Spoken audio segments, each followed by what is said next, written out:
The Book of Exodus, Chapter 1. Now these are the names of the children of Israel, which came into Egypt. Every man in his household came with Jacob: Reuben, Simeon, Levi, and Judah, Issachar, Zebulun, and Benjamin, Dan and Naphtali, Gad and Asher. And all the souls that came out of the loins of Jacob were 70 souls, for Joseph was in Egypt already. And Joseph died, and all his brethren, and all that generation. And the children of Israel were fruitful, and increased abundantly, and multiplied, and waxed exceeding mighty, and the land was filled with them. Now there arose up a new king over Egypt, which knew not Joseph. And he said unto his people, Behold, the people of the children of Israel are more and mightier than we. Come on, let us deal wisely with them, lest they multiply. And it come to pass, that when there falleth out any war, they join also unto our enemies, and fight against us, and so get them up out of the land. Therefore they did set over them taskmasters, to afflict them with their burdens, and they built for Pharaoh treasure cities, Pithom and Ramses. But the more they afflicted them, the more they multiplied and grew, and they were grieved because of the children of Israel. And the Egyptians made the children of Israel to serve with rigor, and they made their lives bitter with hard bondage, in mortar, and in brick, and in all manner of service in the field. All their service wherein they made them serve was with rigor.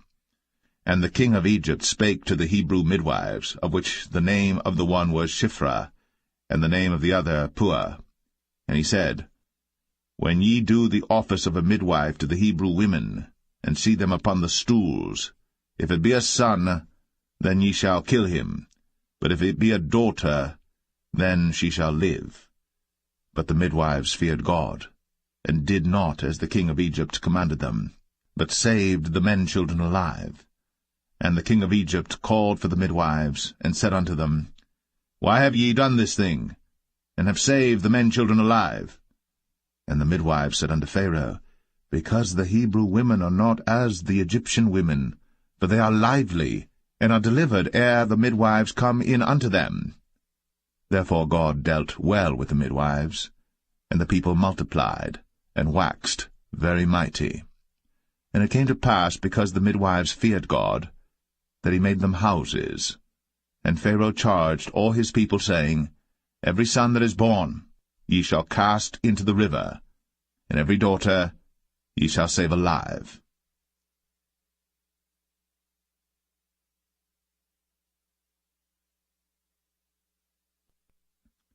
Exodus 2. And there went a man of the house of Levi, and took to wife a daughter of Levi. And the woman conceived, and bare a son. And when she saw him that he was a goodly child, she hid him 3 months. And when she could not longer hide him, she took for him an ark of bulrushes, and daubed it with slime, and with pitch, and put the child therein, and she laid it in the flags by the river's brink. And his sister stood afar off, to wit what would be done to him. And the daughter of Pharaoh came down to wash herself at the river, and her maidens walked along by the river's side. And when she saw the ark among the flags, she sent her maid to fetch it. And when she had opened it, she saw the child, and behold, the babe wept. And she had compassion on him, and said, This is one of the Hebrews' children. Then said his sister to Pharaoh's daughter, Shall I go and call to thee a nurse of the Hebrew women, that she may nurse the child for thee? And Pharaoh's daughter said to her, Go. And the maid went, and called the child's mother. And Pharaoh's daughter said unto her, Take this child away, and nurse it for me, and I will give thee thy wages. And the woman took the child, and nursed it. And the child grew, and she brought him unto Pharaoh's daughter, and he became her son. And she called his name Moses, and she said, Because I drew him out of the water. And it came to pass in those days, when Moses was grown, that he went out unto his brethren, and looked on their burdens. And he spied an Egyptian smiting an Hebrew, one of his brethren. And he looked this way and that way. And when he saw that there was no man, he slew the Egyptian, and hid him in the sand. And when he went out the second day, behold, 2 men of the Hebrews strove together, And he said to him that did the wrong, Wherefore smitest thou thy fellow? And he said, Who made thee a prince and a judge over us? Intendest thou to kill me, as thou killedst the Egyptian? And Moses feared, and said, Surely this thing is known. Now when Pharaoh heard this thing, he sought to slay Moses. But Moses fled from the face of Pharaoh, and dwelt in the land of Midian, and he sat down by a well. Now the priest of Midian had 7 daughters, and they came and drew water, and filled the troughs to water their father's flock. And the shepherds came and drove them away, but Moses stood up and helped them, and watered their flock. And when they came to Reuel their father, he said, How is it that ye are come so soon today? And they said, An Egyptian delivered us out of the hand of the shepherds, and also drew water enough for us, and watered the flock. And he said unto his daughters, And where is he? Why is it that ye have left the man? Call him, that he may eat bread. And Moses was content to dwell with the man. And he gave Moses Zipporah his daughter, and she bare him a son. And he called his name Gershom, for he said, I have been a stranger in a strange land. And it came to pass, in process of time, that the king of Egypt died, and the children of Israel sighed by reason of the bondage, and they cried, and their cry came up unto God by reason of the bondage. And God heard their groaning, and God remembered his covenant with Abraham, with Isaac, and with Jacob. And God looked upon the children of Israel, and God had respect unto them.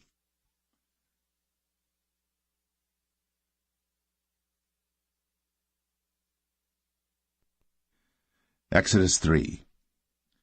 Now Moses kept the flock of Jethro, his father-in-law, the priest of Midian. And he led the flock to the backside of the desert, and came to the mountain of God, even to Horeb. And the angel of the Lord appeared unto him in a flame of fire out of the midst of a bush. And he looked, and behold, the bush burned with fire, and the bush was not consumed. And Moses said, I will now turn aside and see this great sight, why the bush is not burnt. And when the Lord saw that he turned aside to see, God called unto him out of the midst of the bush, and said, Moses, Moses. And he said, Here am I. And he said, Draw not nigh hither. Put off thy shoes from off thy feet, for the place whereon thou standest is holy ground. Moreover, he said, I am the God of thy father, the God of Abraham, the God of Isaac, and the God of Jacob. And Moses hid his face, for he was afraid to look upon God. And the Lord said, I have surely seen the affliction of my people which are in Egypt, and have heard their cry by reason of their taskmasters. For I know their sorrows, and I am come down to deliver them out of the hand of the Egyptians, and to bring them up out of that land unto a good land, and a large, unto a land flowing with milk and honey, unto the place of the Canaanites, and the Hittites, and the Amorites, and the Perizzites, and the Hivites, and the Jebusites. Now therefore, behold, the cry of the children of Israel is come unto me, and I have also seen the oppression wherewith the Egyptians oppress them. Come now therefore, and I will send thee unto Pharaoh, that thou mayest bring forth my people, the children of Israel, out of Egypt. And Moses said unto God, Who am I, that I should go unto Pharaoh, and that I should bring forth the children of Israel out of Egypt? And he said, Certainly I will be with thee, and this shall be a token unto thee, that I have sent thee. When thou hast brought forth the people out of Egypt, ye shall serve God upon this mountain. And Moses said unto God, Behold, when I come unto the children of Israel, and shall say unto them, The God of your fathers has sent me unto you, and they shall say to me, What is his name? What shall I say unto them? And God said unto Moses, I am that I am. And he said, Thus shalt thou say unto the children of Israel, I am hath sent me unto you. And God said moreover unto Moses, Thus shalt thou say unto the children of Israel, The Lord God of your fathers, the God of Abraham, the God of Isaac, and the God of Jacob, hath sent me unto you. This is my name for ever, and this is my memorial unto all generations. Go and gather the elders of Israel together, and say unto them, The Lord God of your fathers, the God of Abraham, of Isaac, and of Jacob, appeared unto me, saying, I have surely visited you, and seen that which is done to you in Egypt. And I have said, I will bring you up out of the affliction of Egypt, unto the land of the Canaanites, and the Hittites, and the Amorites, and the Perizzites, and the Hivites, and the Jebusites, unto a land flowing with milk and honey. And they shall hearken to thy voice, and thou shalt come, thou and the elders of Israel, unto the king of Egypt, and ye shall say unto him, The Lord God of the Hebrews hath met with us. And now let us go, we beseech thee, 3 days' journey into the wilderness, that we may sacrifice to the Lord our God. And I am sure that the king of Egypt will not let you go, no, not by a mighty hand. And I will stretch out my hand, and smite Egypt with all my wonders which I will do in the midst thereof, and after that he will let you go. And I will give this people favor in the sight of the Egyptians, and it shall come to pass that, when ye go, ye shall not go empty. But every woman shall borrow of her neighbor, and of her that sojourneth in her house, jewels of silver, and jewels of gold, and raiment, and ye shall put them upon your sons, and upon your daughters, and ye shall spoil the Egyptians.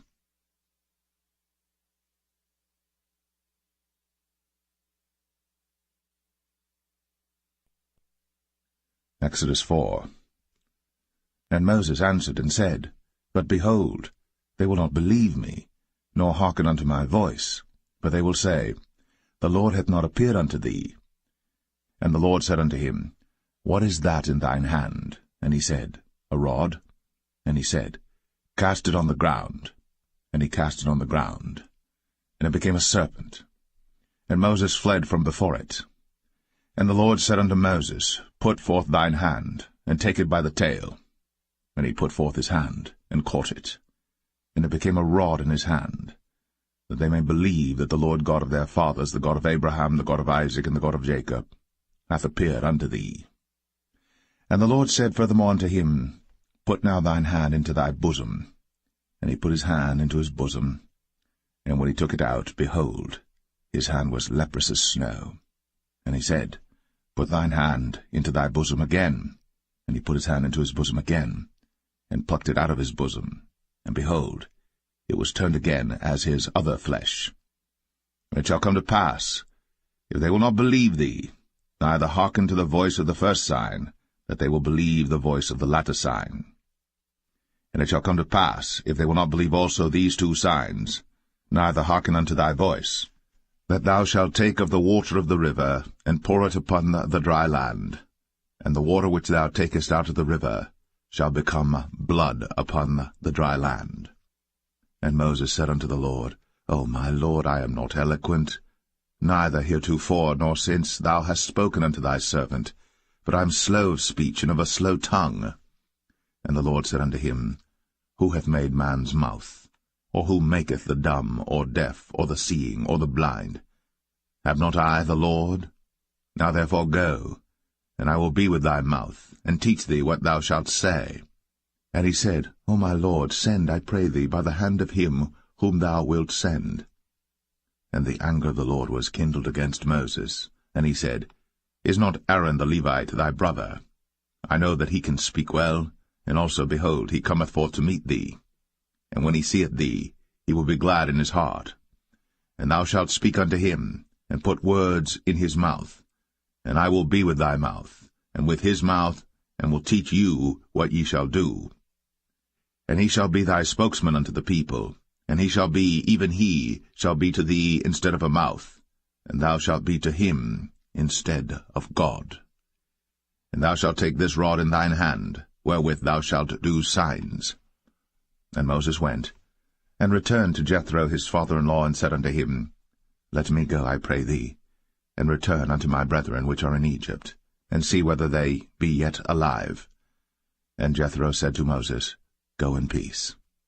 And the Lord said unto Moses in Midian, Go, return into Egypt, for all the men are dead which sought thy life. And Moses took his wife and his sons, and set them upon an ass, And he returned to the land of Egypt, and Moses took the rod of God in his hand.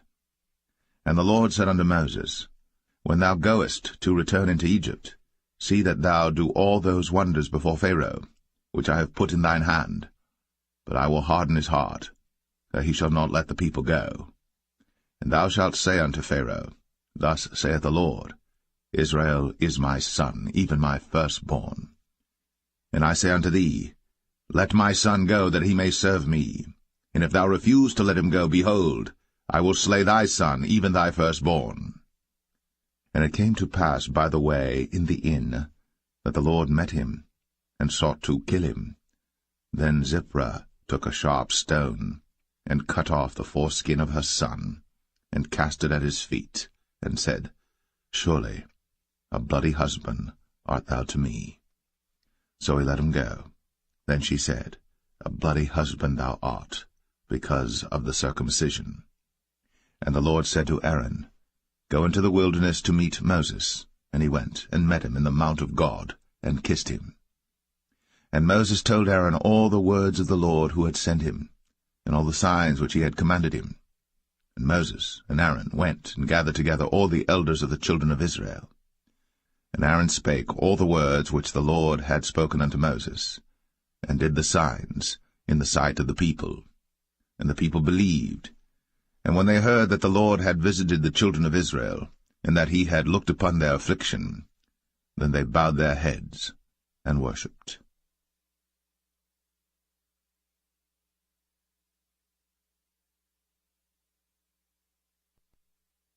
Exodus 5. And afterward Moses and Aaron went in, and told Pharaoh, Thus saith the Lord God of Israel, Let my people go, that they may hold a feast unto me in the wilderness.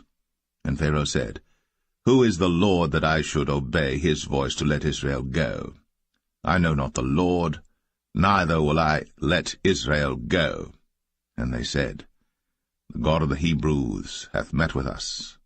Let us go, we pray thee, 3 days' journey into the desert, and sacrifice unto the Lord our God, lest he fall upon us with pestilence, or with the sword. And the king of Egypt said unto them, Wherefore do ye, Moses and Aaron? Let the people from their works get you unto your burdens. And Pharaoh said, Behold, the people of the land now are many, and ye make them rest from their burdens. And Pharaoh commanded the same day the taskmasters of the people, and their officers, saying, Ye shall no more give the people straw to make brick, as heretofore. Let them go and gather straw for themselves. And the tale of the bricks which they did make heretofore ye shall lay upon them. Ye shall not diminish aught thereof. For they be idle, therefore they cry, saying, Let us go and sacrifice to our God. Let their more work be laid upon the men, that they may labor therein, and let them not regard vain words. And the taskmasters of the people went out, and their officers, and they spake to the people, saying, Thus saith Pharaoh, I will not give you straw. Go ye, get you straw where you can find it, yet not aught of your work shall be diminished. So the people were scattered abroad throughout all the land of Egypt to gather stubble instead of straw. And the taskmasters hasted them, saying, Fulfill your works, your daily tasks, as when there was straw. And the officers of the children of Israel, which Pharaoh's taskmasters had set over them, were beaten, and demanded, Wherefore have ye not fulfilled your task in making brick both yesterday and today, as heretofore? Then the officers of the children of Israel came and cried unto Pharaoh, saying, Wherefore dealest thou thus with thy servants? There is no straw given unto thy servants. And they say to us, Make brick. And behold, thy servants are beaten, but the fault is in thine own people. But he said, Ye are idle, ye are idle. Therefore ye say, Let us go and do sacrifice to the Lord. Go therefore now and work, for there shall no straw be given you. Yet shall ye deliver the tale of bricks. And the officers of the children of Israel did see that they were in evil case, after it was said, Ye shall not minish aught from your bricks of your daily task. And they met Moses and Aaron, who stood in the way, as they came forth from Pharaoh. And they said unto them, The Lord look upon you and judge, because ye have made our savour to be abhorred in the eyes of Pharaoh, and in the eyes of his servants, to put a sword in their hand to slay us. And Moses returned unto the Lord, and said, Lord, wherefore hast thou so evil entreated this people? Why is it that thou hast sent me? For since I came to Pharaoh to speak in thy name, he hath done evil to this people, neither hast thou delivered thy people at all.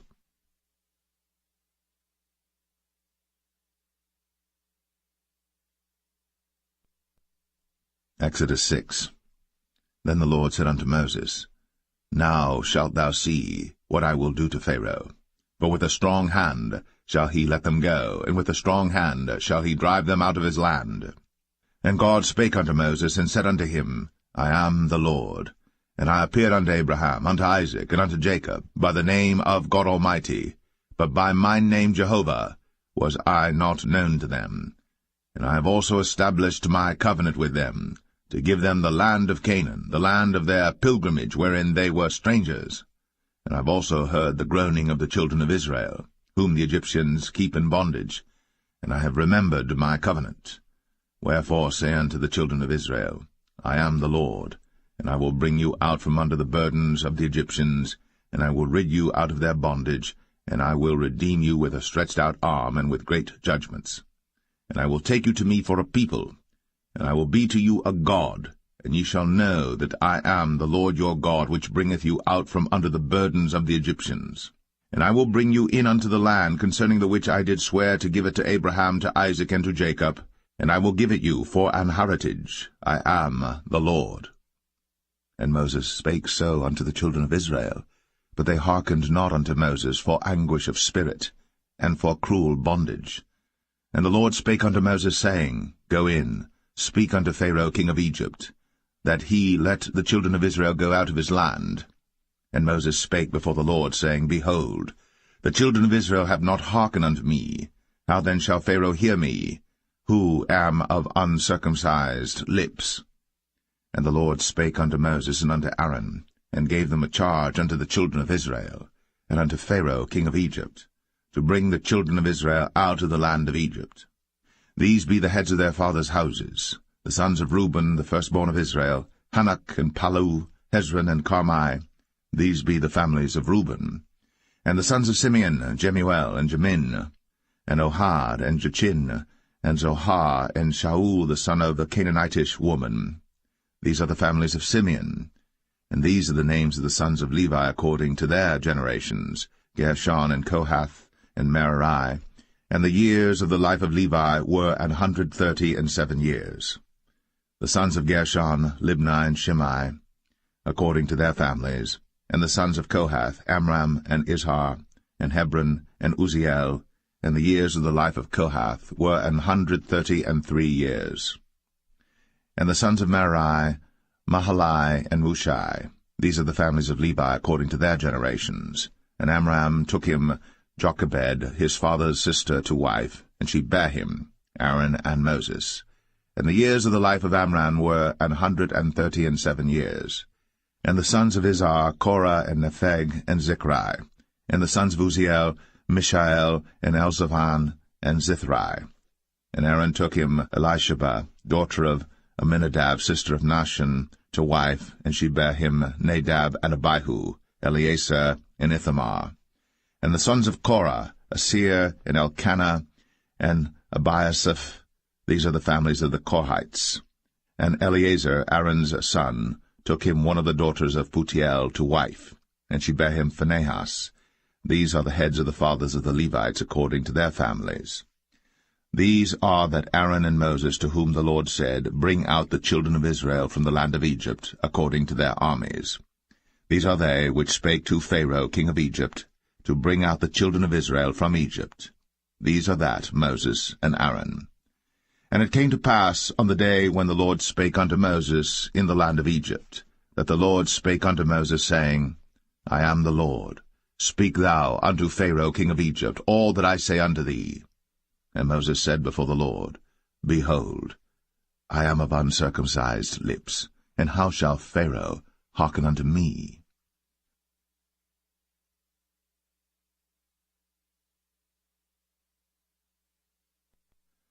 Exodus 7.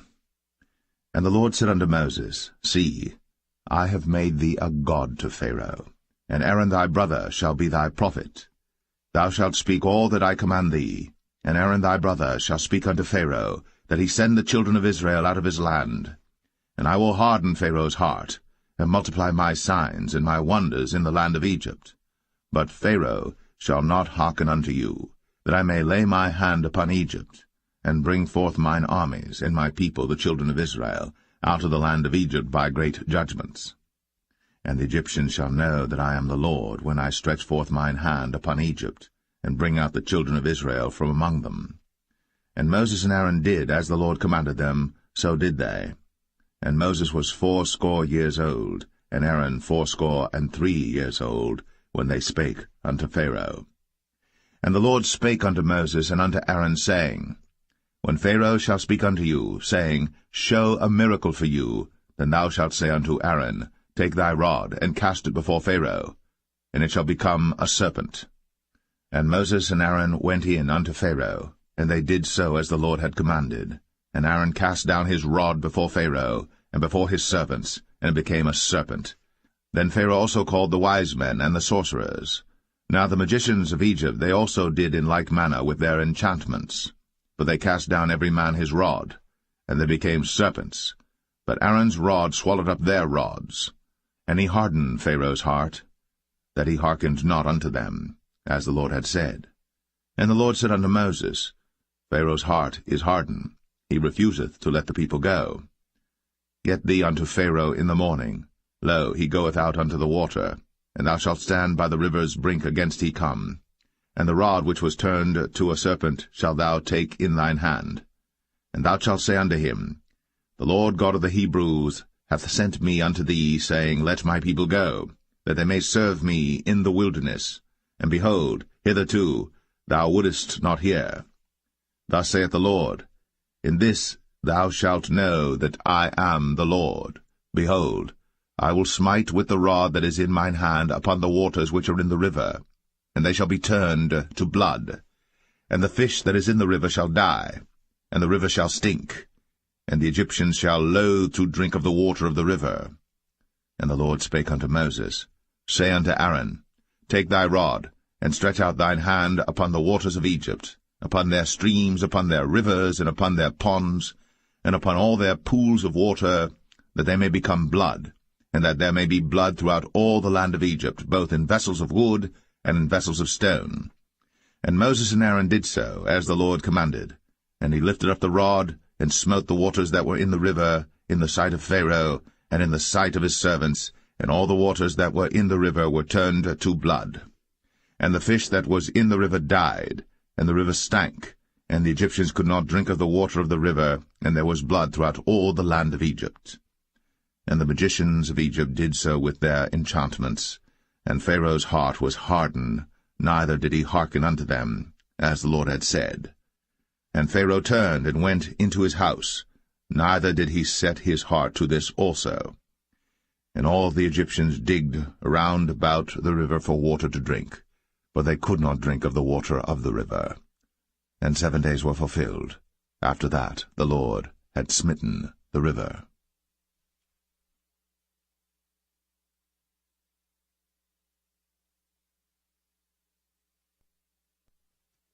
Exodus 8. And the Lord spake unto Moses, Go unto Pharaoh, and say unto him, Thus saith the Lord, Let my people go, that they may serve me. And if thou refuse to let them go, behold, I will smite all thy borders with frogs, and the river shall bring forth frogs abundantly, which shall go up and come into thine house, and into thy bedchamber, and upon thy bed, and into the house of thy servants, and upon thy people, and into thine ovens, and into thy kneading troughs. And the frogs shall come up both on thee, and upon thy people, and upon all thy servants. And the Lord spake unto Moses, Say unto Aaron, Stretch forth thine hand with thy rod over the streams, over the rivers, and over the ponds, and cause frogs to come up upon the land of Egypt. And Aaron stretched out his hand over the waters of Egypt, and the frogs came up, and covered the land of Egypt. And the magicians did so with their enchantments, and brought up frogs upon the land of Egypt. Then Pharaoh called for Moses and Aaron, and said, Entreat the Lord, that he may take away the frogs from me, and from my people, and I will let the people go, that they may do sacrifice unto the Lord. And Moses said unto Pharaoh, Glory over me. When shall I entreat for thee, and for thy servants, and for thy people, to destroy the frogs from thee, and thy houses, that they may remain in the river only? And he said, Tomorrow. And he said, Be it according to thy word, that thou mayest know that there is none like unto the Lord our God. And the frogs shall depart from thee, and from thy houses, and from thy servants, and from thy people, they shall remain in the river only. And Moses and Aaron went out from Pharaoh, and Moses cried unto the Lord because of the frogs, which he had brought against Pharaoh. And the Lord did according to the word of Moses, and the frogs died out of the houses, out of the villages, and out of the fields. And they gathered them together upon heaps, and the land stank. But when Pharaoh saw that there was respite, he hardened his heart, and hearkened not unto them, as the Lord had said. And the Lord said unto Moses, Say unto Aaron, Stretch out thy rod, and smite the dust of the land, that it may become lice throughout all the land of Egypt. And they did so. For Aaron stretched out his hand with his rod, and smote the dust of the earth, and it became lice in man and in beast. All the dust of the land became lice throughout all the land of Egypt. And the magicians did so with their enchantments to bring forth lice, but they could not, so there were lice upon man and upon beast. Then the magicians said unto Pharaoh, This is the finger of God. And Pharaoh's heart was hardened, and he hearkened not unto them, as the Lord had said. And the Lord said unto Moses, Rise up early in the morning, and stand before Pharaoh. Lo, he cometh forth to the water. And say unto him, Thus saith the Lord, Let my people go, that they may serve me. Else, if thou wilt not let my people go, behold, I will send swarms of flies upon thee, and upon thy servants, and upon thy people, and into thy houses, and the houses of the Egyptians shall be full of swarms of flies, and also the ground whereon they are. And I will sever in that day the land of Goshen, in which my people dwell, that no swarms of flies shall be there, to the end thou mayest know that I am the Lord in the midst of the earth.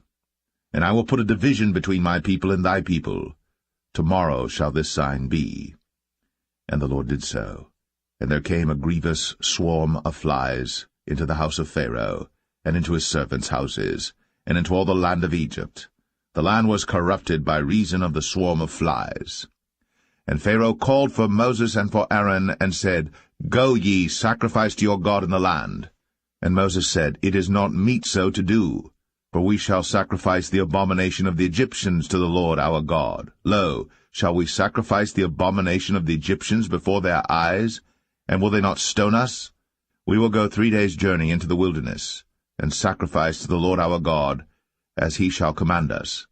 And Pharaoh said, I will let you go, that ye may sacrifice to the Lord your God in the wilderness. Only ye shall not go very far away. Entreat for me. And Moses said, Behold, I go out from thee, and I will entreat the Lord that the swarms of flies may depart from Pharaoh, from his servants, and from his people tomorrow. But let not Pharaoh deal deceitfully any more, not letting the people go to sacrifice to the Lord. And Moses went out from Pharaoh, and entreated the Lord. And the Lord did according to the word of Moses, and he removed the swarms of flies from Pharaoh, from his servants, and from his people. There remained not one. And Pharaoh hardened his heart at this time also, neither would he let the people go.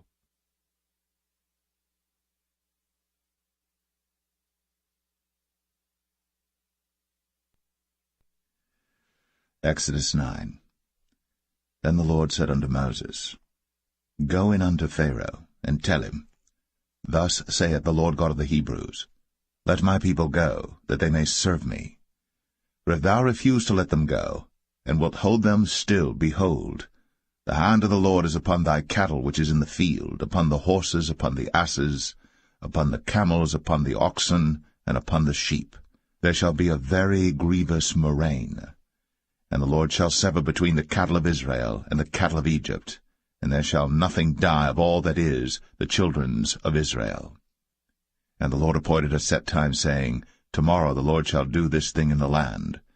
And the Lord did that thing on the morrow, and all the cattle of Egypt died, but of the cattle of the children of Israel died not one. And Pharaoh sent, and behold, there was not one of the cattle of the Israelites dead, and the heart of Pharaoh was hardened, and he did not let the people go. And the Lord said unto Moses and unto Aaron, Take to you handfuls of ashes of the furnace, and let Moses sprinkle it toward the heaven in the sight of Pharaoh. And it shall become small dust in all the land of Egypt, and shall be a boil breaking forth with blains upon man and upon beast throughout all the land of Egypt. Then they took ashes of the furnace, and stood before Pharaoh. And Moses sprinkled it up toward heaven, and it became a boil, breaking forth with blains upon man and upon beast. And the magicians could not stand before Moses because of the boils, for the boil was upon the magicians and upon all the Egyptians. And the Lord hardened the heart of Pharaoh, and he hearkened not unto them, as the Lord had spoken unto Moses. And the Lord said unto Moses, Rise up early in the morning, and stand before Pharaoh, and say unto him, Thus saith the Lord God of the Hebrews, Let my people go, that they may serve me. For I will at this time send all my plagues upon thine heart, and upon thy servants, and upon thy people, that thou mayest know that there is none like me in all the earth. For now I will stretch out my hand, that I may smite thee and thy people with pestilence, and thou shalt be cut off from the earth. And in very deed for this cause have I raised thee up, for to show in thee my power, and that my name may be declared throughout all the earth. As yet exaltest thou thyself against my people, that thou wilt not let them go. Behold, tomorrow about this time I will cause it to rain a very grievous hail, such as hath not been in Egypt since the foundation thereof even until now. Send therefore now, and gather thy cattle, and all that thou hast in the field. For upon every man and beast which shall be found in the field, and shall not be brought home, the hail shall come down upon them, and they shall die. He that feared the word of the Lord among the servants of Pharaoh made his servants and his cattle flee into the houses. And he that regarded not the word of the Lord left his servants and his cattle in the field. And the Lord said unto Moses, Stretch forth thine hand toward heaven, that there may be hail in all the land of Egypt, upon man, and upon beast, and upon every herb of the field, throughout the land of Egypt. And Moses stretched forth his rod toward heaven, and the Lord sent thunder and hail, and the fire ran along upon the ground, and the Lord rained hail upon the land of Egypt. So there was hail, and fire mingled with the hail, very grievous, such as there was none like it in all the land of Egypt since it became a nation. And the hail smote throughout all the land of Egypt all that was in the field, both man and beast. And the hail smote every herb of the field, and brake every tree of the field. Only in the land of Goshen, where the children of Israel were, was there no hail. And Pharaoh sent and called for Moses and Aaron, and said unto them, I have sinned this time. The Lord is righteous, and I and my people are wicked. Entreat the Lord, for it is enough that there be no more mighty thunderings and hail, and I will let you go, and ye shall stay no longer. And Moses said unto him, As soon as I am gone out of the city, I will spread abroad my hands unto the Lord, and the thunder shall cease, neither shall there be any more hail, that thou mayest know how that the earth is the Lord's. But as for thee and thy servants, I know that ye will not yet fear the Lord God. And the flax and the barley was smitten, for the barley was in the ear, and the flax was bold. But the wheat and the rye were not smitten, for they were not grown up. And Moses went out of the city from Pharaoh, and spread abroad his hands unto the Lord, and the thunders and hail ceased, and the rain was not poured upon the earth. And when Pharaoh saw that the rain and the hail and the thunders were ceased, he sinned yet more, and hardened his heart, he and his servants.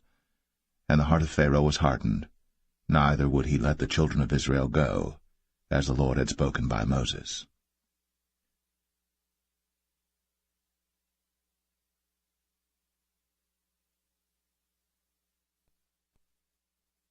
Exodus 10.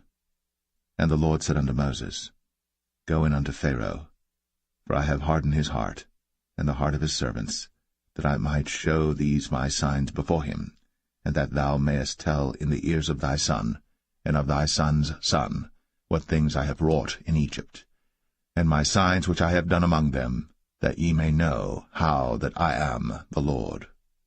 And Moses and Aaron came in unto Pharaoh, and said unto him, Thus saith the Lord God of the Hebrews, How long wilt thou refuse to humble thyself before me? Let my people go, that they may serve me. Else, if thou refuse to let my people go, behold, tomorrow will I bring the locusts into thy coast. And they shall cover the face of the earth, that one cannot be able to see the earth. And they shall eat the residue of that which is escaped, which remaineth unto you from the hail, and shall eat every tree which groweth for you out of the field. And they shall fill thy houses, and the houses of all thy servants, and the houses of all the Egyptians, which neither thy fathers nor thy fathers' fathers have seen, since the day that they were upon the earth unto this day. And he turned himself, and went out from Pharaoh. And Pharaoh's servants said unto him, How long shall this man be a snare unto us? Let the men go, that they may serve the Lord their God. Knowest thou not yet that Egypt is destroyed? And Moses and Aaron were brought again unto Pharaoh, and he said unto them, Go, serve the Lord your God. But who are they that shall go? And Moses said, We will go with our young and with our old, with our sons and with our daughters, with our flocks and with our herds will we go, for we must hold a feast unto the Lord. And he said unto them, Let the Lord be so with you, as I will let you go, and your little ones. Look to it, for evil is before you. Not so. Go now, ye that are men, and serve the Lord, for that ye did desire. And they were driven out from Pharaoh's presence. And the Lord said unto Moses, Stretch out thine hand over the land of Egypt for the locusts, that they may come up upon the land of Egypt, and eat every herb of the land, even all that the hail hath left. And Moses stretched forth his rod over the land of Egypt. And the Lord brought an east wind upon the land all that day, and all that night. And when it was morning, the east wind brought the locusts. And the locusts went up over all the land of Egypt, and rested in all the coasts of Egypt. Very grievous were they. Before them there were no such locusts as they, neither after them shall be such. For they covered the face of the whole earth, so that the land was darkened. And they did eat every herb of the land, and all the fruit of the trees which the hail had left. And there remained not any green thing in the trees, or in the herbs of the field, through all the land of Egypt. Then Pharaoh called for Moses and Aaron in haste, and he said, I have sinned against the Lord your God and against you. Now therefore forgive, I pray thee, my sin only this once, and entreat the Lord your God, that he may take away from me this death only. And he went out from Pharaoh, and entreated the Lord. And the Lord turned a mighty strong west wind, which took away the locusts, and cast them into the Red Sea. There remained not one locust in all the coasts of Egypt. But the Lord hardened Pharaoh's heart, so that he would not let the children of Israel go. And the Lord said unto Moses, Stretch out thine hand toward heaven, that there may be darkness over the land of Egypt, even darkness which may be felt. And Moses stretched forth his hand toward heaven, and there was a thick darkness in all the land of Egypt 3 days. They saw not one another, neither rose any from his place for 3 days. But all the children of Israel had light in their dwellings. And Pharaoh called unto Moses, and said, Go ye, serve the Lord. Only let your flocks and your herds be stayed. Let your little ones also go with you.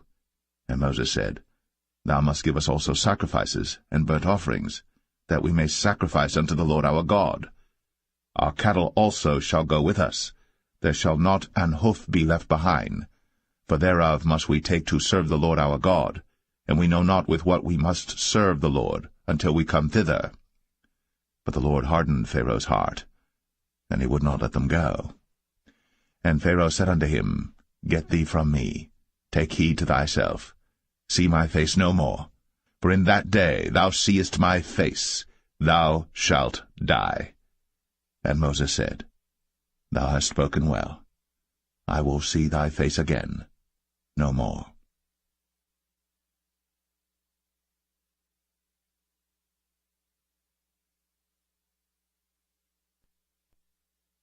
Exodus 11. And the Lord said unto Moses, Yet will I bring one plague more upon Pharaoh and upon Egypt. Afterwards he will let you go hence. When he shall let you go, he shall surely thrust you out hence altogether. Speak now in the ears of the people, and let every man borrow of his neighbor, and every woman of her neighbor, jewels of silver and jewels of gold. And the Lord gave the people favor in the sight of the Egyptians. Moreover, the man Moses was very great in the land of Egypt, in the sight of Pharaoh's servants, and in the sight of the people. And Moses said, Thus saith the Lord, About midnight will I go out into the midst of Egypt, and all the firstborn in the land of Egypt shall die, from the firstborn of Pharaoh that sitteth upon his throne, even unto the firstborn of the maidservant that is behind the mill, and all the firstborn of beasts. And there shall be a great cry throughout all the land of Egypt, such as there was none like it, nor shall be like it any more. But against any of the children of Israel shall not a dog move his tongue, against man or beast, that ye may know how that the Lord doth put a difference between the Egyptians and Israel. And all these thy servants shall come down unto me, and bow down themselves unto me, saying, Get thee out, and all the people that follow thee. And after that I will go out. And he went out from Pharaoh in a great anger. And the Lord said unto Moses, Pharaoh shall not hearken unto you, that my wonders may be multiplied in the land of Egypt. And Moses and Aaron did all these wonders before Pharaoh. And the Lord hardened Pharaoh's heart, so that he would not let the children of Israel go out of his land.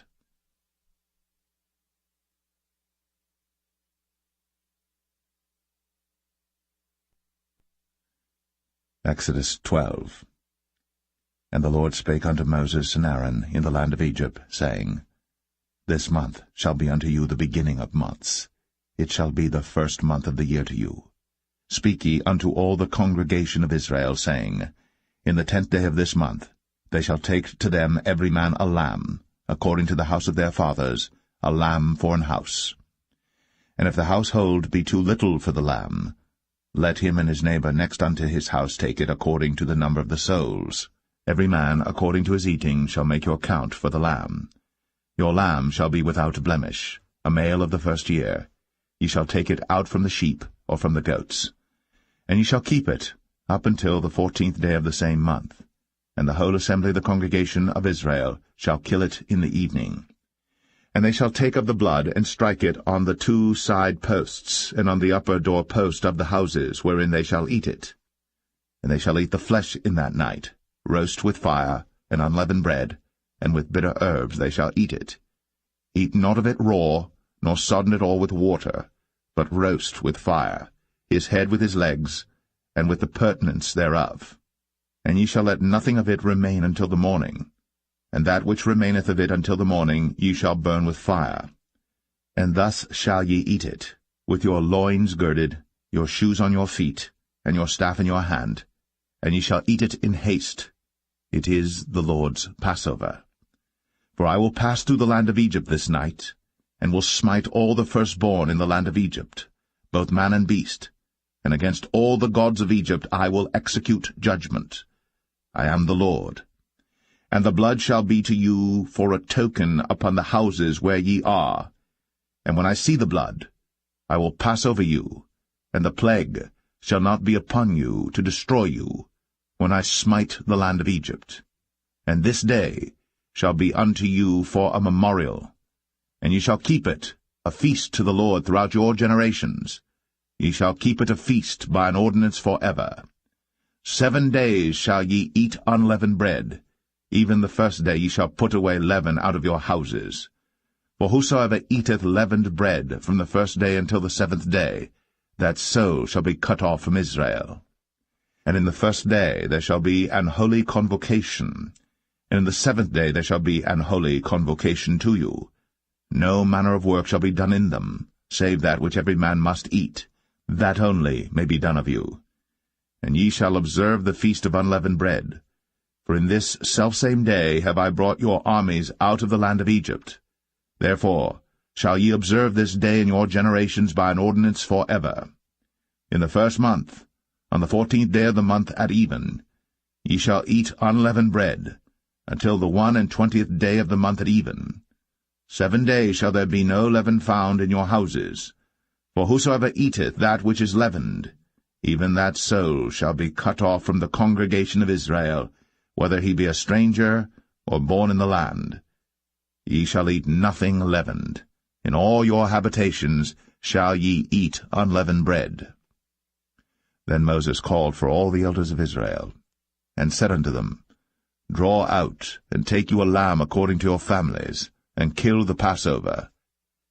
And ye shall take a bunch of hyssop, and dip it in the blood that is in the basin, and strike the lintel and the 2 side posts with the blood that is in the basin, and none of you shall go out at the door of his house until the morning.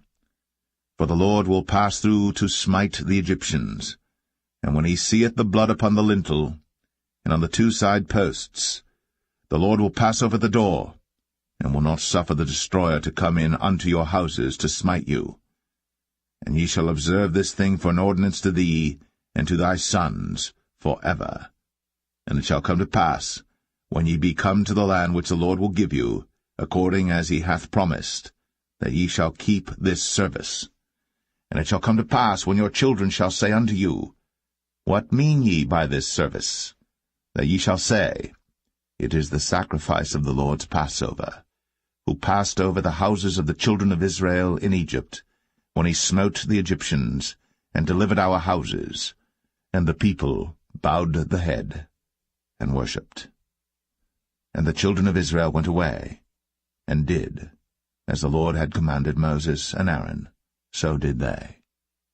And it came to pass that at midnight the Lord smote all the firstborn in the land of Egypt, from the firstborn of Pharaoh that sat on his throne unto the firstborn of the captive that was in the dungeon, and all the firstborn of cattle. And Pharaoh rose up in the night, he and all his servants and all the Egyptians. And there was a great cry in Egypt, for there was not a house where there was not one dead. And he called for Moses and Aaron by night, and said, Rise up, and get you forth from among my people, both ye and the children of Israel, and go, serve the Lord, as ye have said. Also take your flocks and your herds, as ye have said, and be gone, and bless me also. And the Egyptians were urgent upon the people, that they might send them out of the land in haste, for they said, We be all dead men. And the people took their dough before it was leavened, their kneading troughs being bound up in their clothes upon their shoulders. And the children of Israel did according to the word of Moses, and they borrowed of the Egyptians jewels of silver, and jewels of gold and raiment. And the Lord gave the people favor in the sight of the Egyptians, so that they lent unto them such things as they required, and they spoiled the Egyptians. And the children of Israel journeyed from Ramses to Succoth, about 600,000 on foot, that were men, beside children. And a mixed multitude went up also with them, and flocks and herds, even very much cattle.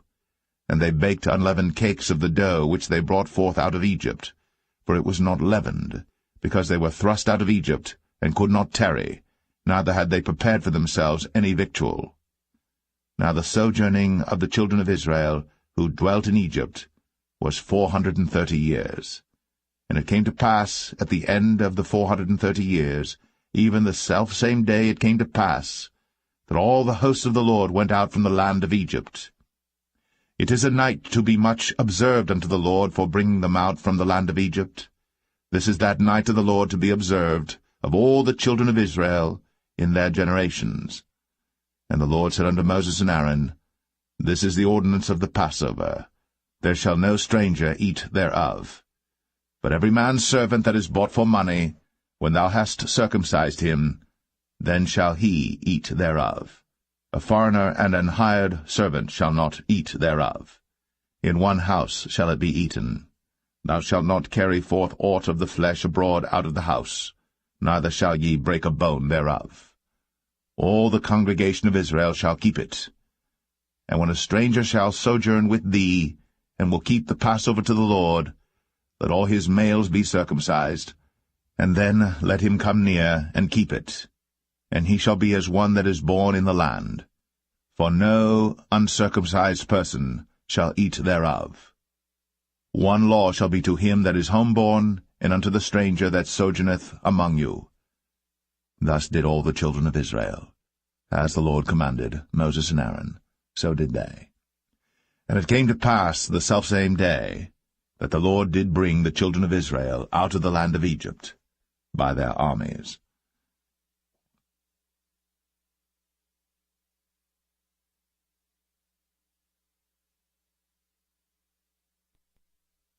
Exodus 13. And the Lord spake unto Moses, saying, Sanctify unto me all the firstborn, whatsoever openeth the womb among the children of Israel, both of man and of beast, it is mine. And Moses said unto the people, Remember this day in which ye came out from Egypt, out of the house of bondage, for by strength of hand the Lord brought you out from this place. There shall no leavened bread be eaten. This day came ye out in the month Abib. And it shall be, when the Lord shall bring thee into the land of the Canaanites, and the Hittites, and the Amorites, and the Hivites, and the Jebusites, which he sware unto thy fathers to give thee, a land flowing with milk and honey, that thou shalt keep this service in this month. 7 days thou shalt eat unleavened bread, and in the 7th day shall be a feast to the Lord. Unleavened bread shall be eaten 7 days, and there shall no leavened bread be seen with thee, neither shall there be leaven seen with thee in all thy quarters. And thou shalt show thy son in that day, saying, This is done, because of that which the Lord did unto me, when I came forth out of Egypt. And it shall be for a sign unto thee upon thine hand, and for a memorial between thine eyes, that the Lord's law may be in thy mouth. For with a strong hand hath the Lord brought thee out of Egypt. Thou shalt therefore keep this ordinance in his season from year to year. And it shall be, when the Lord shall bring thee into the land of the Canaanites, as he sware unto thee, and to thy fathers, and shall give it thee, that thou shalt set apart unto the Lord all that openeth the matrix, and every firstling that cometh of a beast which thou hast, the males shall be the Lord's. And every firstling of an ass thou shalt redeem with a lamb, and if thou wilt not redeem it, then thou shalt break his neck. And all the firstborn of man among thy children shalt thou redeem. And it shall be, when thy son asketh thee in time to come, saying, What is this? That thou shalt say unto him, By strength of hand the Lord brought us out from Egypt, from the house of bondage. And it came to pass, when Pharaoh would hardly let us go, that the Lord slew all the firstborn in the land of Egypt, both the firstborn of man and the firstborn of beast. Therefore I sacrifice to the Lord all that openeth the matrix, being males, but all the firstborn of my children I redeem. And it shall be for a token upon thine hand, and for frontlets between thine eyes, for by strength of hand the Lord brought us forth out of Egypt. And it came to pass, when Pharaoh had let the people go, that God led them not through the way of the land of the Philistines, although that was near, for God said, Lest peradventure the people repent when they see war, and they return to Egypt. But God led the people about through the way of the wilderness of the Red Sea, and the children of Israel went up harnessed out of the land of Egypt.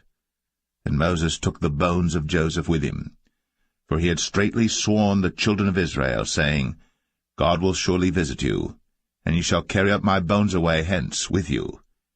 And they took their journey from Succoth, and encamped in Etham, in the edge of the wilderness. And the Lord went before them by day in a pillar of a cloud, to lead them the way, and by night in a pillar of fire, to give them light, to go by day and night. He took not away the pillar of the cloud by day, nor the pillar of fire by night, from before the people.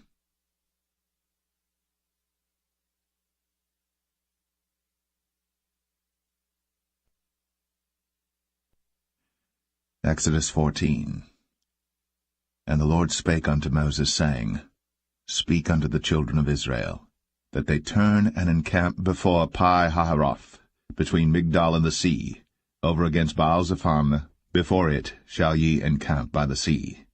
For Pharaoh will say of the children of Israel, They are entangled in the land, the wilderness hath shut them in, and I will harden Pharaoh's heart, that he shall follow after them, and I will be honored upon Pharaoh, and upon all his host, that the Egyptians may know that I am the Lord. And they did so. And it was told the king of Egypt that the people fled, and the heart of Pharaoh and of his servants was turned against the people, and they said, Why have we done this, that we have let Israel go from serving us? And he made ready his chariot, and took his people with him. And he took 600 chosen chariots, and all the chariots of Egypt, and captains over every one of them. And the Lord hardened the heart of Pharaoh king of Egypt, and he pursued after the children of Israel. And the children of Israel went out with an high hand. But the Egyptians pursued after them, all the horses and chariots of Pharaoh, and his horsemen and his army, and overtook them encamping by the sea, beside Pi-hahiroth, before Baal-zephon. And when Pharaoh drew nigh, the children of Israel lifted up their eyes, and behold, the Egyptians marched after them, and they were sore afraid. And the children of Israel cried out unto the Lord, and they said unto Moses, Because there were no graves in Egypt, hast thou taken us away to die in the wilderness? Wherefore hast thou dealt thus with us, to carry us forth out of Egypt? Is not this the word that we did tell thee in Egypt, saying, Let us alone, that we may serve the Egyptians? For it had been better for us to serve the Egyptians, than that we should die in the wilderness. And Moses said unto the people, Fear ye not, stand still, and see the salvation of the Lord, which he will show to you today. For the Egyptians whom ye have seen today, ye shall see them again no more for ever. The Lord shall fight for you, and ye shall hold your peace. And the Lord said unto Moses, Wherefore criest thou unto me? Speak unto the children of Israel, that they go forward. But lift thou up thy rod, and stretch out thine hand over the sea, and divide it. And the children of Israel shall go on dry ground through the midst of the sea. And I, behold, I will harden the hearts of the Egyptians, and they shall follow them.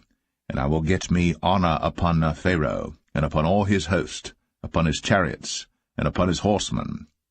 And the Egyptians shall know that I am the Lord, when I have gotten me honor upon Pharaoh, upon his chariots, and upon his horsemen. And the angel of God, which went before the camp of Israel, removed, and went behind them. And the pillar of the cloud went from before their face, and stood behind them. And it came between the camp of the Egyptians and the camp of Israel. And it was a cloud and darkness to them, but it gave light by night to these, so that the one came not near the other all the night. And Moses stretched out his hand over the sea, and the Lord caused the sea to go back by a strong east wind all that night, and made the sea dry land, and the waters were divided. And the children of Israel went into the midst of the sea upon the dry ground, and the waters were a wall unto them on their right hand and on their left. And the Egyptians pursued, and went in after them to the midst of the sea, even all Pharaoh's horses, his chariots, and his horsemen. And it came to pass that in the morning watch the Lord looked unto the host of the Egyptians through the pillar of fire and of the cloud, and troubled the host of the Egyptians, and took off their chariot wheels, that they drave them heavily, so that the Egyptians said, Let us flee from the face of Israel, for the Lord fighteth for them against the Egyptians. And the Lord said unto Moses, Stretch out thine hand over the sea, that the waters may come again upon the Egyptians, upon their chariots, and upon their horsemen. And Moses stretched forth his hand over the sea, and the sea returned to his strength when the morning appeared, and the Egyptians fled against it. And the Lord overthrew the Egyptians in the midst of the sea. And the waters returned and covered the chariots, and the horsemen, and all the host of Pharaoh that came into the sea after them. There remained not so much as one of them. But the children of Israel walked upon dry land in the midst of the sea, and the waters were a wall unto them on their right hand and on their left. Thus the Lord saved Israel that day out of the hand of the Egyptians, and Israel saw the Egyptians dead upon the seashore. And Israel saw that great work which the Lord did upon the Egyptians, and the people feared the Lord, and believed the Lord and his servant Moses.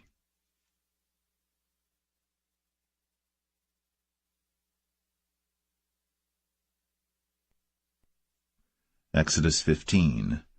Then sang Moses and the children of Israel this song unto the Lord, and spake, saying, I will sing unto the Lord, for he hath triumphed gloriously. The horse and his rider hath he thrown into the sea. The Lord is my strength and song, and he is become my salvation.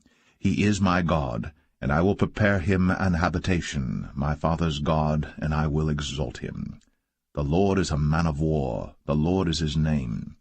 Pharaoh's chariots and his host hath he cast into the sea. His chosen captains also are drowned in the Red Sea.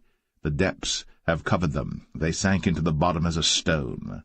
Thy right hand, O Lord, is become glorious in power. Thy right hand, O Lord, hath dashed in pieces the enemy. And in the greatness of thine excellency thou hast overthrown them that rose up against thee. Thou sentest forth thy wrath, which consumed them as stubble. And with the blast of thy nostrils the waters were gathered together. The floods stood upright as an heap, and the depths were congealed in the heart of the sea. The enemy said, I will pursue, I will overtake, I will divide the spoil. My lust shall be satisfied upon them. I will draw my sword, my hand shall destroy them. Thou didst blow with thy wind, the sea covered them. They sank as lead in the mighty waters. Who is like unto thee, O Lord, among the gods? Who is like thee, glorious in holiness, fearful in praises, doing wonders? Thou stretchest out thy right hand, the earth swallowed them. Thou in thy mercy hast led forth the people which thou hast redeemed. Thou hast guided them in thy strength unto thy holy habitation. The people shall hear and be afraid. Sorrow shall take hold on the inhabitants of Palestina. Then the dukes of Edom shall be amazed. The mighty men of Moab, trembling, shall take hold upon them. All the inhabitants of Canaan shall melt away. Fear and dread shall fall upon them. By the greatness of thine arm they shall be as still as a stone, till thy people pass over, O Lord, till the people pass over, which thou hast purchased. Thou shalt bring them in, and plant them in the mountain of thine inheritance, in the place, O Lord, which thou hast made for thee to dwell in the sanctuary, O Lord, which thy hands have established. The Lord shall reign for ever and ever. For the horse of Pharaoh went in with his chariots and with his horsemen into the sea, and the Lord brought again the waters of the sea upon them.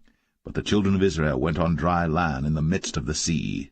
And Miriam the prophetess, the sister of Aaron, took a timbrel in her hand, and all the women went out after her with timbrels and with dances. And Miriam answered them, Sing ye to the Lord, for he hath triumphed gloriously. The horse and his rider hath he thrown into the sea. So Moses brought Israel from the Red Sea, and they went out into the wilderness of Shur. And they went 3 days in the wilderness, and found no water. And when they came to Marah, they could not drink of the waters of Marah, for they were bitter. Therefore the name of it was called Marah. And the people murmured against Moses, saying, What shall we drink? And he cried unto the Lord, and the Lord showed him a tree, which when he had cast into the waters were made sweet. There he made for them a statute and an ordinance, and there he proved them, and said, If thou wilt diligently hearken to the voice of the Lord thy God, and wilt do that which is right in his sight, and wilt give ear to his commandments, and keep all his statutes, I will put none of these diseases upon thee, which I have brought upon the Egyptians, for I am the Lord that healeth thee. And they came to Elim, where were 12 wells of water, and 70 palm trees, and they encamped there by the waters.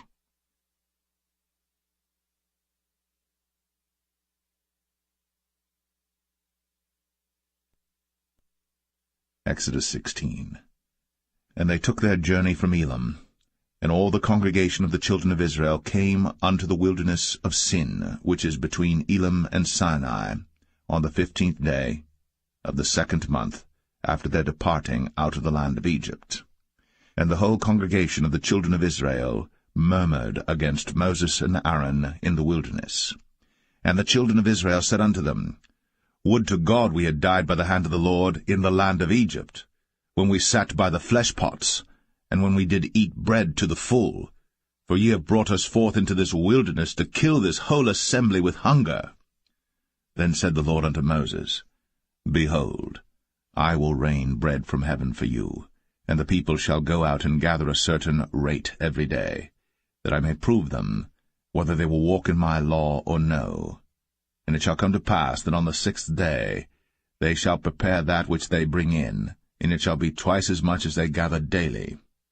And Moses and Aaron said unto all the children of Israel, At even then you shall know that the Lord hath brought you out from the land of Egypt.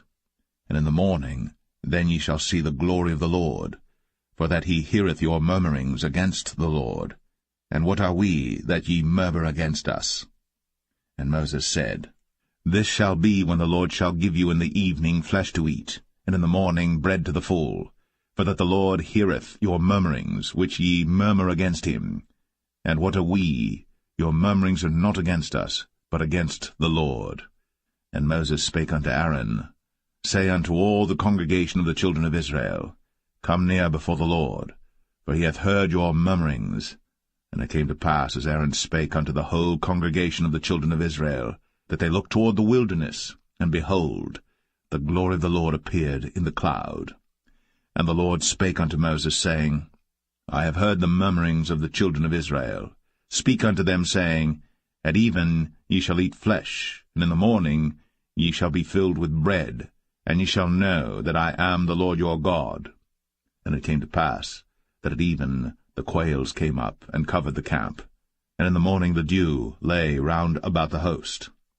And when the dew that lay was gone up, behold, upon the face of the wilderness there lay a small round thing, as small as the hoarfrost on the ground. And when the children of Israel saw it, they said one to another, It is manna, for they wist not what it was. And Moses said unto them, This is the bread which the Lord hath given you to eat. This is the thing which the Lord hath commanded. Gather of it every man according to his eating, an omer for every man according to the number of your persons. Take ye every man for them which are in his tents.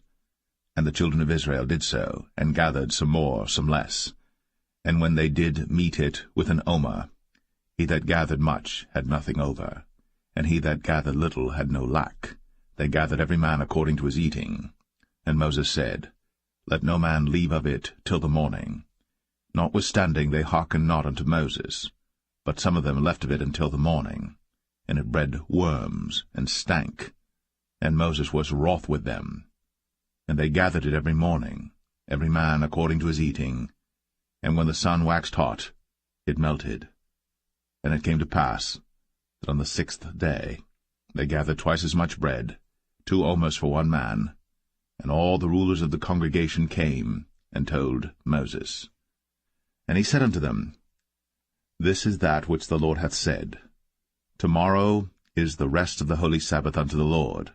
Bake that which ye shall bake today, and seethe that ye will seethe, and that which remaineth over lay up for you to be kept until the morning.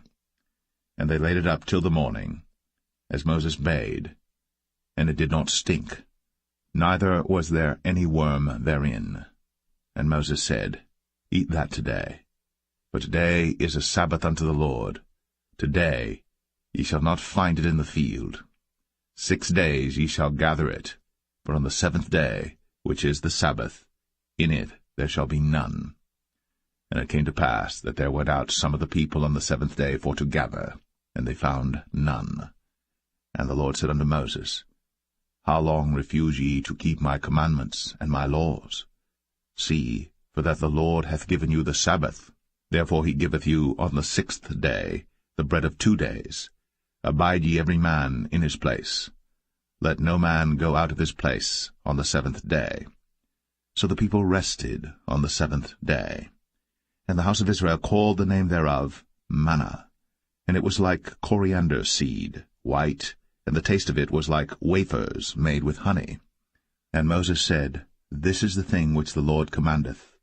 Fill an omer of it to be kept for your generations, that they may see the bread wherewith I have fed you in the wilderness, when I brought you forth from the land of Egypt. And Moses said unto Aaron, Take a pot, and put an omer full of manna therein, and lay it up before the Lord, to be kept for your generations. As the Lord commanded Moses, so Aaron laid it up before the testimony to be kept. And the children of Israel did eat manna 40 years, until they came to a land inhabited. They did eat manna, until they came unto the borders of the land of Canaan. Now an omer is the 10th part of an ephah.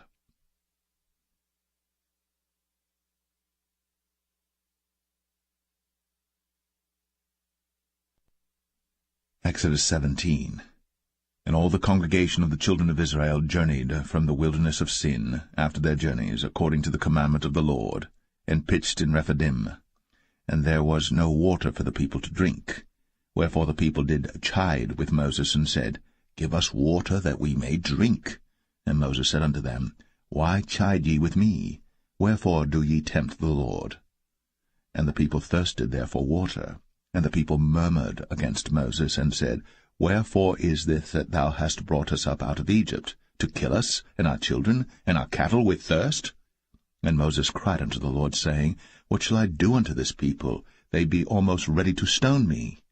And the Lord said unto Moses, Go on before the people, and take with thee of the elders of Israel, and thy rod wherewith thou smotest the river, take in thine hand, and go. Behold, I will stand before thee there upon the rock in Horeb, and thou shalt smite the rock. And there shall come water out of it, that the people may drink. And Moses did so in the sight of the elders of Israel. And he called the name of the place Massah, and Meribah, because of the chiding of the children of Israel, and because they tempted the Lord, saying, Is the Lord among us or not? Then came Amalek and fought with Israel in Rephidim. And Moses said unto Joshua, Choose us out men, and go out, fight with Amalek. Tomorrow I will stand on the top of the hill with the rod of God in mine hand. So Joshua did as Moses had said to him, and fought with Amalek. And Moses, Aaron, and Hur went up to the top of the hill. And it came to pass, when Moses held up his hand, that Israel prevailed. And when he let down his hand, Amalek prevailed. But Moses' hands were heavy, and they took a stone and put it under him, and he sat thereon, and Aaron and Hur stayed up his hands, the one on the one side, and the other on the other side, and his hands were steady until the going down of the sun. And Joshua discomfited Amalek and his people with the edge of the sword. And the Lord said unto Moses, Write this for a memorial in a book, and rehearse it in the ears of Joshua, for I will utterly put out the remembrance of Amalek from under heaven. And Moses built an altar, and called the name of it Jehovah Nissi. For he said, Because the Lord has sworn that the Lord will have war with Amalek from generation to generation.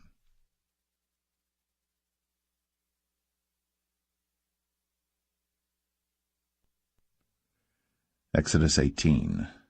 When Jethro, the priest of Midian, Moses' father-in-law, heard of all that God had done for Moses, and for Israel his people, and that the Lord had brought Israel out of Egypt, then Jethro, Moses' father-in-law, took Zipporah, Moses' wife, after he had sent her back, and her 2 sons, of which the name of the one was Gershom, for he said, I have been an alien in a strange land. And the name of the other was Eleazar, for the God of my father, said he, was mine help, and delivered me from the sword of Pharaoh. And Jethro, Moses' father-in-law, came with his sons and his wife unto Moses into the wilderness, where he encamped at the mount of God. And he said unto Moses, I thy father-in-law Jethro am come unto thee, and thy wife and her 2 sons with her. And Moses went out to meet his father-in-law, and did obeisance, and kissed him. And they asked each other of their welfare, and they came into the tent. And Moses told his father-in-law all that the Lord had done unto Pharaoh and to the Egyptians for Israel's sake, and all the travail that had come upon them by the way, and how the Lord delivered them. And Jethro rejoiced for all the goodness which the Lord had done to Israel, whom he had delivered out of the hand of the Egyptians.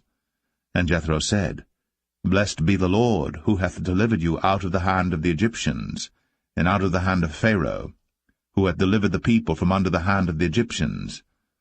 Now I know that the Lord is greater than all gods, for in the thing wherein they dealt proudly he was above them. And Jethro, Moses' father-in-law, took a burnt offering and sacrifices for God, and Aaron came, and all the elders of Israel, to eat bread with Moses' father-in-law before God. And it came to pass on the morrow that Moses sat to judge the people, and the people stood by Moses from the morning unto the evening. And when Moses' father-in-law saw all that he did to the people, he said, What is this thing that thou doest to the people? Why sittest thou thyself alone, and all the people stand by thee from morning unto even? And Moses said unto his father-in-law, Because the people come unto me to inquire of God. When they have a matter they come unto me, and I judge between one and another, and I do make them know the statutes of God and his laws. And Moses' father-in-law said unto him, The thing that thou doest is not good. Thou wilt surely wear away, both thou and this people that is with thee. For this thing is too heavy for thee. Thou art not able to perform it thyself alone. Hearken now unto my voice. I will give thee counsel, and God shall be with thee. Be thou for the people too Godward, that thou mayest bring the causes unto God. And thou shalt teach them ordinances and laws, and shalt show them the way wherein they must walk, and the work that they must do. Moreover, thou shalt provide out of all the people able men, such as fear God, men of truth, hating covetousness, and place such over them to be rulers of thousands, and rulers of hundreds, rulers of 50s, and rulers of 10s. And let them judge the people at all seasons. And it shall be, that every great matter they shall bring unto thee, but every small matter they shall judge. So shall it be easier for thyself, and they shall bear the burden with thee. If thou shalt do this thing, and God command thee so, then thou shalt be able to endure, and all this people shall also go to their place in peace. So Moses hearkened to the voice of his father-in-law, and did all that he had said. And Moses chose able men out of all Israel, and made them heads over the people, rulers of thousands, rulers of hundreds, rulers of 50s, and rulers of 10s. And they judged the people at all seasons. The hard causes they brought unto Moses, but every small matter they judged themselves. And Moses let his father-in-law depart, and he went his way into his own land.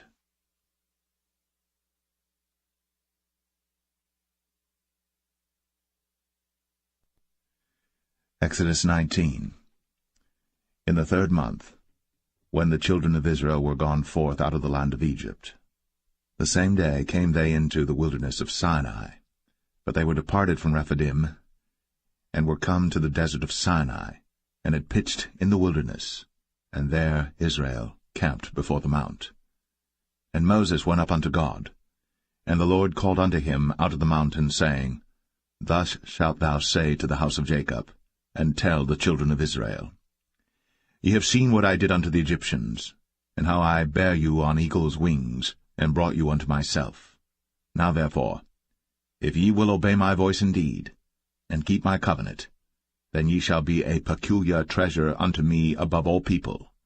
For all the earth is mine, and ye shall be unto me a kingdom of priests, and an holy nation.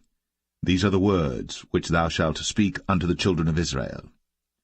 And Moses came and called for the elders of the people, and laid before their faces all these words which the Lord commanded him. And all the people answered together, and said, All that the Lord hath spoken we will do.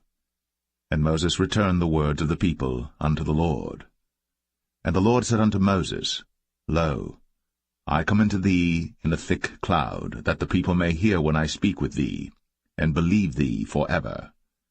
And Moses told the words of the people unto the Lord. And the Lord said unto Moses, Go unto the people, and sanctify them today and tomorrow, and let them wash their clothes, and be ready against the 3rd day. For the 3rd day the Lord will come down in the sight of all the people upon Mount Sinai.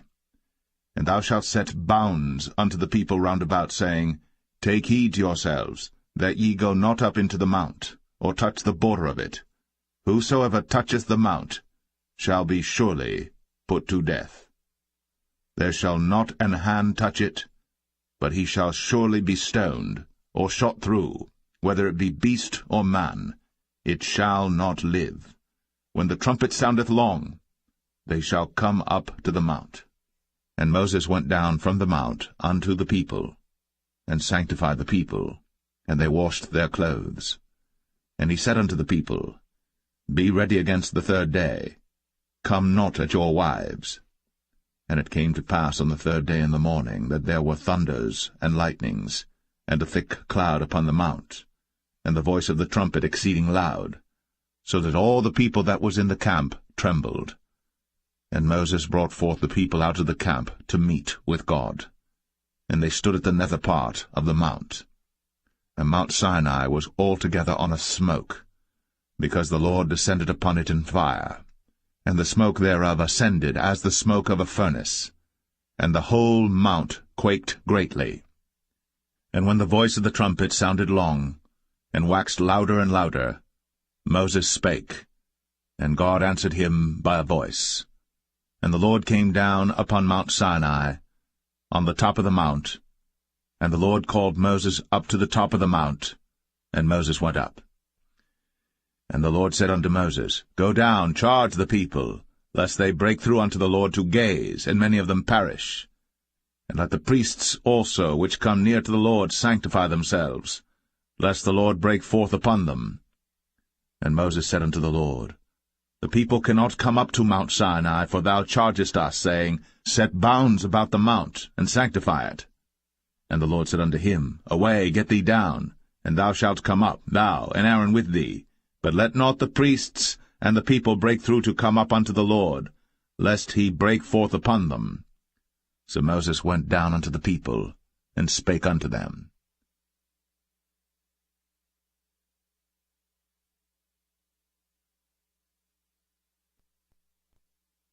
Exodus 20. And God spake all these words, saying, I am the Lord thy God, which have brought thee out of the land of Egypt, out of the house of bondage. Thou shalt have no other gods before me. Thou shalt not make unto thee any graven image, or any likeness of any thing that is in heaven above, or that is in the earth beneath, or that is in the water under the earth. Thou shalt not bow down thyself to them, nor serve them. For I, the Lord thy God, am a jealous God, visiting the iniquity of the fathers upon the children unto the third and fourth generation of them that hate me, and showing mercy unto thousands of them that love me, and keep my commandments. Thou shalt not take the name of the Lord thy God in vain, for the Lord will not hold him guiltless that taketh his name in vain. Remember the Sabbath day, to keep it holy. 6 days shalt thou labor, and do all thy work. But the 7th day is the Sabbath of the Lord thy God. In it thou shalt not do any work, thou, nor thy son, nor thy daughter, thy manservant, nor thy maidservant, nor thy cattle, nor thy stranger that is within thy gates. For in 6 days the Lord made heaven and earth, the sea, and all that in them is, and rested the 7th day. Wherefore the Lord blessed the Sabbath day, and hallowed it. Honor thy father and thy mother, that thy days may be long upon the land which the Lord thy God giveth thee. Thou shalt not kill. Thou shalt not commit adultery. Thou shalt not steal. Thou shalt not bear false witness against thy neighbor. Thou shalt not covet thy neighbor's house. Thou shalt not covet thy neighbor's wife, nor his manservant, nor his maidservant, nor his ox, nor his ass, nor anything that is thy neighbor's. And all the people saw the thunderings, and the lightnings, and the noise of the trumpet, and the mountain smoking. And when the people saw it, they removed, and stood afar off. And they said unto Moses, Speak thou with us, and we will hear, but let not God speak with us, lest we die. And Moses said unto the people, Fear not, for God is come to prove you, and that his fear may be before your faces, that ye sin not. And the people stood afar off. And Moses drew near unto the thick darkness where God was. And the Lord said unto Moses, Thus thou shalt say unto the children of Israel, Ye have seen that I have talked with you from heaven. Ye shall not make with me gods of silver, neither shall ye make unto you gods of gold. An altar of earth thou shalt make unto me, and shalt sacrifice thereon thy burnt offerings, and thy peace offerings, thy sheep and thine oxen. In all places where I record my name I will come unto thee, and I will bless thee. And if thou wilt make me an altar of stone, thou shalt not build it of hewn stone, for if thou lift up thy tool upon it, thou hast polluted it. Neither shalt thou go up by steps unto mine altar, that thy nakedness be not discovered thereon.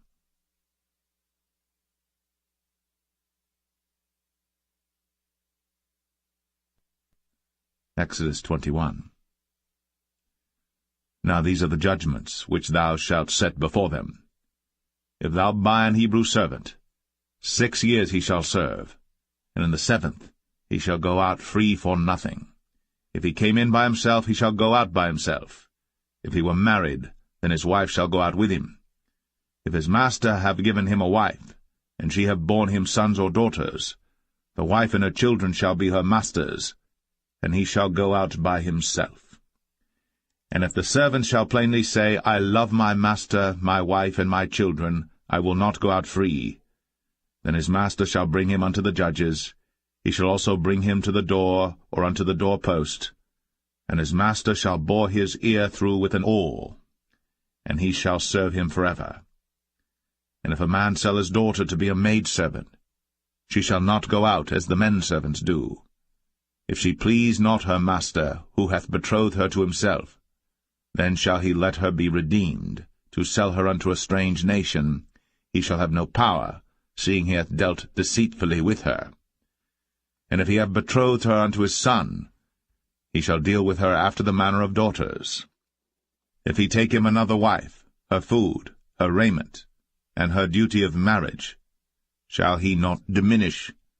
And if he do not these 3 unto her, then shall she go out free without money. He that smiteth a man so that he die shall be surely put to death. And if a man lie not in wait, but God deliver him into his hand, then I will appoint thee a place whither he shall flee. But if a man come presumptuously upon his neighbor, to slay him with guile, thou shalt take him from mine altar, that he may die. And he that smiteth his father or his mother shall be surely put to death. And he that stealeth a man, and selleth him, or if he be found in his hand, he shall surely be put to death. And he that curseth his father or his mother shall surely be put to death. And if men strive together, and one smite another with a stone, or with his fist, and he die not, but keepeth his bed, if he rise again and walk abroad upon his staff, then shall he that smote him be quit, only he shall pay for the loss of his time, and shall cause him to be thoroughly healed. And if a man smite his servant or his maid with a rod, and he die under his hand, he shall be surely punished. Notwithstanding, if he continue a day or 2, he shall not be punished, for he is his money. If men strive and hurt a woman with child, so that her fruit depart from her, and yet no mischief follow, he shall be surely punished, according as the woman's husband will lay upon him, and he shall pay as the judges determine. And if any mischief follow, then thou shalt give life for life, eye for eye, tooth for tooth, hand for hand, foot for foot, burning for burning, wound for wound, stripe for stripe. And if a man smite the eye of his servant, or the eye of his maid, that it perish, he shall let him go free for his eye's sake. And if he smite out his manservant's tooth, or his maidservant's tooth, he shall let him go free for his tooth's sake. If an ox gore a man or a woman, that they die, then the ox shall be surely stoned, and his flesh shall not be eaten, but the owner of the ox shall be quit. But if the ox were wont to push with his horn in time past, and hath been testified to his owner, and he hath not kept him in, but that he hath killed a man or a woman, the ox shall be stoned, and his owner also shall be put to death. If there be laid on him a sum of money, then he shall give for the ransom of his life whatsoever is laid upon him. Whether he have gored a son, or have gored a daughter, according to this judgment shall it be done unto him. If the ox shall push a manservant or a maidservant, he shall give unto their master 30 shekels of silver, and the ox shall be stoned.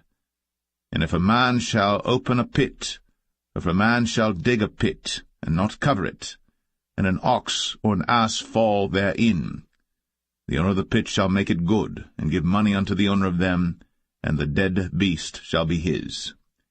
And if one man's ox hurt another's, that he die, then they shall sell the live ox, and divide the money of it, and the dead ox also they shall divide. For if it be known that the ox hath used to push in time past, and his owner hath not kept him in, he shall surely pay ox for ox, and the dead shall be his own.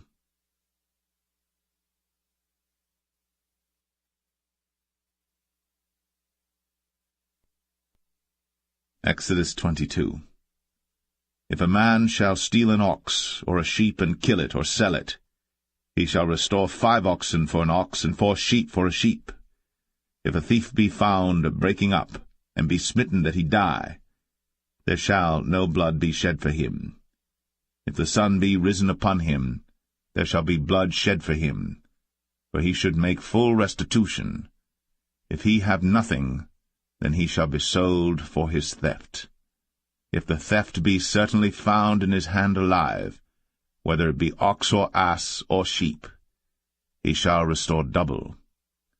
If a man shall cause a field or vineyard to be eaten, and shall put in his beast, and shall feed in another man's field, of the best of his own field and of the best of his own vineyard, shall he make restitution. If fire break out and catch in thorns, so that stacks of corn or the standing corn of the field be consumed therewith, he that kindled the fire shall surely make restitution. If a man shall deliver unto his neighbor money or stuff to keep, and it be stolen out of the man's house, if the thief be found, let him pay double. If the thief be not found, then the master of the house shall be brought unto the judges to see whether he have put his hand unto his neighbor's goods. For all manner of trespass, whether it be for ox, for ass, for sheep, for raiment, or for any manner of lost thing, which another challengeth to be his, the cause of both parties shall come before the judges, and whom the judges shall condemn, he shall pay double unto his neighbor. If a man deliver unto his neighbor an ass, or an ox, or a sheep, or any beast to keep, and it die, or be hurt, or driven away, no man seeing it, then shall an oath of the Lord be between them both, that he hath not put his hand unto his neighbor's goods, and the owner of it shall accept thereof, and he shall not make it good. And if it be stolen from him, he shall make restitution unto the owner thereof. If it be torn in pieces, then let him bring it for witness, and he shall not make good that which was torn. And if a man borrow aught of his neighbor, and it be hurt or die, the owner thereof being not with it, he shall surely make it good. But if the owner thereof be with it, he shall not make it good. If it be an hired thing, it came for his hire. And if a man entice a maid that is not betrothed, and lie with her, he shall surely endow her to be his wife. If her father utterly refuse to give her unto him, he shall pay money according to the dowry of virgins. Thou shalt not suffer a witch to live. Whosoever lieth with a beast shall surely be put to death. He that sacrificeth unto any god, save unto the Lord only, he shall be utterly destroyed. Thou shalt neither vex a stranger nor oppress him, for ye were strangers in the land of Egypt. Ye shall not afflict any widow or fatherless child. If thou afflict them in any wise, and they cry at all unto me, I will surely hear their cry, and my wrath shall wax hot, and I will kill you with the sword, and your wives shall be widows, and your children fatherless. If thou lend money to any of my people that is poor by thee, thou shalt not be to him as an usurer, neither shalt thou lay upon him usury. If thou at all take thy neighbor's raiment to pledge, thou shalt deliver it unto him by that the sun goeth down. For that is his covering only, it is his raiment for his skin, wherein shall he sleep. And it shall come to pass, when he crieth unto me, that I will hear, for I am gracious. Thou shalt not revile the gods, nor curse the ruler of thy people.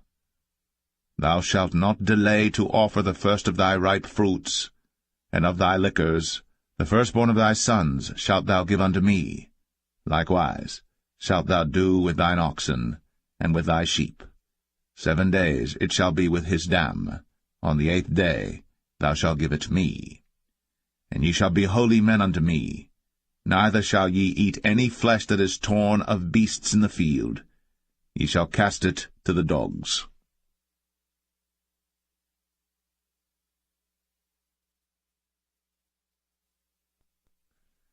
Exodus 23. Thou shalt not raise a false report. Put not thine hand with the wicked to be an unrighteous witness. Thou shalt not follow a multitude to do evil. Neither shalt thou speak in a cause to decline after many to wrest judgment. Neither shalt thou countenance a poor man in his cause. If thou meet thine enemy's ox or his ass going astray, thou shalt surely bring it back to him again. If thou see the ass of him that hateth thee lying under his burden, and wouldest forbear to help him, thou shalt surely help with him. Thou shalt not wrest the judgment of thy poor in his cause. Keep thee far from a false matter, and the innocent and righteous slay thou not, for I will not justify the wicked. And thou shalt take no gift, for the gift blindeth the wise, and perverteth the words of the righteous. Also, thou shalt not oppress a stranger. For ye know the heart of a stranger, seeing ye were strangers in the land of Egypt. And 6 years thou shalt sow thy land, and shalt gather in the fruits thereof. But the 7th year thou shalt let it rest and lie still, that the poor of thy people may eat, and what they leave the beasts of the field shall eat. In like manner thou shalt deal with thy vineyard, and with thy oliveyard. 6 days thou shalt do thy work, and on the 7th day thou shalt rest, that thine ox and thine ass may rest, and the son of thy handmaid, and the stranger may be refreshed. And in all things that I have said unto you be circumspect, and make no mention of the name of other gods, neither let it be heard out of thy mouth. 3 times thou shalt keep a feast unto me in the year. Thou shalt keep the feast of unleavened bread. Thou shalt eat unleavened bread 7 days, as I commanded thee, in the time appointed of the month Abib. For in it thou camest out from Egypt, and none shall appear before me empty. And the feast of harvest, the firstfruits of thy labours, which thou hast sown in the field, and the feast of ingathering, which is in the end of the year, when thou hast gathered in thy labours out of the field. 3 times in the year all thy males shall appear before the Lord God. Thou shalt not offer the blood of my sacrifice with leavened bread, neither shall the fat of my sacrifice remain until the morning. The first of the firstfruits of thy land thou shalt bring into the house of the Lord thy God. Thou shalt not see the kid in his mother's milk. Behold, I send an angel before thee, to keep thee in the way, and to bring thee into the place which I have prepared. Beware of him, and obey his voice. Provoke him not, for he will not pardon your transgressions, for my name is in him. But if thou shalt indeed obey his voice, and do all that I speak, then I will be an enemy unto thine enemies, and an adversary unto thine adversaries. For mine angel shall go before thee, and bring thee in unto the Amorites, and the Hittites, and the Perizzites, and the Canaanites, the Hivites, and the Jebusites, and I will cut them off. Thou shalt not bow down to their gods, nor serve them, nor do after their works, but thou shalt utterly overthrow them, and quite break down their images. And ye shall serve the Lord your God, and he shall bless thy bread and thy water, and I will take sickness away from the midst of thee. There shall nothing cast their young, nor be barren in thy land. The number of thy days I will fulfill. I will send my fear before thee, and will destroy all the people to whom thou shalt come, and I will make all thine enemies turn their backs unto thee. And I will send hornets before thee, which shall drive out the Hivite, the Canaanite, and the Hittite from before thee. I will not drive them out from before thee in 1 year, lest the land become desolate, and the beasts of the field multiply against thee. By little and little I will drive them out from before thee, until thou be increased and inherit the land. And I will set thy bounds from the Red Sea even unto the sea of the Philistines, and from the desert unto the river. For I will deliver the inhabitants of the land into your hand, and thou shalt drive them out before thee. Thou shalt make no covenant with them, nor with their gods. They shall not dwell in thy land, lest they make thee sin against me. For if thou serve their gods, it will surely be a snare unto thee.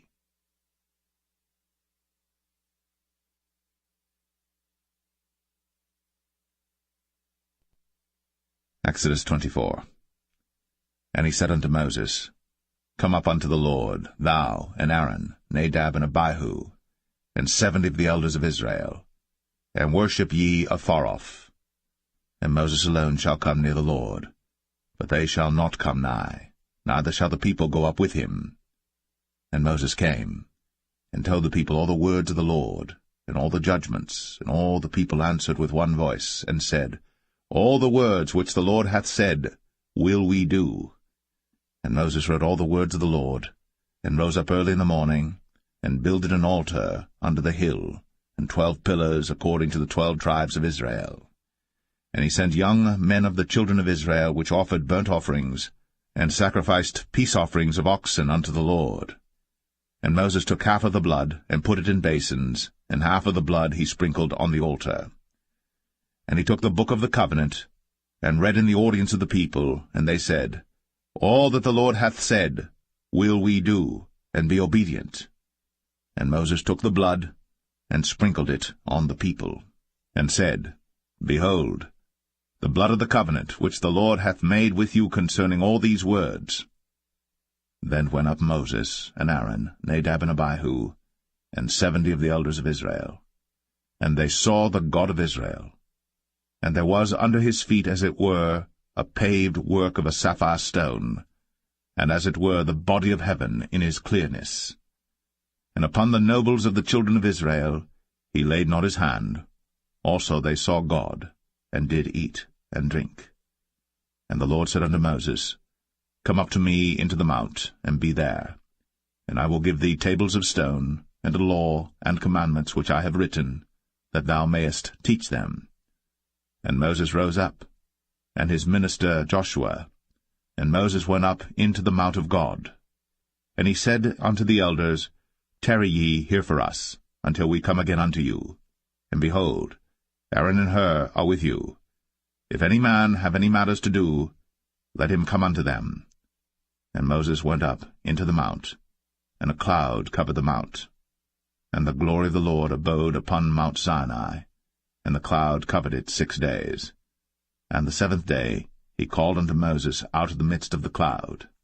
And the sight of the glory of the Lord was like devouring fire on the top of the mount in the eyes of the children of Israel. And Moses went into the midst of the cloud, and gat him up into the mount. And Moses was in the mount 40 days and 40 nights.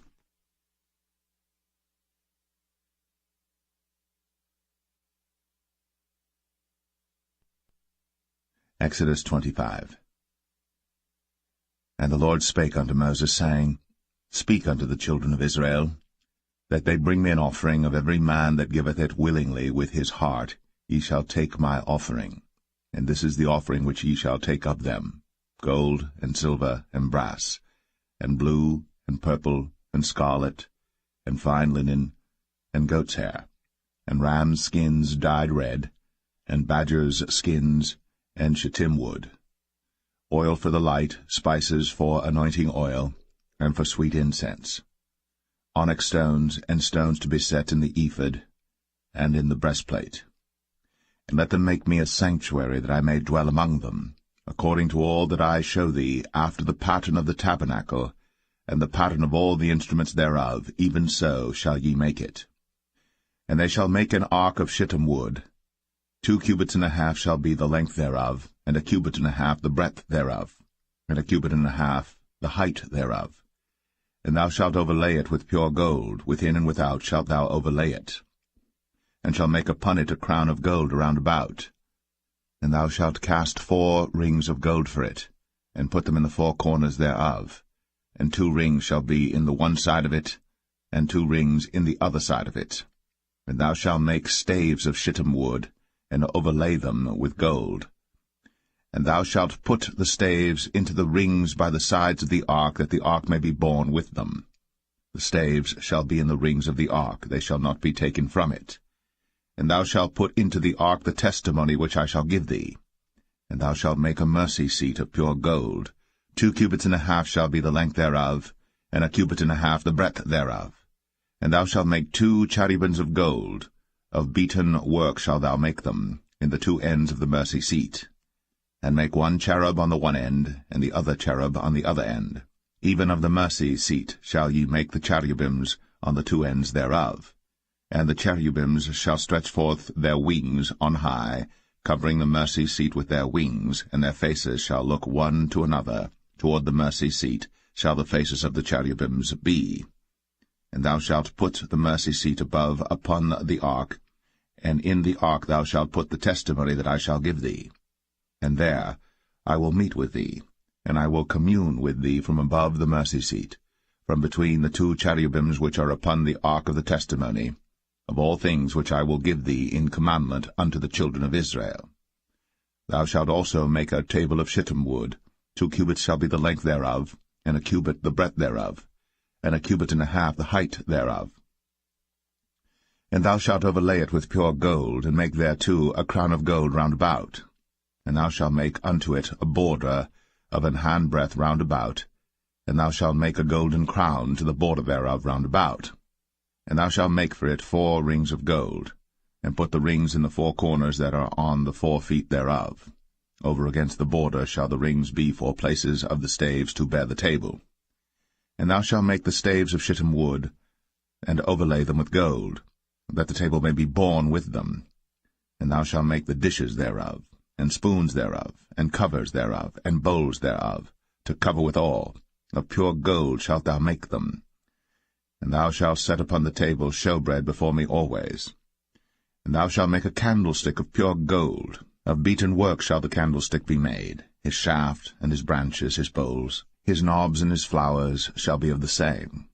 And 6 branches shall come out of the sides of it, 3 branches of the candlestick out of the one side, and 3 branches of the candlestick out of the other side. 3 bowls made like unto almonds, with a knob and a flower in one branch, and 3 bowls made like almonds in the other branch, with a knob and a flower. So in the 6 branches that come out of the candlestick. And in the candlestick shall be 4 bowls made like unto almonds, with their knobs and their flowers. And there shall be a knob under 2 branches of the same, and a knob under 2 branches of the same, and a knob under 2 branches of the same, according to the 6 branches that proceed out of the candlestick. Their knobs and their branches shall be of the same. All it shall be one beaten work of pure gold. And thou shalt make the 7 lamps thereof, and they shall light the lamps thereof, that they may give light over against it. And the tongs thereof, and the snuff dishes thereof, shall be of pure gold. Of a talent of pure gold shall he make it with all these vessels. And look that thou make them after their pattern, which was shown thee in the mount.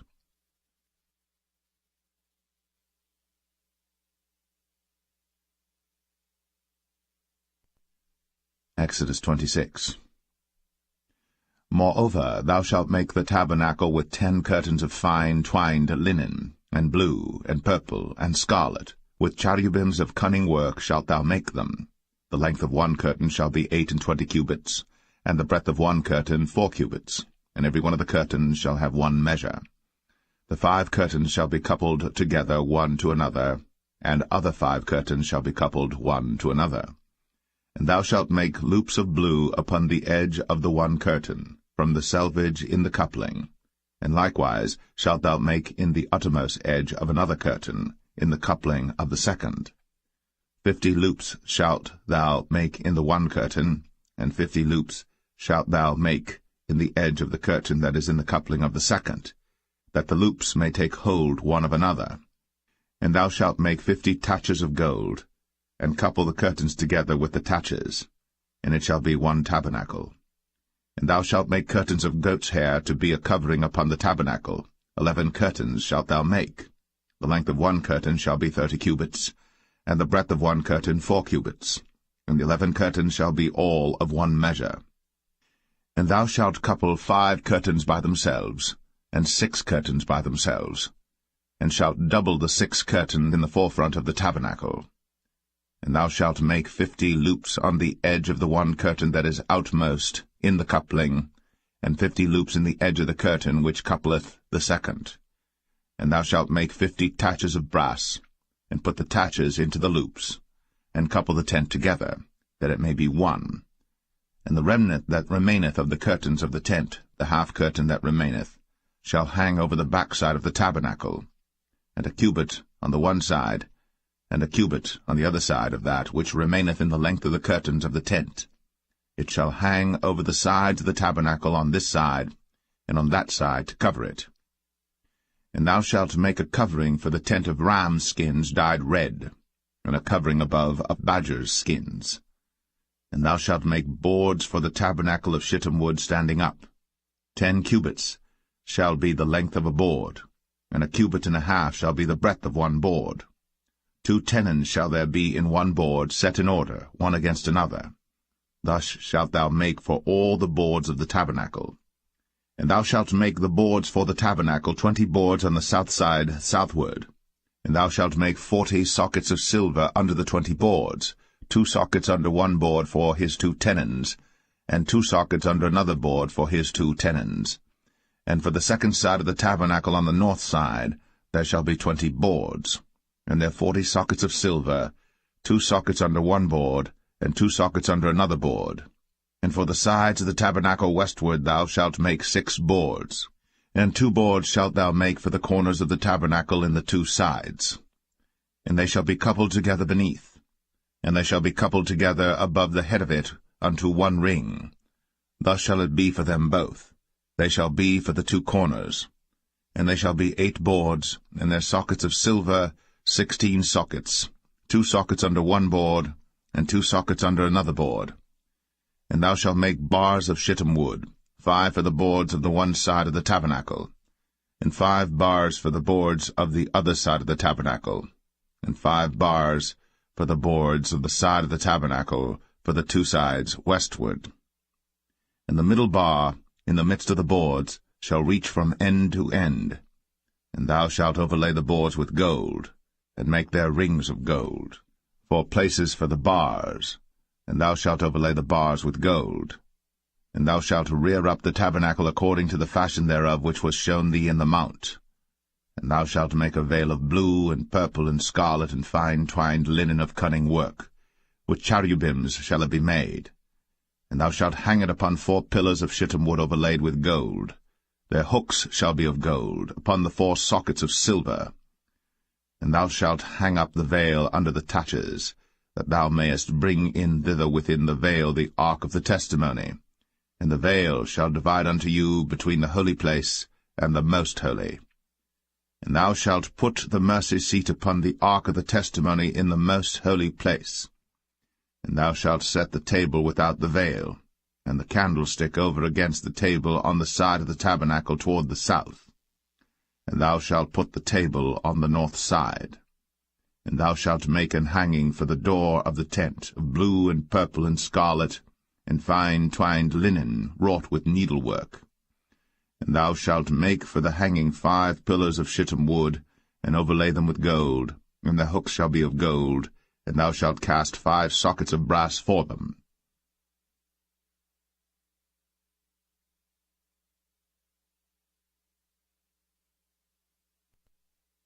Exodus 27. And thou shalt make an altar of shittim wood, 5 cubits long and 5 cubits broad. The altar shall be 4 square, and the height thereof shall be 3 cubits. And thou shalt make the horns of it upon the 4 corners thereof. His horns shall be of the same, and thou shalt overlay it with brass. And thou shalt make his pans to receive his ashes, and his shovels, and his basins, and his flesh hooks, and his firepans. All the vessels thereof thou shalt make of brass. And thou shalt make for it a grate of network of brass, and upon the net shalt thou make 4 brazen rings in the 4 corners thereof. And thou shalt put it under the compass of the altar beneath, that the net may be even to the midst of the altar. And thou shalt make staves for the altar, staves of shittim wood, and overlay them with brass. And the staves shall be put into the rings, and the stave shall be upon the two sides of the altar to bear it. Hollow with boards shalt thou make it, as it was shown thee in the mount, so shall they make it. And thou shalt make the court of the tabernacle for the south side. Southward there shall be hangings for the court of fine twined linen, of 100 cubits long for one side. And the 20 pillars thereof, and their 20 sockets shall be of brass. The hooks of the pillars, and their fillets, shall be of silver. And likewise for the north side in length there shall be hangings of 100 cubits long, and his 20 pillars, and their 20 sockets of brass, the hooks of the pillars, and their fillets of silver. And for the breadth of the court on the west side shall be hangings of 50 cubits, their pillars 10, and their sockets 10. And the breadth of the court on the east side eastward shall be 50 cubits. The hangings of one side of the gate shall be 15 cubits, their pillars 3, and their sockets 3. And on the other side shall be hangings 15 cubits, their pillars 3, and their sockets 3. And for the gate of the court shall be an hanging of 20 cubits of blue, and purple, and scarlet, and fine twined linen, wrought with needlework, and their pillars shall be 4, and their sockets 4. All the pillars round about the court shall be filleted with silver. Their hooks shall be of silver, and their sockets of brass. The length of the court shall be 100 cubits, and the breadth 50 everywhere, and the height 5 cubits of fine twined linen, and their sockets of brass. All the vessels of the tabernacle, and all the service thereof, and all the pins thereof, and all the pins of the court shall be of brass. And thou shalt command the children of Israel that they bring thee pure oil, olive beaten for the light, to cause the lamp to burn always. In the tabernacle of the congregation without the veil, which is before the testimony, Aaron and his sons shall order it from evening to morning before the Lord. It shall be a statute for ever, unto their generations, on the behalf of the children of Israel.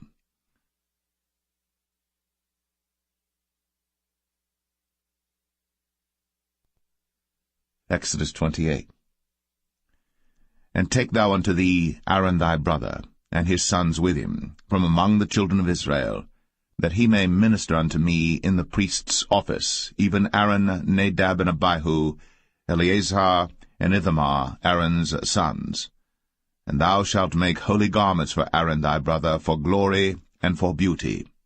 And thou shalt speak unto all that are wise-hearted, whom I have filled with the spirit of wisdom, that they may make Aaron's garments to consecrate him, that he may minister unto me in the priest's office.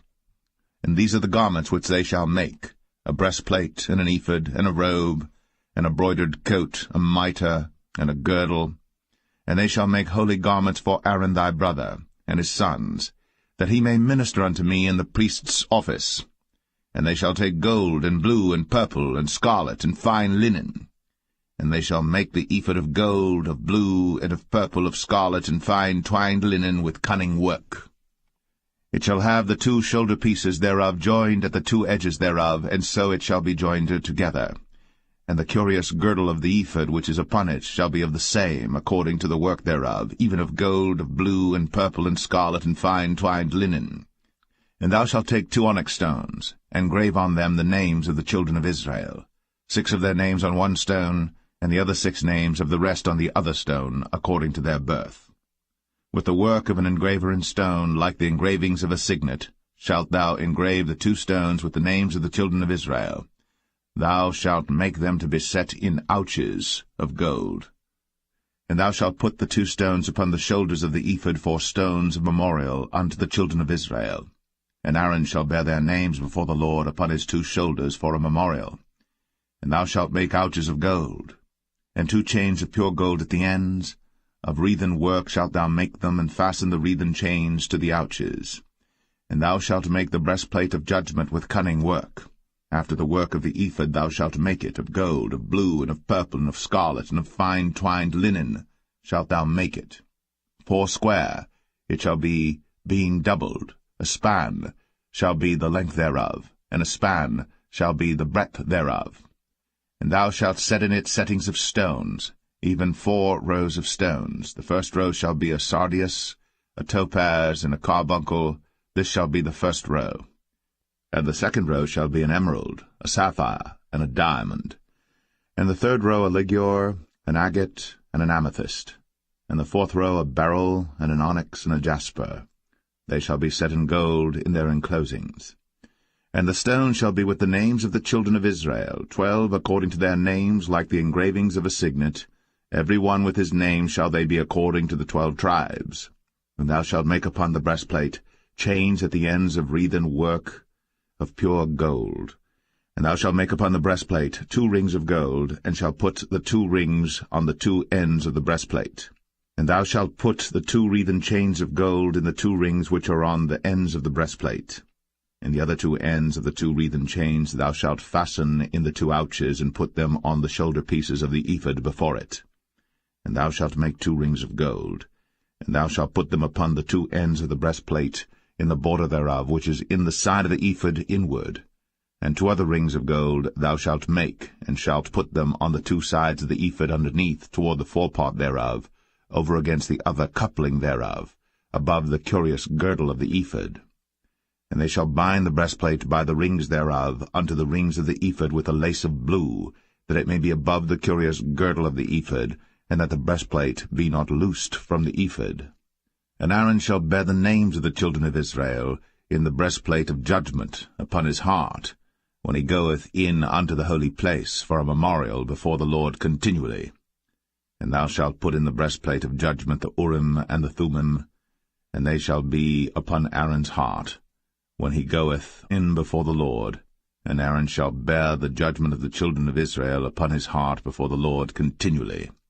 And thou shalt make the robe of the ephod all of blue. And there shall be an hole in the top of it, in the midst thereof. It shall have a binding of woven work round about the whole of it, as it were the whole of an habergeon, that it be not rent. And beneath upon the hem of it thou shalt make pomegranates of blue, and of purple, and of scarlet round about the hem thereof, and bells of gold between them round about. A golden bell and a pomegranate, a golden bell and a pomegranate, upon the hem of the robe round about. And it shall be upon Aaron to minister. And his sound shall be heard when he goeth in unto the holy place before the Lord, and when he cometh out, that he die not. And thou shalt make a plate of pure gold, and grave upon it, like the engravings of a signet, holiness to the Lord.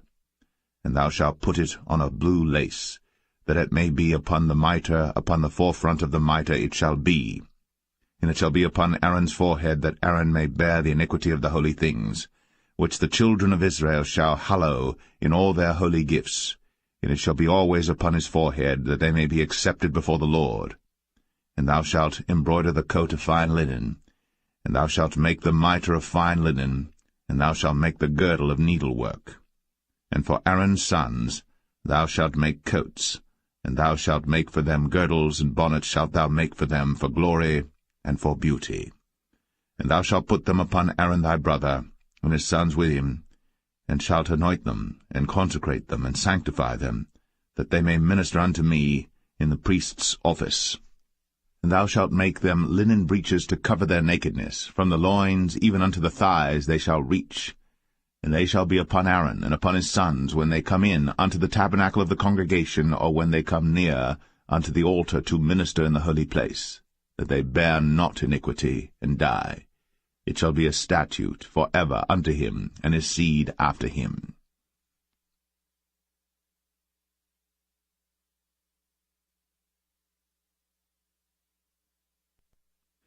Exodus 29.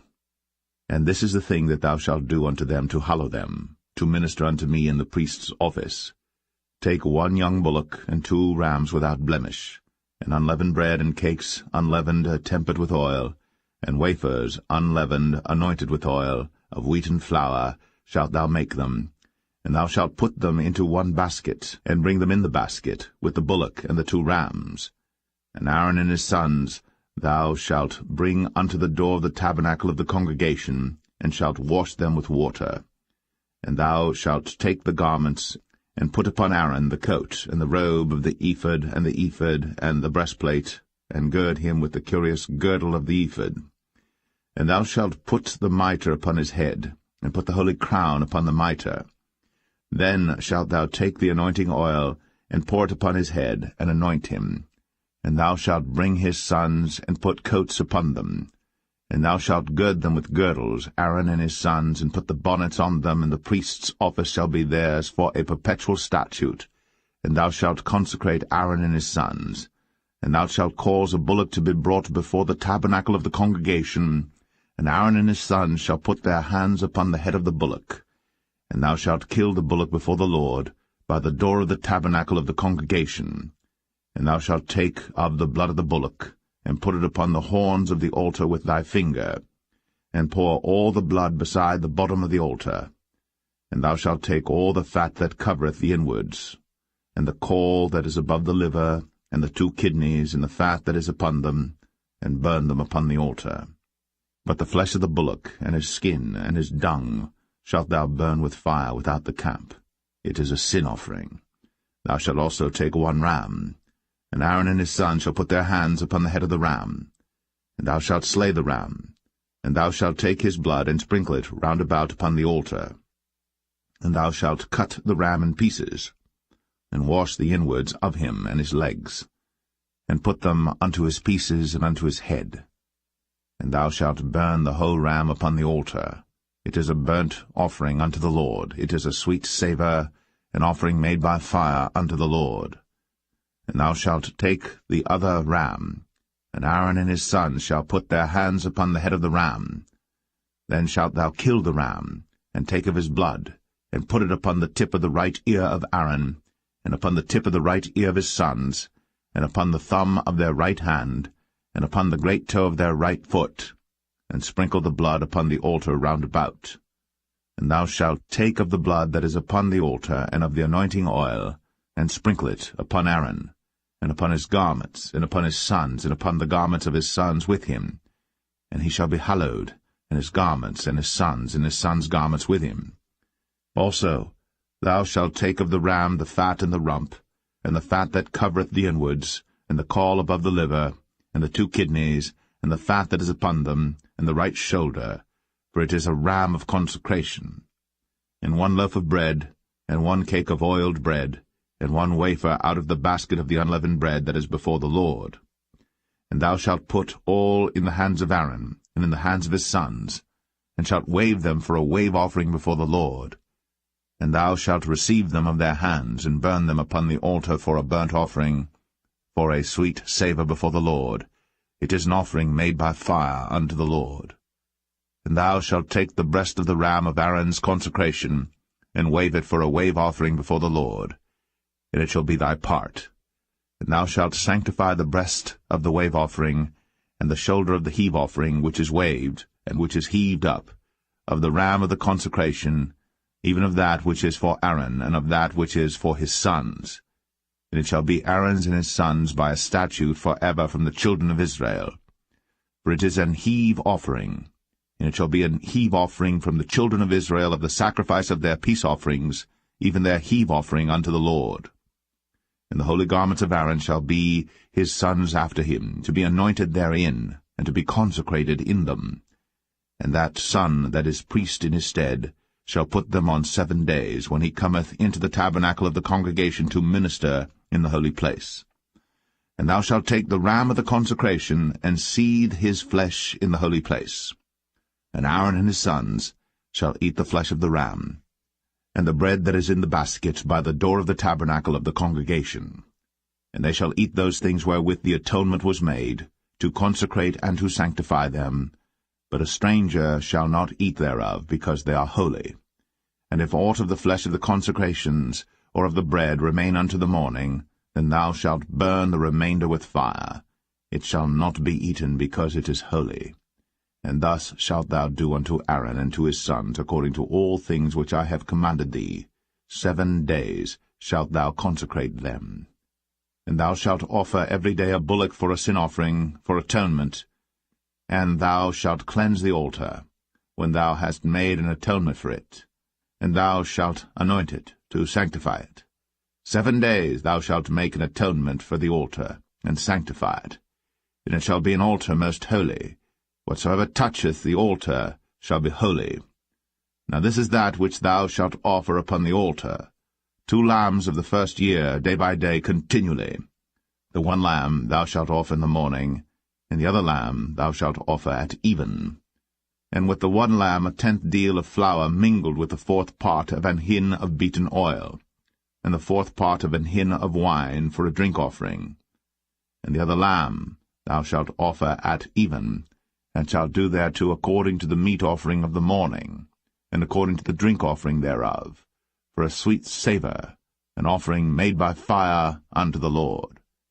This shall be a continual burnt offering throughout your generations at the door of the tabernacle of the congregation before the Lord, where I will meet you, to speak there unto thee.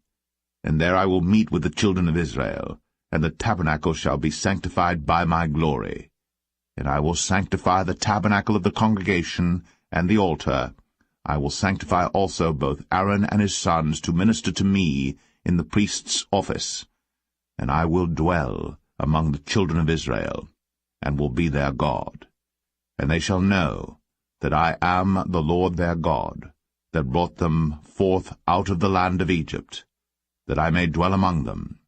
I am the Lord their God.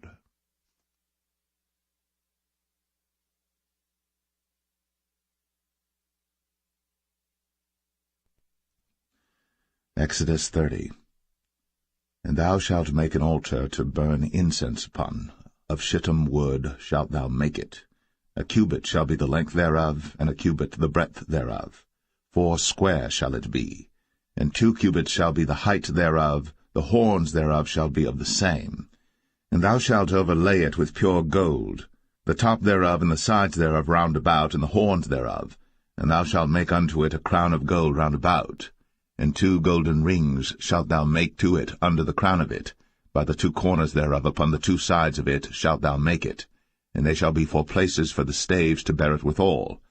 And thou shalt make the staves of shittim wood, and overlay them with gold. And thou shalt put it before the veil that is by the ark of the testimony, before the mercy seat that is over the testimony, where I will meet with thee. And Aaron shall burn thereon sweet incense every morning. When he dresseth the lamps, he shall burn incense upon it. And when Aaron lighteth the lamps at even, he shall burn incense upon it, a perpetual incense before the Lord throughout your generations. Ye shall offer no strange incense thereon, nor burnt sacrifice, nor meat offering, neither shall ye pour drink offering thereon.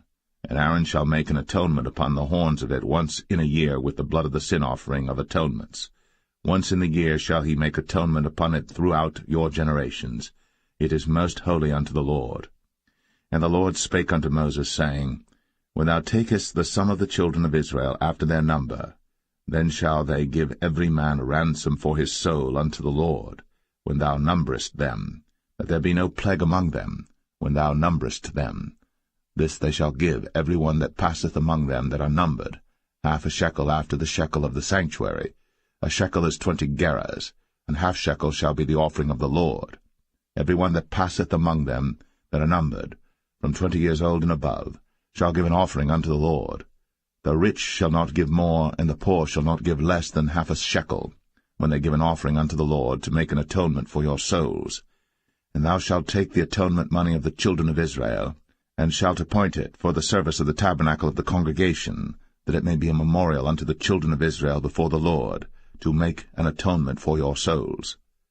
And the Lord spake unto Moses, saying, Thou shalt also make a laver of brass, and his foot also of brass, to wash withal. And thou shalt put it between the tabernacle of the congregation and the altar, and thou shalt put water therein. For Aaron and his sons shall wash their hands and their feet thereat. When they go into the tabernacle of the congregation, they shall wash with water, that they die not, or when they come near to the altar to minister, to burn offering made by fire unto the Lord. So they shall wash their hands and their feet, that they die not. And it shall be a statute forever to them, even to him and to his seed throughout their generations. Moreover the Lord spake unto Moses, saying, Take thou also unto thee principal spices, of pure myrrh 500 shekels, and of sweet cinnamon 1/2 so much, even 250 shekels, and of sweet calamus 250 shekels, and of cassia 500 shekels after the shekel of the sanctuary, and of oil olive and hin. And thou shalt make it an oil of holy ointment, an ointment compound after the art of the apothecary. It shall be an holy anointing oil. And thou shalt anoint the tabernacle of the congregation therewith, and the ark of the testimony, and the table and all his vessels, and the candlestick and his vessels, and the altar of incense, and the altar of burnt offering with all his vessels, and the laver and his foot. And thou shalt sanctify them, that they may be most holy. Whatsoever toucheth them shall be holy.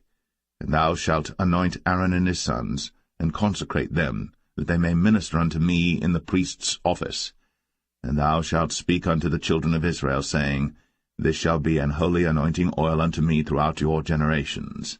Upon man's flesh shall it not be poured, neither shall ye make any other like it, after the composition of it. It is holy, and it shall be holy unto you. Whosoever compoundeth any like it, or whosoever putteth any of it upon a stranger, shall even be cut off from his people. And the Lord said unto Moses, Take unto thee sweet spices, stacte, and onycha, and galbanum, these sweet spices with pure frankincense, of each shall there be a like weight. And thou shalt make it a perfume, a confection after the art of the apothecary, tempered together pure and holy. And thou shalt beat some of it very small, and put of it before the testimony in the tabernacle of the congregation, where I will meet with thee. It shall be unto you most holy. And as for the perfume which thou shalt make, ye shall not make to yourselves according to the composition thereof. It shall be unto thee holy for the Lord. Whosoever shall make like unto that, to smell thereto, shall even be cut off from his people.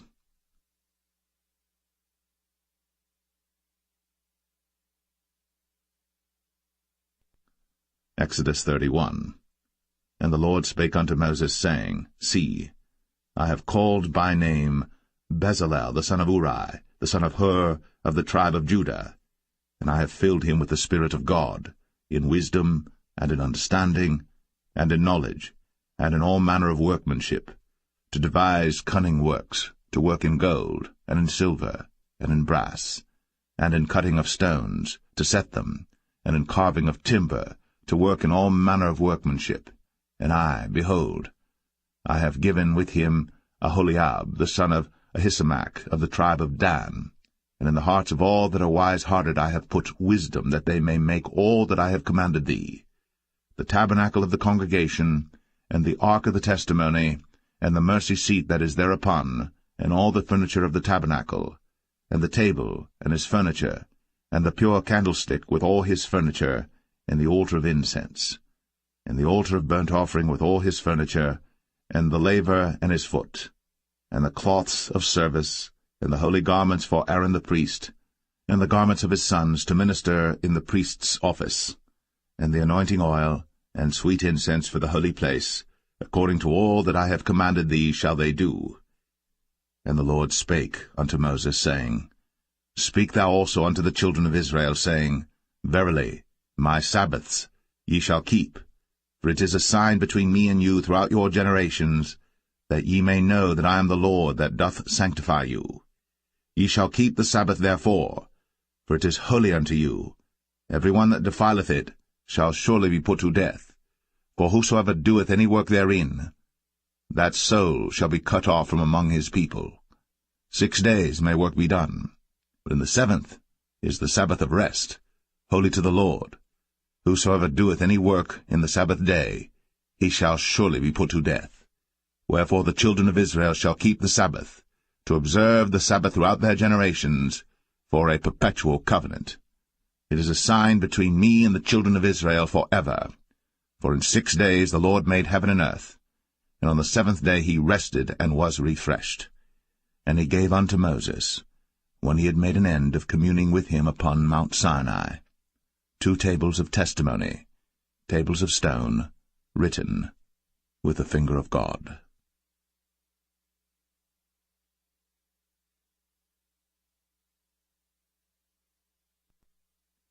Exodus 32. And when the people saw that Moses delayed to come down out of the mount, the people gathered themselves together unto Aaron, and said unto him, Up, make us gods, which shall go before us. For as for this Moses, the man that brought us up out of the land of Egypt, we wot not what is become of him. And Aaron said unto them, Break off the golden earrings which are in the ears of your wives, of your sons, and of your daughters, and bring them unto me. And all the people brake off the golden earrings which were in their ears, and brought them unto Aaron.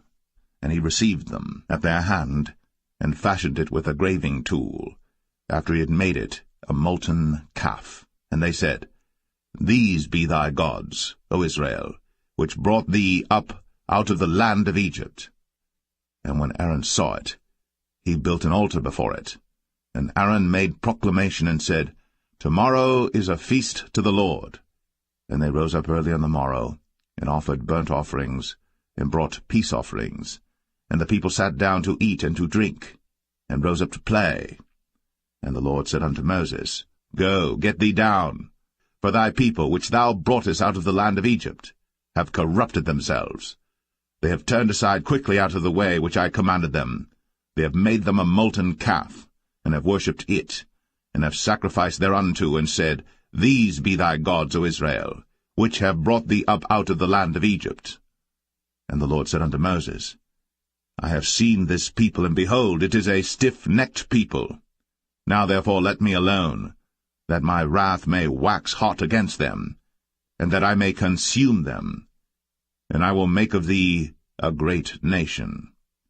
And Moses besought the Lord his God, and said, Lord, why doth thy wrath wax hot against thy people, which thou hast brought forth out of the land of Egypt with great power, and with a mighty hand? Wherefore should the Egyptians speak and say, For mischief did he bring them out, to slay them in the mountains, and to consume them from the face of the earth? Turn from thy fierce wrath, and repent of this evil against thy people.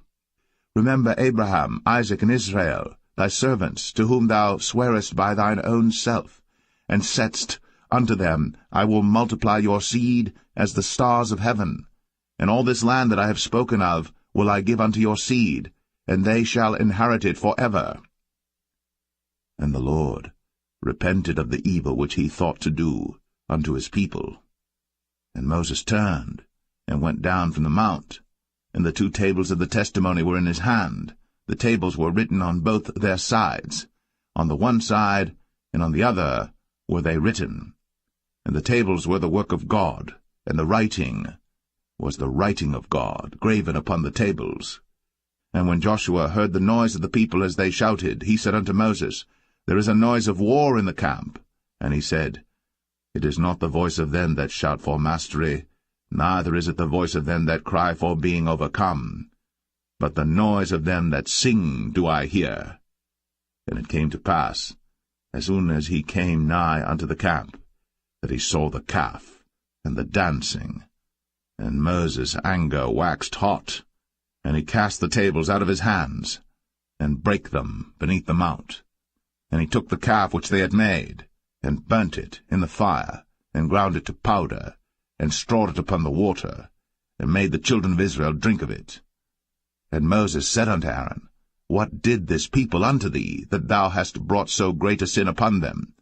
And Aaron said, Let not the anger of my Lord wax hot. Thou knowest the people, that they are set on mischief. For they said unto me, Make us gods, which shall go before us. For as for this Moses, the man that brought us up out of the land of Egypt, we wot not what is become of him. And I said unto them, Whosoever hath any gold, let them break it off.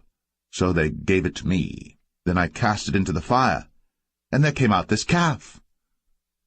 And when Moses saw that the people were naked, for Aaron had made them naked unto their shame among their enemies, then Moses stood in the gate of the camp, and said, Who is on the Lord's side? Let him come unto me. And all the sons of Levi gathered themselves together unto him. And he said unto them, Thus saith the Lord God of Israel, Put every man his sword by his side, and go in and out from gate to gate throughout the camp, and slay every man his brother, and every man his companion, and every man his neighbor. And the children of Levi did according to the word of Moses. And there fell of the people that day about 3,000 men. For Moses had said, Consecrate yourselves today to the Lord, even every man upon his son, and upon his brother, that he may bestow upon you a blessing this day. And it came to pass on the morrow, that Moses said unto the people, Ye have sinned a great sin, and now I will go up unto the Lord.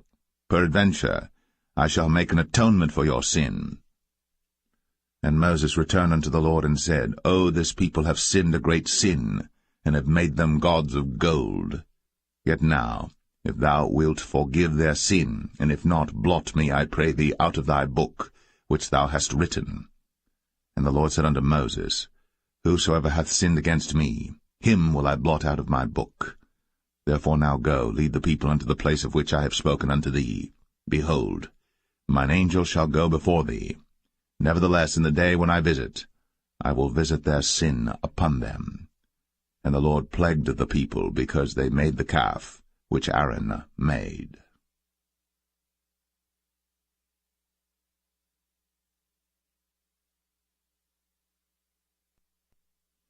Exodus 33. And the Lord said unto Moses, Depart, and go up hence, thou, and the people which thou hast brought up out of the land of Egypt, unto the land which I sware unto Abraham, to Isaac, and to Jacob, saying, Unto thy seed will I give it. And I will send an angel before thee, and I will drive out the Canaanite, the Amorite, and the Hittite, and the Perizzite, the Hivite, and the Jebusite, unto a land flowing with milk and honey. For I will not go up in the midst of thee, for thou art a stiff-necked people, lest I consume thee in the way. And when the people heard these evil tidings, they mourned, and no man did put on him his ornaments. For the Lord had said unto Moses, Say unto the children of Israel, Ye are a stiff-necked people. I will come up into the midst of thee in a moment, and consume thee. Therefore now put off thy ornaments from thee, that I may know what to do unto thee. And the children of Israel stripped themselves of their ornaments by the mount Horeb.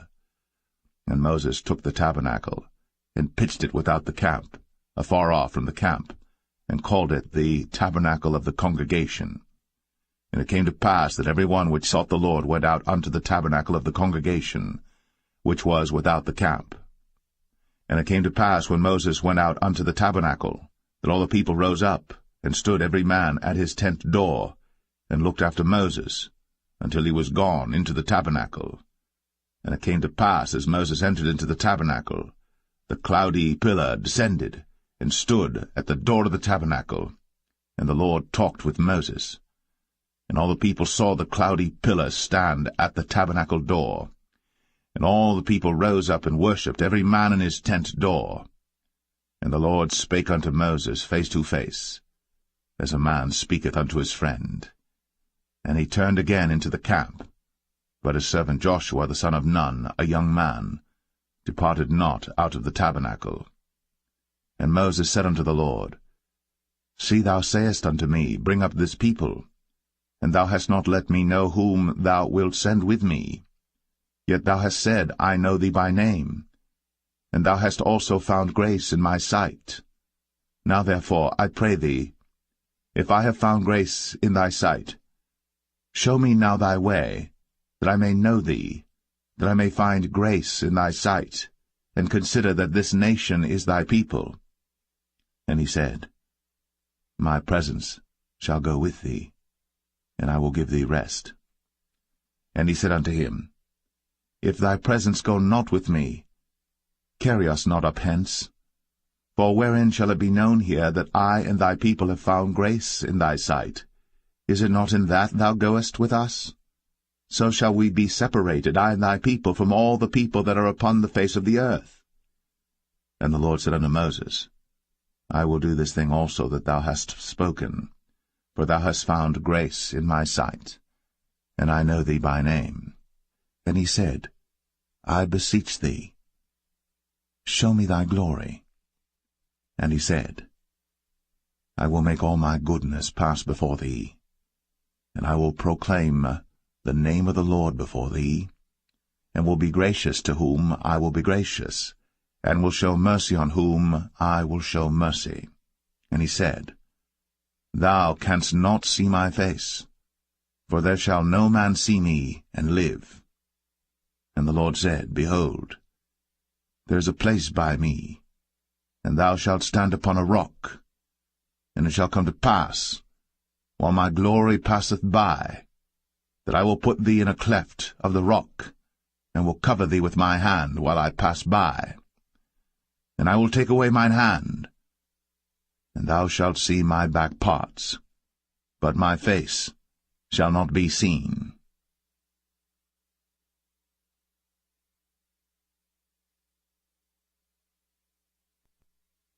Exodus 34. And the Lord said unto Moses, Hew thee 2 tables of stone like unto the first.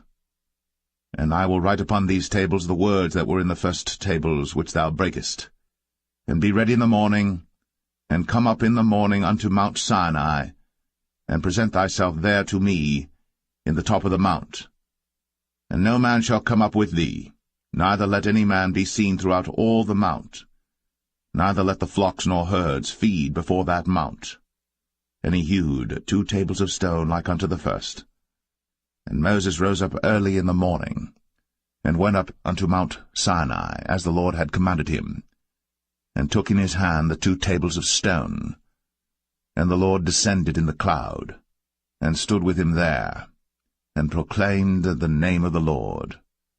And the Lord passed by before him, and proclaimed, the Lord God, merciful and gracious, long-suffering, and abundant in goodness and truth, keeping mercy for thousands, forgiving iniquity, and transgression and sin, and that will by no means clear the guilty, visiting the iniquity of the fathers upon the children, and upon the children's children, unto the 3rd and to the 4th generation.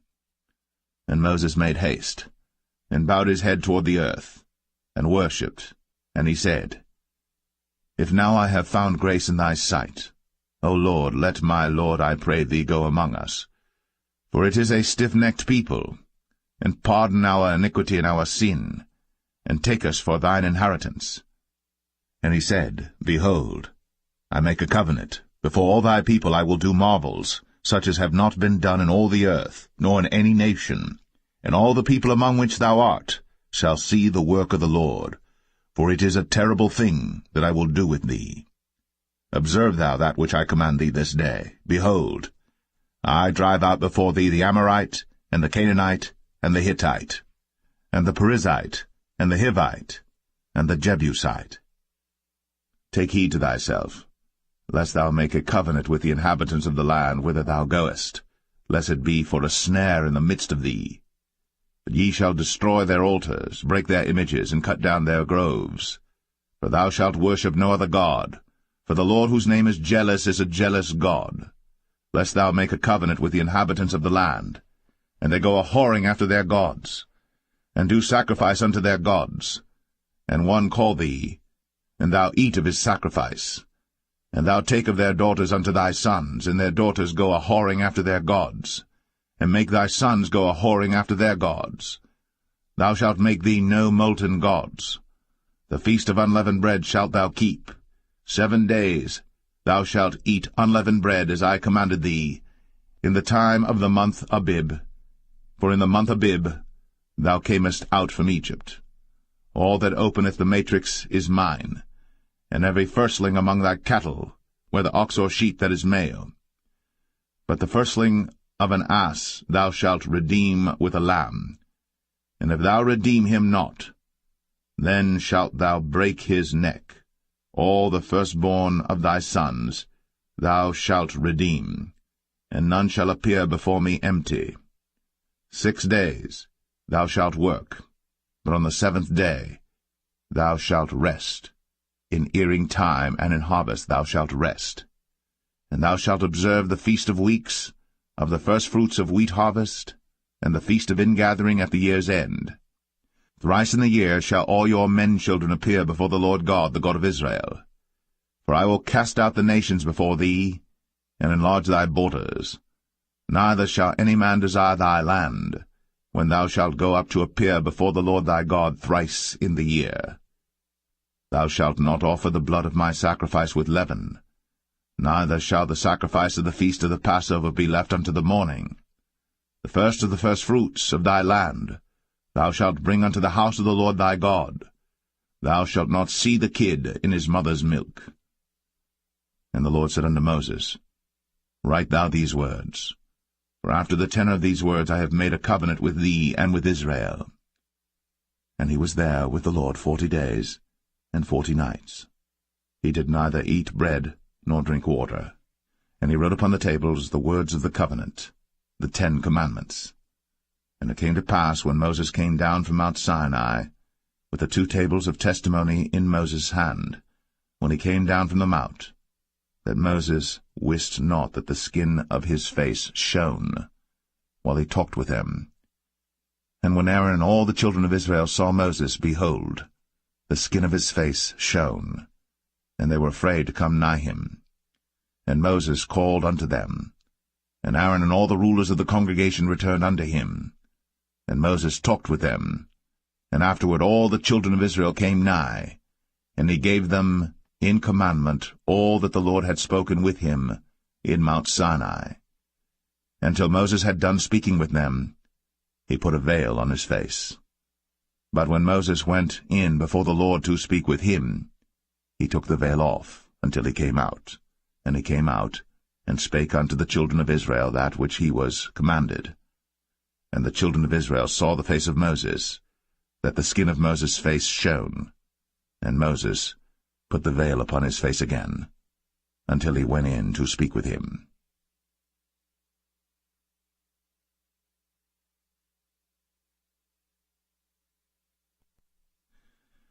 Exodus 35. And Moses gathered all the congregation of the children of Israel together, and said unto them, These are the words which the Lord hath commanded, that ye should do them. 6 days shall work be done, but on the 7th day there shall be to you an holy day, a Sabbath of rest to the Lord. Whosoever doeth work therein shall be put to death. Ye shall kindle no fire throughout your habitations upon the Sabbath day. And Moses spake unto all the congregation of the children of Israel, saying, This is the thing which the Lord commanded, saying, Take ye from among you an offering unto the Lord.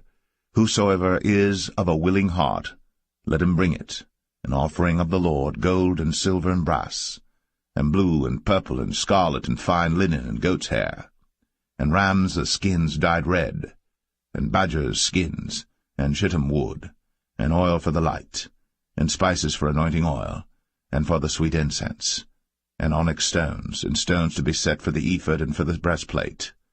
And every wise-hearted among you shall come, and make all that the Lord hath commanded, the tabernacle, his tent, and his covering, his taches, and his boards, his bars, his pillars, and his sockets, the ark and the staves thereof, with the mercy seat and the veil of the covering, the table and his staves, and all his vessels, and the showbread, the candlestick also for the light, and his furniture, and his lamps, with the oil for the light, and the incense altar, and his staves, and the anointing oil, and the sweet incense, and the hanging for the door at the entering in of the tabernacle, the altar of burnt offering, with his brazen grate, his staves, and all his vessels, the laver and his foot, the hangings of the court, his pillars, and their sockets, and the hanging for the door of the court, the pins of the tabernacle, and the pins of the court, and their cords, the cloths of service, to do service in the holy place, the holy garments for Aaron the priest, and the garments of his sons to minister in the priest's office.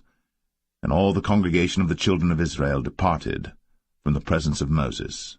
And they came, every one whose heart stirred him up, and every one whom his spirit made willing. And they brought the Lord's offering to the work of the tabernacle of the congregation, and for all his service, and for the holy garments. And they came, both men and women, as many as were willing-hearted, and brought bracelets and earrings and rings and tablets, all jewels of gold. And every man that offered an offering of gold unto the Lord. And every man with whom was found blue and purple and scarlet and fine linen and goat's hair, and red skins of rams and badgers' skins brought them. Every one that did offer an offering of silver and brass brought the Lord's offering, and every man with whom was found shittim wood for any work of the service brought it. And all the women that were wise-hearted did spin with their hands, and brought that which they had spun, both of blue and of purple and of scarlet and of fine linen. And all the women whose heart stirred them up in wisdom spun goat's hair. And the rulers brought onyx stones, and stones to be set for the ephod and for the breastplate, and spice, and oil for the light, and for the anointing oil, and for the sweet incense. The children of Israel brought a willing offering unto the Lord, every man and woman whose heart made them willing to bring for all manner of work, which the Lord had commanded to be made by the hand of Moses.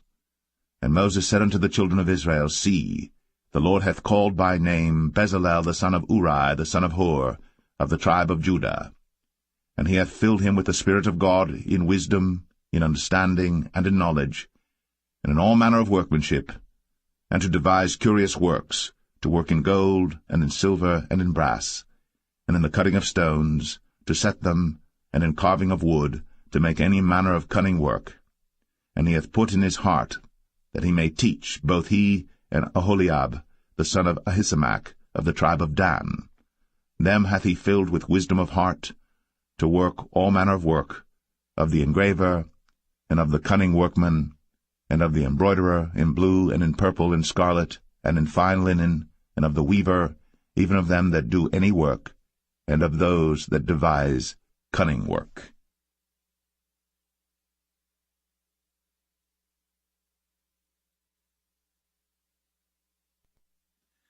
Exodus 36. Then wrought Bezalel and Aholiab, and every wise-hearted man, in whom the Lord put wisdom and understanding to know how to work all manner of work for the service of the sanctuary, according to all that the Lord had commanded. And Moses called Bezalel and Aholiab, and every wise-hearted man, in whose heart the Lord had put wisdom, even every one whose heart stirred him up to come unto the work to do it. And they received of Moses all the offering, which the children of Israel had brought for the work of the service of the sanctuary, to make it withal. And they brought yet unto him free offerings every morning. And all the wise men that wrought all the work of the sanctuary came every man from his work which they made. And they spake unto Moses, saying, The people bring much more than enough for the service of the work, which the Lord commanded to make. And Moses gave commandment, and they caused it to be proclaimed throughout the camp, saying, Let neither man nor woman make any more work for the offering of the sanctuary. So the people were restrained from bringing. For the stuff they had was sufficient for all the work to make it, and too much. And every wise-hearted man among them that wrought the work of the tabernacle made 10 curtains of fine twined linen, and blue, and purple, and scarlet. With cherubims of cunning work made he them. The length of one curtain was 28 cubits, and the breadth of one curtain 4 cubits. The curtains were all of one size.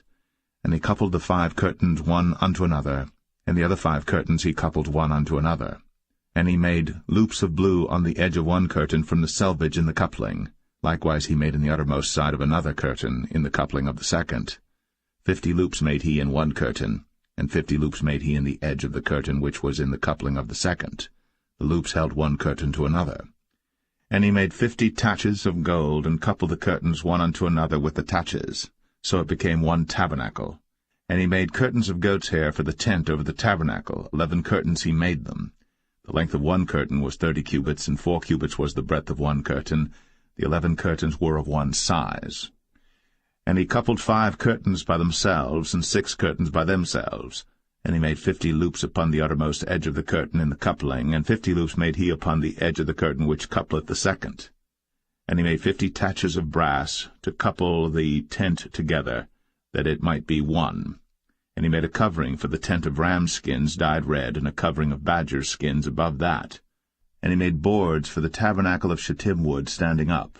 The length of a board was 10 cubits, and the breadth of a board 1 cubit and a half. One board had 2 tenons, equally distant one from another. Thus did he make for all the boards of the tabernacle. And he made boards for the tabernacle, 20 boards for the south side southward. And 40 sockets of silver he made under the 20 boards, 2 sockets under one board for his 2 tenons, and 2 sockets under another board for his 2 tenons. And for the other side of the tabernacle, which is toward the north corner, he made 20 boards, and their 40 sockets of silver, 2 sockets under one board, and 2 sockets under another board. And for the sides of the tabernacle westward he made 6 boards, and 2 boards made he for the corners of the tabernacle in the 2 sides, and they were coupled beneath and coupled together at the head thereof to one ring. Thus he did to both of them in both the corners. And there were 8 boards, and their sockets were 16 sockets of silver, under every board 2 sockets. And he made bars of shittim wood, 5 for the boards of the one side of the tabernacle, and 5 bars for the boards of the other side of the tabernacle, and 5 bars for the boards of the tabernacle for the sides westward. And he made the middle bar to shoot through the boards from the one end to the other. And he overlaid the boards with gold, and made their rings of gold to be places for the bars, and overlaid the bars with gold. And he made a veil of blue and purple and scarlet, and fine twined linen with cherubims made he, it of cunning work. And he made thereunto 4 pillars of shittim wood, and overlaid them with gold. Their hooks were of gold, and he cast for them 4 sockets of silver. And he made an hanging for the tabernacle door of blue and purple and scarlet and fine twined linen of needlework, and the 5 pillars of it with their hooks, and he overlaid their chapiters and their fillets with gold, but their 5 sockets were of brass.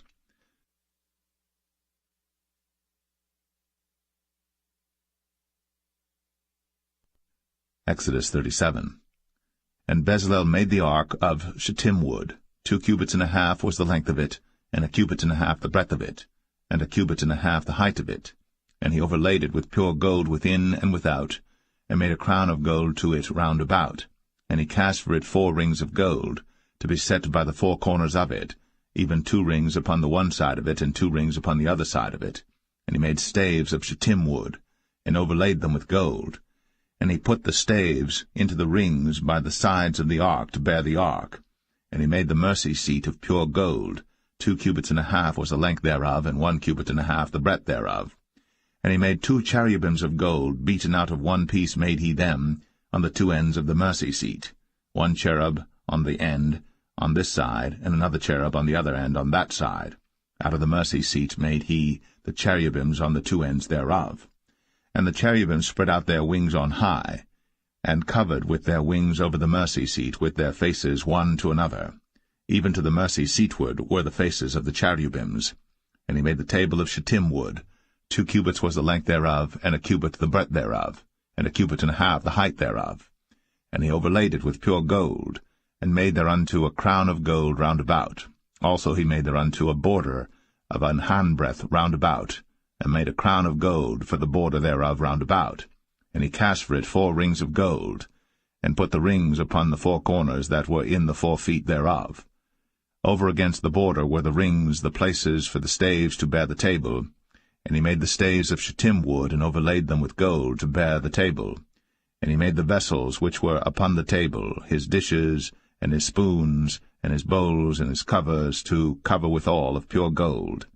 And he made the candlestick of pure gold. Of beaten work made he the candlestick. His shaft and his branch, his bowls, his knobs, and his flowers were of the same.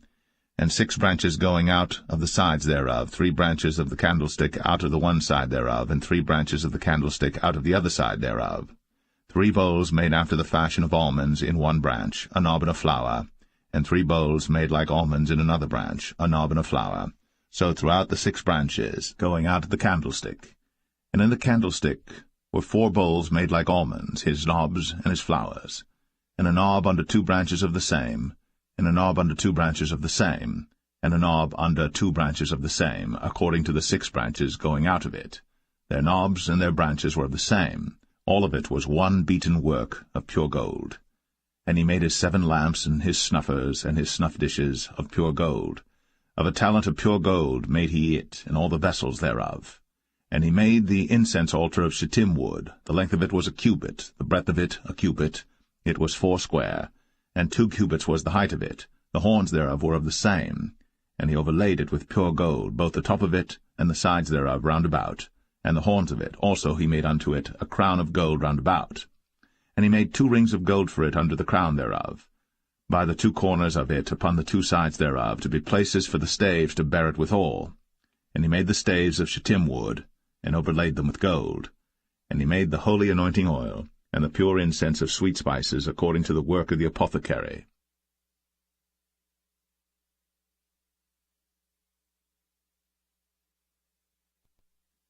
Exodus 38.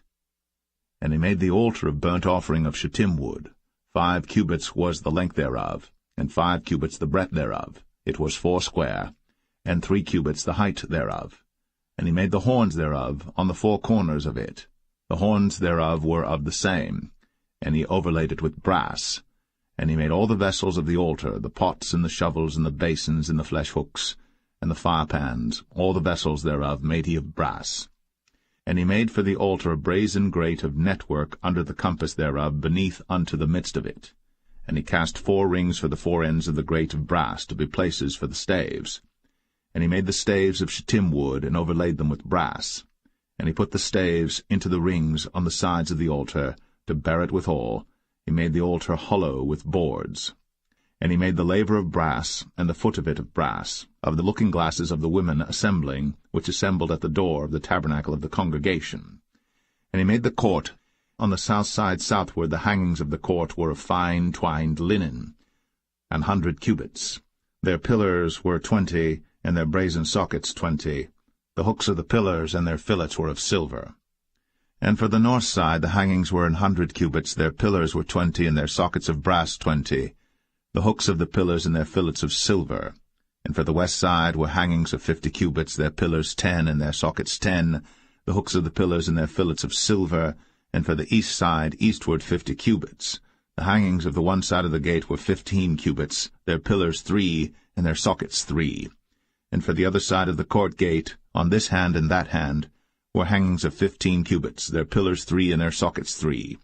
All the hangings of the court round about were of fine twined linen, and the sockets for the pillars were of brass, the hooks of the pillars and their fillets of silver, and the overlaying of their chapiters of silver, and all the pillars of the court were filleted with silver. And the hanging for the gate of the court was needlework, of blue and purple and scarlet and fine twined linen, and 20 cubits was the length, and the height and the breadth was 5 cubits, answerable to the hangings of the court. And their pillars were 4, and their sockets of brass 4, their hooks of silver, and the overlaying of their chapiters and their fillets of silver. And all the pins of the tabernacle and of the court round about were of brass. This is the sum of the tabernacle, even of the tabernacle of testimony, as it was counted, according to the commandment of Moses, for the service of the Levites, by the hand of Ithamar, son to Aaron the priest. And Bezalel, the son of Uri, the son of Hur, of the tribe of Judah, made all that the Lord commanded Moses. And with him was Aholiab, son of Ahisamach, of the tribe of Dan, an engraver, and a cunning workman, and an embroiderer in blue, and in purple, and in scarlet, and fine linen. All the gold that was occupied for the work, and all the work of the holy place, even the gold of the offering, was 29 talents, and 730 shekels after the shekel of the sanctuary. And the silver of them that were numbered of the congregation was 100 talents, and 1,760 shekels after the shekel of the sanctuary. A bekah for every man, that is, half a shekel, after the shekel of the sanctuary, for every one that went to be numbered, from 20 years old and upward, for 600,000 and 3,550 men. And of the 100 talents of silver were cast the sockets of the sanctuary, and the sockets of the veil, and 100 sockets of the 100 talents, a talent for a socket. And of the 1,775 shekels he made hooks for the pillars, and overlaid their chapiters, and filleted them. And the brass of the offering was 70 talents, and 2,400 shekels. And therewith he made the sockets to the door of the tabernacle of the congregation, and the brazen altar, and the brazen grate for it, and all the vessels of the altar, and the sockets of the court round about, and the sockets of the court gate, and all the pins of the tabernacle, and all the pins of the court round about.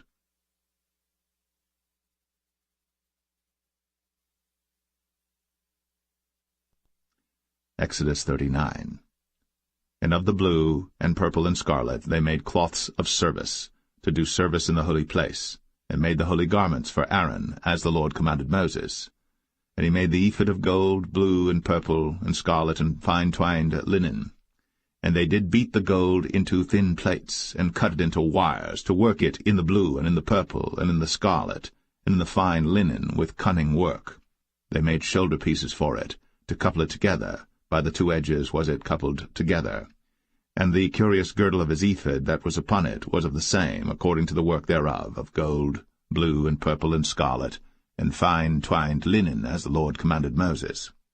And they wrought onyx stones enclosed in ouches of gold, graven as signets are graven, with the names of the children of Israel.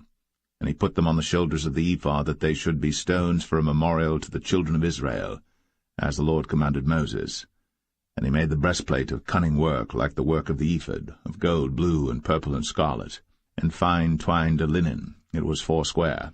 They made the breastplate double. A span was the length thereof, and a span the breadth thereof, being doubled.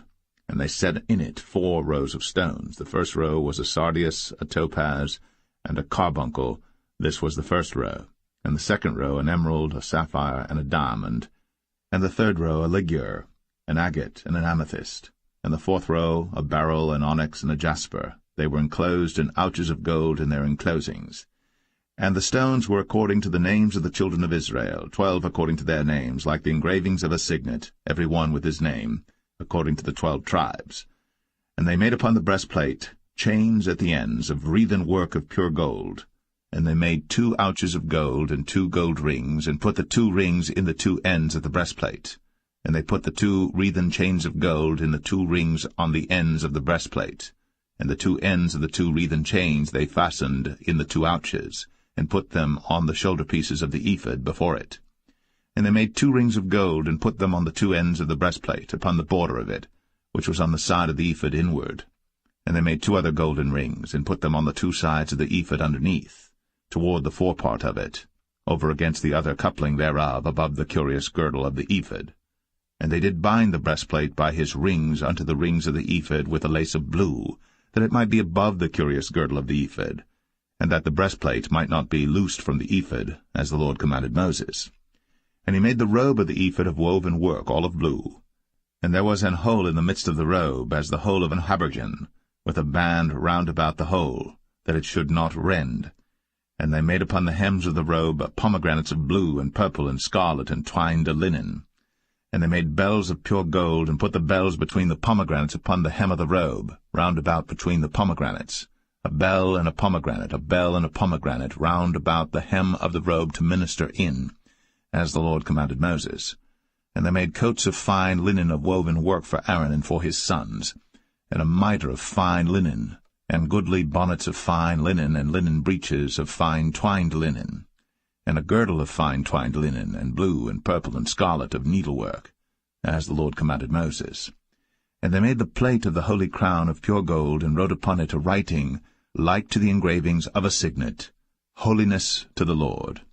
And they tied unto it a lace of blue, to fasten it on high upon the mitre, as the Lord commanded Moses. Thus was all the work of the tabernacle of the tent of the congregation finished. And the children of Israel did according to all that the Lord commanded Moses, so did they. And they brought the tabernacle unto Moses, the tent, and all his furniture, his taches, his boards, his bars, and his pillars, and his sockets, and the covering of ram skins dyed red, and the covering of badger skins, and the veil of the covering, the ark of the testimony, and the staves thereof, and the mercy seat, the table and all the vessels thereof, and the showbread, the pure candlestick, with the lamps thereof, even with the lamps to be set in order, and all the vessels thereof, and the oil for light, and the golden altar, and the anointing oil, and the sweet incense, and the hanging for the tabernacle door, the brazen altar, and his grate of brass, his staves and all his vessels, the laver and his foot, the hangings of the court, his pillars and his sockets, and the hanging for the court gate, his cords, and his pins, and all the vessels of the service of the tabernacle for the tent of the congregation, the cloths of service to do service in the holy place, and the holy garments for Aaron the priest, and his sons' garments, to minister in the priest's office. According to all that the Lord commanded Moses, so the children of Israel made all the work. And Moses did look upon all the work, and behold, they had done it, as the Lord had commanded, even so had they done it. And Moses blessed them.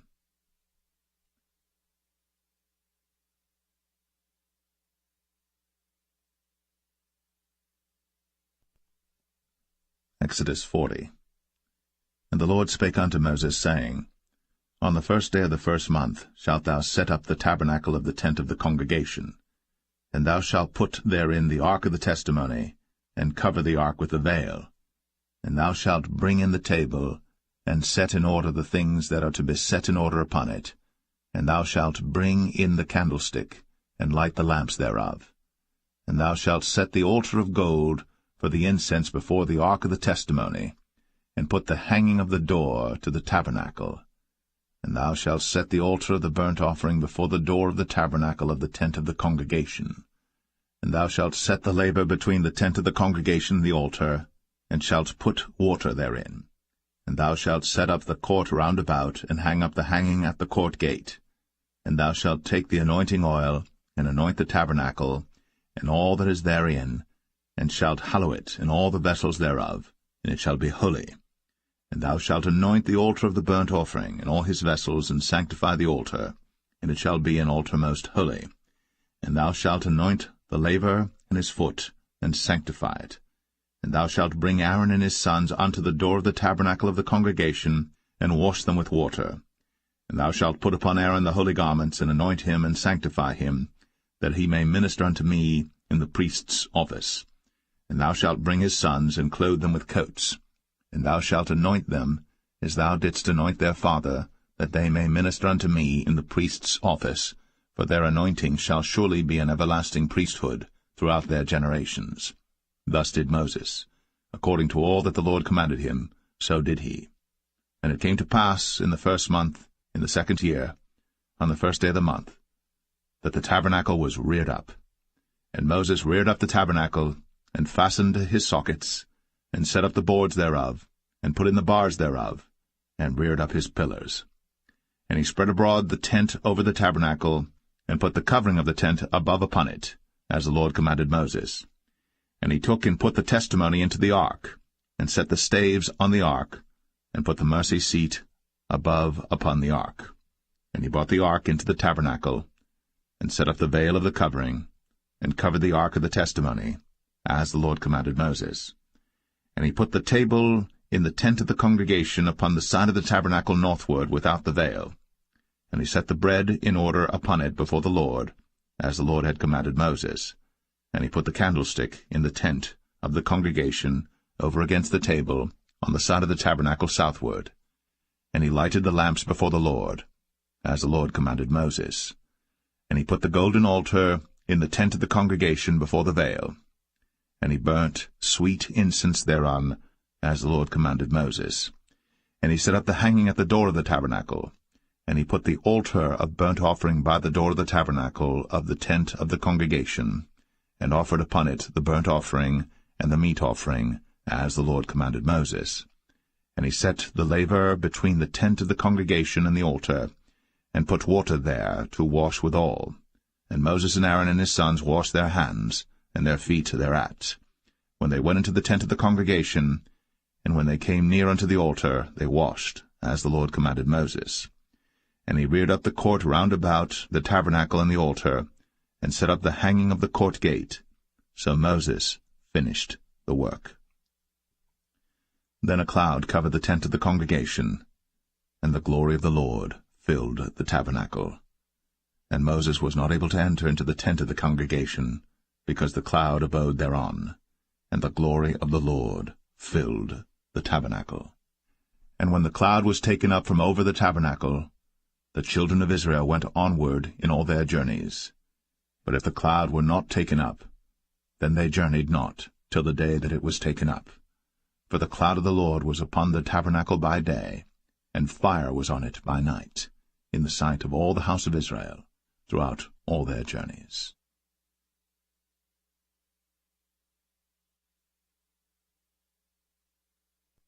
The Book of Leviticus, chapter 1.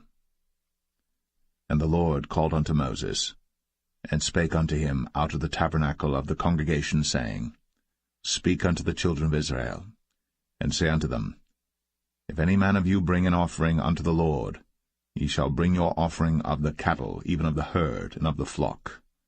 If his offering be a burnt sacrifice of the herd, let him offer a male without blemish. He shall offer it of his own voluntary will at the door of the tabernacle of the congregation before the Lord. And he shall put his hand upon the head of the burnt offering, and it shall be accepted for him to make atonement for him. And he shall kill the bullock before the Lord, and the priests, Aaron's sons, shall bring the blood, and sprinkle the blood round about upon the altar that is by the door of the tabernacle of the congregation. And he shall flay the burnt offering, and cut it into his pieces. And the sons of Aaron the priests shall put fire upon the altar, and lay the wood in order upon the fire. And the priests, Aaron's sons, shall lay the parts, the head, and the fat, in order upon the wood that is on the fire which is upon the altar.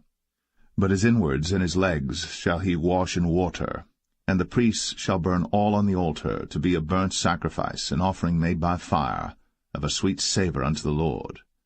And if his offering be of the flocks, namely of the sheep or of the goats, for a burnt sacrifice, He shall bring it a male without blemish, and he shall kill it on the side of the altar northward before the Lord, and the priests, Aaron's sons, shall sprinkle his blood round about upon the altar.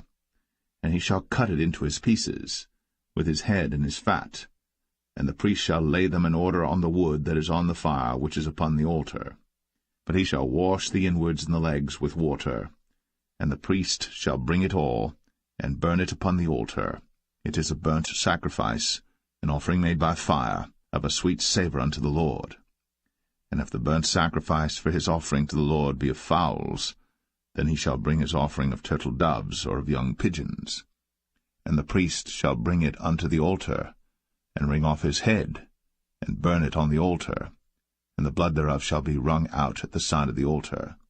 And he shall pluck away his crop with his feathers, and cast it beside the altar on the east part, by the place of the ashes.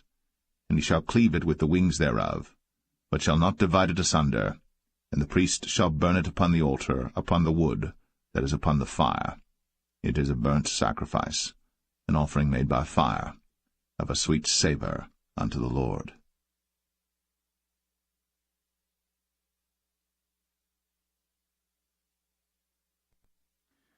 Leviticus 2. And when any will offer a meat offering unto the Lord, his offering shall be of fine flour, and he shall pour oil upon it, and put frankincense thereon, and he shall bring it to Aaron's sons the priests. And he shall take thereout his handful of the flour thereof, and of the oil thereof, with all the frankincense thereof. And the priests shall burn the memorial of it upon the altar, to be an offering made by fire, of a sweet savour unto the Lord. And the remnant of the meat offering shall be Aaron's and his sons. It is a thing most holy of the offerings of the Lord made by fire. And if thou bring an oblation of a meat offering baked in the oven, it shall be unleavened cakes of fine flour mingled with oil, or unleavened wafers anointed with oil. And if thy oblation be a meat offering baked in a pan, it shall be of fine flour, unleavened, mingled with oil. Thou shalt part it in pieces, and pour oil thereon. It is a meat offering. And if thy oblation be a meat offering baked in the frying pan, it shall be made of fine flour with oil. And thou shalt bring the meat offering that is made of these things unto the Lord, and when it is presented unto the priest, he shall bring it unto the altar. And the priest shall take from the meat offering a memorial thereof, and shall burn it upon the altar. It is an offering made by fire, of a sweet savour unto the Lord. And that which is left of the meat offering shall be Aaron's and his sons. It is a thing most holy of the offerings of the Lord made by fire. No meat offering which ye shall bring unto the Lord shall be made with leaven, for ye shall burn no leaven, nor any honey, in any offering of the Lord made by fire. As for the oblation of the firstfruits, ye shall offer them unto the Lord, but they shall not be burnt on the altar for a sweet savour. And every oblation of thy meat offering shalt thou season with salt, neither shalt thou suffer the salt of the covenant of thy God to be lacking from thy meat offering. With all thine offerings thou shalt offer salt. And if thou offer a meat offering of thy firstfruits unto the Lord, thou shalt offer for the meat offering of thy firstfruits green ears of corn dried by the fire, even corn beaten out of full ears. And thou shalt put oil upon it, and lay frankincense thereon. It is a meat offering. And the priest shall burn the memorial of it, part of the beaten corn thereof, and part of the oil thereof, with all the frankincense thereof. It is an offering made by fire unto the Lord.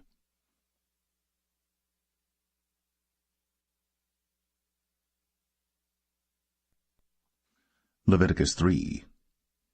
And if his oblation be a sacrifice of peace offering, if he offer it of the herd, whether it be a male or female, he shall offer it without blemish before the Lord. And he shall lay his hand upon the head of his offering, and kill it at the door of the tabernacle of the congregation. And Aaron's sons the priests shall sprinkle the blood upon the altar round about. And he shall offer of the sacrifice of the peace offering an offering made by fire unto the Lord, the fat that covereth the inwards, and all the fat that is upon the inwards, and the 2 kidneys, and the fat that is on them, which is by the flanks, and the caul above the liver, with the kidneys, it shall he take away. And Aaron's sons shall burn it on the altar upon the burnt sacrifice which is upon the wood that is on the fire. It is an offering made by fire, of a sweet savour unto the Lord. And if his offering for a sacrifice of peace offering unto the Lord be of the flock, male or female, he shall offer it without blemish. If he offer a lamb for his offering, then shall he offer it before the Lord. And he shall lay his hand upon the head of his offering, and kill it before the tabernacle of the congregation. And Aaron's sons shall sprinkle the blood thereof round about upon the altar. And he shall offer of the sacrifice of the peace offering an offering made by fire unto the Lord, the fat thereof, and the whole rump, it shall he take off hard by the backbone, and the fat that covereth the inwards, and all the fat that is upon the inwards, and the 2 kidneys, and the fat that is upon them, which is by the flanks, and the caul above the liver, with the kidneys, it shall he take away. And the priest shall burn it upon the altar.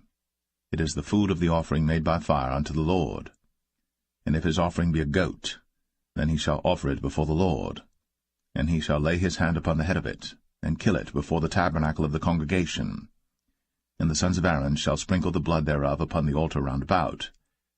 And he shall offer thereof his offering, even an offering made by fire unto the Lord, the fat that covereth the inwards, and all the fat that is upon the inwards, and the 2 kidneys, and the fat that is upon them, which is by the flanks, and the caul above the liver, with the kidneys, it shall he take away. And the priest shall burn them upon the altar. It is the food of the offering made by fire for a sweet savour. All the fat is the Lord's.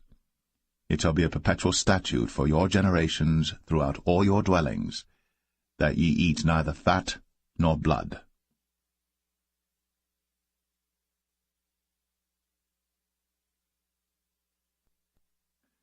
Leviticus 4.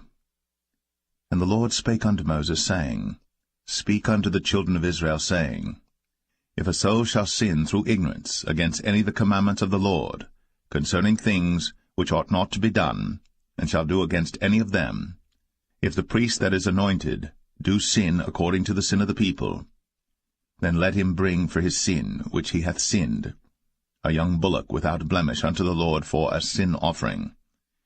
And he shall bring the bullock unto the door of the tabernacle of the congregation before the Lord, and shall lay his hand upon the bullock's head, and kill the bullock before the Lord. And the priest that is anointed shall take of the bullock's blood, and bring it to the tabernacle of the congregation. And the priest shall dip his finger in the blood, and sprinkle of the blood 7 times before the Lord, before the veil of the sanctuary. And the priest shall put some of the blood upon the horns of the altar of sweet incense before the Lord, which is in the tabernacle of the congregation, and shall pour all the blood of the bullock at the bottom of the altar of the burnt offering, which is at the door of the tabernacle of the congregation. And he shall take off from it all the fat of the bullock for the sin offering, the fat that covereth the inwards, and all the fat that is upon the inwards, and the 2 kidneys, and the fat that is upon them, which is by the flanks, and the caul above the liver, with the kidneys, it shall he take away, as it was taken off from the bullock of the sacrifice of peace offerings. And the priest shall burn them upon the altar of the burnt offering. And the skin of the bullock, and all his flesh, with his head, and with his legs, and his inwards, and his dung, even the whole bullock shall he carry forth without the camp unto a clean place, where the ashes are poured out, and burn him on the wood with fire. Where the ashes are poured out shall he be burnt. And if the whole congregation of Israel sin through ignorance, and the thing be hid from the eyes of the assembly, and they have done somewhat against any of the commandments of the Lord concerning things which should not be done, and are guilty, when the sin which they have sinned against it is known, then the congregation shall offer a young bullock for the sin, and bring him before the tabernacle of the congregation. And the elders of the congregation shall lay their hands upon the head of the bullock before the Lord, and the bullock shall be killed before the Lord. And the priest that is anointed shall bring of the bullock's blood to the tabernacle of the congregation. And the priest shall dip his finger in some of the blood, and sprinkle it 7 times before the Lord, even before the veil. And he shall put some of the blood upon the horns of the altar which is before the Lord, that is, in the tabernacle of the congregation, and shall pour out all the blood at the bottom of the altar of the burnt offering, which is at the door of the tabernacle of the congregation. And he shall take all his fat from him, and burn it upon the altar. And he shall do with the bullock as he did with the bullock for a sin offering. So shall he do with this. And the priest shall make an atonement for them, and it shall be forgiven them. And he shall carry forth the bullock without the camp, and burn him as he burned the first bullock. It is a sin offering for the congregation. When a ruler hath sinned, and done somewhat through ignorance against any of the commandments of the Lord his God, concerning things which should not be done, and is guilty, or if his sin, wherein he hath sinned, come to his knowledge, he shall bring his offering, a kid of the goats, a male without blemish. And he shall lay his hand upon the head of the goat, and kill it in the place where they killed the burnt offering before the Lord. It is a sin offering. And the priest shall take of the blood of the sin offering with his finger, and put it upon the horns of the altar of burnt offering, and shall pour out his blood at the bottom of the altar of burnt offering. And he shall burn all his fat upon the altar, as the fat of the sacrifice of peace offerings. And the priest shall make an atonement for him as concerning his sin, and it shall be forgiven him.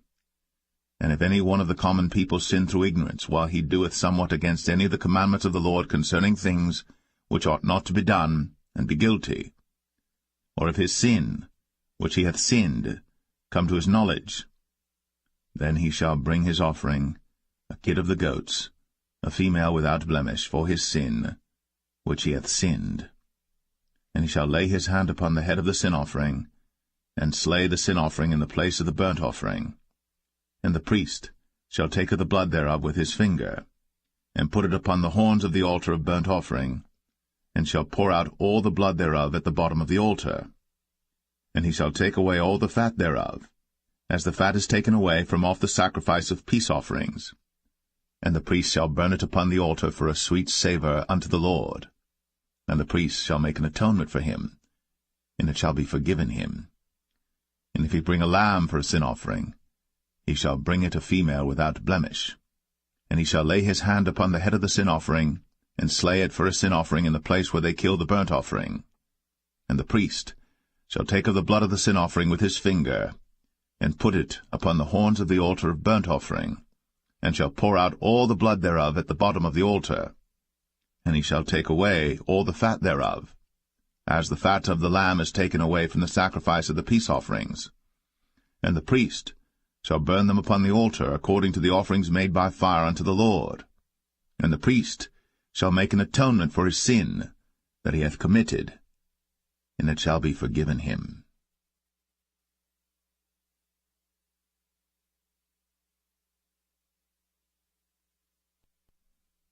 Leviticus 5. And if a soul sin, and hear the voice of swearing, and is a witness, whether he hath seen or known of it, if he do not utter it, then he shall bear his iniquity.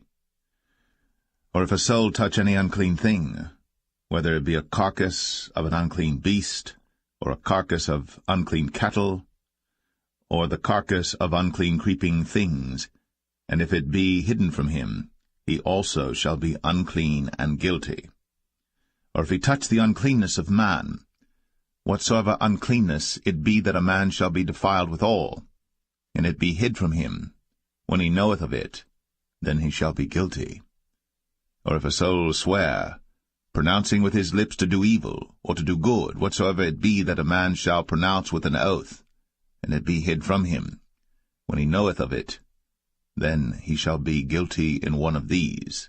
And it shall be, when he shall be guilty in one of these things, that he shall confess that he hath sinned in that thing.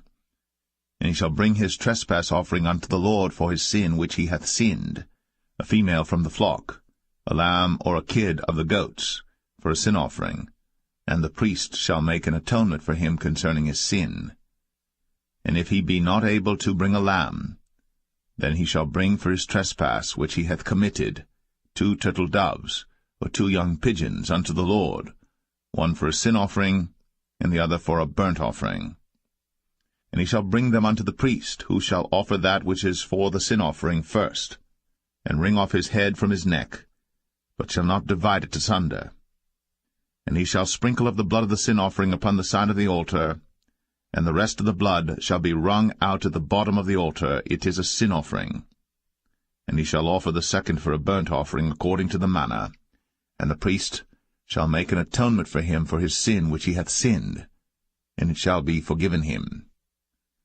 But if he be not able to bring 2 turtle-doves or 2 young pigeons, then he that sinned shall bring for his offering the 10th part of an ephah of fine flour for a sin offering.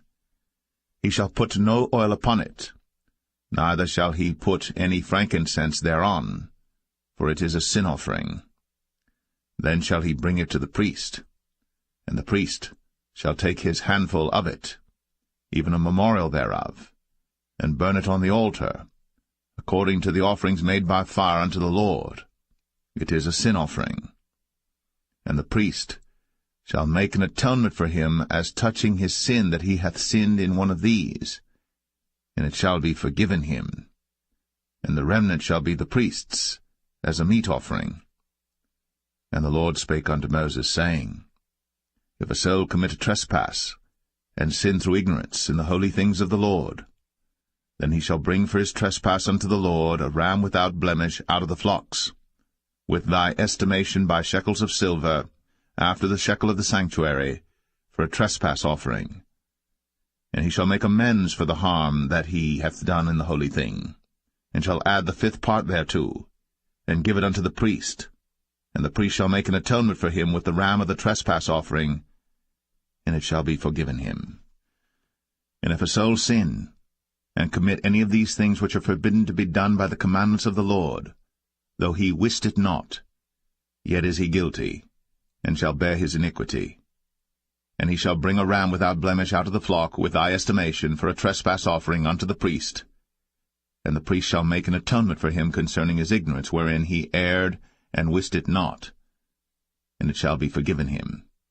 It is a trespass offering. He hath certainly trespassed against the Lord.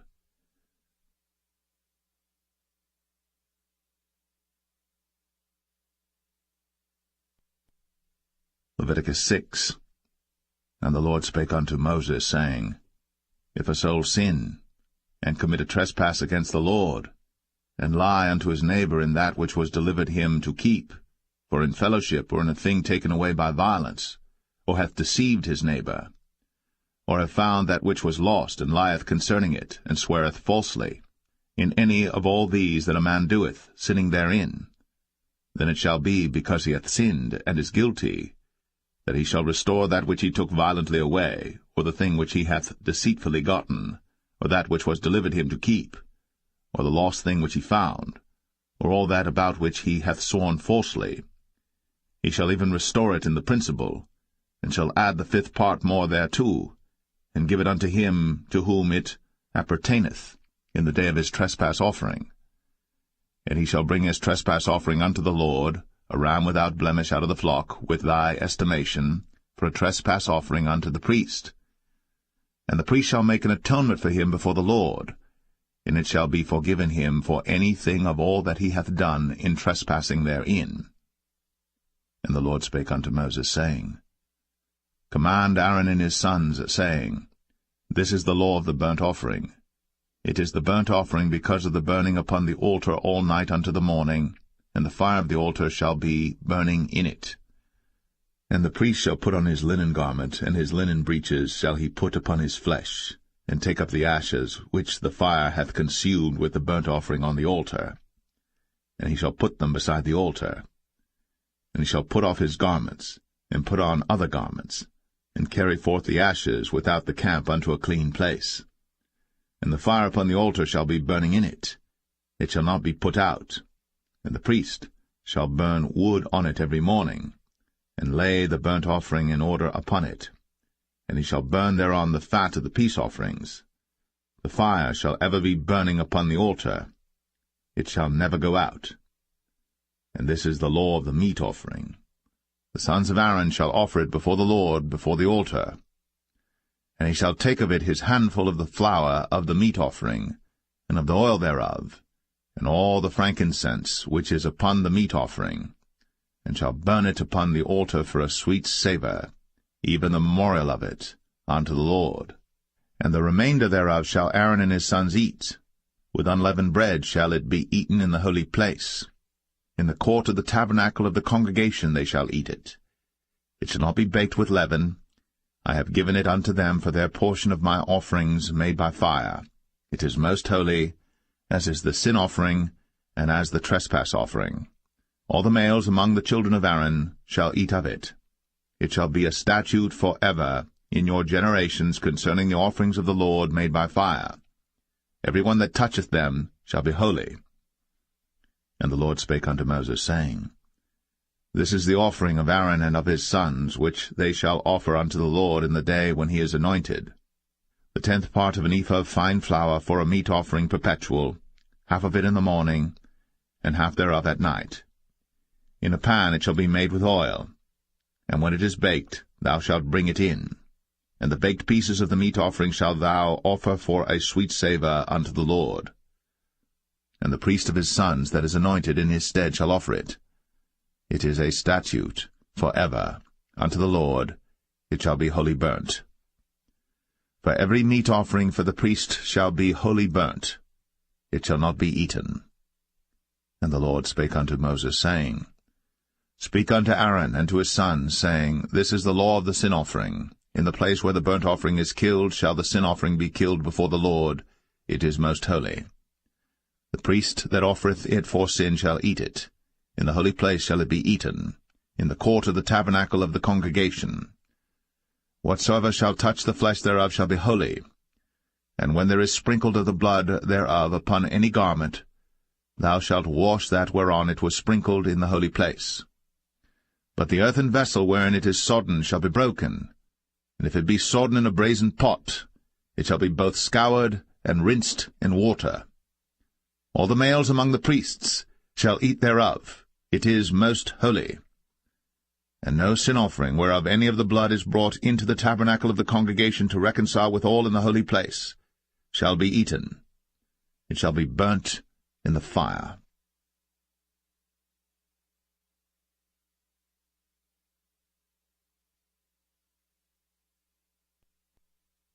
Leviticus 7. Likewise, this is the law of the trespass offering. It is most holy. In the place where they kill the burnt offering shall they kill the trespass offering, and the blood thereof shall he sprinkle round about upon the altar. And he shall offer of it all the fat thereof, the rump, and the fat that covereth the inwards, and the 2 kidneys, and the fat that is on them, which is by the flanks, and the caul that is above the liver, with the kidneys, it shall he take away. And the priest shall burn them upon the altar for an offering made by fire unto the Lord. It is a trespass offering. Every male among the priests shall eat thereof. It shall be eaten in the holy place. It is most holy. As the sin offering is, so is the trespass offering. There is one law for them. The priest that maketh atonement therewith shall have it. And the priest that offereth any man's burnt offering, even the priest, shall have to himself the skin of the burnt offering which he hath offered. And all the meat offering that is baked in the oven, and all that is dressed in the frying pan, and in the pan, shall be the priest's that offereth it.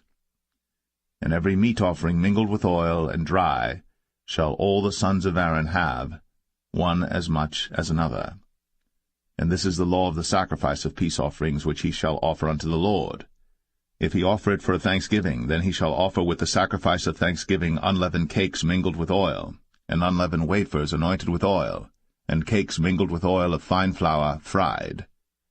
Besides the cakes, he shall offer for his offering leavened bread with the sacrifice of thanksgiving of his peace offerings, and of it he shall offer one out of the whole oblation for an heave offering unto the Lord, and it shall be the priest's that sprinkleth the blood of the peace offerings. And the flesh of the sacrifice of his peace offerings for thanksgiving shall be eaten the same day that it is offered. He shall not leave any of it until the morning. But if the sacrifice of his offering be a vow or a voluntary offering, it shall be eaten the same day that he offereth his sacrifice, and on the morrow also the remainder of it shall be eaten. But the remainder of the flesh of the sacrifice on the 3rd day shall be burnt with fire.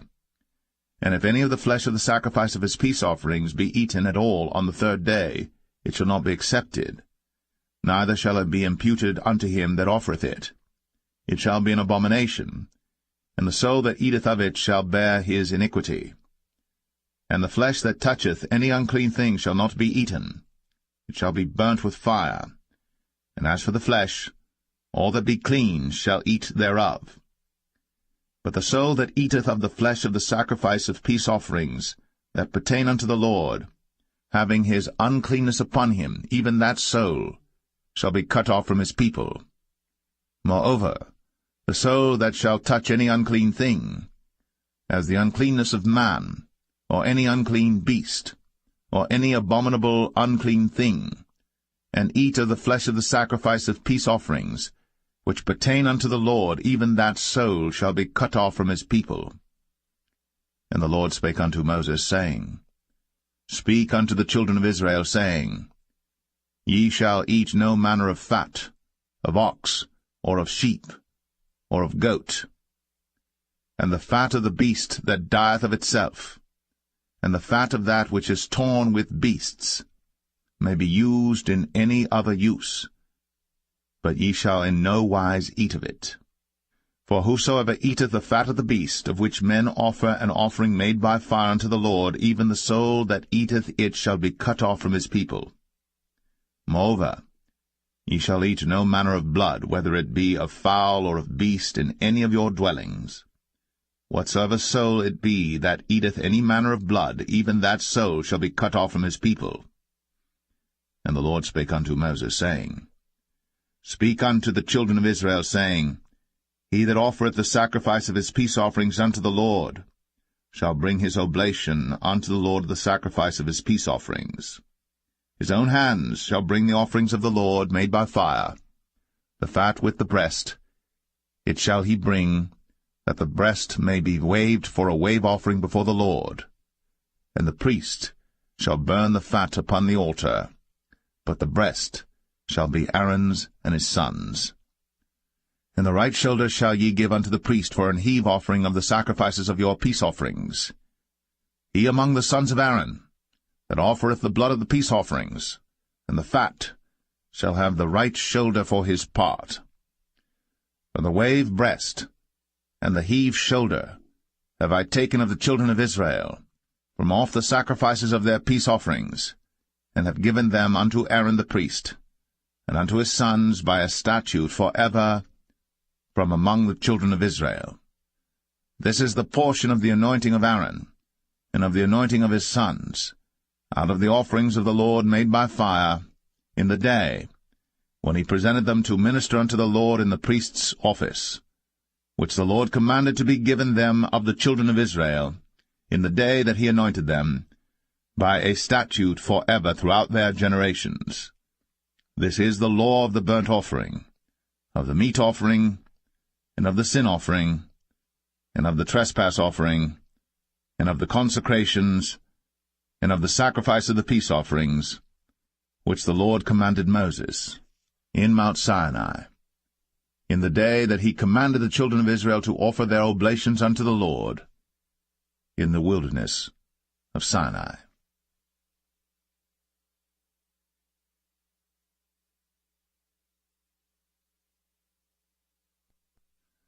Leviticus 8. And the Lord spake unto Moses, saying, Take Aaron and his sons with him, and the garments and the anointing oil, and a bullock for the sin offering, and 2 rams, and a basket of unleavened bread. And gather thou all the congregation together unto the door of the tabernacle of the congregation. And Moses did as the Lord commanded him.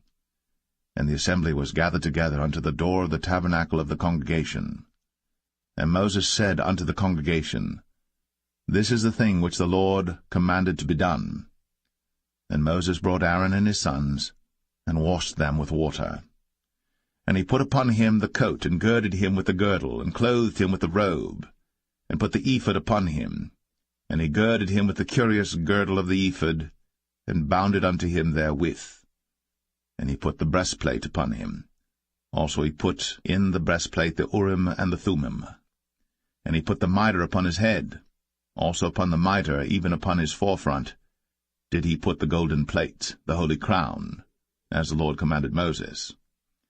And Moses took the anointing oil, and anointed the tabernacle and all that was therein, and sanctified them. And he sprinkled thereof upon the altar 7 times, and anointed the altar and all his vessels, both the laver and his foot. to sanctify them. And he poured of the anointing oil upon Aaron's head, and anointed him, to sanctify him. And Moses brought Aaron's sons, and put coats upon them, and girded them with girdles, and put bonnets upon them, as the Lord commanded Moses. And he brought the bullock for the sin offering, and Aaron and his sons laid their hands upon the head of the bullock for the sin offering, and he slew it. And Moses took the blood, and put it upon the horns of the altar round about with his finger, and purified the altar, and poured the blood at the bottom of the altar, and sanctified it, to make reconciliation upon it. And he took all the fat that was upon the inwards, and the caul above the liver, and the 2 kidneys, and their fat, and Moses burned it upon the altar. But the bullock and his hide, his flesh and his dung, he burnt with fire without the camp, as the Lord commanded Moses. And he brought the ram for the burnt offering, and Aaron and his sons laid their hands upon the head of the ram, and he killed it. And Moses sprinkled the blood upon the altar round about, and he cut the ram into pieces. And Moses burnt the head, and the pieces, and the fat. And he washed the inwards and the legs in water. And Moses burnt the whole ram upon the altar. It was a burnt sacrifice for a sweet savour, and an offering made by fire unto the Lord, as the Lord commanded Moses. And he brought the other ram, the ram of consecration. And Aaron and his sons laid their hands upon the head of the ram, and he slew it. And Moses took of the blood of it, and put it upon the tip of Aaron's right ear, and upon the thumb of his right hand, and upon the great toe of his right foot. And he brought Aaron's sons, and Moses put of the blood upon the tip of their right ear, and upon the thumbs of their right hands, and upon the great toes of their right feet. And Moses sprinkled the blood upon the altar round about. And he took the fat, and the rump, and all the fat that was upon the inwards, and the caul above the liver, and the 2 kidneys in their fat, and the right shoulder.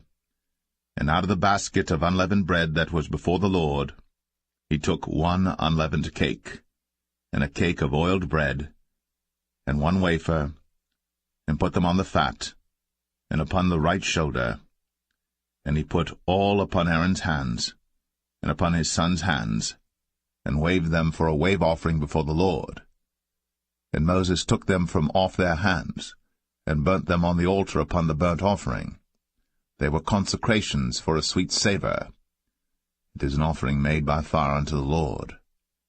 And Moses took the breast, and waved it for a wave offering before the Lord. For of the ram of consecration it was Moses' part, as the Lord commanded Moses. And Moses took of the anointing oil, and of the blood which was upon the altar, and sprinkled it upon Aaron, and upon his garments, and upon his sons, and upon his sons' garments with him, and sanctified Aaron, and his garments, and his sons' garments with him.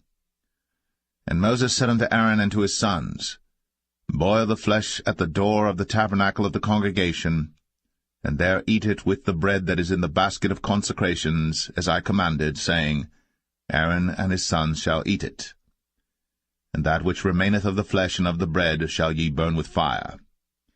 And ye shall not go out of the door of the tabernacle of the congregation in 7 days, until the days of your consecration be at an end. For 7 days shall he consecrate you. As he hath done this day, so the Lord hath commanded to do, to make an atonement for you. Therefore shall ye abide at the door of the tabernacle of the congregation day and night, 7 days, and keep the charge of the Lord, that ye die not, for so I am commanded. So Aaron and his sons did all things which the Lord commanded by the hand of Moses.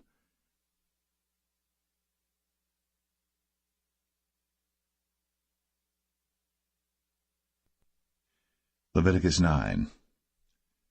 And it came to pass on the 8th day, that Moses called Aaron and his sons and the elders of Israel. And he said unto Aaron, Take thee a young calf for a sin offering, and a ram for a burnt offering without blemish, and offer them before the Lord. And unto the children of Israel thou shalt speak, saying, Take ye a kid of the goats for a sin offering, and a calf and a lamb, both of the first year, without blemish, for a burnt offering. Also a bullock and a ram for peace offerings to sacrifice before the Lord, and a meat offering mingled with oil. for today the Lord will appear unto you. And they brought that which Moses commanded before the tabernacle of the congregation, and all the congregation drew near, and stood before the Lord. And Moses said, This is the thing which the Lord commanded that ye should do, and the glory of the Lord shall appear unto you. And Moses said unto Aaron, Go unto the altar, and offer thy sin offering, and thy burnt offering, and make an atonement for thyself, and for the people. And offer the offering of the people, and make an atonement for them, as the Lord commanded. Aaron therefore went unto the altar, and slew the calf of the sin offering, which was for himself. And the sons of Aaron brought the blood unto him, and he dipped his finger in the blood, and put it upon the horns of the altar, and poured out the blood at the bottom of the altar. But the fat and the kidneys and the caul above the liver of the sin offering he burnt upon the altar, as the Lord commanded Moses. And the flesh and the hide he burnt with fire without the camp. And he slew the burnt offering. And Aaron's sons presented unto him the blood, which he sprinkled round about upon the altar. And they presented the burnt offering unto him, with the pieces thereof, and the head, and he burnt them upon the altar. And he did wash the inwards and the legs, and burnt them upon the burnt offering on the altar. And he brought the people's offering, and took the goat which was the sin offering for the people, and slew it, and offered it for sin as the first. And he brought the burnt offering, and offered it according to the manner. And he brought the meat offering, and took an handful thereof, and burnt it upon the altar, beside the burnt sacrifice of the morning. He slew also the bullock and the ram for a sacrifice of peace offerings, which was for the people. And Aaron's sons presented unto him the blood which he sprinkled upon the altar round about. And the fat of the bullock and of the ram, the rump, and that which covereth the inwards, and the kidneys, and the caul above the liver. And they put the fat upon the breasts, and he burnt the fat upon the altar. And the breasts and the right shoulder Aaron waved for a wave offering before the Lord, as Moses commanded. And Aaron lifted up his hand toward the people, and blessed them, and came down from offering of the sin offering, and the burnt offering, and peace offerings. And Moses and Aaron went into the tabernacle of the congregation, and came out, and blessed the people. And the glory of the Lord appeared unto all the people. And there came a fire out from before the Lord, and consumed upon the altar the burnt offering and the fat, which when all the people saw, they shouted, and fell on their faces.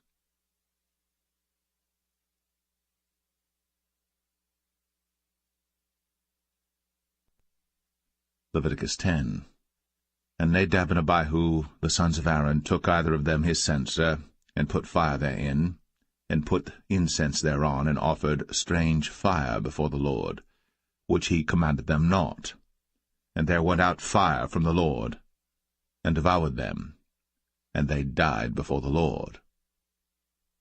Then Moses said unto Aaron, This is it that the Lord spake, saying, I will be sanctified in them that come nigh me, and before all the people I will be glorified. And Aaron held his peace. And Moses called Mishael and Elzaphan, the sons of Uzziel, the uncle of Aaron, and said unto them, Come near, carry your brethren from before the sanctuary out of the camp. So they went near, and carried them in their coats out of the camp, as Moses had said. And Moses said unto Aaron, and unto Eleazar, and unto Ithamar his sons, Uncover not your heads, neither rend your clothes, lest ye die, and lest wrath come upon all the people. But let your brethren, the whole house of Israel, bewail the burning which the Lord hath kindled. And ye shall not go out from the door of the tabernacle of the congregation, lest ye die, for the anointing oil of the Lord is upon you. And they did according to the word of Moses. And the Lord spake unto Aaron, saying, Do not drink wine nor strong drink, thou nor thy sons with thee, when ye go into the tabernacle of the congregation, lest ye die. It shall be a statute for ever throughout your generations, and that ye may put difference between holy and unholy, and between unclean and clean, and that ye may teach the children of Israel all the statutes which the Lord hath spoken unto them by the hand of Moses. And Moses spake unto Aaron, and unto Eleazar, and unto Ithamar, his sons that were left, Take the meat offering that remaineth of the offerings of the Lord made by fire, and eat it without leaven beside the altar, for it is most holy. And ye shall eat it in the holy place, because it is thy due, and thy son's due, of the sacrifices of the Lord made by fire, for so I am commanded. And the wave breast and heave shoulder shall ye eat in a clean place, thou and thy sons, and thy daughters with thee. For they be thy due, and thy sons' due, which are given out of the sacrifices of peace offerings of the children of Israel. The heave shoulder and the wave breast shall they bring with the offerings made by fire of the fat, to wave it for a wave offering before the Lord, and it shall be thine, and thy sons with thee, by a statute for ever, as the Lord hath commanded. And Moses diligently sought the goat of the sin offering, and behold, it was burnt. And he was angry with Eleazar and Ithamar, the sons of Aaron, which were left alive, saying, Wherefore have ye not eaten the sin offering in the holy place, seeing it is most holy? And God hath given it you to bear the iniquity of the congregation, to make atonement for them before the Lord. Behold, the blood of it was not brought in within the holy place. Ye should indeed have eaten it in the holy place, as I commanded. And Aaron said unto Moses, Behold, this day have they offered their sin offering and their burnt offering before the Lord. And such things have befallen me. And if I had eaten the sin offering today, should it have been accepted in the sight of the Lord? And when Moses heard that, he was content.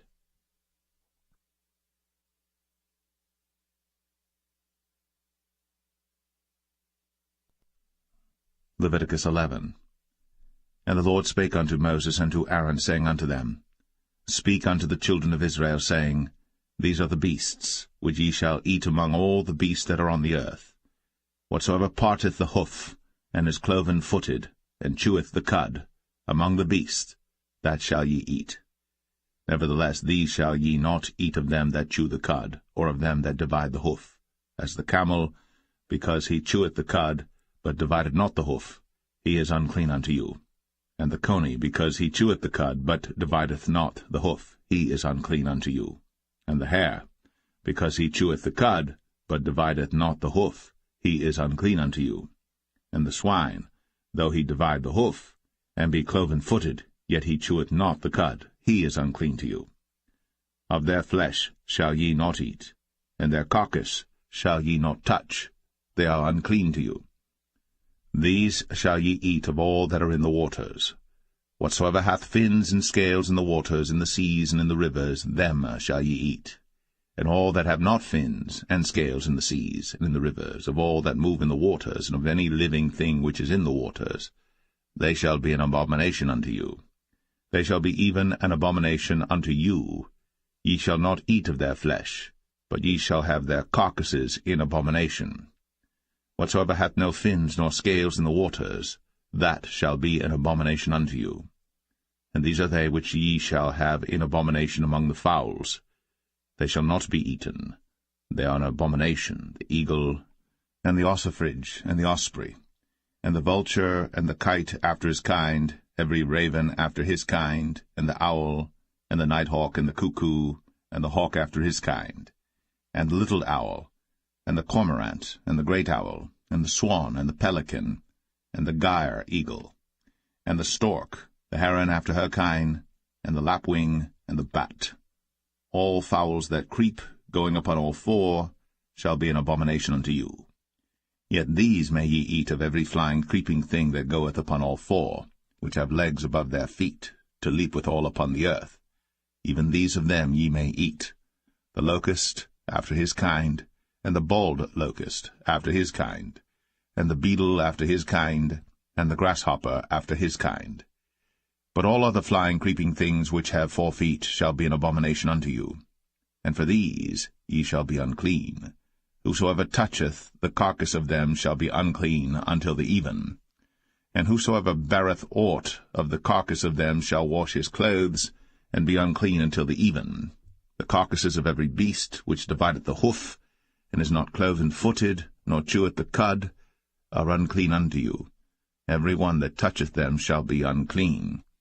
And whatsoever goeth upon his paws among all manner of beasts that go on all 4, those are unclean unto you. Whoso toucheth their carcass shall be unclean until the even. And he that beareth the carcass of them shall wash his clothes, and be unclean until the even. They are unclean unto you. These also shall be unclean unto you among the creeping things that creep upon the earth. the weasel, and the mouse, and the tortoise after his kind, and the ferret, and the chameleon, and the lizard, and the snail, and the mole. These are unclean to you among all that creep. Whosoever doth touch them, when they be dead, shall be unclean until the even.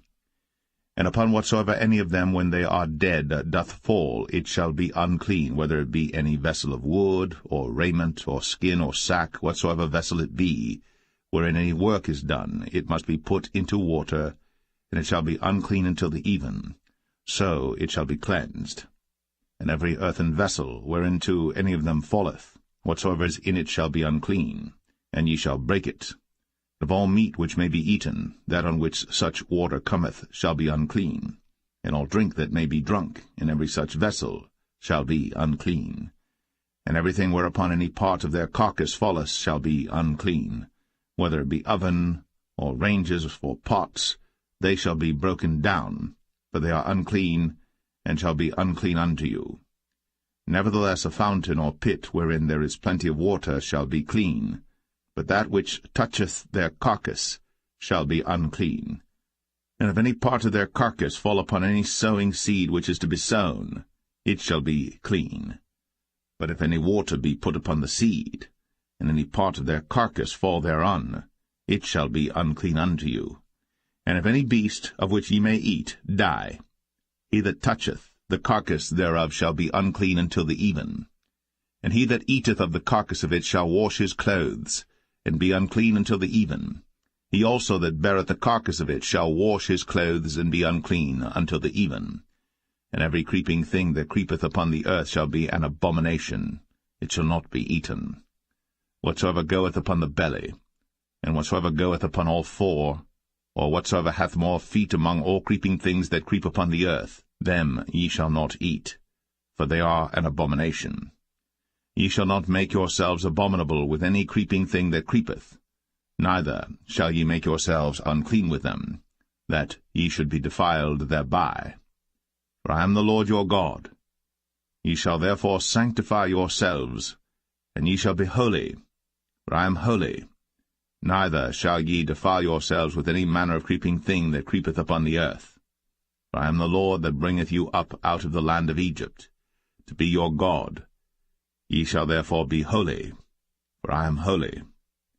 This is the law of the beasts, and of the fowl, and of every living creature that moveth in the waters, and of every creature that creepeth upon the earth, to make a difference between the unclean and the clean, and between the beast that may be eaten, and the beast that may not be eaten.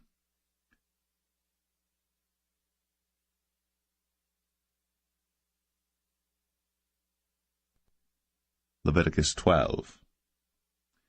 And the Lord spake unto Moses, saying, Speak unto the children of Israel, saying, If a woman have conceived seed, and born a man-child, then she shall be unclean 7 days, according to the days of the separation for her infirmity shall she be unclean. And in the 8th day the flesh of his foreskin shall be circumcised, and she shall then continue in the blood of her purifying 33 days. She shall touch no hallowed thing, nor come into the sanctuary until the days of her purifying be fulfilled. And if she bear a maid-child, then she shall be unclean 2 weeks, as in her separation, and she shall continue in the blood of her purifying 66 days. And when the days of her purifying are fulfilled, for a son or for a daughter, she shall bring a lamb of the 1st year for a burnt offering, and a young pigeon, or a turtle-dove, for a sin offering, unto the door of the tabernacle of the congregation, unto the priest, who shall offer it before the Lord, and make an atonement for her, and she shall be cleansed from the issue of her blood. This is the law for her that hath borne a male or a female. And if she be not able to bring a lamb, then she shall bring 2 turtles or 2 young pigeons, the one for the burnt offering and the other for a sin offering, and the priest shall make an atonement for her, and she shall be clean.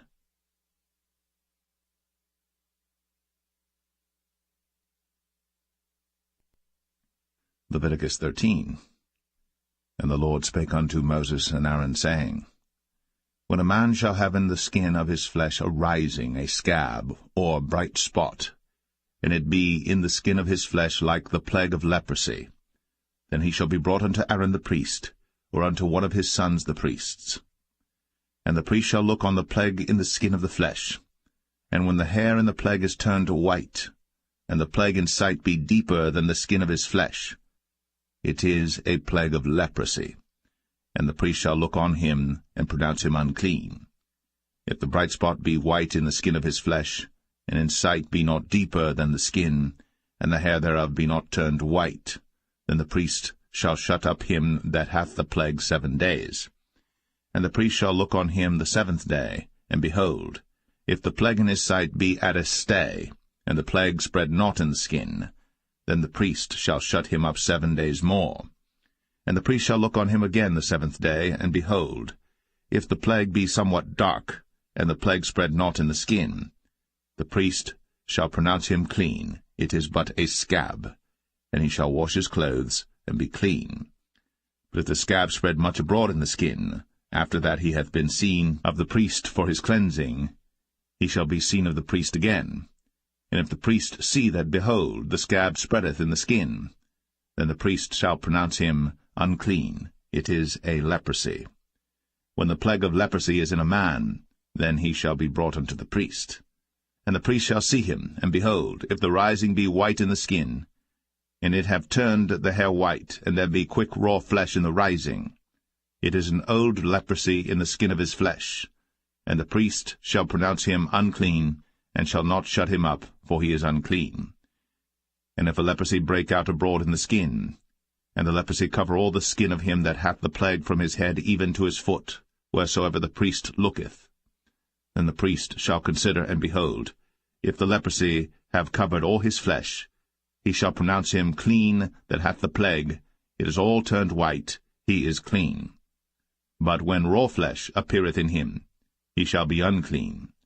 And the priest shall see the raw flesh, and pronounce him to be unclean. For the raw flesh is unclean, it is a leprosy. Or if the raw flesh turn again, and be changed unto white, he shall come unto the priest. And the priest shall see him, and behold, if the plague be turned into white, then the priest shall pronounce him clean that hath the plague. He is clean. The flesh also, in which even in the skin thereof was a boil, and is healed, and in the place of the boil there be a white rising, or a bright spot, white and somewhat reddish, and it be shown to the priest. And if, when the priest seeth it, behold, it be in sight lower than the skin, and the hair thereof be turned white, the priest shall pronounce him unclean. It is a plague of leprosy broken out of the boil. But if the priest look on it, and behold, there be no white hairs therein, and if it be not lower than the skin, but be somewhat dark, then the priest shall shut him up 7 days. And if it spread much abroad in the skin, then the priest shall pronounce him unclean. It is a plague. But if the bright spot stay in his place, and spread not, it is a burning boil, and the priest shall pronounce him clean. Or if there be any flesh in the skin whereof there is a hot burning, and the quick flesh that burneth have a white bright spot, somewhat reddish or white, then the priest shall look upon it, and behold, if the hair in the bright spot be turned white, and it be in sight deeper than the skin, it is a leprosy broken out of the burning. Wherefore the priest shall pronounce him unclean. It is the plague of leprosy. But if the priest look on it, and behold, there be no white hair in the bright spot, and it be no lower than the other skin, but be somewhat dark, then the priest shall shut him up 7 days. And the priest shall look upon him the 7th day, and if it be spread much abroad in the skin, then the priest shall pronounce him unclean. It is the plague of leprosy. And if the bright spot stay in his place, and spread not in the skin, but it be somewhat dark, it is a rising of the burning, and the priest shall pronounce him clean. For it is an inflammation of the burning. If a man or woman have a plague upon the head or the beard, then the priest shall see the plague, and behold, if it be in sight deeper than the skin, and there be in it a yellow thin hair, then the priest shall pronounce him unclean. It is a dry scall, even a leprosy upon the head or beard. And if the priest look on the plague of the scall, and behold, it be not in sight deeper than the skin, and that there is no black hair in it, then the priest shall shut up him that hath the plague of the scall 7 days. And in the 7th day the priest shall look on the plague, and behold, if the scall spread not, and there be in it no yellow hair, and the scall be not in sight deeper than the skin, he shall be shaven, but the scall shall he not shave, and the priest shall shut up him that hath the scall 7 days more. And in the 7th day the priest shall look on the scall, and behold, if the scall be not spread in the skin, nor be in sight deeper than the skin, then the priest shall pronounce him clean, and he shall wash his clothes, and be clean. But if the scall spread much in the skin after his cleansing, then the priest shall look on him, and behold, if the scall be spread in the skin, the priest shall not seek for yellow hair, he is unclean. But if the scall be in his sight at a stay, and that there is black hair grown up therein, the scall is healed, he is clean, and the priest shall pronounce him clean. If a man also or a woman have in the skin of their flesh bright spots, even white bright spots, then the priest shall look, and behold, if the bright spots in the skin of their flesh be darkish white, it is a freckled spot that groweth in the skin, he is clean. And the man whose hair is fallen off his head, he is bald, yet is he clean. And he that hath his hair fallen off from the part of his head toward his face, he is forehead bald, yet is he clean. And if there be in the bald head or bald forehead a white reddish sore, it is a leprosy sprung up in his bald head, or his bald forehead. Then the priest shall look upon it, and behold, if the rising of the sore be white, reddish in his bald head, or in his bald forehead, as the leprosy appeareth in the skin of the flesh, he is a leprous man. He is unclean. The priest shall pronounce him utterly unclean. His plague is in his head. And the leper in whom the plague is, his clothes shall be rent, and his head bare. And he shall put a covering upon his upper lip, and shall cry, Unclean, unclean. All the days wherein the plague shall be in him, he shall be defiled. He is unclean. He shall dwell alone. Without the camp shall his habitation be. The garment also that the plague of leprosy is in, whether it be a woolen garment or a linen garment, whether it be in the warp or woof of linen or of woolen, whether in a skin or in anything made of skin, and if the plague be greenish or reddish in the garment or in the skin, either in the warp or in the woof or in anything of skin, it is a plague of leprosy, and shall be shown unto the priest. And the priest shall look upon the plague, and shut up it that hath the plague 7 days. And he shall look on the plague on the 7th day, if the plague be spread in the garment, either in the warp, or in the woof, or in a skin, or in any work that is made of skin, the plague is a fretting leprosy, it is unclean. He shall therefore burn the garment, whether warp or woof, in woolen or in linen, or anything of skin, wherein the plague is, for it is a fretting leprosy, it shall be burnt in the fire. And if the priest shall look, and behold, the plague be not spread in the garment, either in the warp, or in the woof, or in anything of skin, then the priest shall command that they wash the thing wherein the plague is, and he shall shut it up 7 days more. And the priest shall look on the plague, after that it is washed, and behold, if the plague have not changed his colour, and the plague be not spread, it is unclean. Thou shalt burn it in the fire. It is fret inward, whether it be bare within or without. And if the priest look, and behold, the plague be somewhat dark after the washing of it, then he shall rend it out of the garment, or out of the skin, or out of the warp, or out of the woof. And if it appear still in the garment, either in the warp, or in the woof, or in anything of skin, it is a spreading plague. Thou shalt burn that wherein the plague is, with fire. And the garment, either warp, or woof, or whatsoever thing of skin it be, which thou shalt wash, if the plague be departed from them, then it shall be washed the 2nd time, and shall be clean.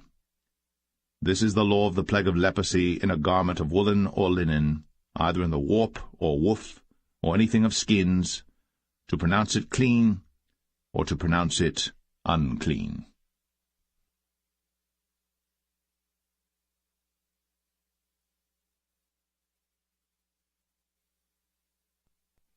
Leviticus 14. And the Lord spake unto Moses, saying, This shall be the law of the leper in the day of his cleansing. He shall be brought unto the priest. And the priest shall go forth out of the camp, and the priest shall look, and behold, if the plague of leprosy be healed in the leper, then shall the priest command to take for him that is to be cleansed 2 birds alive and clean, and cedar wood, and scarlet and hyssop. And the priest shall command that one of the birds be killed in an earthen vessel over running water. As for the living bird, he shall take it, and the cedar wood, and the scarlet, and the hyssop, and shall dip them and the living bird in the blood of the bird that was killed over the running water. And he shall sprinkle upon him that is to be cleansed from the leprosy 7 times, and shall pronounce him clean, and shall let the living bird loose into the open field.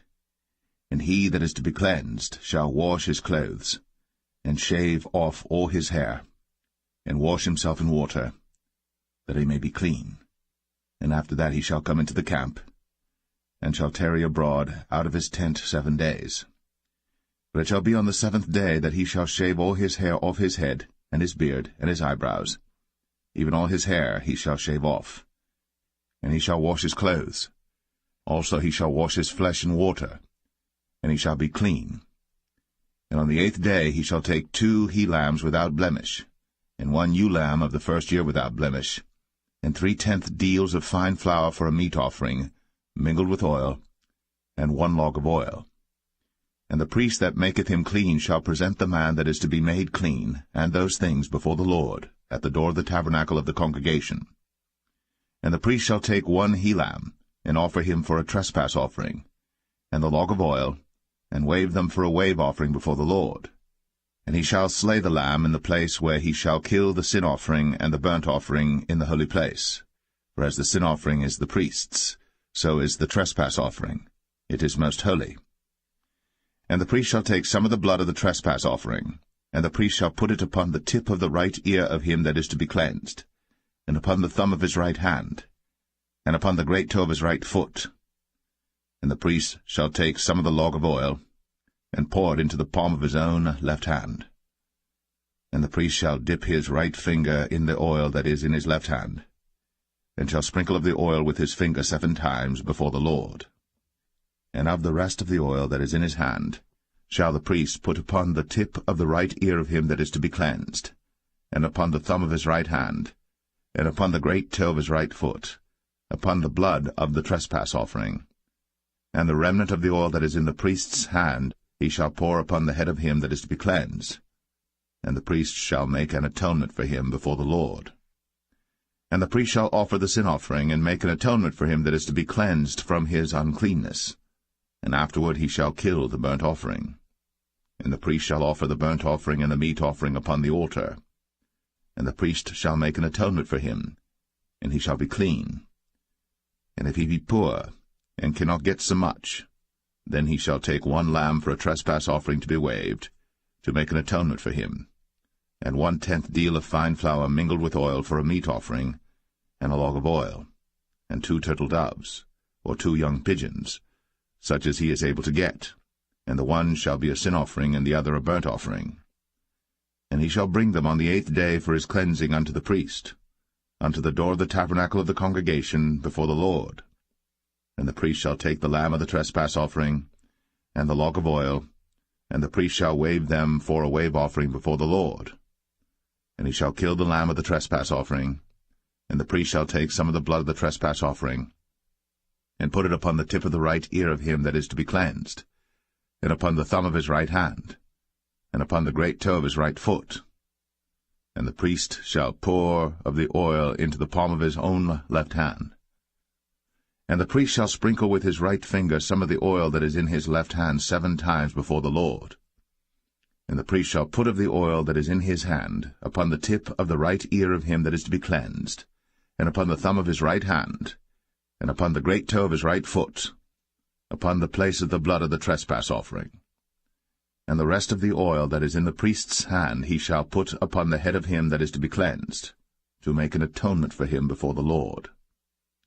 And he shall offer the one of the turtle doves, or of the young pigeons, such as he can get, even such as he is able to get, the one for a sin offering, and the other for a burnt offering with the meat offering. And the priest shall make an atonement for him that is to be cleansed before the Lord. This is the law of him in whom is the plague of leprosy, whose hand is not able to get that which pertaineth to his cleansing. And the Lord spake unto Moses and unto Aaron, saying, When ye be come into the land of Canaan, which I give to you for a possession, and I put the plague of leprosy in a house of the land of your possession, and he that owneth the house shall come and tell the priest, saying, It seemeth to me there is as it were a plague in the house. Then the priest shall command that they empty the house, before the priests go into it to see the plague, that all that is in the house be not made unclean. And afterward the priest shall go in to see the house. And he shall look on the plague, and behold, if the plague be in the walls of the house with hollow strakes, greenish or reddish, which in sight are lower than the wall, then the priest shall go out of the house to the door of the house, and shut up the house 7 days. And the priest shall come again the 7th day, and shall look, and behold, if the plague be spread in the walls of the house, then the priest shall command that they take away the stones in which the plague is, and they shall cast them into an unclean place without the city. And he shall cause the house to be scraped within round about, and they shall pour out the dust that they scrape off without the city into an unclean place. And they shall take other stones, and put them in the place of those stones. And he shall take other mortar, and shall plaster the house. And if the plague come again and break out in the house, after that he hath taken away the stones, and after he hath scraped the house, and after it is plastered, then the priest shall come and look. And behold, if the plague be spread in the house, it is a fretting leprosy in the house, it is unclean. And he shall break down the house, the stones of it, and the timber thereof, and all the mortar of the house, and he shall carry them forth out of the city into an unclean place. Moreover, he that goeth into the house all the while that it is shut up shall be unclean until the even. And he that lieth in the house shall wash his clothes, and he that eateth in the house shall wash his clothes. And if the priest shall come in and look upon it, and behold, the plague hath not spread in the house, after the house was plastered, then the priest shall pronounce the house clean, because the plague is healed. And he shall take to cleanse the house 2 birds, and cedar wood, and scarlet, and hyssop. And he shall kill the one of the birds in an earthen vessel over running water. And he shall take the cedar wood, and the hyssop, and the scarlet, and the living bird, and dip them in the blood of the slain bird, and in the running water, and sprinkle the house 7 times. And he shall cleanse the house with the blood of the bird, and with the running water, and with the living bird, and with the cedar wood, and with the hyssop, and with the scarlet. But he shall let go the living bird out of the city into the open fields, and make an atonement for the house, and it shall be clean. This is the law for all manner of plague of leprosy, and scall, and for the leprosy of a garment and of a house, and for a rising, and for a scab, and for a bright spot, to teach when it is unclean, and when it is clean. This is the law of leprosy.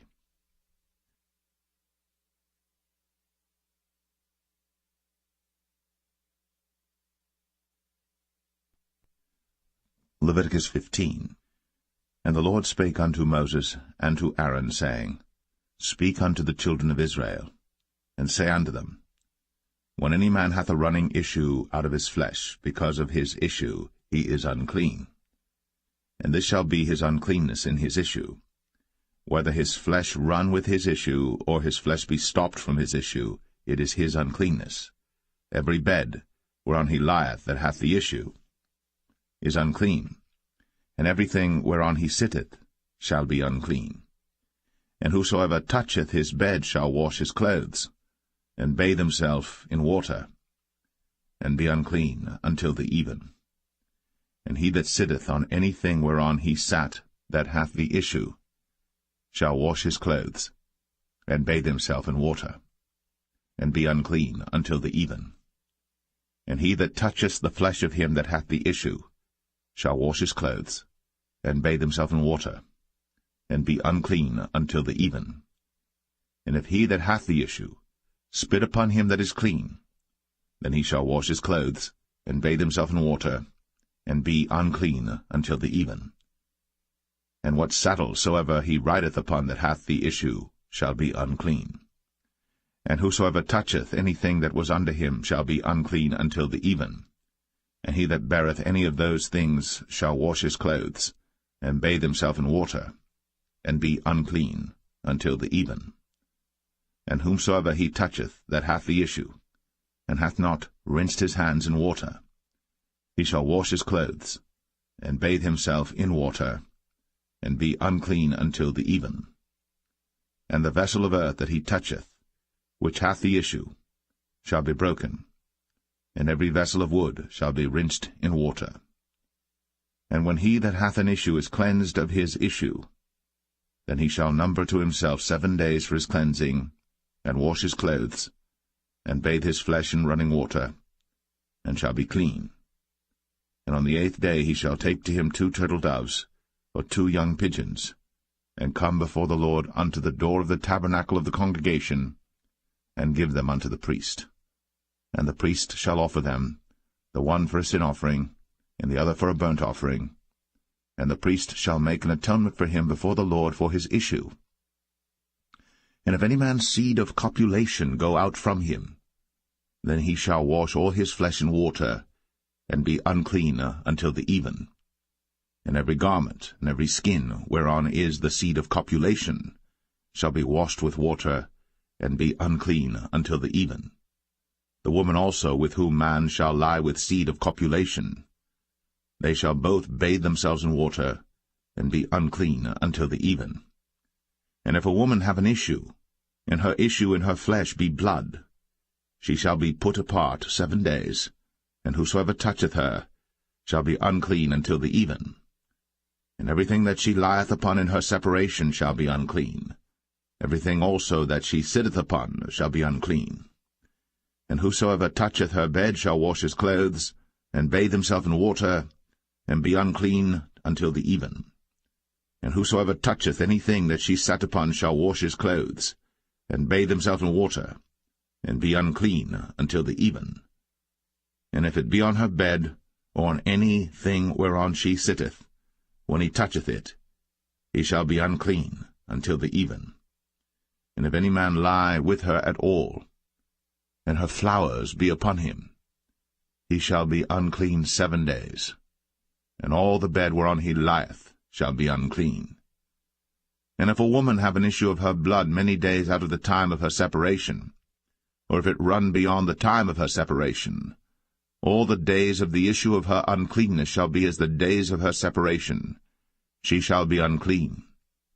Every bed whereon she lieth all the days of her issue shall be unto her as the bed of her separation. And whatsoever she sitteth upon shall be unclean, as the uncleanness of her separation.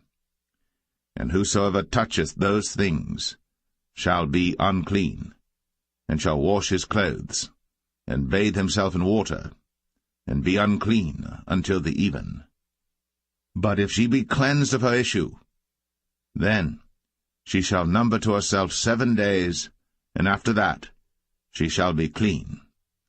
And on the 8th day she shall take unto her 2 turtles, or 2 young pigeons, and bring them unto the priest, to the door of the tabernacle of the congregation. And the priest shall offer the one for a sin offering, and the other for a burnt offering, and the priest shall make an atonement for her before the Lord for the issue of her uncleanness.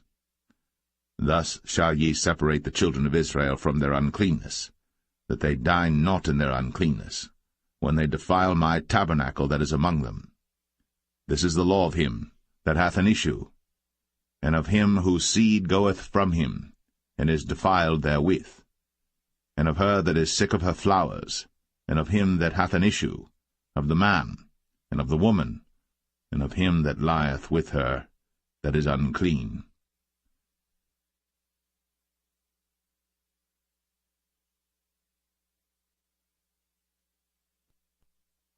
Leviticus 16.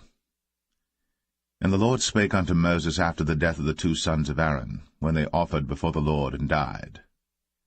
And the Lord said unto Moses, Speak unto Aaron thy brother, that he come not at all times into the holy place within the veil before the mercy seat, which is upon the ark, that he die not. For I will appear in the cloud upon the mercy seat. Thus shall Aaron come into the holy place, with a young bullock for a sin offering, and a ram for a burnt offering. He shall put on the holy linen coat, and he shall have the linen breeches upon his flesh, and shall be girded with a linen girdle, and with the linen mitre shall he be attired. These are holy garments. Therefore shall he wash his flesh in water, and so put them on. And he shall take of the congregation of the children of Israel 2 kids of the goats for a sin offering, and 1 ram for a burnt offering. And Aaron shall offer his bullock of the sin offering which is for himself, and make an atonement for himself, and for his house. And he shall take the 2 goats and present them before the Lord at the door of the tabernacle of the congregation. And Aaron shall cast lots upon the 2 goats, 1 lot for the Lord, and the other lot for the scapegoat. And Aaron shall bring the goat upon which the Lord's lot fell, and offer him for a sin offering. But the goat on which the lot fell to be the scapegoat shall be presented alive before the Lord, to make an atonement with him, and to let him go for a scapegoat into the wilderness. And Aaron shall bring the bullock of the sin offering which is for himself, and shall make an atonement for himself, and for his house, and shall kill the bullock of the sin offering which is for himself. And he shall take a censer full of burning coals of fire from off the altar before the Lord, and his hands full of sweet incense beaten small, and bring it within the veil. And he shall put the incense upon the fire before the Lord, that the cloud of the incense may cover the mercy seat that is upon the testimony, that he die not. And he shall take of the blood of the bullock, and sprinkle it with his finger upon the mercy seat eastward, and before the mercy seat shall he sprinkle of the blood with his finger 7 times. Then shall he kill the goat of the sin offering that is for the people, and bring his blood within the veil, and do with that blood as he did with the blood of the bullock, and sprinkle it upon the mercy seat, and before the mercy seat. And he shall make an atonement for the holy place, because of the uncleanness of the children of Israel, and because of their transgressions and all their sins. And so shall he do for the tabernacle of the congregation that remaineth among them in the midst of their uncleanness. And there shall be no man in the tabernacle of the congregation when he goeth in to make an atonement in the holy place, until he come out, and have made an atonement for himself, and for his household, and for all the congregation of Israel. And he shall go out unto the altar that is before the Lord, and make an atonement for it, and shall take of the blood of the bullock, and of the blood of the goat, and put it upon the horns of the altar round about. And he shall sprinkle of the blood upon it with his finger 7 times, and cleanse it, and hallow it from the uncleanness of the children of Israel. And when he hath made an end of reconciling the holy place, and the tabernacle of the congregation, and the altar, he shall bring the live goat. And Aaron shall lay both his hands upon the head of the live goat, and confess over him all the iniquities of the children of Israel, and all their transgressions and all their sins, putting them upon the head of the goat, and shall send him away by the hand of a fit man into the wilderness. And the goat shall bear upon him all their iniquities unto a land not inhabited. And he shall let go the goat in the wilderness. And Aaron shall come into the tabernacle of the congregation, and shall put off the linen garments, which he put on when he went into the holy place, and shall leave them there. And he shall wash his flesh with water in the holy place, and put on his garments, and come forth, and offer his burnt offering, and the burnt offering of the people, and make an atonement for himself and for the people. And the fat of the sin offering shall he burn upon the altar. And he that let go the goat for the scapegoat shall wash his clothes, and bathe his flesh in water, and afterward come into the camp. And the bullock for the sin offering, and the goat for the sin offering, whose blood was brought in to make atonement in the holy place, shall one carry forth without the camp, and they shall burn in the fire their skins, and their flesh, and their dung. And he that burneth them shall wash his clothes, and bathe his flesh in water, and afterward he shall come into the camp. And this shall be a statute for ever unto you, that in the 7th month, on the 10th day of the month, Ye shall afflict your souls, and do no work at all, whether it be one of your own country or a stranger that sojourneth among you. For on that day shall the priest make an atonement for you, to cleanse you, that ye may be clean from all your sins before the Lord. It shall be a Sabbath of rest unto you, and ye shall afflict your souls, by a statute for ever. And the priest, whom he shall anoint, and whom he shall consecrate to minister in the priest's office in his father's stead, shall make the atonement, and shall put on the linen clothes, even the holy garments. And he shall make an atonement for the holy sanctuary, and he shall make an atonement for the tabernacle of the congregation, and for the altar. And he shall make an atonement for the priests, and for all the people of the congregation.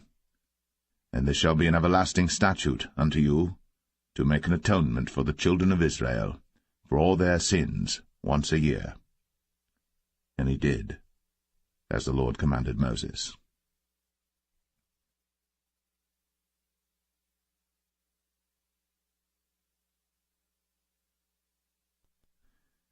Leviticus 17.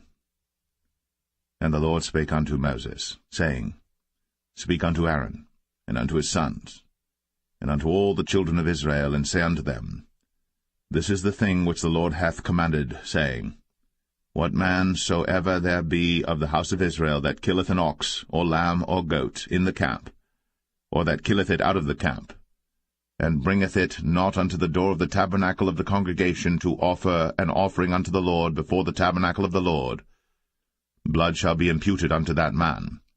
He hath shed blood, and that man shall be cut off from among his people.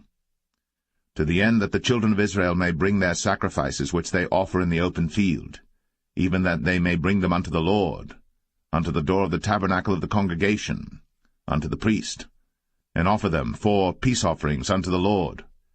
And the priest shall sprinkle the blood upon the altar of the Lord at the door of the tabernacle of the congregation, and burn the fat for a sweet savour unto the Lord. And they shall no more offer their sacrifices unto devils, after whom they have gone a-whoring. This shall be a statute for ever unto them throughout their generations. And thou shalt say unto them, Whatsoever man there be of the house of Israel, or of the strangers which sojourn among you, that offereth a burnt offering or sacrifice, and bringeth it not unto the door of the tabernacle of the congregation, to offer it unto the Lord, even that man shall be cut off from among his people. And whatsoever man there be of the house of Israel, or of the strangers that sojourn among you, that eateth any manner of blood, I will even set my face against that soul that eateth blood, and will cut him off from among his people. For the life of the flesh is in the blood, and I have given it to you upon the altar to make an atonement for your souls. For it is the blood that maketh an atonement for the soul. Therefore I said unto the children of Israel, No soul of you shall eat blood, neither shall any stranger that sojourneth among you eat blood. And whatsoever man there be of the children of Israel, or of the strangers that sojourn among you, which hunteth and catcheth any beast or fowl that may be eaten, he shall even pour out the blood thereof, and cover it with dust. For it is the life of all flesh, the blood of it is for the life thereof. Therefore I said unto the children of Israel, Ye shall eat the blood of no manner of flesh, for the life of all flesh is the blood thereof. Whosoever eateth it shall be cut off. And every soul that eateth that which died of itself, or that which was torn with beasts, whether it be one of your own country or a stranger, he shall both wash his clothes, and bathe himself in water, and be unclean until the even. Then shall he be clean. But if he wash them not, nor bathe his flesh, then he shall bear his iniquity.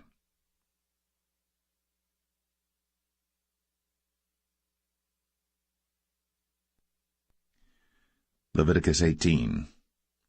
And the Lord spake unto Moses, saying, Speak unto the children of Israel, and say unto them, I am the Lord your God.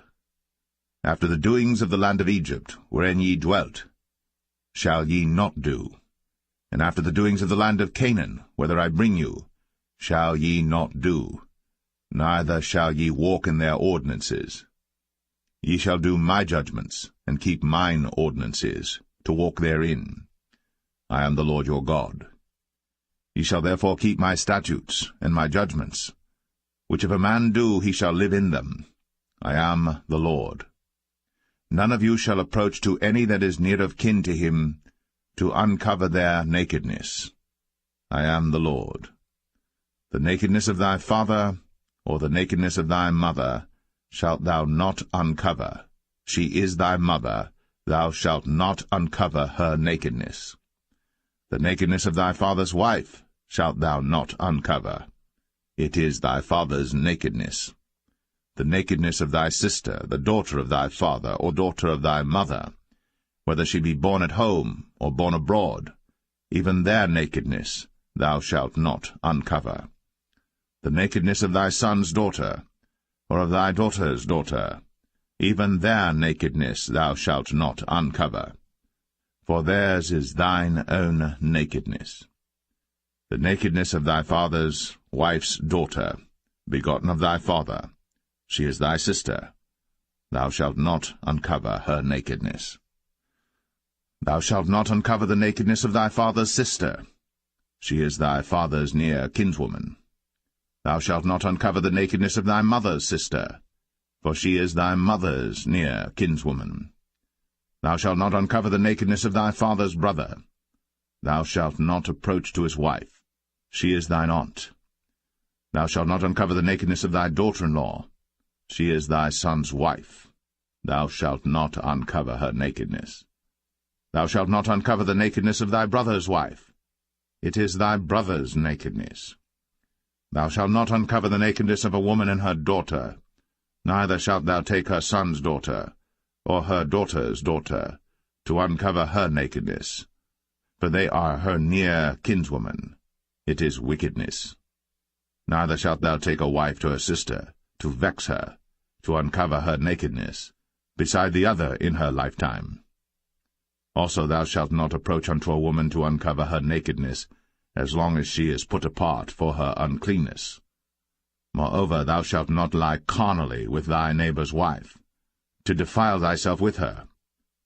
And thou shalt not let any of thy seed pass through the fire to Moloch, neither shalt thou profane the name of thy God. I am the Lord. Thou shalt not lie with mankind, as with womankind. It is abomination. Neither shalt thou lie with any beast, to defile thyself therewith. Neither shall any woman stand before a beast to lie down thereto. It is confusion. Defile not ye yourselves in any of these things. For in all these the nations are defiled which I cast out before you, and the land is defiled. Therefore I do visit the iniquity thereof upon it, and the land itself vomiteth out her inhabitants. Ye shall therefore keep my statutes and my judgments, and shall not commit any of these abominations, neither any of your own nation, nor any stranger that sojourneth among you. For all these abominations have the men of the land done, which were before you, and the land is defiled, that the land spew not you out also, when ye defile it, as it spewed out the nations that were before you. For whosoever shall commit any of these abominations, even the souls that commit them, shall be cut off from among their people. Therefore shall ye keep mine ordinance, that ye commit not any one of these abominable customs, which were committed before you, and that ye defile not yourselves therein. I am the Lord your God.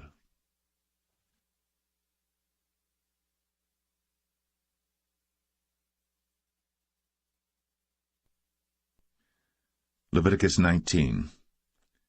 And the Lord spake unto Moses, saying, Speak unto all the congregation of the children of Israel, and say unto them, Ye shall be holy, for I, the Lord your God, am holy. Ye shall fear every man his mother, and his father, and keep my Sabbaths. I am the Lord your God. Turn ye not unto idols, nor make to yourselves molten gods. I am the Lord your God. And if ye offer a sacrifice of peace offerings unto the Lord, ye shall offer it at your own will. It shall be eaten the same day ye offer it, and on the morrow, and if aught remain until the 3rd day, it shall be burnt in the fire. And if it be eaten at all on the 3rd day, it is abominable, it shall not be accepted. Therefore every one that eateth it shall bear his iniquity, because he hath profaned the hallowed thing of the Lord, and that so shall be cut off from among his people. And when ye reap the harvest of your land, thou shalt not wholly reap the corners of thy field, neither shalt thou gather the gleanings of thy harvest. And thou shalt not glean thy vineyard, neither shalt thou gather every grape of thy vineyard. Thou shalt leave them for the poor and stranger. I am the Lord your God. Ye shall not steal, neither deal falsely, neither lie one to another. And ye shall not swear by my name falsely, neither shalt thou profane the name of thy God. I am the Lord. Thou shalt not defraud thy neighbor, neither rob him. The wages of him that is hired shall not abide with thee all night until the morning. Thou shalt not curse the deaf, nor put a stumbling block before the blind, but shall fear thy God. I am the Lord. Ye shall do no unrighteousness in judgment. Thou shalt not respect the person of the poor, nor honor the person of the mighty, but in righteousness shalt thou judge thy neighbor. Thou shalt not go up and down as a talebearer among thy people, neither shalt thou stand against the blood of thy neighbor. I am the Lord. Thou shalt not hate thy brother in thine heart. Thou shalt in any wise rebuke thy neighbor, and not suffer sin upon him. Thou shalt not avenge, nor bear any grudge against the children of thy people, but thou shalt love thy neighbor as thyself. I am the Lord. Ye shall keep my statutes. Thou shalt not let thy cattle gender with a diverse kind. Thou shalt not sow thy field with mingled seed, neither shall a garment mingled of linen and woolen come upon thee. And whosoever lieth carnally with a woman that is a bondmaid, betrothed to an husband, and not at all redeemed, nor freedom given her, she shall be scourged. They shall not be put to death, because she was not free. And he shall bring his trespass offering unto the Lord, unto the door of the tabernacle of the congregation, even a ram for a trespass offering. And the priest shall make an atonement for him with the ram of the trespass offering before the Lord for his sin which he hath done, and the sin which he hath done shall be forgiven him. And when ye shall come into the land, and shall have planted all manner of trees for food, then ye shall count the fruit thereof as uncircumcised. 3 years shall it be as uncircumcised unto you. It shall not be eaten of. But in the 4th year all the fruit thereof shall be holy, to praise the Lord withal. And in the 5th year shall ye eat of the fruit thereof, that it may yield unto you the increase thereof. I am the Lord your God. Ye shall not eat anything with the blood, neither shall ye use enchantment, nor observe times. Ye shall not round the corners of your heads, neither shalt thou mar the corners of thy beard. Ye shall not make any cuttings in your flesh for the dead, nor print any marks upon you. I am the Lord. Do not prostitute thy daughter to cause her to be a whore, lest the land fall to whoredom, and the land become full of wickedness. Ye shall keep my Sabbaths, and reverence my sanctuary. I am the Lord. Regard not them that have familiar spirits, neither seek after wizards, to be defiled by them. I am the Lord your God. Thou shalt rise up before the hoary head, and honor the face of the old man, and fear thy God. I am the Lord. And if a stranger sojourn with thee in your land, ye shall not vex him. But the stranger that dwelleth with you shall be unto you as one born among you, and thou shalt love him as thyself. For ye were strangers in the land of Egypt. I am the Lord your God. Ye shall do no unrighteousness in judgment, and meet yard in weight or in measure. Just balances, just weights, a just ephah, and a just hin shall ye have. I am the Lord your God, which brought you out of the land of Egypt. Therefore shall ye observe all my statutes, and all my judgments, and do them. I am the Lord.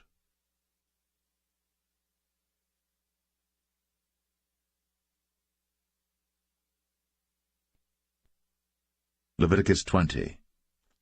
And the Lord spake unto Moses, saying, Again, thou shalt say to the children of Israel, Whosoever he be of the children of Israel, or of the strangers that sojourn in Israel, that giveth any of his seed unto Moloch, he shall surely be put to death. The people of the land shall stone him with stones. And I will set my face against that man, and will cut him off from among his people, because he hath given of his seed unto Moloch, to defile my sanctuary, and to profane my holy name. And if the people of the land do any ways hide their eyes from the man, when he giveth of his seed unto Moloch, and kill him not, then I will set my face against that man, and against his family, and will cut him off, and all that go a-whoring after him, to commit whoredom with Moloch from among their people. And the soul that turneth after such as have familiar spirits, and after wizards, to go a-whoring after them, I will even set my face against that soul, and will cut him off from among his people. Sanctify yourselves, therefore, and be ye holy, for I am the Lord your God. And ye shall keep my statutes, and do them. I am the Lord which sanctify you. For every one that curseth his father or his mother shall be surely put to death. He hath cursed his father or his mother, his blood shall be upon him. And the man that committeth adultery with another man's wife, even he that committeth adultery with his neighbour's wife, the adulterer and the adulteress, shall surely be put to death. And the man that lieth with his father's wife hath uncovered his father's nakedness. Both of them shall surely be put to death. Their blood shall be upon them. And if a man lie with his daughter-in-law, both of them shall surely be put to death. They have wrought confusion. Their blood shall be upon them. If a man also lie with mankind, as he lieth with a woman, both of them have committed an abomination. They shall surely be put to death. Their blood shall be upon them. And if a man take a wife and her mother, it is wickedness. They shall be burnt with fire, both he and they, that there be no wickedness among you. And if a man lie with a beast, he shall surely be put to death, and ye shall slay the beast. And if a woman approach unto any beast, and lie down thereto, thou shalt kill the woman and the beast. They shall surely be put to death. Their blood shall be upon them. And if a man shall take his sister, his father's daughter, or his mother's daughter, and see her nakedness, and she see his nakedness, it is a wicked thing, and they shall be cut off in the sight of their people. He hath uncovered his sister's nakedness, he shall bear his iniquity. And if a man shall lie with a woman having her sickness, and shall uncover her nakedness, he hath discovered her fountain, and she hath uncovered the fountain of her blood, and both of them shall be cut off from among their people. And thou shalt not uncover the nakedness of thy mother's sister, nor of thy father's sister, for he uncovereth his near kin. They shall bear their iniquity. And if a man shall lie with his uncle's wife, he hath uncovered his uncle's nakedness. They shall bear their sin. They shall die childless. And if a man shall take his brother's wife, it is an unclean thing. He hath uncovered his brother's nakedness. They shall be childless. Ye shall therefore keep all my statutes and all my judgments, and do them, that the land, whither I bring you to dwell therein, spew you not out. And ye shall not walk in the manners of the nation, which I cast out before you. For they committed all these things, and therefore I abhorred them. But I have said unto you, Ye shall inherit their land, and I will give it unto you to possess it, a land that floweth with milk and honey. I am the Lord your God, which have separated you from other people. Ye shall therefore put difference between clean beasts and unclean, and between unclean fowls and clean. And ye shall not make your souls abominable by beast, or by fowl, or by any manner of living thing that creepeth on the ground, which I have separated from you as unclean. And ye shall be holy unto me, for I the Lord am holy. and have severed you from other people, that ye should be mine. A man also, or woman that hath a familiar spirit, or that is a wizard, shall surely be put to death. They shall stone them with stones, their blood shall be upon them.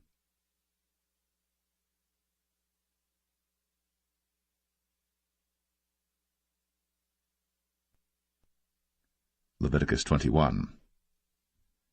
And the Lord said unto Moses, Speak unto the priests, the sons of Aaron, and say unto them, There shall none be defiled for the dead among his people. But for his kin that is near unto him, that is, for his mother, and for his father, and for his son, and for his daughter, and for his brother, and for his sister a virgin, that is nigh unto him, which hath had no husband, for her may he be defiled. But he shall not defile himself, being a chief man among his people, to profane himself. They shall not make baldness upon their head, neither shall they shave off the corner of their beard, nor make any cuttings in their flesh. They shall be holy unto their God, and not profane the name of their God, for the offerings of the Lord made by fire, and the bread of their God, they do offer, therefore they shall be holy. They shall not take a wife that is a whore, or profane, neither shall they take a woman put away from her husband, for he is holy unto his God. Thou shalt sanctify him therefore, for he offereth the bread of thy God. He shall be holy unto thee. For I, the Lord, which sanctify you, am holy. And the daughter of any priest, if she profane herself by playing the whore, she profaneth her father. She shall be burnt with fire. And he that is the high priest among his brethren, upon whose head the anointing oil was poured, and that is consecrated to put on the garments, shall not uncover his head nor rend his clothes. Neither shall he go into any dead body, nor defile himself for his father, or for his mother. Neither shall he go out of the sanctuary, nor profane the sanctuary of his God. For the crown of the anointing oil of his God is upon him. I am the Lord. And he shall take a wife in her virginity, a widow, or a divorced woman, or profane, or an harlot. These shall he not take, but he shall take a virgin of his own people to wife. Neither shall he profane his seed among his people, for I the Lord do sanctify him. And the Lord spake unto Moses, saying, Speak unto Aaron, saying, Whosoever he be of thy seed in their generations that hath any blemish, let him not approach to offer the bread of his God. For whatsoever man he be that hath a blemish, he shall not approach, a blind man, or a lame, or he that hath a flat nose, or anything superfluous, or a man that is broken-footed, or broken-handed, or crooked-backed, or a dwarf, or that hath a blemish in his eye, or be scurvy, or scabbed, or hath his stones broken. No man that hath a blemish of the seed of Aaron the priest shall come nigh to offer the offerings of the Lord made by fire. He hath a blemish. He shall not come nigh to offer the bread of his God. He shall eat the bread of his God, both of the most holy and of the holy. Only he shall not go in unto the veil, nor come nigh unto the altar, because he hath a blemish, that he profane not my sanctuaries. For I the Lord do sanctify them. And Moses told it unto Aaron and to his sons, and unto all the children of Israel.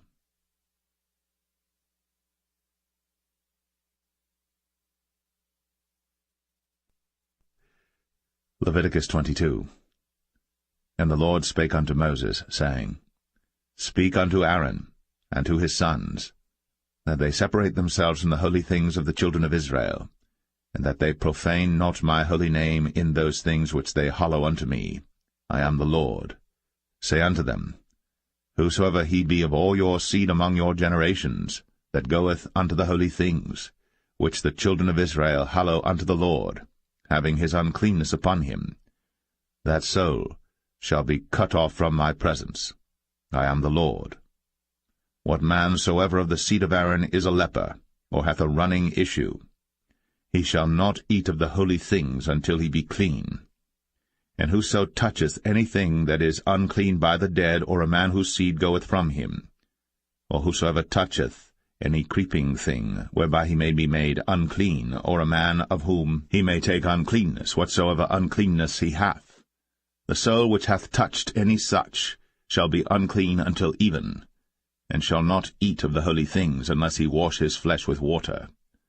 And when the sun is down, he shall be clean, and shall afterward eat of the holy things, because it is his food. That which dieth of itself, or is torn with beasts, he shall not eat to defile himself therewith. I am the Lord. They shall therefore keep mine ordinance, lest they bear sin for it, and die therefore, if they profane it. I the Lord do sanctify them. There shall no stranger eat of the holy thing. A sojourner of the priest, or an hired servant, shall not eat of the holy thing. But if the priest buy any soul with his money, he shall eat of it. And he that is born in his house, they shall eat of his meat. If the priest's daughter also be married unto a stranger, she may not eat of an offering of the holy things. But if the priest's daughter be a widow or divorced, and have no child, and is returned unto her father's house, as in her youth, she shall eat of her father's meat. But there shall no stranger eat thereof. And if a man eat of the holy thing unwittingly, then he shall put the 5th part thereof unto it, and shall give it unto the priest with the holy thing. And they shall not profane the holy things of the children of Israel, which they offer unto the Lord, or suffer them to bear the iniquity of trespass, when they eat their holy things. For I the Lord do sanctify them. And the Lord spake unto Moses, saying, Speak unto Aaron, and to his sons, and unto all the children of Israel, and say unto them, Whatsoever he be of the house of Israel, or of the strangers in Israel, that will offer his oblation for all his vows, and for all his freewill offerings, which they will offer unto the Lord for a burnt offering, ye shall offer at your own will a male without blemish, of the beeves, of the sheep, or of the goats. But whatsoever hath a blemish, that shall ye not offer, for it shall not be acceptable for you. And whosoever offereth a sacrifice of peace offerings unto the Lord to accomplish his vow, or a freewill offering in beeves or sheep, it shall be perfect to be accepted. There shall be no blemish therein. Blind, or broken, or maimed, or having a wen, or scurvy, or scabbed, ye shall not offer these unto the Lord, nor make an offering by fire of them upon the altar unto the Lord, either a bullock, or a lamb that hath anything superfluous or lacking in his parts, that mayest thou offer for a freewill offering, but for a vow it shall not be accepted. Ye shall not offer unto the Lord that which is bruised, or crushed, or broken, or cut. Neither shall ye make any offering thereof in your land. Neither from a stranger's hand shall ye offer the bread of your God of any of these, because their corruption is in them, and blemishes be in them. They shall not be accepted for you. And the Lord spake unto Moses, saying, When a bullock or a sheep or a goat is brought forth, then it shall be 7 days under the dam, and from the 8th day and thenceforth it shall be accepted for an offering made by fire unto the Lord. And whether it be cow or ewe, ye shall not kill it and her young both in 1 day. And when ye will offer a sacrifice of thanksgiving unto the Lord, offer it at your own will. On the same day it shall be eaten up. Ye shall leave none of it until the morrow. I am the Lord. Therefore shall ye keep my commandments, and do them. I am the Lord. Neither shall ye profane my holy name, but I will be hallowed among the children of Israel. I am the Lord which hallow you, that brought you out of the land of Egypt, to be your God. I am the Lord.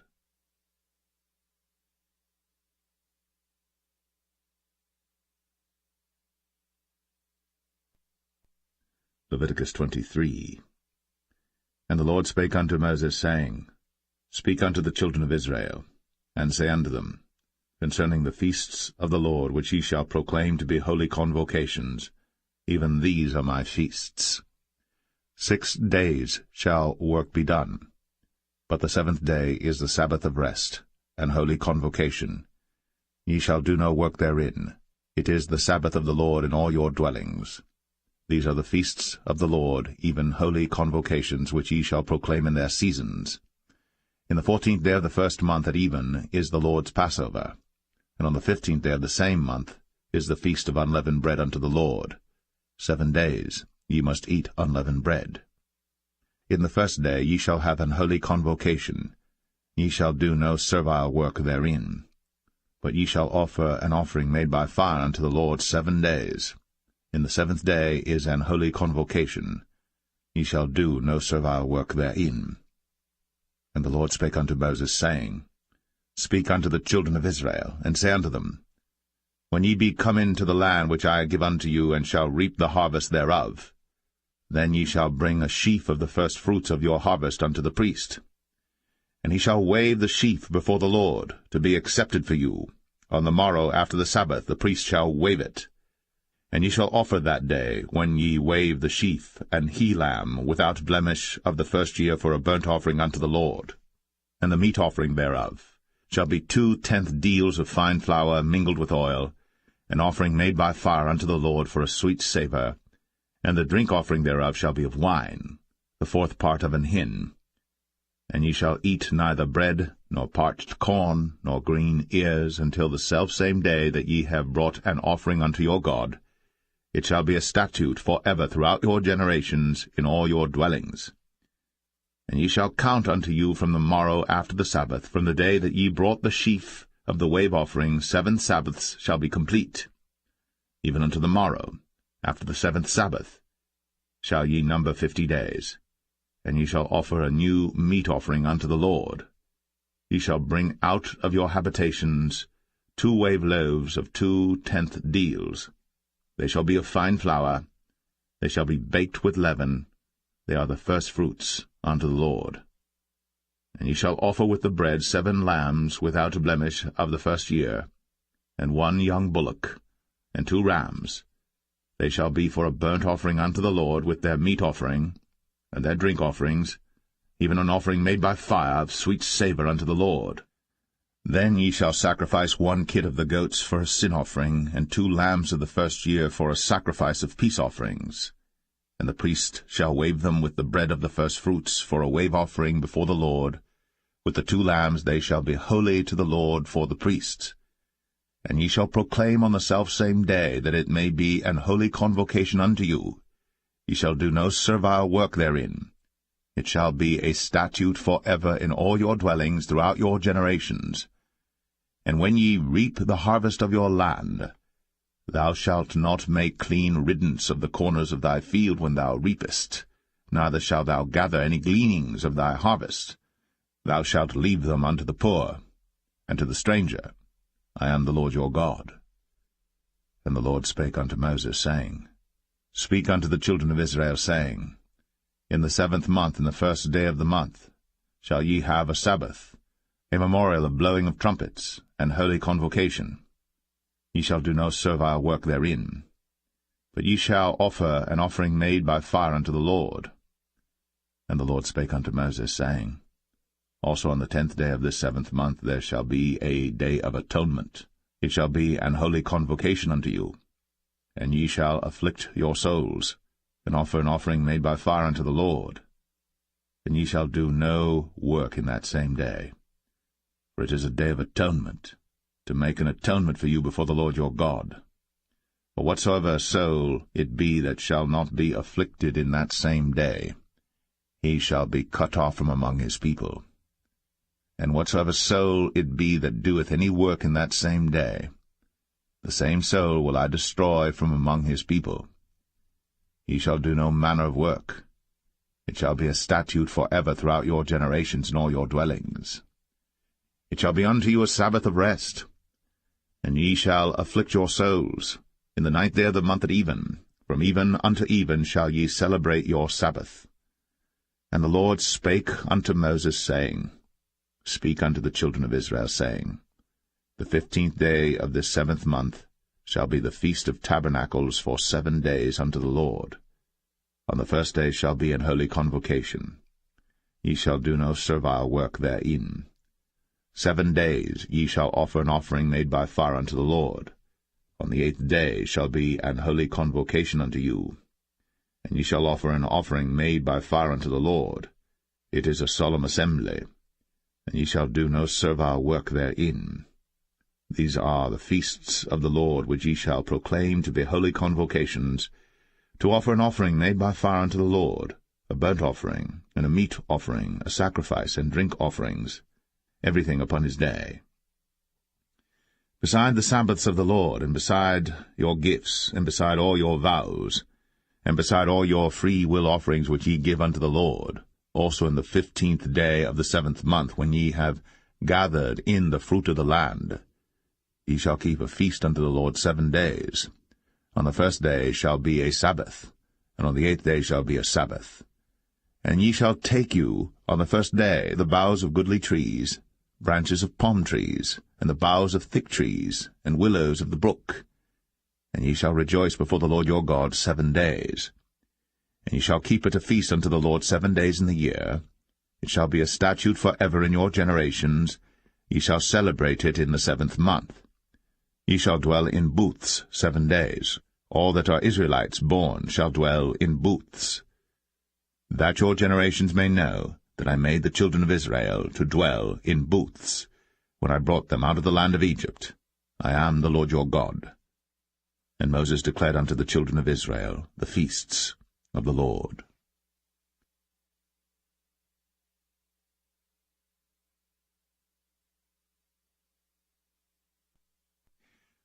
Leviticus 24.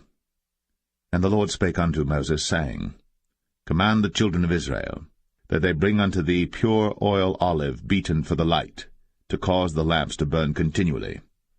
Without the veil of the testimony, in the tabernacle of the congregation, shall Aaron order it from the evening unto the morning before the Lord continually.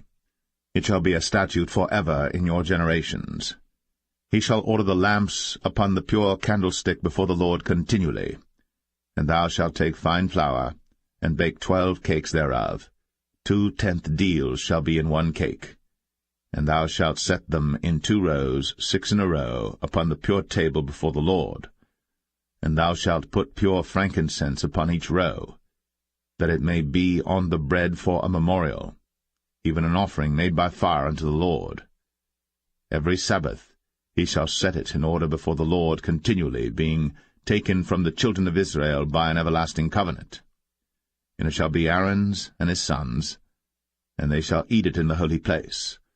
For it is most holy unto him of the offerings of the Lord made by fire, by a perpetual statute.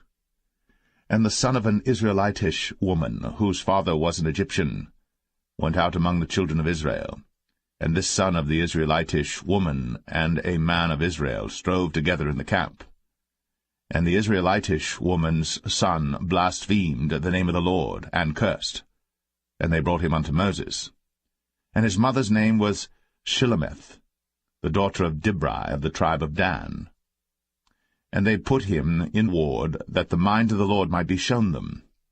And the Lord spake unto Moses, saying, Bring forth him that hath cursed without the camp, and let all that heard him lay their hands upon his head, and let all the congregation stone him.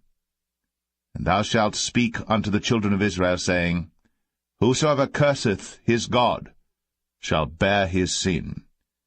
And he that blasphemeth the name of the Lord, he shall surely be put to death.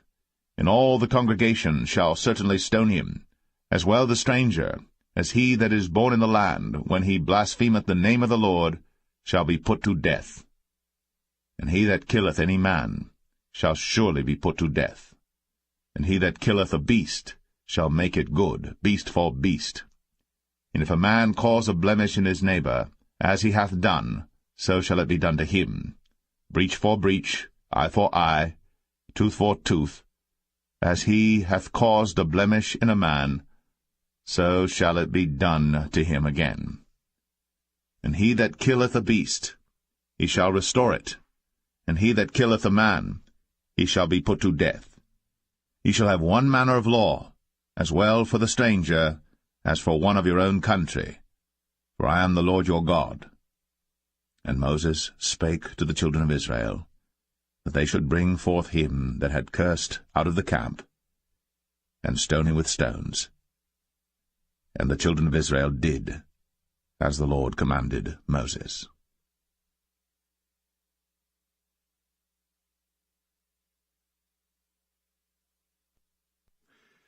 Leviticus 25. And the Lord spake unto Moses in Mount Sinai, saying, Speak unto the children of Israel, and say unto them, When ye come into the land which I give you, then shall the land keep a Sabbath unto the Lord. 6 years thou shalt sow thy field, and 6 years thou shalt prune thy vineyard, and gather in the fruit thereof. But in the 7th year shall be a Sabbath of rest unto the land, a Sabbath for the Lord. Thou shalt neither sow thy field, nor prune thy vineyard. That which groweth of its own accord of thy harvest thou shalt not reap, neither gather the grapes of thy vine undressed. For it is a year of rest unto the land, and the Sabbath of the land shall be meat for you, for thee and for thy servant, and for thy maid, and for thy hired servant, and for thy stranger that sojourneth with thee, and for thy cattle, and for the beast that are in thy land shall all the increase thereof be meat. And thou shalt number 7 Sabbaths of years unto thee, 7 times 7 years, and the space of the 7 Sabbaths of years shall be unto thee 49 years. Then shalt thou cause the trumpet of the Jubilee to sound on the 10th day of the 7th month. In the day of atonement shall ye make the trumpet sound throughout all your land. And ye shall hallow the 50th year, and proclaim liberty throughout all the land unto all the inhabitants thereof. It shall be a jubilee unto you. And ye shall return every man unto his possession, and ye shall return every man unto his family. A jubilee shall that 50th year be unto you. Ye shall not sow, neither reap that which groweth of itself in it, nor gather the grapes in it of thy vine undressed. For it is the jubilee. It shall be holy unto you. Ye shall eat the increase thereof out of the field. In the year of this jubilee ye shall return every man unto his possession. And if thou sell aught unto thy neighbor, or buyest aught of thy neighbor's hand, ye shall not oppress one another. According to the number of years after the jubilee thou shalt buy of thy neighbor, and according unto the number of years of the fruits he shall sell unto thee. According to the multitude of years thou shalt increase the price thereof, and according to the fewness of years thou shalt diminish the price of it, for according to the number of the years of the fruits doth he sell unto thee. Ye shall not therefore oppress one another, but thou shalt fear thy God, for I am the Lord your God. Wherefore ye shall do my statutes, and keep my judgments, and do them. And ye shall dwell in the land in safety, and the land shall yield her fruit, and ye shall eat your fill, and dwell therein in safety. And if ye shall say, What shall we eat the 7th year? Behold, we shall not sow, nor gather in our increase. Then I will command my blessing upon you in the 6th year, and it shall bring forth fruit for 3 years. And ye shall sow the 8th year, and eat yet of old fruit until the 9th year. Until her fruits come in, ye shall eat of the old store. The land shall not be sold forever, for the land is mine, for ye are strangers and sojourners with me. And in all the land of your possession ye shall grant a redemption for the land. If thy brother be waxen poor, and hath sold away some of his possession, and if any of his kin come to redeem it, then shall he redeem that which his brother sold. And if the man have none to redeem it, and himself be able to redeem it, then let him count the years of the sale thereof, and restore the overplus unto the man to whom he sold it, that he may return unto his possession. But if he be not able to restore it to him, then that which is sold shall remain in the hand of him that hath bought it until the year of Jubilee, and in the Jubilee it shall go out, and he shall return unto his possession. And if a man sell a dwelling house in a walled city, then he may redeem it within a whole year after it is sold. Within a full year may he redeem it. And if it be not redeemed within the space of a full year, then the house that is in the walled city shall be established for ever to him that bought it throughout his generations. It shall not go out in the Jubilee.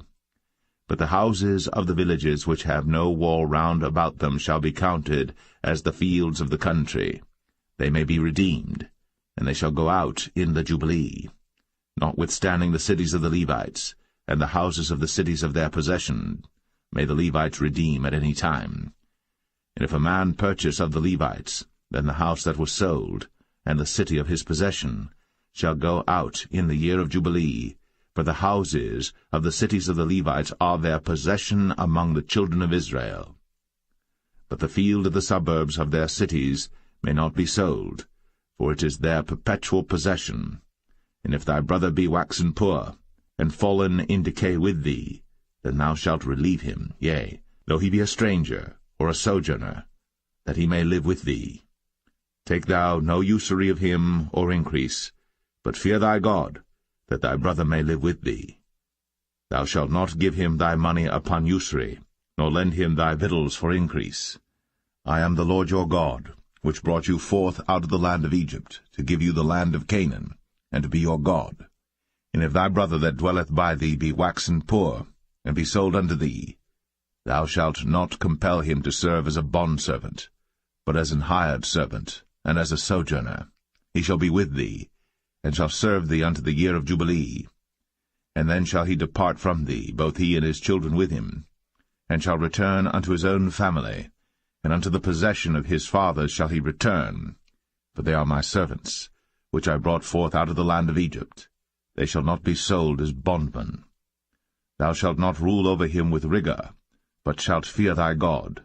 Both thy bondmen and thy bondmaids, which thou shalt have, shall be of the heathen that are round about you. Of them shall ye buy bondmen and bondmaids. Moreover, of the children of the strangers that do sojourn among you, of them shall ye buy, and of their families that are with you, which they begat in your land, and they shall be your possession.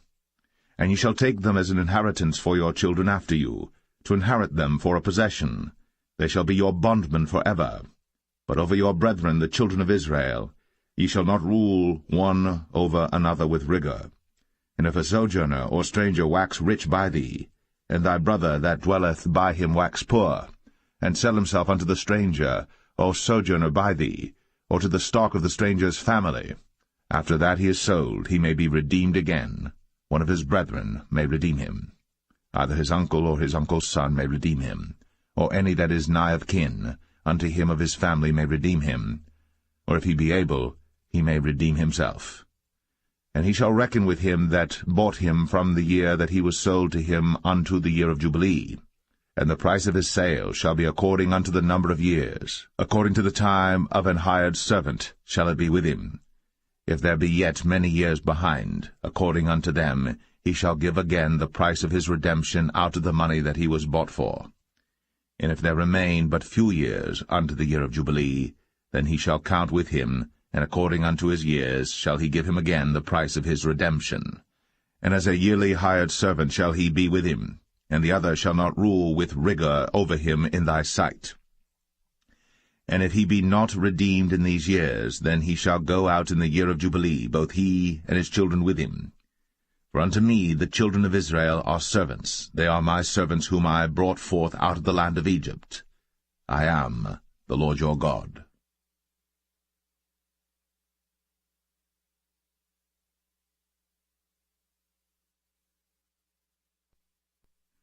Leviticus 26. Ye shall make you no idols nor graven image, neither rear you up a standing image, neither shall ye set up any image of stone in your land, to bow down unto it, for I am the Lord your God. Ye shall keep my Sabbaths, and reverence my sanctuary. I am the Lord. If ye walk in my statutes, and keep my commandments, and do them, then I will give you rain in due season, and the land shall yield her increase, and the trees of the field shall yield their fruit. And your threshing shall reach unto the vintage, and the vintage shall reach unto the sowing time. And ye shall eat your bread to the full, and dwell in your land safely. And I will give peace in the land, and ye shall lie down, and none shall make you afraid. And I will rid evil beasts out of the land, neither shall the sword go through your land. And ye shall chase your enemies, and they shall fall before you by the sword.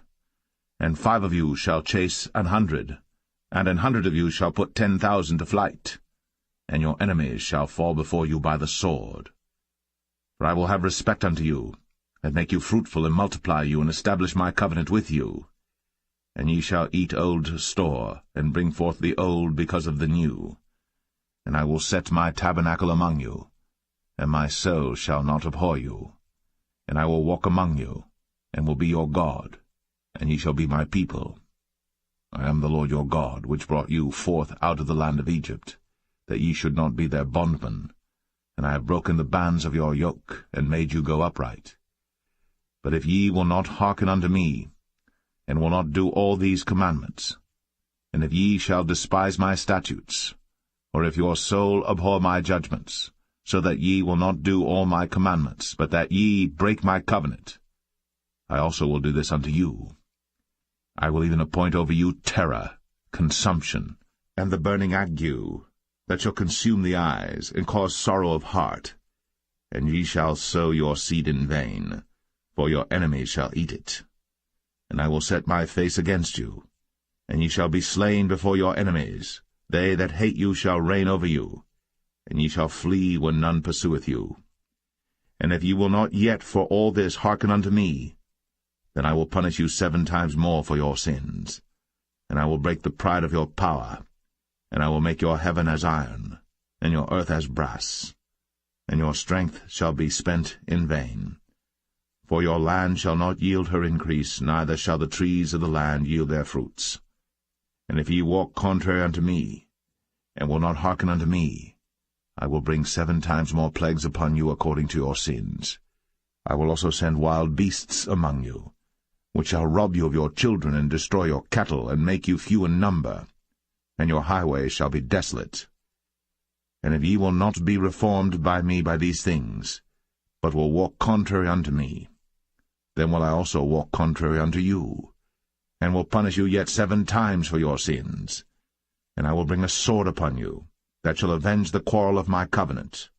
And when ye are gathered together within your cities, I will send the pestilence among you, and ye shall be delivered into the hand of the enemy. And when I have broken the staff of your bread, 10 women shall bake your bread in one oven, and they shall deliver you your bread again by weight, and ye shall eat and not be satisfied. And if ye will not for all this hearken unto me, but walk contrary unto me, then I will walk contrary unto you also in fury, and I, even I, will chastise you 7 times for your sins. And ye shall eat the flesh of your sons, and the flesh of your daughters shall ye eat. And I will destroy your high places, and cut down your images, and cast your carcasses upon the carcasses of your idols. And my soul shall abhor you.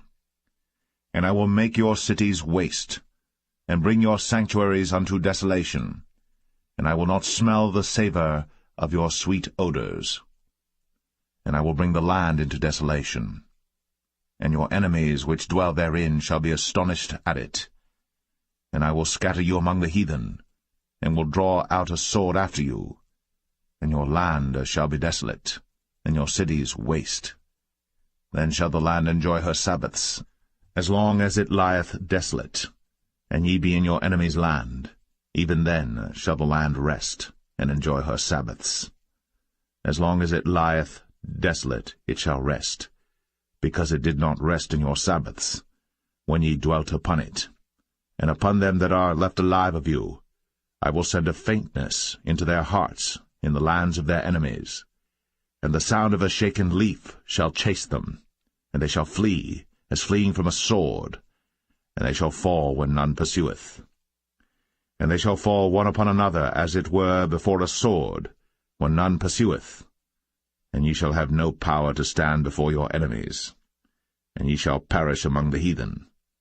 And the land of your enemies shall eat you up, and they that are left of you shall pine away in their iniquity in your enemies' lands, and also in the iniquities of their fathers shall they pine away with them, if they shall confess their iniquity, and the iniquity of their fathers, with their trespass which they trespassed against me, and that also they have walked contrary unto me, and that I also have walked contrary unto them, and have brought them into the land of their enemies.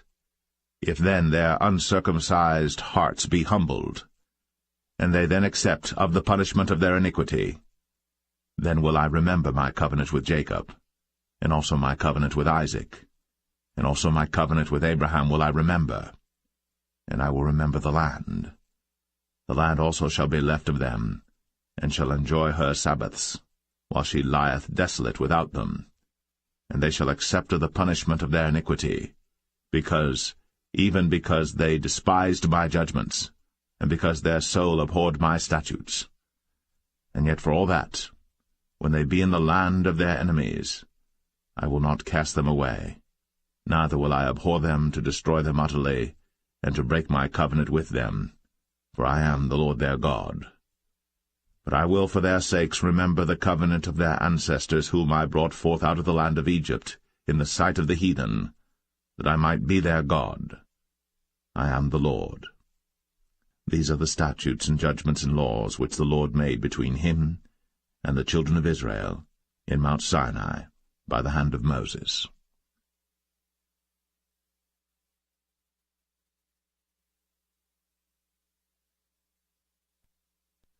Leviticus 27. And the Lord spake unto Moses, saying, Speak unto the children of Israel, and say unto them, When a man shall make a singular vow, the person shall be for the Lord by thy estimation. And thy estimation shall be of the male from 20 years old even unto 60 years old. Even thy estimation shall be 50 shekels of silver after the shekel of the sanctuary. And if it be a female, then thy estimation shall be 30 shekels. And if it be from 5 years old even unto 20 years old, then thy estimation shall be of the male 20 shekels, and for the female 10 shekels.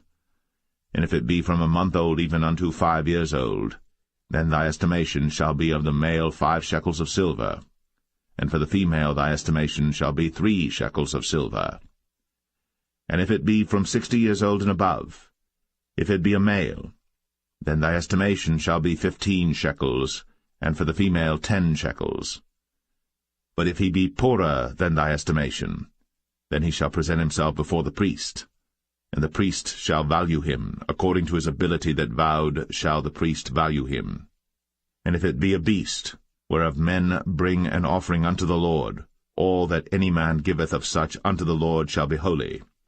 He shall not alter it, nor change it, a good for a bad, or a bad for a good. And if he shall at all change beast for beast, then it and the exchange thereof shall be holy. And if it be any unclean beast, of which they do not offer a sacrifice unto the Lord, then he shall present the beast before the priest. And the priest shall value it, whether it be good or bad, as thou valuest it, who art the priest, so shall it be. But if he will at all redeem it, then he shall add a 5th part thereof unto thy estimation. And when a man shall sanctify his house to be holy unto the Lord, then the priest shall estimate it, whether it be good or bad. As the priest shall estimate it, so shall it stand. And if he that sanctified it will redeem his house, then he shall add the 5th part of the money of thy estimation unto it, and it shall be his. And if a man shall sanctify unto the Lord some part of a field of his possession, then thy estimation shall be according to the seed thereof, and homer of barley seed shall be valued at 50 shekels of silver. If he sanctify his field from the year of Jubilee according to thy estimation, it shall stand. But if he sanctify his field after the Jubilee, then the priest shall reckon unto him the money according to the years that remain, even unto the year of the Jubilee, and it shall be abated from thy estimation. And if he that sanctified the field will in any wise redeem it, then he shall add the 5th part of the money of thy estimation unto it, and it shall be assured to him. And if he will not redeem the field, or if he have sold the field to another man, it shall not be redeemed any more.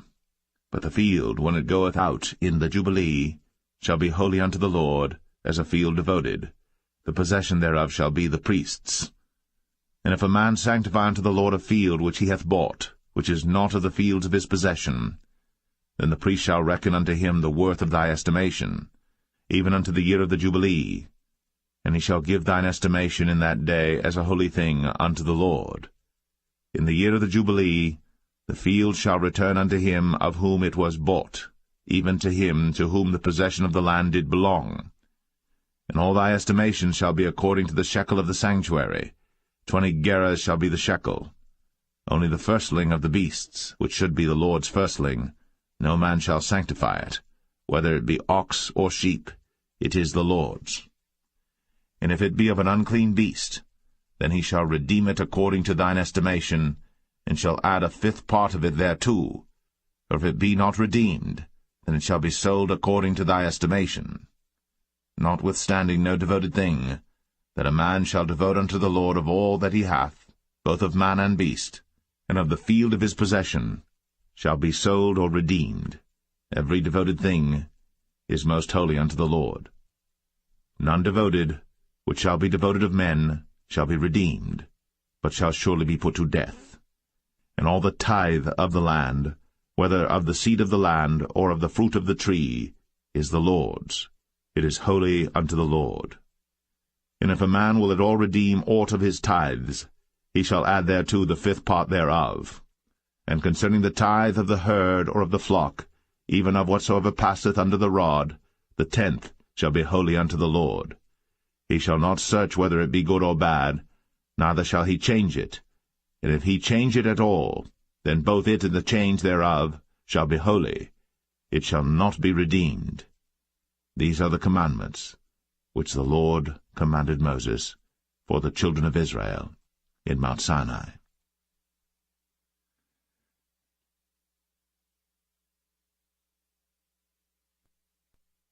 The Book of Numbers, chapter 1. And the Lord spake unto Moses in the wilderness of Sinai, in the tabernacle of the congregation, on the 1st day of the 2nd month, in the 2nd year after they were come out of the land of Egypt, saying, Take ye the sum of all the congregation of the children of Israel, after their families, by the house of their fathers, with the number of their names, every male by their polls. From 20 years old and upward, all that are able to go forth to war in Israel, thou and Aaron shall number them by their armies. And with you there shall be a man of every tribe, every one head of the house of his fathers. And these are the names of the men that shall stand with you: of the tribe of Reuben, Elizur the son of Shedeur; of Simeon, Shelumiel the son of Zurishaddai; of Judah, Nahshon the son of Amminadab; of Issachar, Nethanel the son of Zuar; of Zebulun, Eliab the son of Helon; of the children of Joseph; of Ephraim, Elishama the son of Ammihud; of Manasseh, Gamaliel the son of Pedazur; of Benjamin, Abidan the son of Gideoni; of Dan, Ahiezer the son of Ammishaddai; of Asher, Pagiel the son of Ochran; of Gad, Eliasaph the son of Duel; of Naphtali, Ahira the son of Enan. These were the renowned of the congregation, princes of the tribes of their fathers, heads of thousands in Israel. And Moses and Aaron took these men, which are expressed by their names, and they assembled all the congregation together on the 1st day of the 2nd month, and they declared their pedigrees after their families, by the house of their fathers, according to the number of the names, from 20 years old and upward, by their polls. As the Lord commanded Moses, so he numbered them in the wilderness of Sinai. And the children of Reuben, Israel's eldest son, by their generations, after their families, by the house of their fathers, according to the number of the names, by their polls, every male from 20 years old and upward, all that were able to go forth to war. Those that were numbered of them, even of the tribe of Reuben, were 46,500. Of the children of Simeon by their generations, after their families, by the house of their fathers, those that were numbered of them, according to the number of the names, by their polls, every male from 20 years old and upward, all that were able to go forth to war. Those that were numbered of them, even of the tribe of Simeon, were 59,300. Of the children of Gad, by their generations, after their families, by the house of their fathers, according to the number of the names, from 20 years old and upward, all that were able to go forth to war. Those that were numbered of them, even of the tribe of Gad, were 45,650. Of the children of Judah, by their generations, after their families, by the house of their fathers, according to the number of the names, from 20 years old and upward, all that were able to go forth to war. Those that were numbered of them, even of the tribe of Judah, were 314,600. Of the children of Issachar, by their generations, after their families, by the house of their fathers, according to the number of the names, from 20 years old and upward, all that were able to go forth to war. Those that were numbered of them, even of the tribe of Issachar, were 54,400. Of the children of Zebulun, by their generations, after their families, by the house of their fathers, according to the number of the names, from 20 years old and upward, all that were able to go forth to war, those that were numbered of them, even of the tribe of Zebulun, were 57,400. Of the children of Joseph, namely of the children of Ephraim, by their generations, after their families, by the house of their fathers, according to the number of the names, from 20 years old and upward, all that were able to go forth to war. Those that were numbered of them, even of the tribe of Ephraim, were 40,500. Of the children of Manasseh, by their generations, after their families, by the house of their fathers, according to the number of the names, from 20 years old and upward, all that were able to go forth to war. Those that were numbered of them, even of the tribe of Manasseh, were 32,200. Of the children of Benjamin, by their generations, after their families, by the house of their fathers, according to the number of the names, from 20 years old and upward, all that were able to go forth to war, those that were numbered of them, even of the tribe of Benjamin, were 35,400. Of the children of Dan, by their generations after their families, by the house of their fathers, according to the number of the names, from 20 years old and upward, all that were able to go forth to war, those that were numbered of them, even of the tribe of Dan, were 62,700. Of the children of Asher, by their generations after their families, by the house of their fathers, according to the number of the names, from 20 years old and upward, all that were able to go forth to war, those that were numbered of them, even of the tribe of Asher, were 41,500. Of the children of Naphtali, throughout their generations, after their families, by the house of their fathers, according to the number of the names, from 20 years old and upward, all that were able to go forth to war, those that were numbered of them, even of the tribe of Naphtali, were 53,400. These are those that were numbered, which Moses and Aaron numbered. And the princes of Israel, being 12 men, each one was for the house of his fathers. So were all those that were numbered of the children of Israel, by the house of their fathers, from 20 years old and upward, all that were able to go forth to war in Israel. Even all they that were numbered were 600,000 and 3,550. But the Levites after the tribe of their fathers were not numbered among them.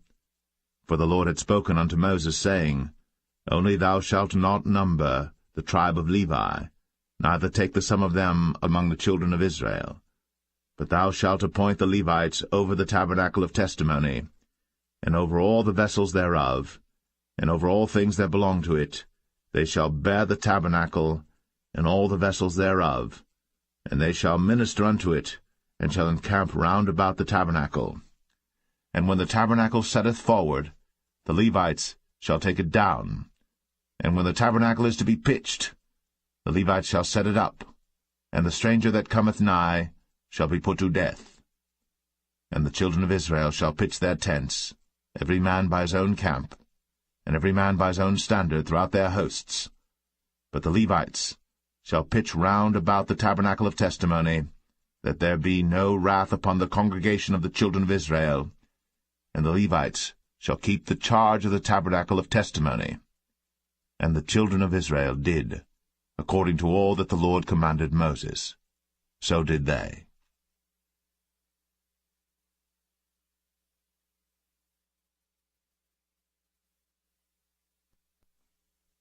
Numbers 2.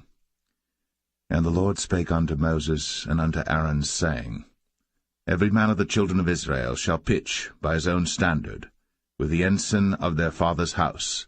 Far off about the tabernacle of the congregation shall they pitch. And on the east side toward the rising of the sun shall they of the standard of the camp of Judah pitch throughout their armies. And Nahshon the son of Amminadab shall be captain of the children of Judah. And his host, and those that were numbered of them, were 314,600.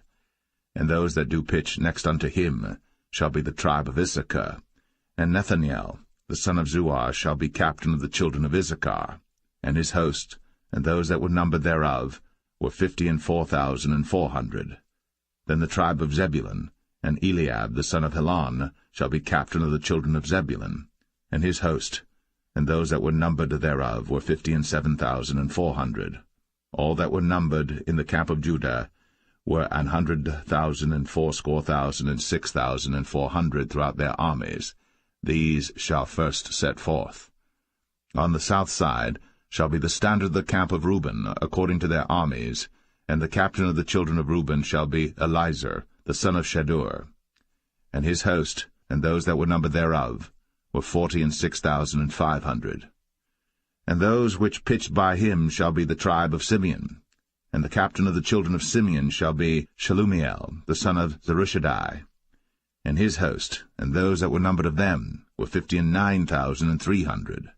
Then the tribe of Gad, and the captain of the sons of Gad shall be Eliasaph, the son of Ruel. And his host, and those that were numbered of them, were 45,650. All that were numbered in the camp of Reuben were 100,050 and 1,450 throughout their armies, and they shall set forth in the second rank. Then the tabernacle of the congregation shall set forward with the camp of the Levites, in the midst of the camp, as they encamp, so shall they set forward, every man in his place by their standards. On the west side shall be the standard of the camp of Ephraim, according to their armies, and the captain of the sons of Ephraim shall be Elishama, the son of Ammihud. And his host, and those that were numbered of them, were 40,500. And by him shall be the tribe of Manasseh, and the captain of the children of Manasseh shall be Gamaliel, the son of Pedazur. And his host, and those that were numbered of them, were 32,200. Then the tribe of Benjamin, and the captain of the sons of Benjamin shall be Abidan, the son of Gideoni. And his host, and those that were numbered of them, were 35,400. All that were numbered of the camp of Ephraim were 100,000 and 8,000 and 100 throughout their armies, and they shall go forward in the third rank. The standard of the camp of Dan shall be on the north side by their armies, and the captain of the children of Dan shall be Ahiezer, the son of Ammishaddai. And his host, and those that were numbered of them, were 62,700. And those that encamp by him shall be the tribe of Asher, and the captain of the children of Asher shall be Pagiel, the son of Ochran, and his host, and those that were numbered of them were 41,500. Then the tribe of Naphtali, and the captain of the children of Naphtali shall be Ahira, the son of Enan, and his host, and those that were numbered of them were 53,400. All they that were numbered in the camp of Dan were 100,050 and 7,600. They shall go hindmost with their standards. These are those which were numbered of the children of Israel, by the house of their fathers. All those that were numbered of the camps throughout their hosts were 600,000 and 3,550. But the Levites were not numbered among the children of Israel, as the Lord commanded Moses. And the children of Israel did according to all that the Lord commanded Moses. So they pitched by their standards, and so they set forward, every one after their families, according to the house of their fathers.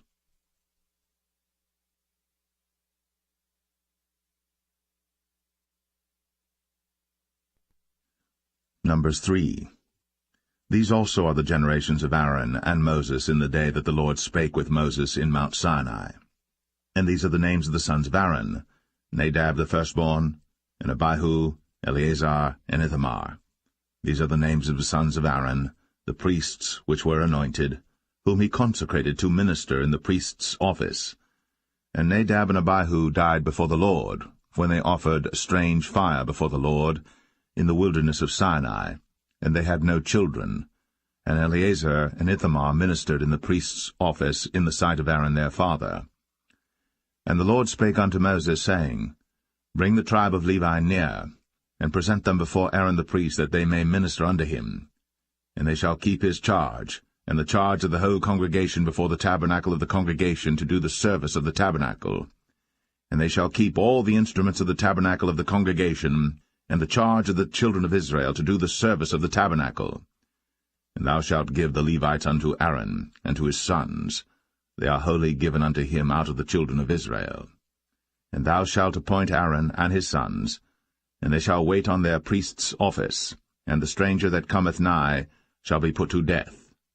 And the Lord spake unto Moses, saying, And I, behold, I have taken the Levites from among the children of Israel, instead of all the firstborn that openeth the matrix among the children of Israel. Therefore the Levites shall be mine. because all the firstborn are mine. For on the day that I smote all the firstborn in the land of Egypt, I hallowed unto me all the firstborn in Israel, both man and beast. Mine shall they be. I am the Lord. And the Lord spake unto Moses in the wilderness of Sinai, saying, Number the children of Levi after the house of their fathers by their families. Every male from a month old and upward shalt thou number them. And Moses numbered them according to the word of the Lord, as he was commanded. And these were the sons of Levi by their names, Gershon and Kohath and Merari. And these are the names of the sons of Gershon by their families, Libni and Shimei. And the sons of Kohath by their families, Amram, and Izahar, Hebron, and Uzziel. And the sons of Merari by their families, Mahli and Mushi. These are the families of the Levites according to the house of their fathers. Of Gershon was the family of the Libnites, and the family of the Shimites. These are the families of the Gershonites. Those that were numbered of them, according to the number of all the males, from a month old and upward, even those that were numbered of them, were 7,500. The families of the Gershonites shall pitch behind the tabernacle westward.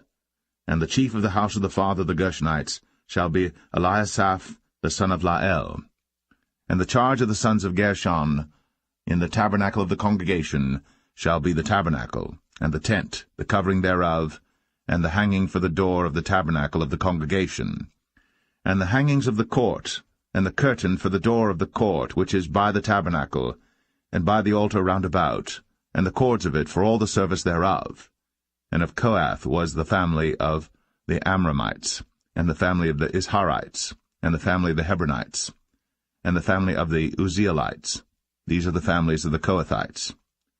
In the number of all the males from a month old and upward were 8,600, keeping the charge of the sanctuary. The families of the sons of Kohath shall pitch on the side of the tabernacle southward. And the chief of the house of the father of the families of the Kohathites shall be Elizaphan the son of Uzziel. And their charge shall be the ark, and the table, and the candlestick, and the altars, and the vessels of the sanctuary wherewith they minister, and the hanging, and all the service thereof. And Eleazar the son of Aaron the priest shall be chief over the chief of the Levites, and have the oversight of them that keep the charge of the sanctuary. Of Merari was the family of the Mahlites, and the family of the Mushites. These are the families of Merari. And those that were numbered of them, according to the number of all the males, from a month old and upward, were 6,200. And the chief of the house of the father of the families of Merari was Zuriel, the son of Abihail. These shall pitch on the side of the tabernacle northward. And under the custody and charge of the sons of Merari shall be the boards of the tabernacle, and the bars thereof, and the pillars thereof, and the sockets thereof, and all the vessels thereof, and all that serveth thereto, and the pillars of the court round about, and their sockets, and their pins, and their cords. But those that encamp before the tabernacle toward the east, even before the tabernacle of the congregation eastward, shall be Moses and Aaron and his sons, keeping the charge of the sanctuary for the charge of the children of Israel, and the stranger that cometh nigh shall be put to death. All that were numbered of the Levites, which Moses and Aaron numbered at the commandment of the Lord, throughout their families, all the males from a month old and upward, were 22,000. And the Lord said unto Moses, Number all the firstborn of the males of the children of Israel from a month old and upward, and take the number of their names. And thou shalt take the Levites for me, I am the Lord, instead of all the firstborn among the children of Israel, and the cattle of the Levites instead of all the firstlings among the cattle of the children of Israel. And Moses numbered, as the Lord commanded him, all the firstborn among the children of Israel, and all the firstborn males by the number of names, from a month old and upward, of those that were numbered of them, were 22,213. And the Lord spake unto Moses, saying, Take the Levites instead of all the firstborn among the children of Israel, and the cattle of the Levites instead of their cattle, and the Levites shall be mine. I am the Lord. And for those that are to be redeemed of the 213 of the firstborn of the children of Israel, which are more than the Levites, thou shalt even take 5 shekels apiece by the poll. After the shekel of the sanctuary shalt thou take them. The shekel is 20 gerahs.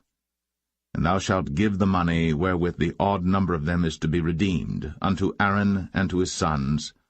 And Moses took the redemption money of them that were over and above them that were redeemed by the Levites.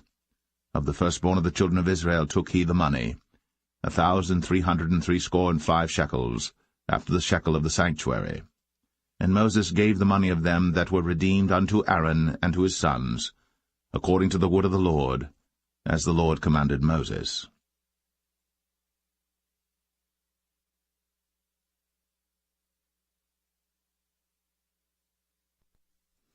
Numbers 4.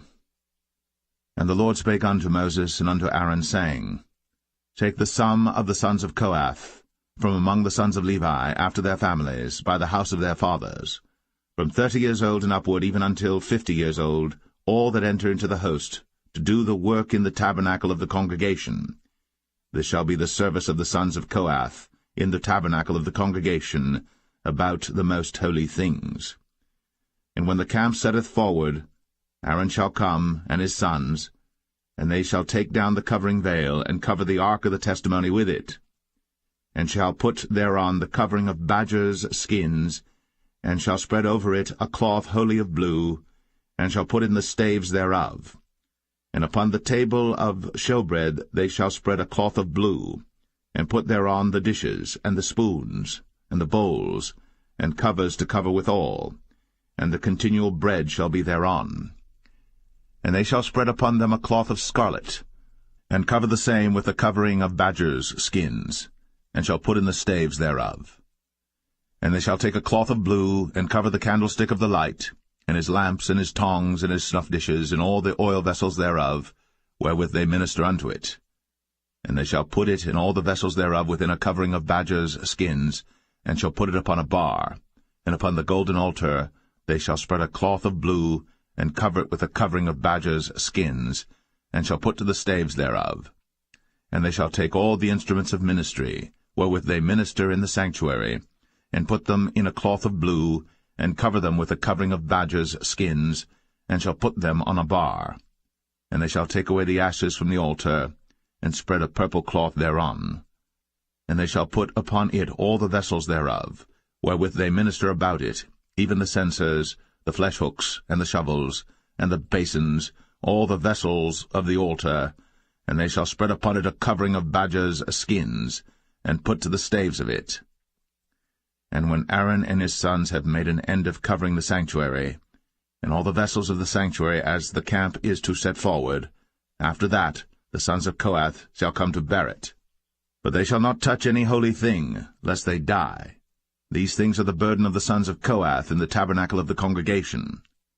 And to the office of Eleazar the son of Aaron the priest pertaineth the oil for the light, and the sweet incense, and the daily meat offering, and the anointing oil, and the oversight of all the tabernacle, and of all that therein is, in the sanctuary, and in the vessels thereof. And the Lord spake unto Moses and unto Aaron, saying, Cut ye not off the tribe of the families of the Kohathites from among the Levites, but thus do unto them, that they may live and not die, when they approach unto the most holy things. Aaron and his sons shall go in, and appoint them every one to his service and to his burden. But they shall not go in to see when the holy things are covered, lest they die. And the Lord spake unto Moses, saying, Take also the sum of the sons of Gershon, throughout the houses of their fathers by their families. From 30 years old and upward until 50 years old shalt thou number them, all that enter in to perform the service, to do the work in the tabernacle of the congregation. This is the service of the families of the Gershonites, to serve and for burdens.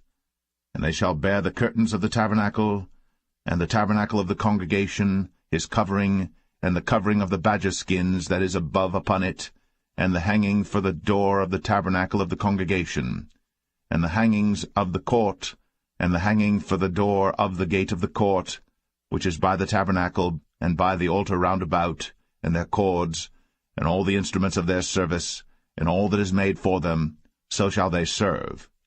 At the appointment of Aaron and his sons shall be all the service of the sons of the Gershonites, in all their burdens, and in all their service, and ye shall appoint unto them in charge all their burdens. This is the service of the families of the sons of Gershon, in the tabernacle of the congregation, and their charge shall be under the hand of Ithamar the son of Aaron the priest. As for the sons of Merari, Thou shalt number them after their families, by the house of their fathers. From 30 years old and upward, even unto 50 years old, shalt thou number them, every one that entereth into the service, to do the work of the tabernacle of the congregation.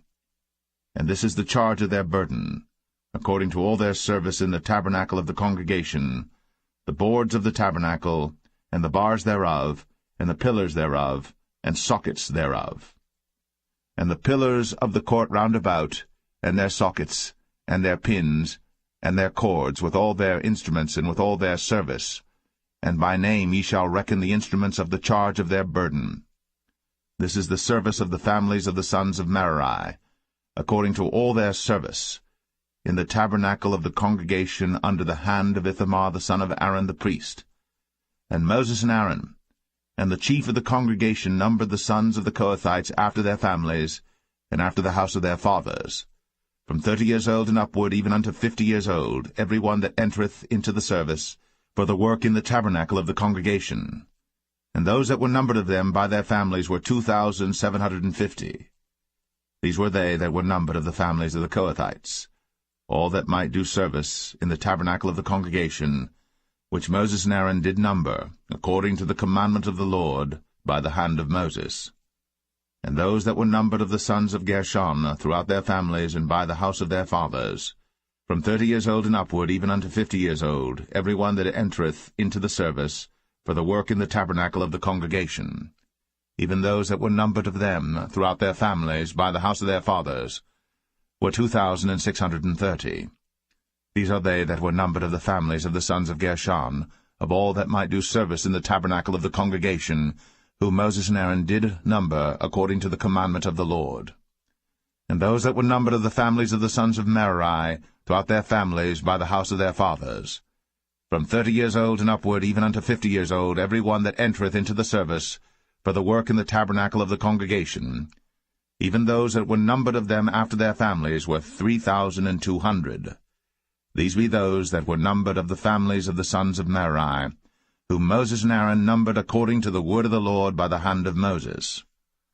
All those that were numbered of the Levites, whom Moses and Aaron and the chief of Israel numbered, after their families, and after the house of their fathers, from 30 years old and upward, even unto 50 years old, every one that came to do the service of the ministry, and the service of the burden in the tabernacle of the congregation. Even those that were numbered of them were 8,580. According to the commandment of the Lord they were numbered by the hand of Moses, every one according to his service, and according to his burden. Thus were they numbered of him, as the Lord commanded Moses.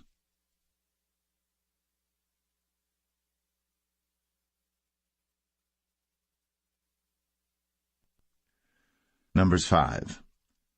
And the Lord spake unto Moses, saying, Command the children of Israel, that they put out of the camp every leper, and every one that hath an issue, and whosoever is defiled by the dead. Both male and female shall ye put out, without the camp shall ye put them, that they defile not their camps, in the midst whereof I dwell. And the children of Israel did so, and put them out without the camp, as the Lord spake unto Moses, so did the children of Israel. And the Lord spake unto Moses, saying, Speak unto the children of Israel, when a man or woman shall commit any sin that men commit, to do a trespass against the Lord, and that person be guilty, then they shall confess their sin which they have done, and he shall recompense his trespass with the principal thereof, and add unto it the 5th part thereof, and give it unto him against whom he hath trespassed.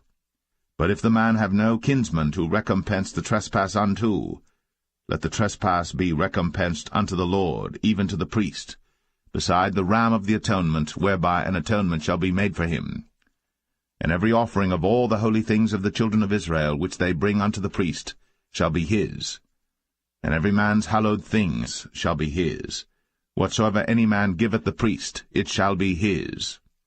And the Lord spake unto Moses, saying, Speak unto the children of Israel, and say unto them, If any man's wife go aside, and commit a trespass against him, and a man lie with her carnally, and it be hid from the eyes of her husband, and be kept close, and she be defiled, and there be no witness against her, neither she be taken with the manner, and the spirit of jealousy come upon him, and he be jealous of his wife, and she be defiled, or if the spirit of jealousy come upon him, and he be jealous of his wife, and she be not defiled, then shall the man bring his wife unto the priest, and he shall bring her offering for her, the 10th part of an ephah of barley meal.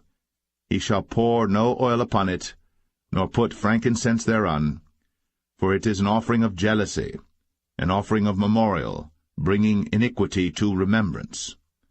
And the priest shall bring her near, and set her before the Lord.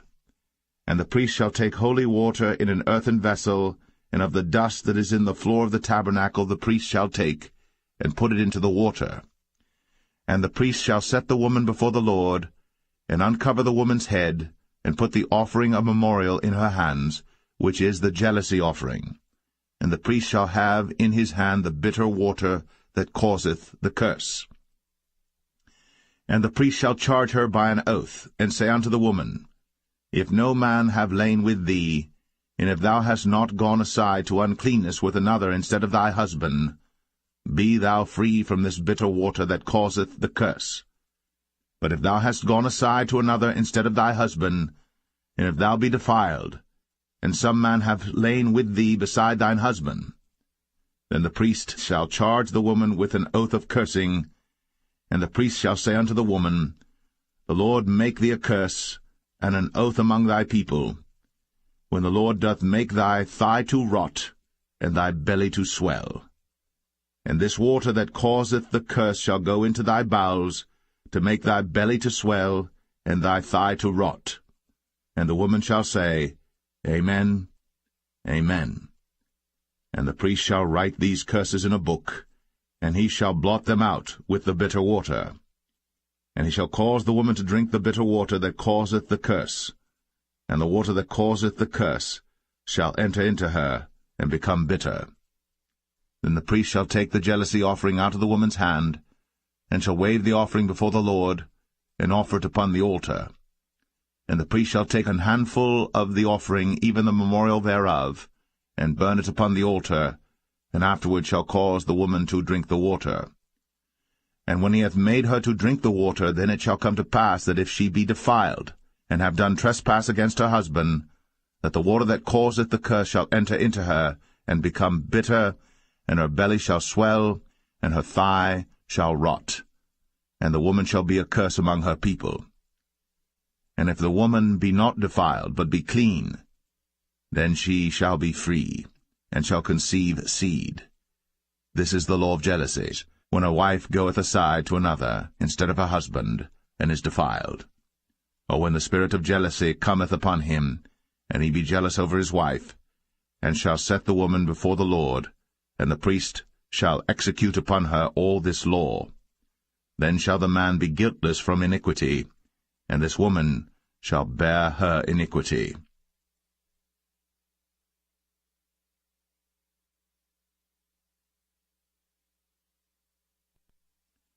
Number 6. And the Lord spake unto Moses, saying, Speak unto the children of Israel, and say unto them, When either man or woman shall separate themselves to vow a vow of a Nazarite, to separate themselves unto the Lord, he shall separate himself from wine and strong drink, and shall drink no vinegar of wine, or vinegar of strong drink. Neither shall he drink any liquor of grapes, nor eat moist grapes or dried. All the days of his separation shall he eat nothing that is made of the vine tree, from the kernels even to the husk. All the days of the vow of his separation there shall no razor come upon his head, until the days be fulfilled, in the which he separateth himself unto the Lord. He shall be holy, and shall let the locks of the hair of his head grow. All the days that he separateth himself unto the Lord, he shall come at no dead body. He shall not make himself unclean for his father, or for his mother, for his brother, or for his sister, when they die, because the consecration of his God is upon his head. All the days of his separation he is holy unto the Lord. And if any man die very suddenly by him, and he hath defiled the head of his consecration, then he shall shave his head in the day of his cleansing. On the 7th day shall he shave it. And on the 8th day he shall bring 2 turtles, or 2 young pigeons, to the priest, to the door of the tabernacle of the congregation, and the priest shall offer the one for a sin offering, and the other for a burnt offering, and make an atonement for him, for that he sinned by the dead, and shall hallow his head that same day. And he shall consecrate unto the Lord the days of his separation, and shall bring a lamb of the first year for a trespass offering, but the days that were before shall be lost, because his separation was defiled. And this is the law of the Nazarite. When the days of his separation are fulfilled, he shall be brought unto the door of the tabernacle of the congregation, and he shall offer his offering unto the Lord, 1 he-lamb of the first year without blemish for a burnt offering, and 1 ewe-lamb of the first year without blemish for a sin offering, and 1 ram without blemish for peace offerings, and a basket of unleavened bread, cakes of fine flour mingled with oil, and wafers of unleavened bread anointed with oil, and their meat offering, and their drink offerings. And the priest shall bring them before the Lord, and shall offer his sin offering and his burnt offering. And he shall offer the ram for a sacrifice of peace offerings unto the Lord, with the basket of unleavened bread. The priest shall offer also his meat offering and his drink offering. And the Nazarite shall shave the head of his separation at the door of the tabernacle of the congregation, and shall take the hair of the head of his separation, and put it in the fire which is under the sacrifice of the peace offerings. And the priest shall take the sodden shoulder of the ram, and 1 unleavened cake out of the basket, and 1 unleavened wafer, and shall put them upon the hands of the Nazarite, after the hair of his separation is shaven. And the priest shall wave them for a wave offering before the Lord. This is holy for the priest, with the wave breast and heave shoulder. And after that the Nazarite may drink wine. This is the law of the Nazarite who hath vowed, and of his offering unto the Lord for his separation, beside that his hand shall get, according to the vow which he vowed, so he must do after the law of his separation. And the Lord spake unto Moses, saying, Speak unto Aaron and unto his sons, saying, On this wise ye shall bless the children of Israel, saying unto them, The Lord bless thee, and keep thee. The Lord make his face shine upon thee, and be gracious unto thee. The Lord lift up his countenance upon thee, and give thee peace. And they shall put my name upon the children of Israel, and I will bless them.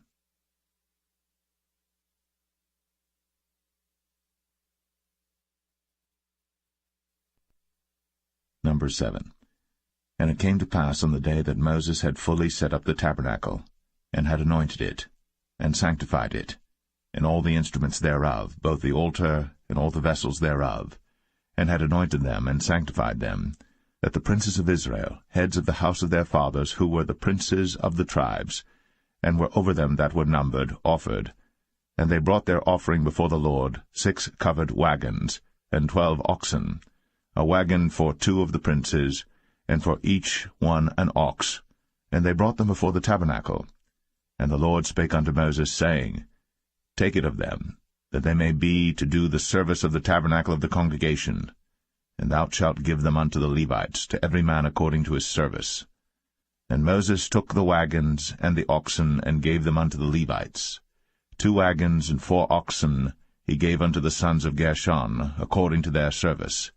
And 4 wagons and 8 oxen he gave unto the sons of Merari, according unto their service, under the hand of Ithamar the son of Aaron the priest. But unto the sons of Kohath he gave none, because the service of the sanctuary belonging unto them was that they should bear upon their shoulders. And the princes offered for dedicating of the altar in the day that it was anointed, even the princes offered their offering before the altar. And the Lord said unto Moses, They shall offer their offering, each prince on his day, for the dedicating of the altar.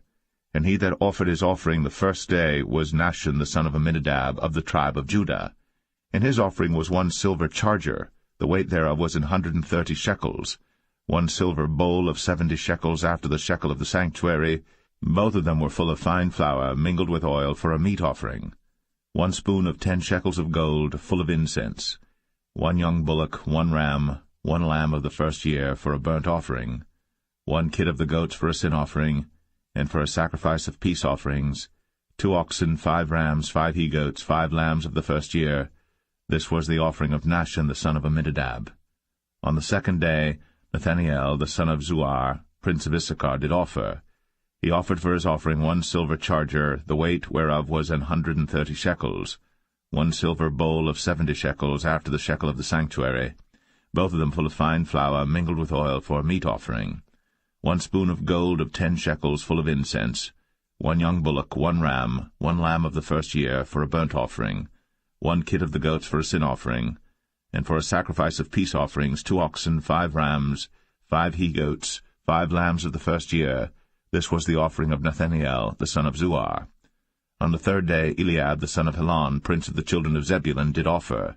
His offering was 1 silver charger, the weight whereof was 130 shekels, 1 silver bowl of 70 shekels after the shekel of the sanctuary, both of them full of fine flour mingled with oil for a meat offering, 1 golden spoon of 10 shekels full of incense, 1 young bullock, 1 ram, 1 lamb of the first year for a burnt offering, 1 kid of the goats for a sin offering, and for a sacrifice of peace offerings 2 oxen, 5 rams, 5 he-goats, 5 lambs of the first year.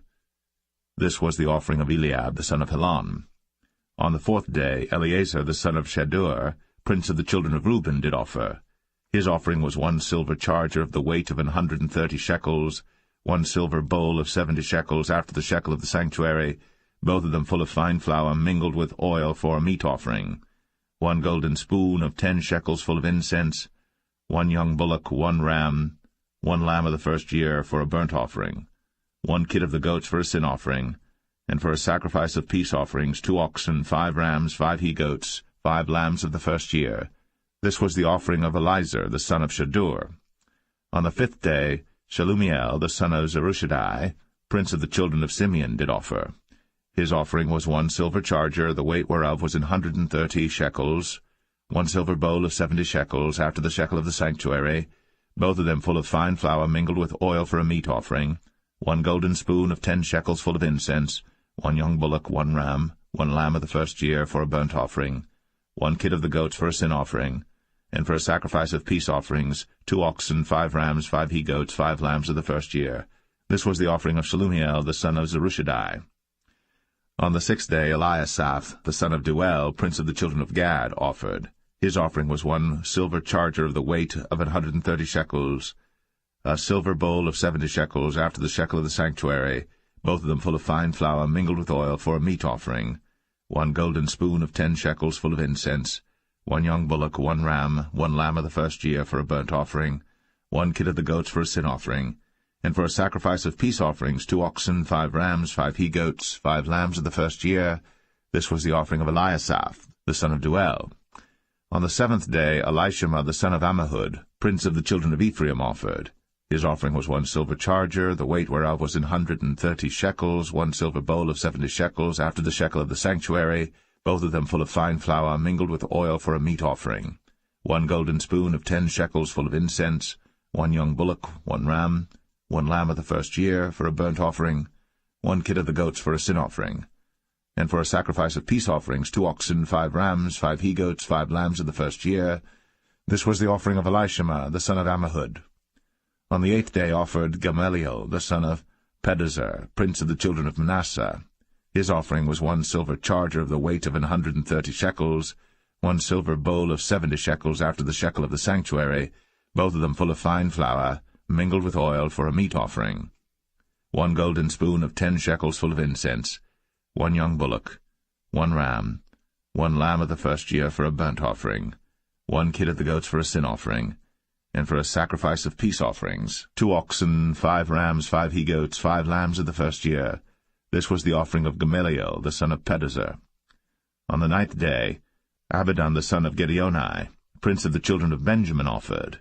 His offering was 1 silver charger, the weight whereof was 130 shekels, 1 silver bowl of 70 shekels after the shekel of the sanctuary, both of them full of fine flour mingled with oil for a meat offering, 1 golden spoon of 10 shekels full of incense, 1 young bullock, 1 ram, 1 lamb of the first year for a burnt offering, 1 kid of the goats for a sin offering, and for a sacrifice of peace offerings 2 oxen, 5 rams, 5 he-goats, 5 lambs of the first year.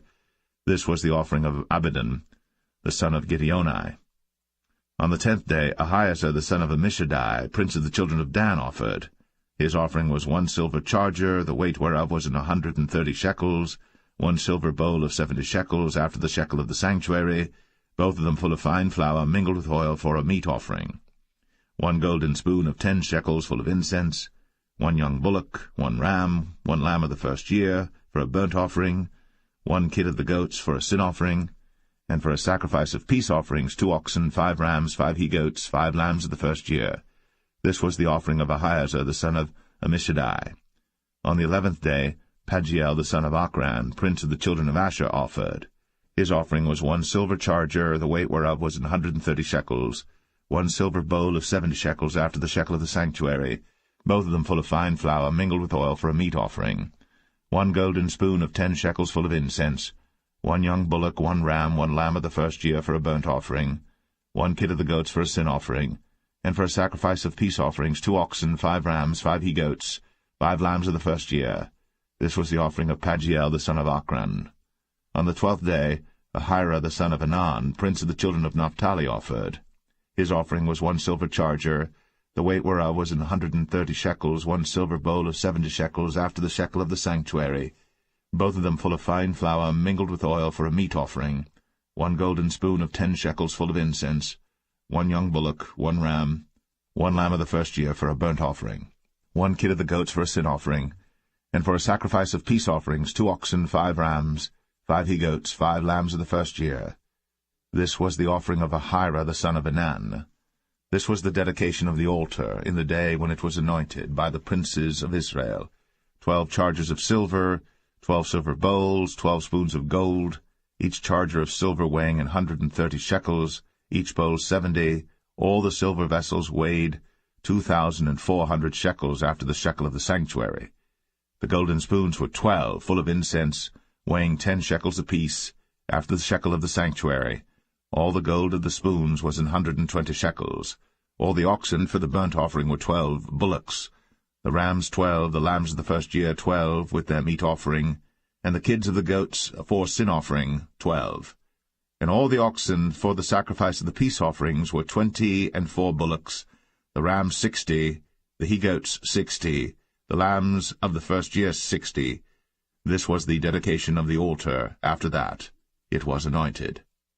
And when Moses was gone into the tabernacle of the congregation to speak with him, then he heard the voice of one speaking unto him from off the mercy seat, that was upon the ark of testimony, from between the 2 cherubims, and he spake unto him.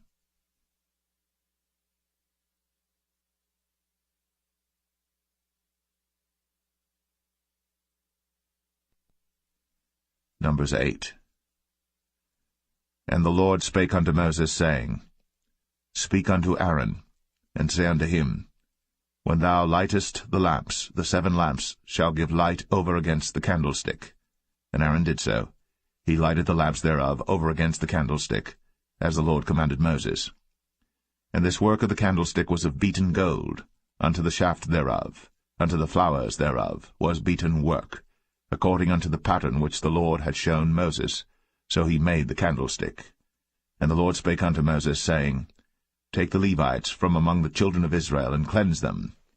And thus shalt thou do unto them to cleanse them. Sprinkle water of purifying upon them, and let them shave all their flesh, and let them wash their clothes, and so make themselves clean. Then let them take a young bullock with his meat offering, even fine flour mingled with oil, and another young bullock shalt thou take for a sin offering. And thou shalt bring the Levites before the tabernacle of the congregation, and thou shalt gather the whole assembly of the children of Israel together. And thou shalt bring the Levites before the Lord, and the children of Israel shall put their hands upon the Levites. And Aaron shall offer the Levites before the Lord for an offering of the children of Israel, that they may execute the service of the Lord. And the Levites shall lay their hands upon the heads of the bullocks. And thou shalt offer the one for a sin offering, and the other for a burnt offering unto the Lord, to make an atonement for the Levites. And thou shalt set the Levites before Aaron, and before his sons, and offer them for an offering unto the Lord. Thus shalt thou separate the Levites from among the children of Israel, and the Levites shall be mine. And after that shall the Levites go in to do the service of the tabernacle of the congregation. And thou shalt cleanse them, and offer them for an offering. For they are wholly given unto me from among the children of Israel, instead of such as open every womb, even instead of the firstborn of all the children of Israel, have I taken them unto me. For all the firstborn of the children of Israel are mine, both man and beast. On the day that I smote every firstborn in the land of Egypt, I sanctified them for myself. And I have taken the Levites for all the firstborn of the children of Israel. And I have given the Levites as a gift to Aaron and to his sons from among the children of Israel, to do the service of the children of Israel in the tabernacle of the congregation, and to make an atonement for the children of Israel, that there be no plague among the children of Israel, when the children of Israel come nigh unto the sanctuary. And Moses and Aaron and all the congregation of the children of Israel did to the Levites according unto all that the Lord commanded Moses concerning the Levites. So did the children of Israel unto them. And the Levites were purified, and they washed their clothes, and Aaron offered them as an offering before the Lord. And Aaron made an atonement for them to cleanse them. And after that went the Levites in to do their service in the tabernacle of the congregation before Aaron, and before his sons, as the Lord had commanded Moses concerning the Levites, so did they unto them. And the Lord spake unto Moses, saying, This is it that belongeth unto the Levites. From 20 and 5 years old and upward they shall go in to wait upon the service of the tabernacle of the congregation. And from the age of 50 years they shall cease waiting upon the service thereof, and shall serve no more, but shall minister with their brethren in the tabernacle of the congregation, to keep the charge, and shall do no service. Thus shalt thou do unto the Levites touching their charge.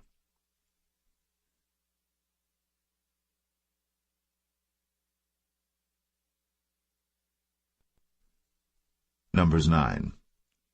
And the Lord spake unto Moses in the wilderness of Sinai, in the first month of the 2nd year, after they were come out of the land of Egypt, saying, Let the children of Israel also keep the Passover at his appointed season. In the 14th day of this month, at even, ye shall keep it in his appointed season, according to all the rites of it, and according to all the ceremonies thereof shall ye keep it. And Moses spake unto the children of Israel, that they should keep the Passover. And they kept the Passover on the 14th day of the first month at even in the wilderness of Sinai, according to all that the Lord commanded Moses, so did the children of Israel. And there were certain men who were defiled by the dead body of a man, that they could not keep the Passover on that day. And they came before Moses and before Aaron on that day. And those men said unto him, We are defiled by the dead body of a man. Wherefore are we kept back, that we may not offer an offering of the Lord in his appointed season among the children of Israel? And Moses said unto them, Stand still, and I will hear what the Lord will command concerning you.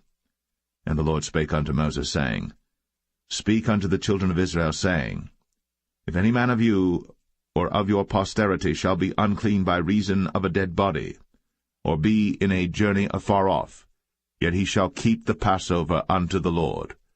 The 14th day of the 2nd month at even they shall keep it, and eat it with unleavened bread and bitter herbs.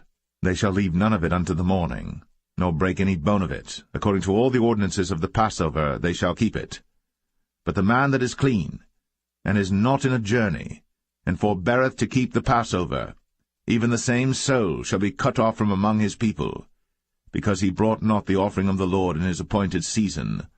That man shall bear his sin. And if a stranger shall sojourn among you, and will keep the Passover unto the Lord, according to the ordinance of the Passover, and according to the manner thereof, so shall he do. Ye shall have one ordinance, both for the stranger and for him that was born in the land. And on the day that the tabernacle was reared up, the cloud covered the tabernacle, namely, the tent of the testimony. And at even there was upon the tabernacle as it were the appearance of fire until the morning. So it was always. The cloud covered it by day, and the appearance of fire by night. And when the cloud was taken up from the tabernacle, then after that the children of Israel journeyed. In the place where the cloud abode, there the children of Israel pitched their tents. At the commandment of the Lord the children of Israel journeyed, and at the commandment of the Lord they pitched. As long as the cloud abode upon the tabernacle, they rested in their tents. And when the cloud tarried long upon the tabernacle many days, then the children of Israel kept the charge of the Lord, and journeyed not. And so it was, when the cloud was a few days upon the tabernacle, according to the commandment of the Lord, they abode in their tents, and according to the commandment of the Lord they journeyed. And so it was, when the cloud abode from even unto the morning, and that the cloud was taken up in the morning, then they journeyed, whether it was by day or by night, that the cloud was taken up, they journeyed, or whether it were 2 days, or a month, or a year, that the cloud tarried upon the tabernacle, remaining thereon.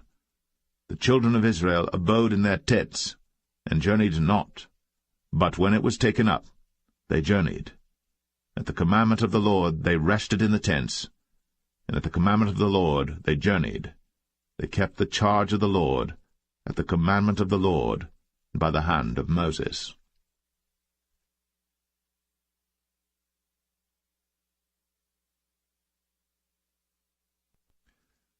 Numbers 10.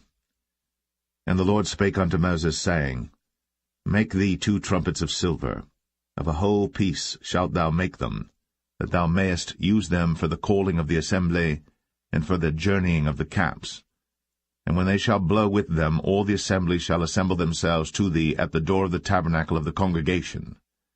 And if they blow but with 1 trumpet, then the princes, which are heads of the thousands of Israel, shall gather themselves unto thee. When ye blow an alarm, then the camps that lie on the east parts shall go forward. When ye blow an alarm the 2nd time, then the camps that lie on the south side shall take their journey. They shall blow an alarm for their journeys.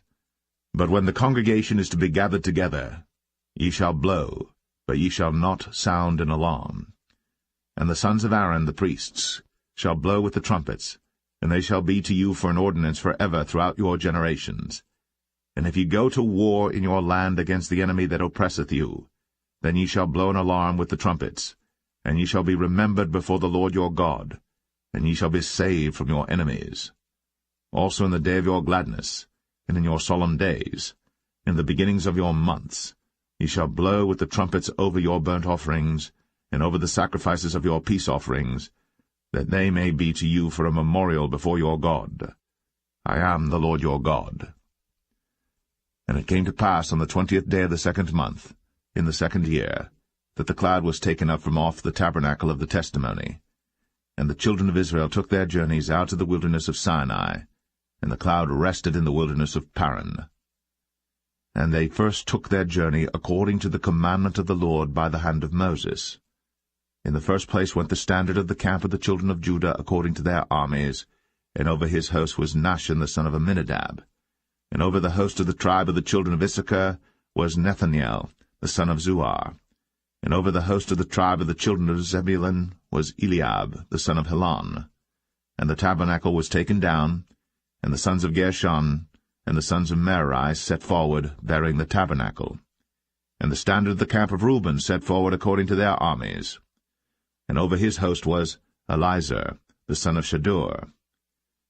And over the host of the tribe of the children of Simeon was Shelumiel the son of Zerushadai. And over the host of the tribe of the children of Gad was Eliasaph the son of Duel. And the Kohathites set forward, bearing the sanctuary, and the other did set up the tabernacle against they came. And the standard of the camp of the children of Ephraim set forward according to their armies, and over his host was Elishama the son of Ammihud. And over the host of the tribe of the children of Manasseh was Gamaliel the son of Pedazur. And over the host of the tribe of the children of Benjamin was Abidan the son of Gideoni. And the standard of the camp of the children of Dan set forward, which was the rearward of all the camps throughout their hosts. And over his host was Ahiezer the son of Ammishaddai. And over the host of the tribe of the children of Asher was Pagiel the son of Ochran. And over the host of the tribe of the children of Naphtali was Ahira the son of Enan. Thus were the journeyings of the children of Israel according to their armies, when they set forward. And Moses said unto Hobab the son of Raguel the Midianite, Moses' father-in-law, We are journeying unto the place of which the Lord said, I will give it you. Come thou with us, and we will do thee good. For the Lord hath spoken good concerning Israel. And he said unto him, I will not go, but I will depart to mine own land, and to my kindred. And he said, Leave us not, I pray thee, for as much as thou knowest how we are to encamp in the wilderness, and thou mayest be to us instead of eyes. And it shall be, if thou go with us, yea, it shall be that what goodness the Lord shall do unto us, the same will we do unto thee. And they departed from the mount of the Lord 3 days' journey. And the ark of the covenant of the Lord went before them in the 3 days' journey, to search out a resting place for them. And the cloud of the Lord was upon them by day, when they went out of the camp.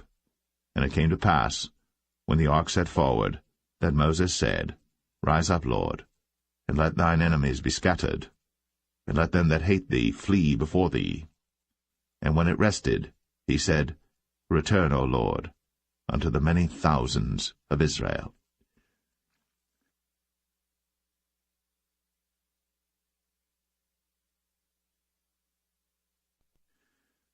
Numbers 11.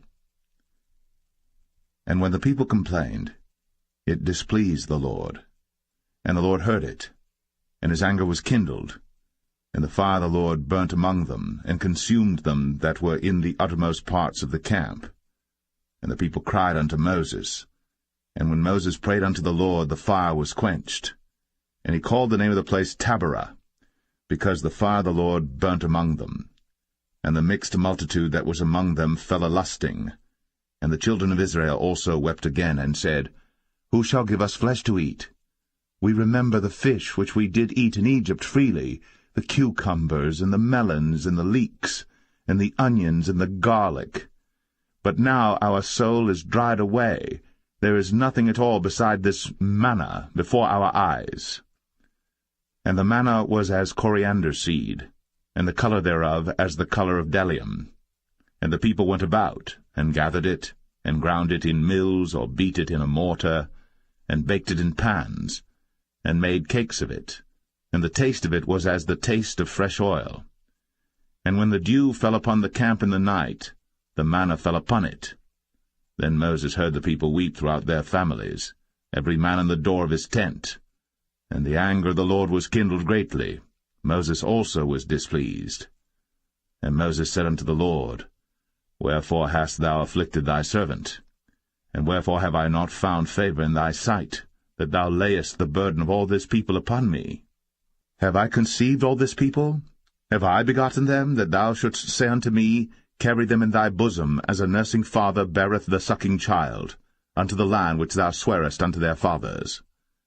Whence should I have flesh to give unto all this people? For they weep unto me, saying, Give us flesh, that we may eat. I am not able to bear all this people alone, because it is too heavy for me. And if thou deal thus with me, kill me, I pray thee, out of hand, if I have found favor in thy sight, and let me not see my wretchedness.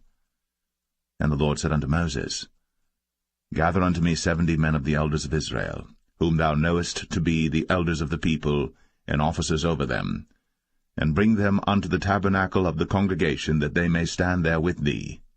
And I will come down and talk with thee there. And I will take of the Spirit which is upon thee, and will put it upon them, and they shall bear the burden of the people with thee, that thou bear it not thyself alone. And say thou unto the people, Sanctify yourselves against tomorrow, and ye shall eat flesh. For ye have wept in the ears of the Lord, saying, Who shall give us flesh to eat? For it was well with us in Egypt.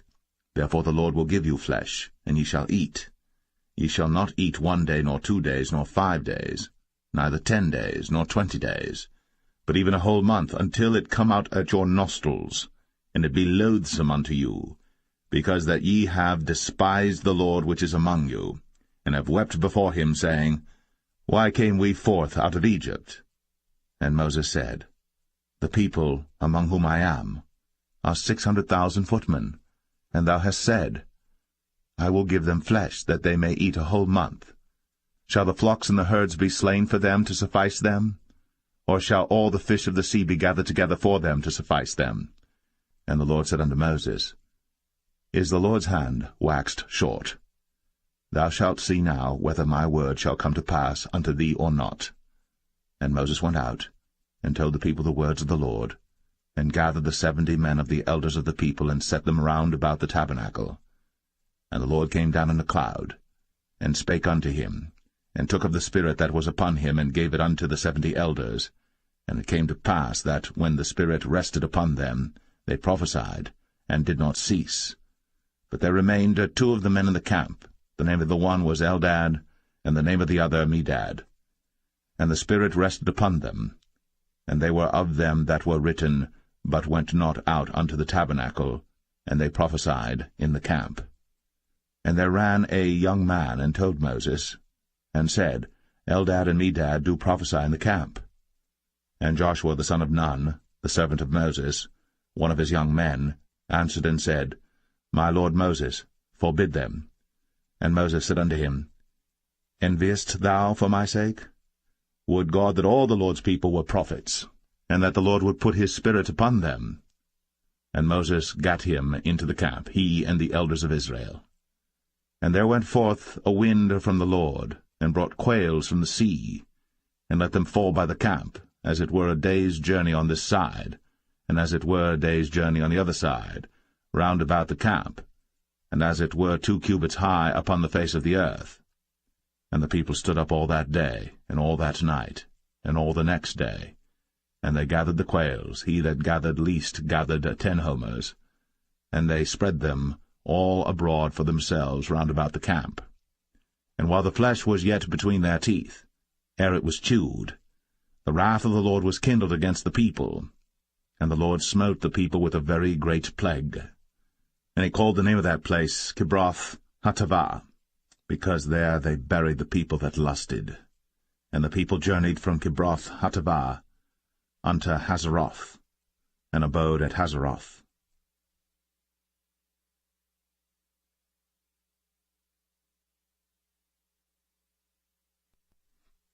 Numbers 12. And Miriam and Aaron spake against Moses because of the Ethiopian woman whom he had married, for he had married an Ethiopian woman. And they said, Hath the Lord indeed spoken only by Moses? Hath he not spoken also by us? And the Lord heard it. Now the man Moses was very meek, above all the men which were upon the face of the earth. And the Lord spake suddenly unto Moses, and unto Aaron, and unto Miriam, Come out ye 3 unto the tabernacle of the congregation. And they 3 came out. And the Lord came down in the pillar of the cloud, and stood in the door of the tabernacle, and called Aaron and Miriam. And they both came forth. And he said, Hear now my words. If there be a prophet among you, I the Lord will make myself known unto him in a vision, and will speak unto him in a dream. My servant Moses is not so, who is faithful in all mine house. With him will I speak mouth to mouth, even apparently, and not in dark speeches. And the similitude of the Lord shall he behold.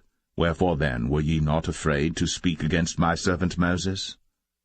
And the anger of the Lord was kindled against them, and he departed. And the cloud departed from off the tabernacle, and behold, Miriam became leprous, white as snow. And Aaron looked upon Miriam, and behold, she was leprous. And Aaron said unto Moses, Alas, my lord, I beseech thee, lay not the sin upon us, wherein we have done foolishly, and wherein we have sinned. Let her not be as one dead, of whom the flesh is half consumed, when he cometh out of his mother's womb. And Moses cried unto the Lord, saying, Heal her now, O God, I beseech thee.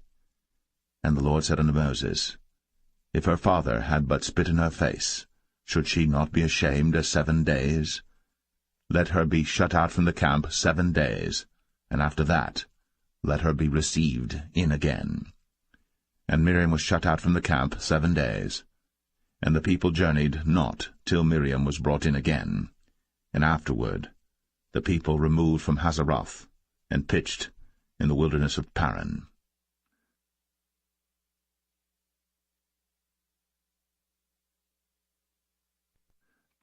Numbers 13. And the Lord spake unto Moses, saying, Send thou men, that they may search the land of Canaan, which I give unto the children of Israel. Of every tribe of their fathers shall ye send a man, every one a ruler among them. And Moses, by the commandment of the Lord, sent them from the wilderness of Paran. All those men were heads of the children of Israel. And these were their names: of the tribe of Reuben, Shammua, the son of Zakur; of the tribe of Simeon, Shaphat, the son of Ori; of the tribe of Judah, Caleb, the son of Jephunneh; of the tribe of Issachar, Igal, the son of Joseph; of the tribe of Ephraim, Hoshea, the son of Nun; of the tribe of Benjamin, Palti, the son of Raphu; of the tribe of Zebulun, Gadiel, the son of Sodai; of the tribe of Joseph, namely, of the tribe of Manasseh, Gadai, the son of Susai; of the tribe of Dan, Amiel, the son of Gemalli; of the tribe of Asher, Sethur, the son of Michael; of the tribe of Naphtali, Nabai, the son of Vosai; of the tribe of Gad, Geuel, the son of Machi. These are the names of the men which Moses sent to spy out the land. And Moses called Hoshea, the son of Nun, Jehoshua.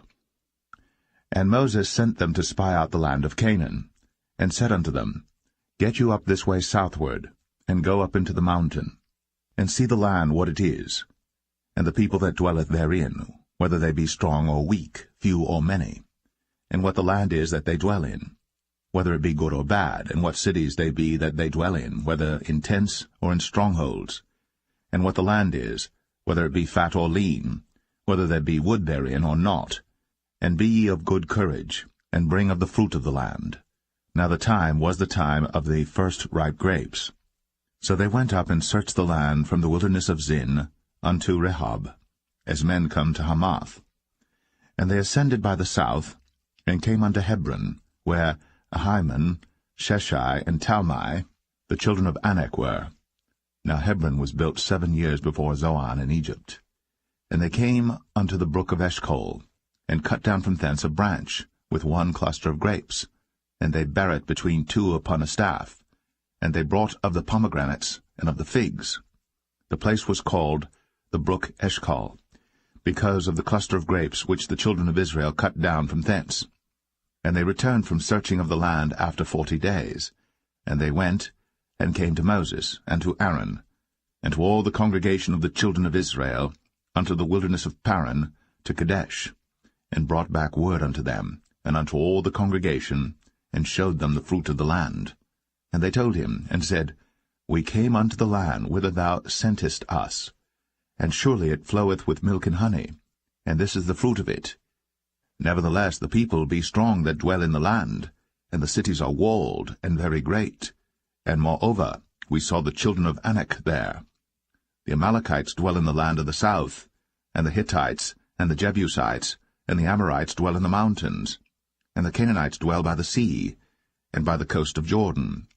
And Caleb stilled the people before Moses, and said, Let us go up at once, and possess it, for we are well able to overcome it. But the men that went up with him said, We be not able to go up against the people, for they are stronger than we. And they brought up an evil report of the land, which they had searched unto the children of Israel, saying, The land, through which we have gone to search it, is a land that eateth up the inhabitants thereof, and all the people that we saw in it are men of a great stature. And there we saw the giants, the sons of Anak, which come of the giants. And we were in our own sight as grasshoppers, and so we were in their sight.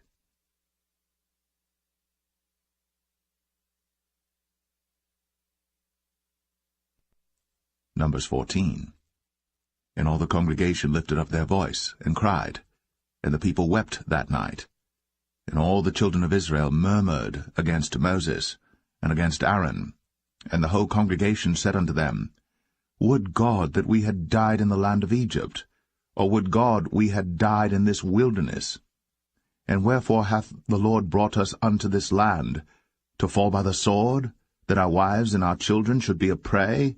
Were it not better for us to return into Egypt? And they said one to another, Let us make a captain, and let us return into Egypt. Then Moses and Aaron fell on their faces before all the assembly of the congregation of the children of Israel. And Joshua, the son of Nun, and Caleb, the son of Jephunneh, which were of them that searched the land, rent their clothes. And they spake unto all the company of the children of Israel, saying, The land, which we passed through to search it, is an exceeding good land. If the Lord delight in us, then he will bring us into this land, and give it us, a land which floweth with milk and honey. Only rebel not ye against the Lord, neither fear ye the people of the land. For they are bread for us, their defense is departed from them, and the Lord is with us. Fear them not. But all the congregation bade stone them with stones. And the glory of the Lord appeared in the tabernacle of the congregation before all the children of Israel. And the Lord said unto Moses, How long will this people provoke me? And how long will it be ere they believe me, for all the signs which I have shown among them? I will smite them with the pestilence, and disinherit them, and will make of thee a greater nation, and mightier than they. And Moses said unto the Lord, Then the Egyptians shall hear it, for thou broughtest up this people in thy might from among them, and they will tell it to the inhabitants of this land. For they have heard that thou, Lord, art among this people, that thou, Lord, art seen face to face, and that thy cloud standeth over them, and that thou goest before them by daytime in a pillar of a cloud, and in a pillar of fire by night. Now if thou shalt kill all this people as one man, then the nations which have heard the fame of thee will speak, saying, Because the Lord was not able to bring this people into the land which he sware unto them, therefore he hath slain them in the wilderness. And now I beseech thee, let the power of my Lord be great, according as thou hast spoken, saying, The Lord is long-suffering, and of great mercy, forgiving iniquity and transgression, and by no means clearing the guilty, visiting the iniquity of the fathers upon the children unto the third and fourth generation. Pardon, I beseech thee, the iniquity of this people according unto the greatness of thy mercy, and as thou hast forgiven this people from Egypt even until now. And the Lord said, I have pardoned according to thy word. But as truly as I live, all the earth shall be filled with the glory of the Lord, because all those men which have seen my glory and my miracles, which I did in Egypt and in the wilderness, and have tempted me now these 10 times, and have not hearkened to my voice, surely they shall not see the land which I sware unto their fathers, neither shall any of them that provoked me see it. But my servant Caleb, because he had another spirit with him, and hath followed me fully, him will I bring into the land whereinto he went, and his seed shall possess it. Now the Amalekites and the Canaanites dwelt in the valley. Tomorrow turn you, and get you into the wilderness by the way of the Red Sea. And the Lord spake unto Moses and unto Aaron, saying, How long shall I bear with this evil congregation, which murmur against me? I have heard the murmurings of the children of Israel, which they murmur against me. Say unto them, As truly as I live, saith the Lord, as ye have spoken in mine ears, so will I do to you. Your carcasses shall fall in this wilderness, and all that were numbered of you according to your whole number, from 20 years old and upward, which have murmured against me. Doubtless ye shall not come into the land, concerning which I swear to make you dwell therein, save Caleb the son of Jephunneh, and Joshua the son of Nun. But your little ones, which ye said should be a prey, them will I bring in, and they shall know the land which ye have despised. But as for you, your carcasses, they shall fall in this wilderness, and your children shall wander in the wilderness 40 years, and bear your whoredoms until your carcasses be wasted in the wilderness. After the number of the days in which ye searched the land, even 40 days, each day for a year, shall ye bear your iniquities, even 40 years, and ye shall know my breach of promise. I the Lord have said, I will surely do it unto all this evil congregation that are gathered together against me. In this wilderness they shall be consumed, and there they shall die. And the men which Moses sent to search the land, who returned, and made all the congregation to murmur against him, by bringing up a slander upon the land, even those men that did bring up the evil report upon the land, died by the plague before the Lord. But Joshua, the son of Nun, and Caleb, the son of Jephunneh, which were of the men that went to search the land, lived still. And Moses told these sayings unto all the children of Israel. And the people mourned greatly. And they rose up early in the morning, and gat them up into the top of the mountain, saying, Lo, we be here, and will go up unto the place which the Lord hath promised, for we have sinned. And Moses said, Wherefore now do ye transgress the commandment of the Lord? But it shall not prosper. Go not up, for the Lord is not among you, that ye be not smitten before your enemies. For the Amalekites and the Canaanites are there before you, and ye shall fall by the sword, because ye are turned away from the Lord. Therefore the Lord will not be with you. But they presumed to go up unto the hilltop. Nevertheless the ark of the covenant of the Lord and Moses departed not out of the camp. Then the Amalekites came down, and the Canaanites which dwelt in that hill, and smote them, and discomfited them, even unto Hormah.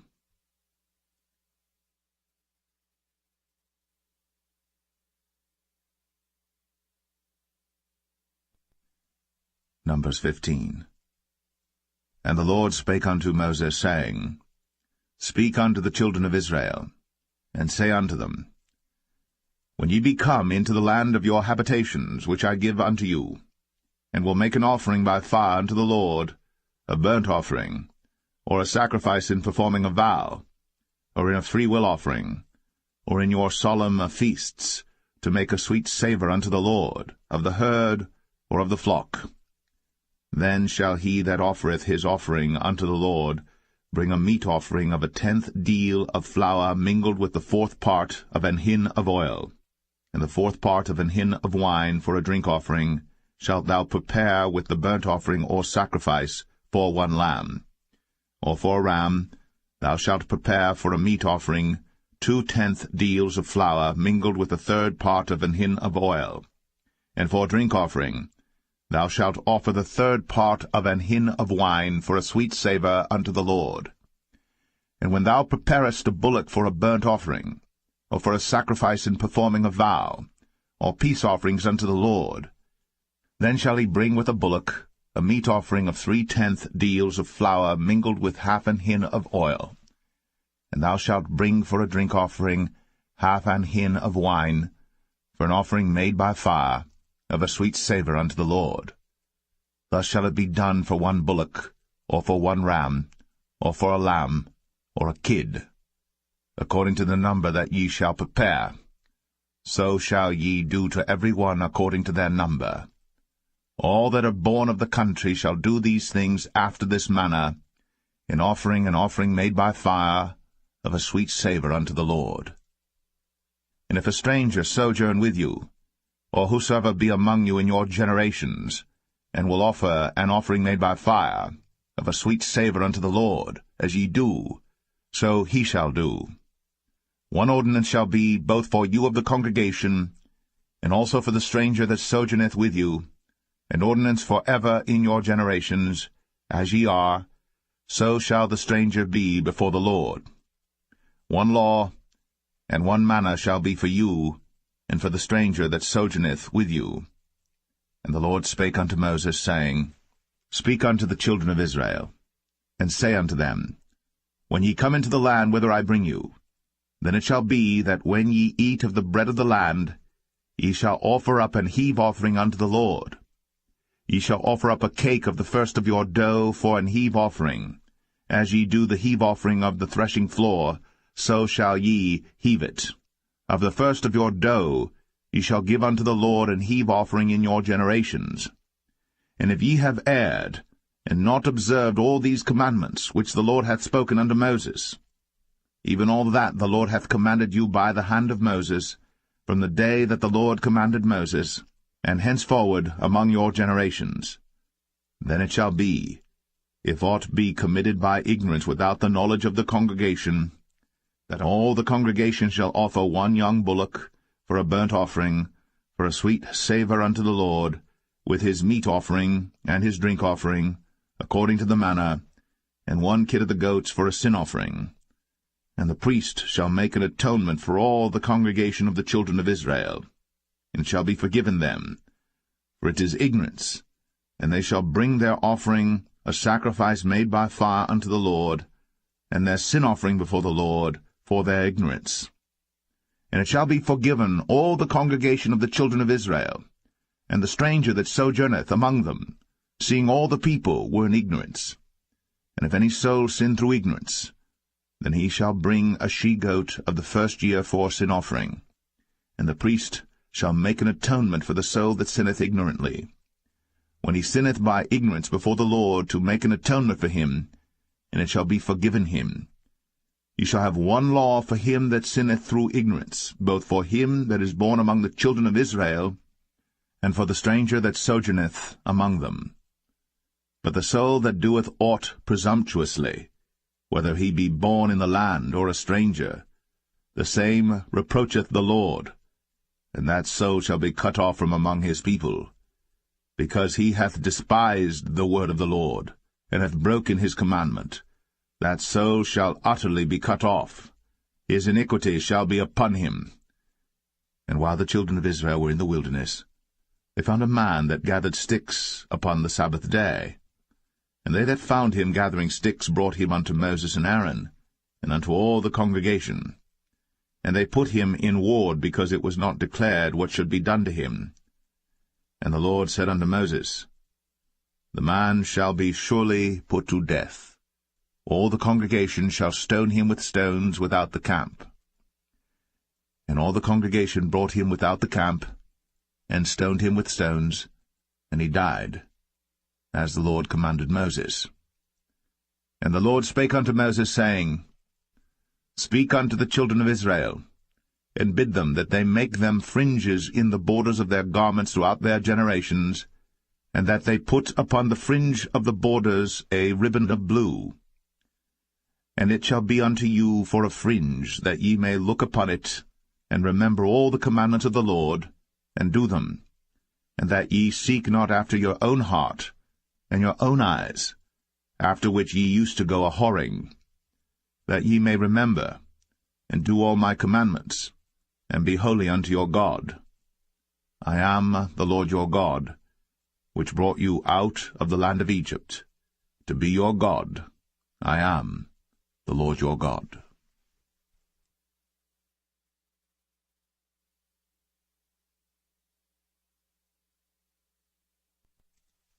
Numbers 16. Now Korah the son of Izhar, the son of Kohath, the son of Levi, and Dathan and Abiram, the sons of Eliab, and On, the son of Paulett, sons of Reuben, took men. And they rose up before Moses with certain of the children of Israel, 250 princes of the assembly, famous in the congregation, men of renown. And they gathered themselves together against Moses and against Aaron, and said unto them, Ye take too much upon you, seeing all the congregation are holy, every one of them, and the Lord is among them. Wherefore then lift ye up yourselves above the congregation of the Lord. And when Moses heard it, he fell upon his face. And he spake unto Korah, and unto all his company, saying, Even tomorrow the Lord will show who are his, and who is holy, and will cause him to come near unto him. Even him whom he hath chosen will he cause to come near unto him. This do, take your censers, Korah, and all his company, and put fire therein, and put incense in them before the Lord tomorrow. And it shall be, that the man whom the Lord doth choose, he shall be holy. Ye take too much upon you, ye sons of Levi. And Moses said unto Korah, Hear, I pray you, ye sons of Levi. Seemeth it but a small thing unto you, that the God of Israel hath separated you from the congregation of Israel, to bring you near to himself, to do the service of the tabernacle of the Lord, and to stand before the congregation to minister unto them? And he hath brought thee near to him, and all thy brethren, the sons of Levi, with thee. And seek ye the priesthood also? For which cause both thou and all thy company are gathered together against the Lord? And what is Aaron, that ye murmur against him? And Moses sent to call Dathan and Abiram, the sons of Eliab, which said, We will not come up. Is it a small thing that thou hast brought us up out of a land that floweth with milk and honey, to kill us in the wilderness, except thou make thyself altogether a prince over us? Moreover, thou hast not brought us into a land that floweth with milk and honey, or given us inheritance of fields and vineyards. Wilt thou put out the eyes of these men? We will not come up. And Moses was very wroth, and said unto the Lord, Respect not thou their offering. I have not taken one ass from them, neither have I hurt one of them. And Moses said unto Korah, Be thou and all thy company before the Lord, thou and they, and Aaron, tomorrow. And take every man his censer, and put incense in them, and bring ye before the Lord every man his censer, 250 censers, thou also, and Aaron, each of you, his censer. And they took every man his censer, and put fire in them, and laid incense thereon, and stood in the door of the tabernacle of the congregation with Moses and Aaron. And Korah gathered all the congregation against them unto the door of the tabernacle of the congregation. And the glory of the Lord appeared unto all the congregation. And the Lord spake unto Moses and unto Aaron, saying, Separate yourselves from among this congregation, that I may consume them in a moment. And they fell upon their faces, and said, O God, the God of the spirits of all flesh, shall one man sin, and wilt thou be wroth with all the congregation?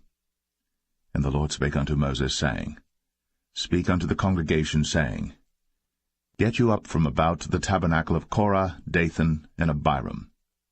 And Moses rose up, and went unto Dathan and Abiram, and the elders of Israel followed him. And he spake unto the congregation, saying, Depart, I pray you, from the tents of these wicked men, and touch nothing of theirs, lest ye be consumed in all their sins. So they gat up from the tabernacle of Korah, Dathan and Abiram, on every side. And Dathan and Abiram came out, and stood in the door of their tents, and their wives and their sons, and their little children. And Moses said, Hereby ye shall know that the Lord hath sent me to do all these works, for I have not done them of mine own mind. If these men die the common death of all men, or if they be visited after the visitation of all men, then the Lord hath not sent me. But if the Lord make a new thing, and the earth open her mouth, and swallow them up with all that appertain unto them, and they go down quick into the pit, then ye shall understand that these men have provoked the Lord. And it came to pass, as he had made an end of speaking all these words, that the ground clave asunder that was under them, and the earth opened her mouth, and swallowed them up, and their houses, and all the men that appertained unto Korah, and all their goods. They and all that appertained to them went down alive into the pit, and the earth closed upon them, and they perished from among the congregation. And all Israel that were round about them fled at the cry of them, for they said, Lest the earth swallow us up also. And there came out a fire from the Lord, and consumed the 250 men that offered incense. And the Lord spake unto Moses, saying, Speak unto Eleazar, the son of Aaron the priest, that he take up the censers out of the burning, and scatter thou the fire yonder, for they are hallowed. The censers of these sinners against their own souls, let them make them broad plates for a covering of the altar, for they offered them before the Lord. Therefore they are hallowed, and they shall be a sign unto the children of Israel. And Eleazar the priest took the brazen censers wherewith they that were burnt had offered, and they were made broad plates for a covering of the altar, to be a memorial unto the children of Israel, that no stranger which is not of the seed of Aaron come near to offer incense before the Lord, that he be not as Korah, and as his company, as the Lord said to him by the hand of Moses. But on the morrow all the congregation of the children of Israel murmured against Moses, and against Aaron, saying, Ye have killed the people of the Lord. And it came to pass, when the congregation was gathered against Moses and against Aaron, that they looked toward the tabernacle of the congregation, and behold, the cloud covered it, and the glory of the Lord appeared. And Moses and Aaron came before the tabernacle of the congregation. And the Lord spake unto Moses, saying, Get you up from among this congregation, that I may consume them as in a moment. And they fell upon their faces. And Moses said unto Aaron, Take a censer, and put fire therein from off the altar, and put on incense, and go quickly unto the congregation, and make an atonement for them. For there is wrath gone out from the Lord, the plague is begun. And Aaron took as Moses commanded, and ran into the midst of the congregation, and behold, the plague was begun among the people. And he put on incense, and made an atonement for the people. And he stood between the dead and the living, and the plague was stayed. Now they that died in the plague were 14,700, beside them that died about the matter of Korah. And Aaron returned unto Moses, unto the door of the tabernacle of the congregation, and the plague was stayed.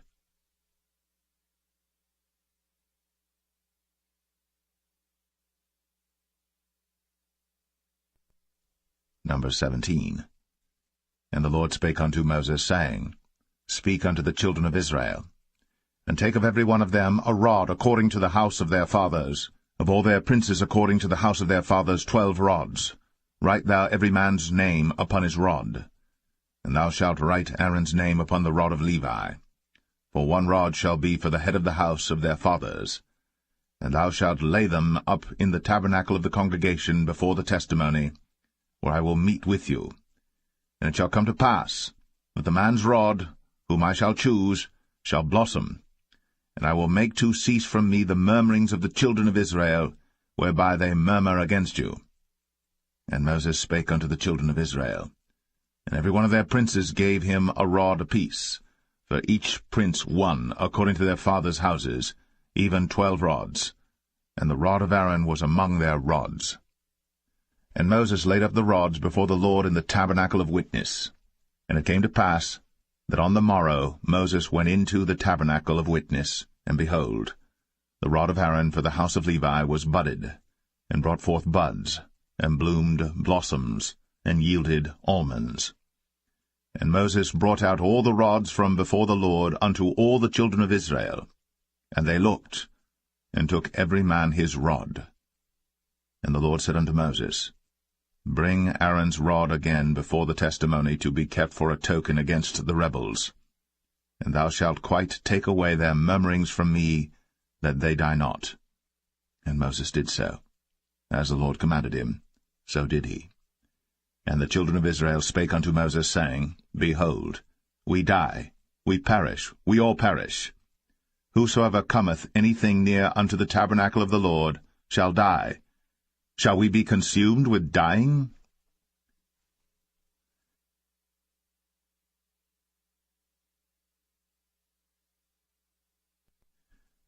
Numbers 18. And the Lord said unto Aaron, Thou and thy sons, and thy father's house with thee shall bear the iniquity of the sanctuary, and thou and thy sons with thee shall bear the iniquity of your priesthood. And thy brethren also of the tribe of Levi, the tribe of thy father, bring thou with thee, that they may be joined unto thee, and minister unto thee. But thou and thy sons with thee shall minister before the tabernacle of witness. And they shall keep thy charge, and the charge of all the tabernacle. Only they shall not come nigh the vessels of the sanctuary and the altar, that neither they nor ye also die. And they shall be joined unto thee, and keep the charge of the tabernacle of the congregation, for all the service of the tabernacle. And a stranger shall not come nigh unto you. And ye shall keep the charge of the sanctuary, and the charge of the altar, that there be no wrath any more upon the children of Israel. And I, behold, I have taken your brethren the Levites from among the children of Israel. To you they are given as a gift for the Lord, to do the service of the tabernacle of the congregation. Therefore thou, and thy sons with thee, shall keep your priest's office for everything of the altar, and within the veil, and ye shall serve. I have given your priest's office unto you as a service of gift, and the stranger that cometh nigh shall be put to death. And the Lord spake unto Aaron, Behold, I also have given thee the charge of mine heave offerings of all the hallowed things of the children of Israel.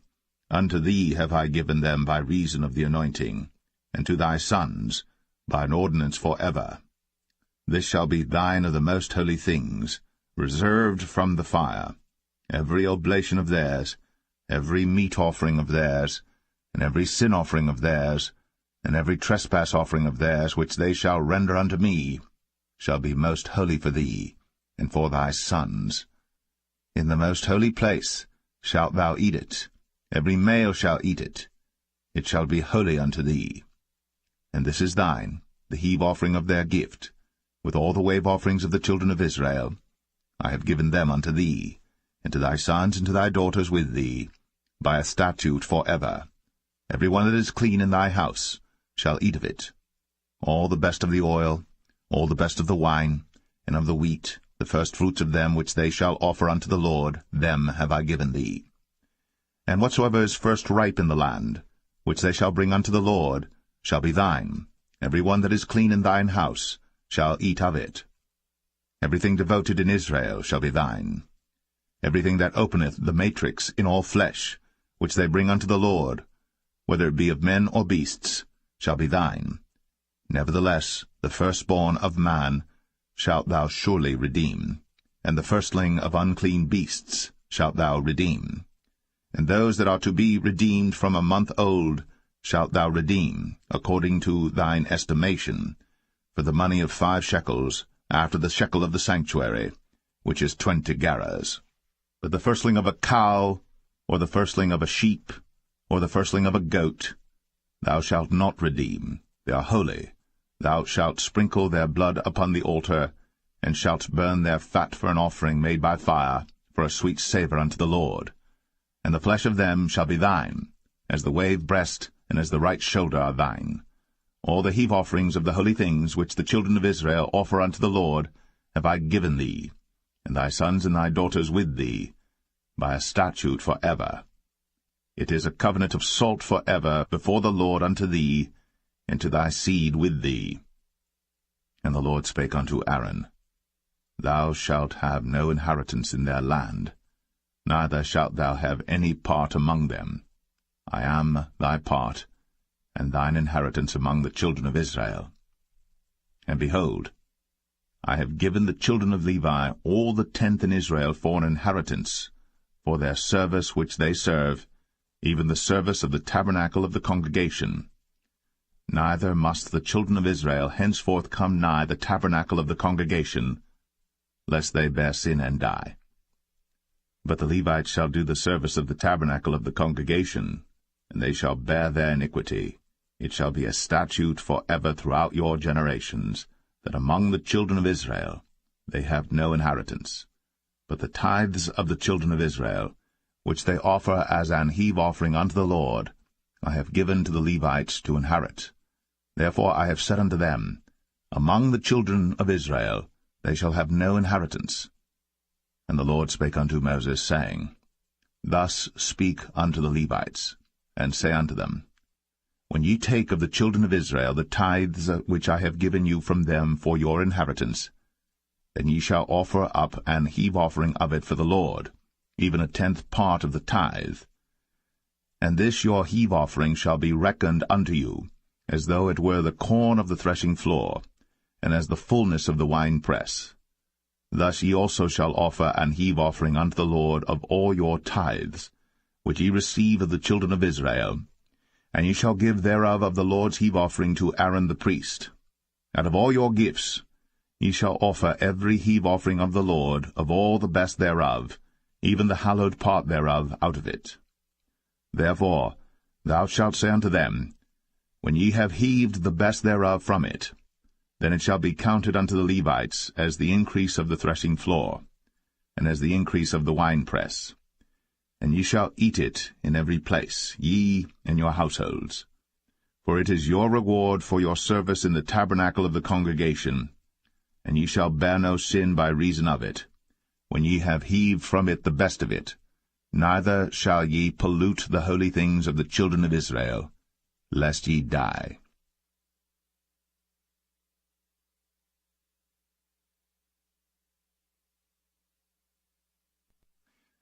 Numbers 19.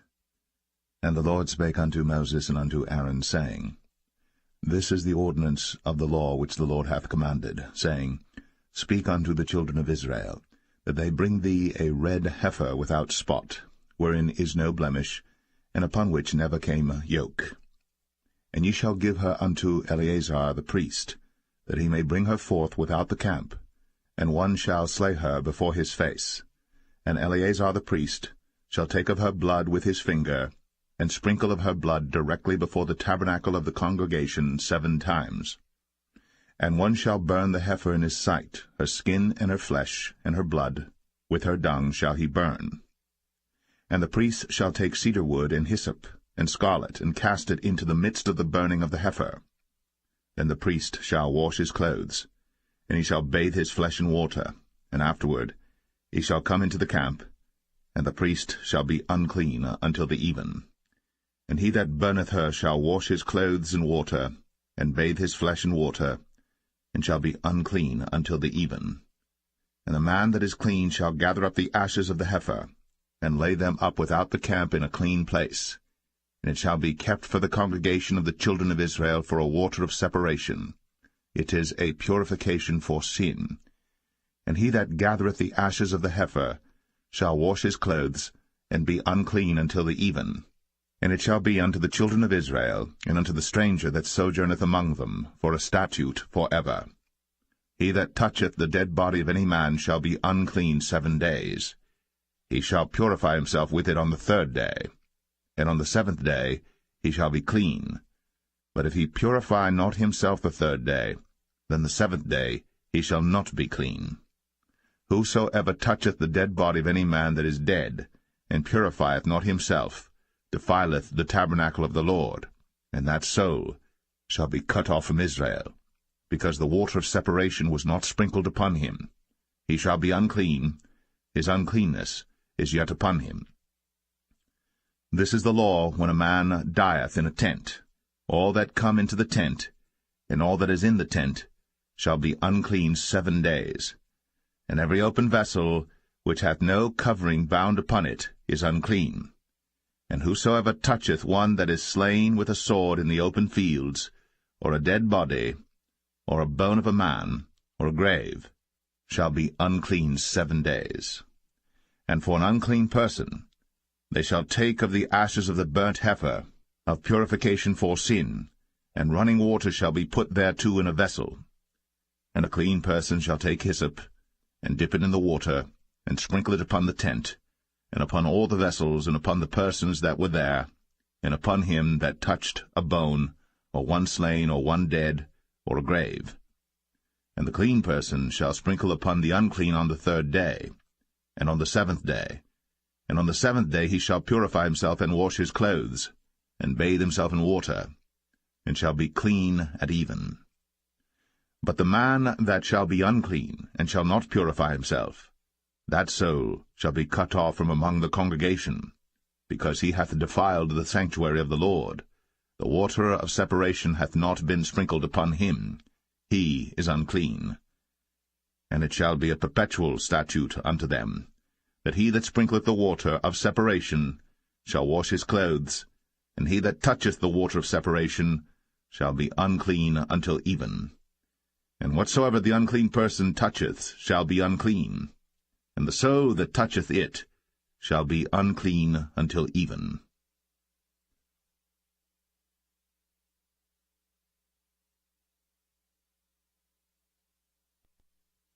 Numbers 20. Then came the children of Israel, even the whole congregation, into the desert of Zin, in the 1st month, and the people abode in Kadesh. And Miriam died there, and was buried there. And there was no water for the congregation, and they gathered themselves together against Moses and against Aaron. And the people chode with Moses, and spake, saying, Would God that we had died when our brethren died before the Lord! And why have ye brought up the congregation of the Lord into this wilderness, that we and our cattle should die there? And wherefore have ye made us to come up out of Egypt, to bring us in unto this evil place? It is no place of seed, or of figs, or of vines, or of pomegranates, neither is there any water to drink. Then Moses and Aaron went from the presence of the assembly unto the door of the tabernacle of the congregation, and they fell upon their faces, and the glory of the Lord appeared unto them. And the Lord spake unto Moses, saying, Take the rod, and gather thou the assembly together, thou and Aaron thy brother, and speak ye unto the rock before their eyes. and it shall give forth his water. And thou shalt bring forth to them water out of the rock. So thou shalt give the congregation and their beasts drink. And Moses took the rod from before the Lord, as he commanded him. And Moses and Aaron gathered the congregation together before the rock. And he said unto them, Hear now, ye rebels, must we fetch you water out of this rock? And Moses lifted up his hand, and with his rod he smote the rock twice. And the water came out abundantly, and the congregation drank, and their beasts also.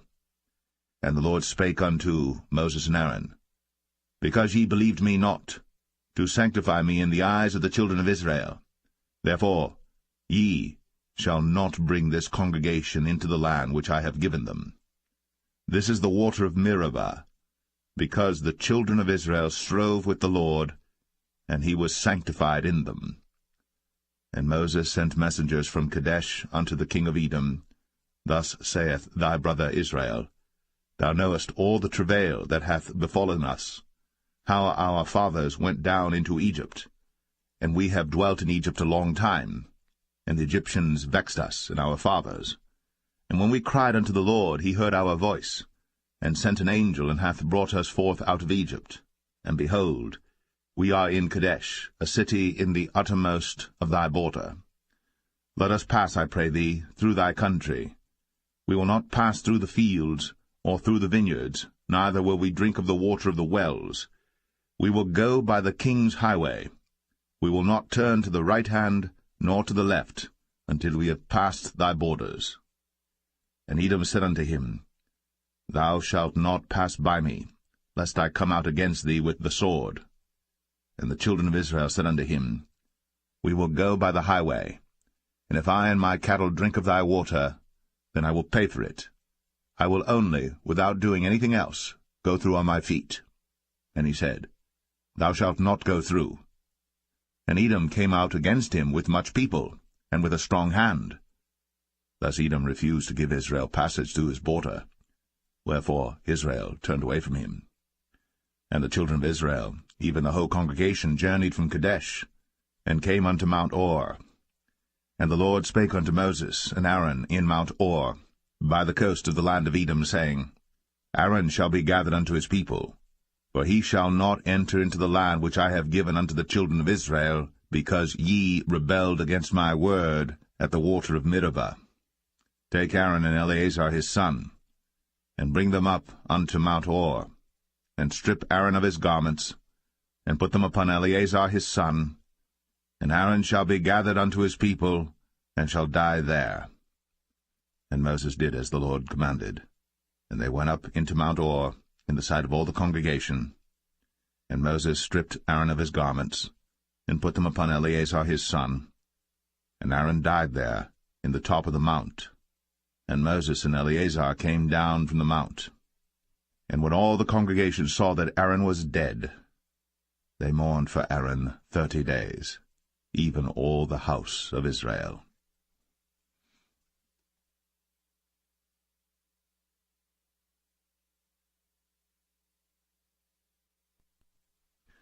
Numbers 21. And when King Arad, the Canaanite, which dwelt in the south, heard tell that Israel came by the way of the spies, then he fought against Israel, and took some of them prisoners. And Israel vowed a vow unto the Lord, and said, If thou wilt indeed deliver this people into my hand, then I will utterly destroy their cities. And the Lord hearkened to the voice of Israel, and delivered up the Canaanites, and they utterly destroyed them in their cities. And he called the name of the place Ormah. And they journeyed from Mount Or by the way of the Red Sea to compass the land of Edom. And the soul of the people was much discouraged because of the way. And the people spake against God, and against Moses. Wherefore have ye brought us up out of Egypt to die in the wilderness? For there is no bread, neither is there any water, and our soul loatheth this light bread.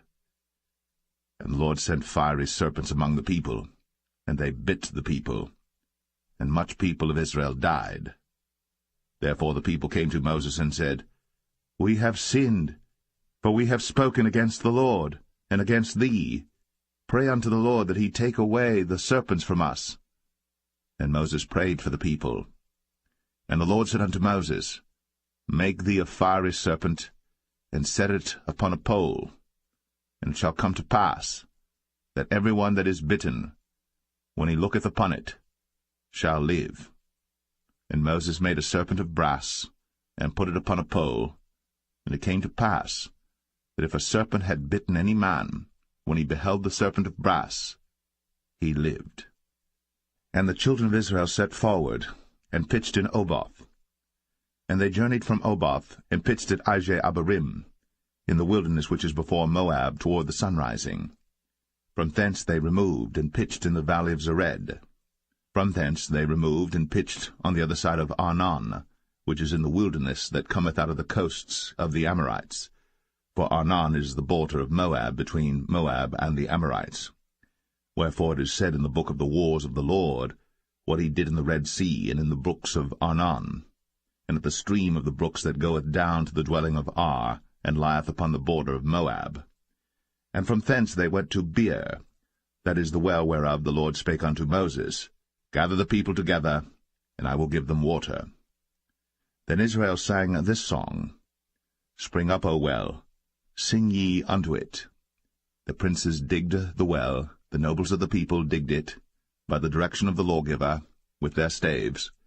And from the wilderness they went to Mattanah, and from Mattanah to Nahaliel, and from Nahaliel to Bamoth, and from Bamoth in the valley, that is in the country of Moab, to the top of Pisgah, which looketh toward Jeshimon.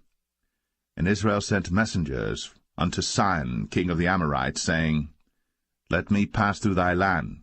We will not turn into the fields or into the vineyards, we will not drink of the waters of the well, but we will go along by the king's highway until we be past thy borders.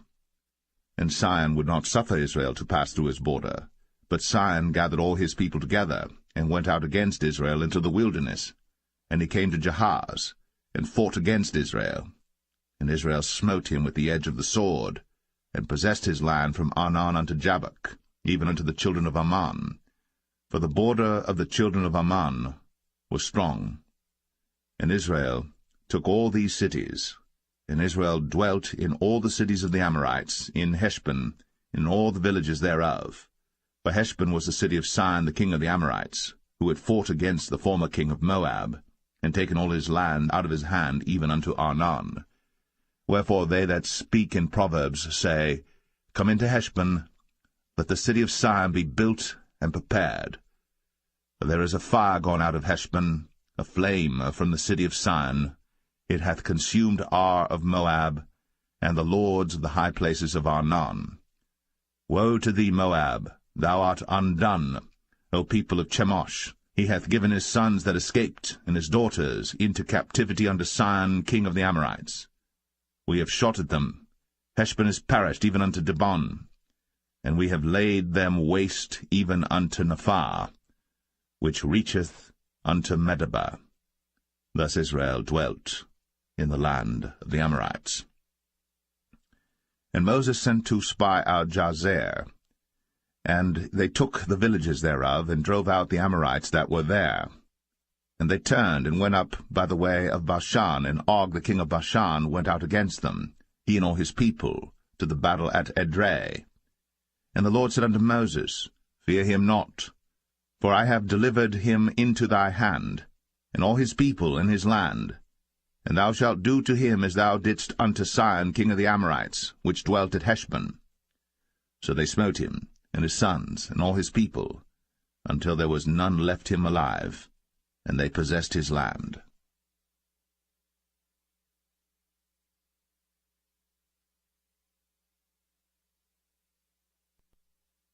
Numbers 22. And the children of Israel set forward, and pitched in the plains of Moab, on this side Jordan, by Jericho. And Balak the son of Zippor saw all that Israel had done to the Amorites. And Moab was sore afraid of the people, because they were many. And Moab was distressed because of the children of Israel.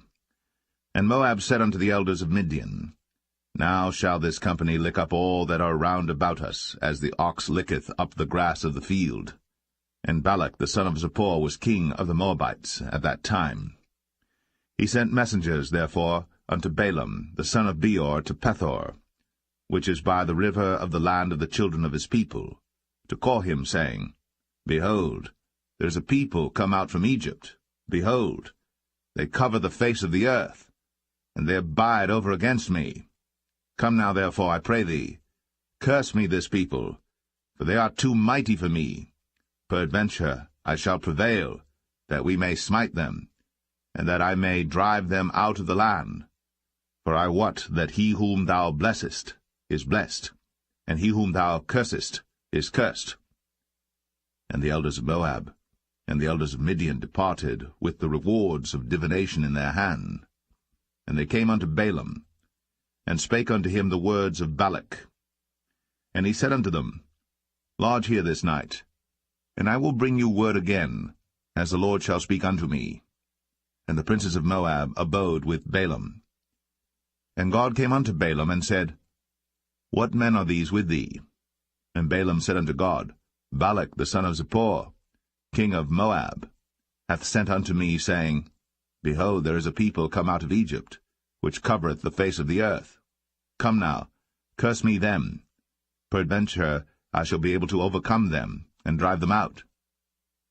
And God said unto Balaam, Thou shalt not go with them. Thou shalt not curse the people, for they are blessed.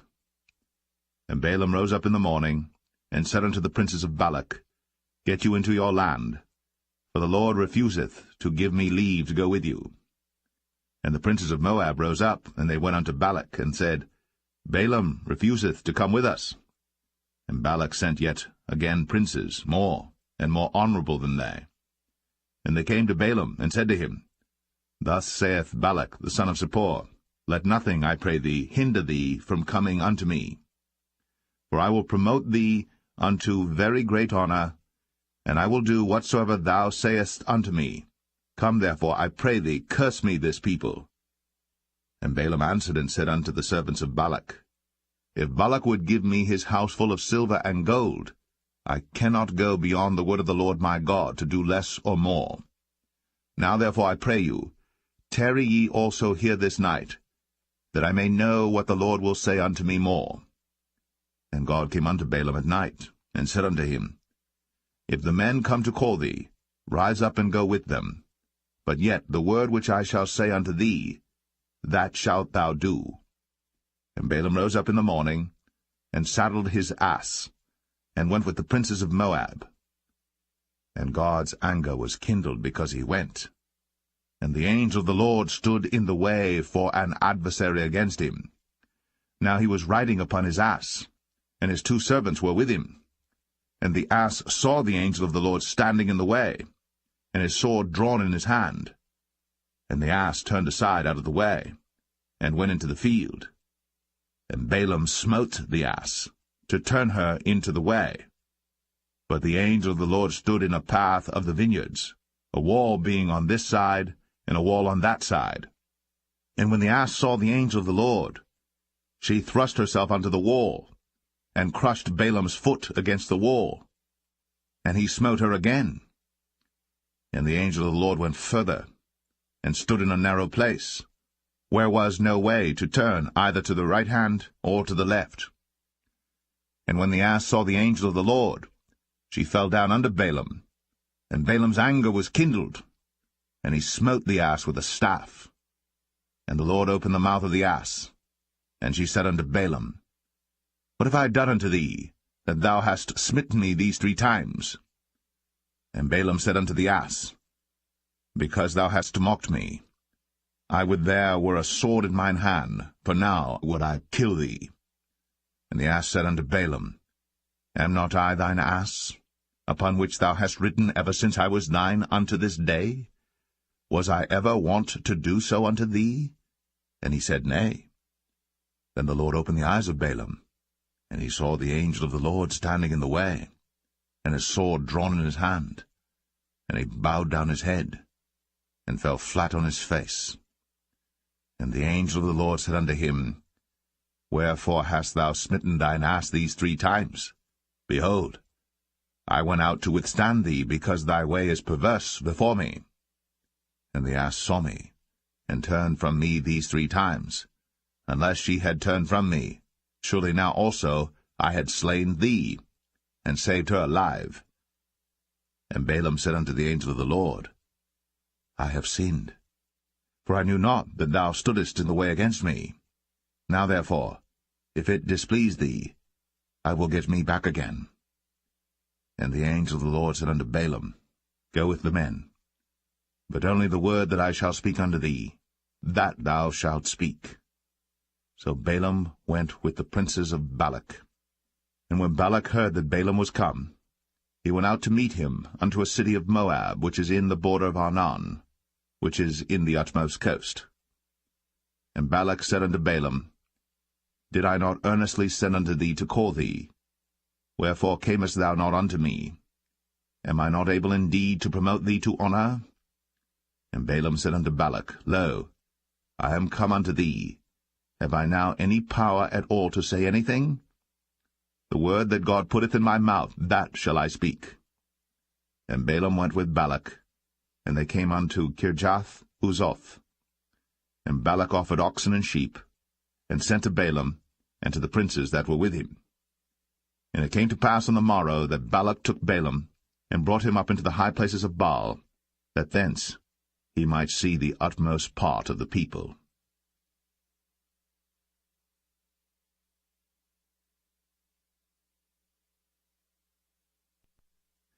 Numbers 23. And Balaam said unto Balak, Build me here 7 altars, and prepare me here 7 oxen and 7 rams.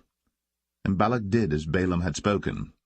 And Balak and Balaam offered on every altar a bullock and a ram. And Balaam said unto Balak, Stand by thy burnt offering, and I will go. Peradventure the Lord will come to meet me. And whatsoever he showeth me, I will tell thee. And he went to an high place.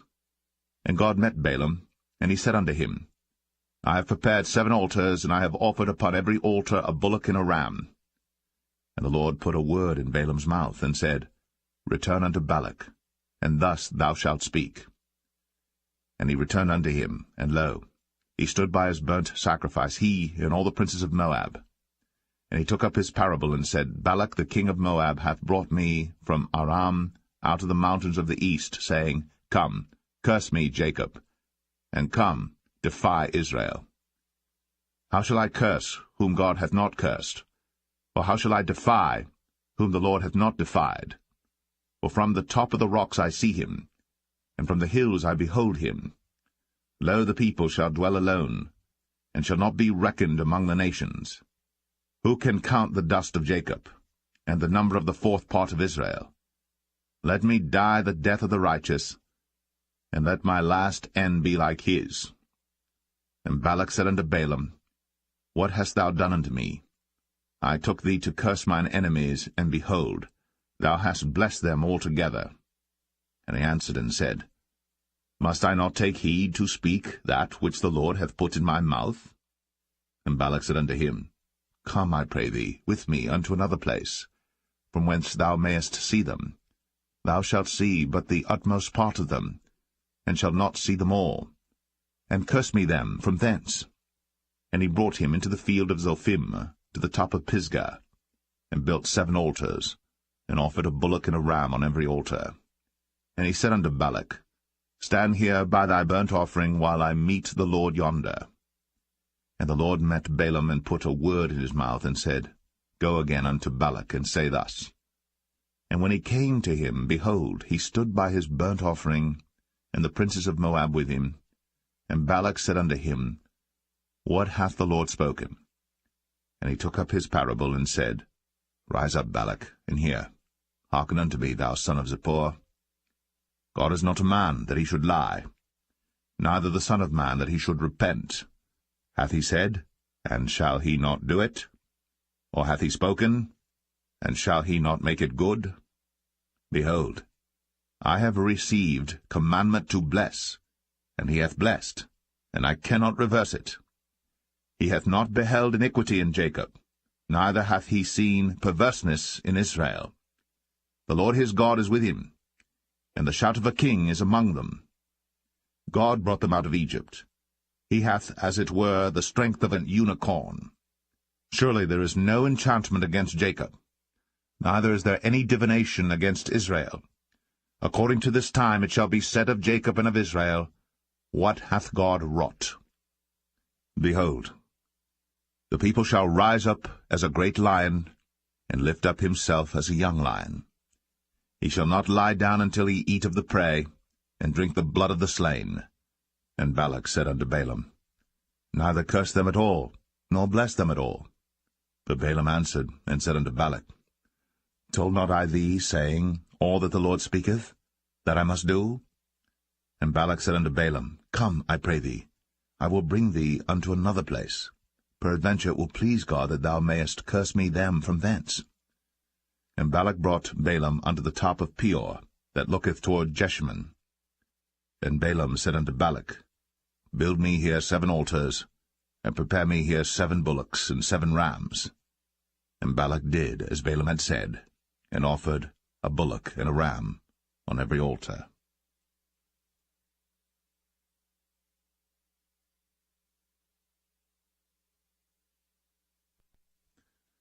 Numbers 24. And when Balaam saw that it pleased the Lord to bless Israel, he went not, as at other times, to seek for enchantments, but he set his face toward the wilderness. And Balaam lifted up his eyes, and he saw Israel abiding in his tents according to their tribes. And the Spirit of God came upon him.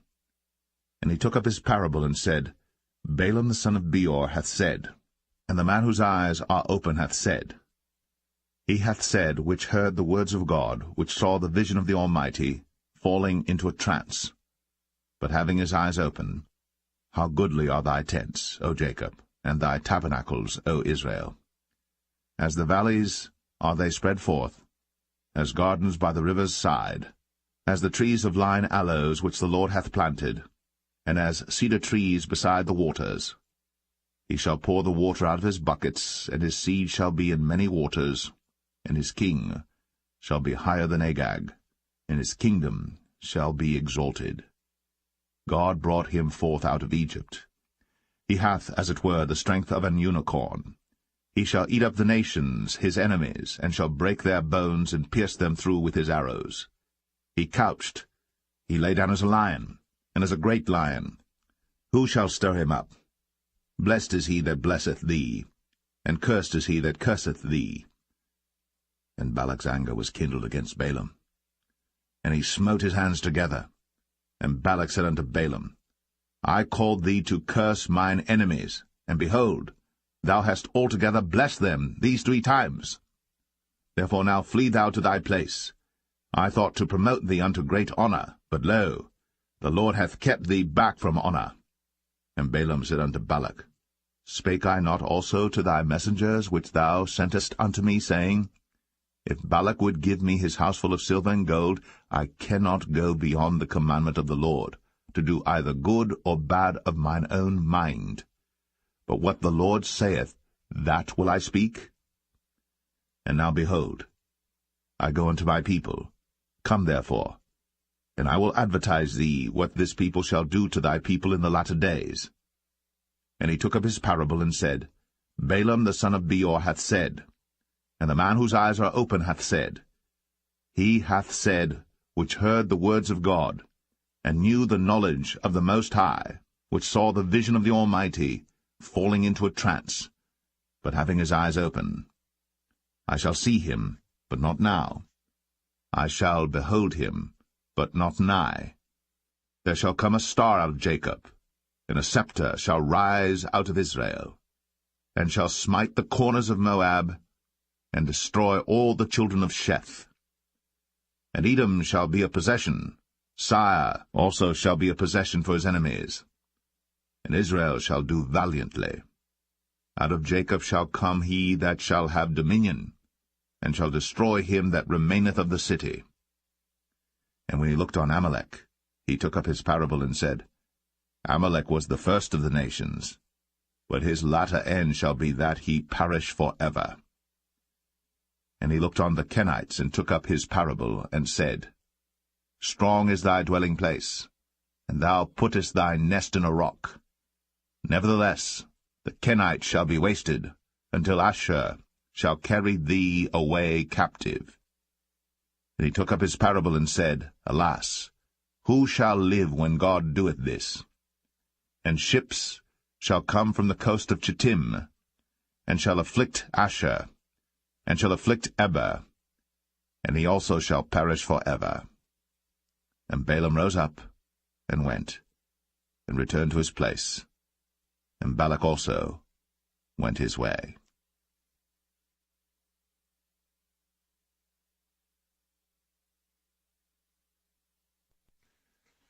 Numbers 25. And Israel abode in Shittim, and the people began to commit whoredom with the daughters of Moab. And they called the people unto the sacrifices of their gods, and the people did eat, and bowed down to their gods. And Israel joined himself unto Baal-peor, and the anger of the Lord was kindled against Israel.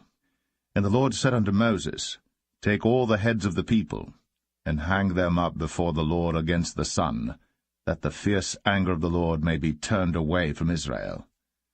And Moses said unto the judges of Israel, Slay ye every one his men that were joined unto Baal-peor. And behold, one of the children of Israel came and brought unto his brethren a Midianitish woman in the sight of Moses, and in the sight of all the congregation of the children of Israel, who were weeping before the door of the tabernacle of the congregation.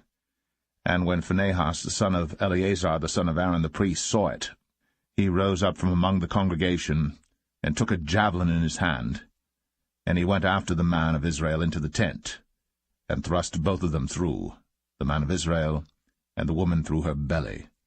So the plague was stayed from the children of Israel. And those that died in the plague were 24,000. And the Lord spake unto Moses, saying, Phinehas the son of Eleazar, the son of Aaron the priest, hath turned my wrath away from the children of Israel, while he was zealous for my sake among them, that I consumed not the children of Israel in my jealousy. Wherefore say, Behold, I give unto him my covenant of peace, and he shall have it, and his seed after him, even the covenant of an everlasting priesthood, because he was zealous for his God, and made an atonement for the children of Israel. Now the name of the Israelite that was slain, even that was slain with the Midianitish woman, was Zimri, the son of Salu, a prince of a chief house among the Simeonites. And the name of the Midianitish woman that was slain was Cosbi, the daughter of Zur. He was head over a people, and of a chief house in Midian. And the Lord spake unto Moses, saying, Vex the Midianites, and smite them, for they vex you with their wiles, wherewith they have beguiled you in the matter of Peor, and in the matter of Cosbi, the daughter of a prince of Midian, their sister, which was slain in the day of the plague, for Peor's sake.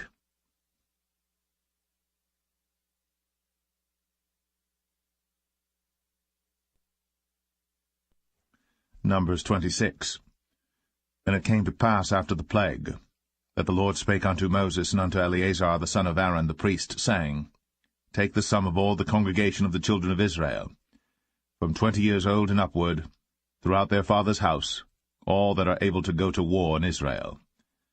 And Moses and Eleazar the priest spake with them in the plains of Moab by Jordan near Jericho, saying, Take the sum of the people from 20 years old and upward, as the Lord commanded Moses and the children of Israel, which went forth out of the land of Egypt. Reuben, the eldest son of Israel, the children of Reuben, Hanok, of whom cometh the family of the Hanokites, of Palu, the family of the Paluites, of Hezron, the family of the Hezronites, of Carmi, the family of the Carmites. These are the families of the Reubenites, and they that were numbered of them were 40,003,730. And the sons of Palu, Eliab, and the sons of Eliab, Nemuel, and Dathan, and Abiram. This is that Dathan and Abiram which were famous in the congregation, who strove against Moses and against Aaron in the company of Korah, when they strove against the Lord. And the earth opened her mouth, and swallowed them up together with Korah, when that company died, what time the fire devoured 250 men, and they became a sign. Notwithstanding the children of Korah died not.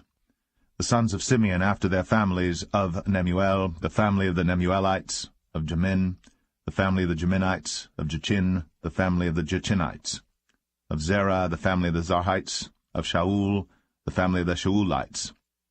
These are the families of the Simeonites, 22,200. The children of Gad after their families, of Zephon, the family of the Zephonites, of Haggai, the family of the Haggites, of Shuni, the family of the Shunites, of Ozni, the family of the Oznites, of Eri, the family of the Erites, of Arad, the family of the Aradites, of Areli, the family of the Arelites. These are the families of the children of Gad according to those that were numbered of them, 40,500. Sons of Judah were Er and Onan, and Er and Onan died in the land of Canaan. And the sons of Judah after their families were, of Shelah, the family of the Shelonites, of Pharez, the family of the Pharzites, of Zerah, the family of the Zarhites. And the sons of Pharez were, of Hezron, the family of the Hezronites, of Hamul, the family of the Hamulites. These are the families of Judah according to those that were numbered of them, 16,500. Of the sons of Issachar after their families, of Tola, the family of the Tolaites, of Puah, the family of the Punites, of Jashub, the family of the Jashubites, of Shimron, the family of the Shimronites. These are the families of Issachar according to those that were numbered of them, 64,300. Of the sons of Zebulun after their families, of Sered, the family of the Sardites, of Elon, the family of the Elonites, of Jaleel, the family of the Jaleelites. These are the families of the Zebulunites, according to those that were numbered of them, 64,500. The sons of Joseph after their families were Manasseh and Ephraim. Of the sons of Manasseh, of Machir, the family of the Machirites, and Machir begat Gilead. Of Gilead come the family of the Gileadites. These are the sons of Gilead. Of Jezer, the family of the Jezerites. Of Helek, the family of the Helekites. And of Azriel, the family of the Azrielites. And of Shechem, the family of the Shechemites. And of Shemida, the family of the Shemidites. And of Hepher, the family of the Hepherites. And Zelophehad, the son of Hepher, had no sons, but daughters. And the names of the daughters of Zelophehad were Mahlah and Noah, Hoglah, Milcah, and Tirzah. These are the families of Manasseh, and those that were numbered of them, 52,700. These are the sons of Ephraim after their families. Of Shuthelah, the family of the Shuthalites. Of Becher, the family of the Bachrites. Of Tahan, the family of the Tahanites. And these are the sons of Shuthelah. Of Iran, the family of the Iranites. These are the families of the sons of Ephraim according to those that were numbered of them, 32,500. These are the sons of Joseph after their families. The sons of Benjamin after their families, of Bela, the family of the Belites. Of Ashbel, the family of the Ashbelites. Of Ahiram, the family of the Ahiramites. Of Shepham, the family of the Shuphamites. Of Hupham, the family of the Huphamites.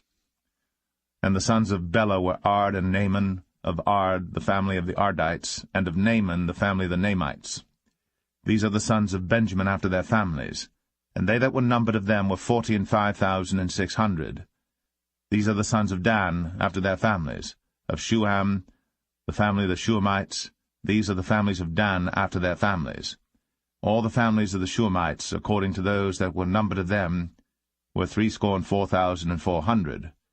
Of the children of Asher after their families, of Jimnah, the family of the Jimnites. Of Jesui, the family of the Jesuites. Of Beriah, the family of the Berites. Of the sons of Beriah, of Heber, the family of the Heberites. Of Malchiel, the family of the Malchielites. And the name of the daughter of Asher was Sarah. These are the families of the sons of Asher, according to those that were numbered of them, who were 53,400. Of the sons of Naphtali after their families, of Jaziel, the family of the Jazielites. Of Gunai, the family of the Gunites. Of Jezer, the family of the Jezerites. Of Shalem, the family of the Shalemites. These are the families of Naphtali according to their families, and they that were numbered of them were 45,400. These were the numbered of the children of Israel, 600,000 and 1,730. And the Lord spake unto Moses, saying, Unto these the land shall be divided for an inheritance according to the number of names. To many thou shalt give the more inheritance, and to few thou shalt give the less inheritance. To every one shall his inheritance be given according to those that were numbered of him. Notwithstanding the land shall be divided by lot. According to the names of the tribes of their fathers they shall inherit. According to the lot shall the possession thereof be divided between many and few. And these are they that were numbered of the Levites after their families. Of Gershon, the family of the Gershonites. Of Kohath, the family of the Kohathites. Of Merari, the family of the Merarites.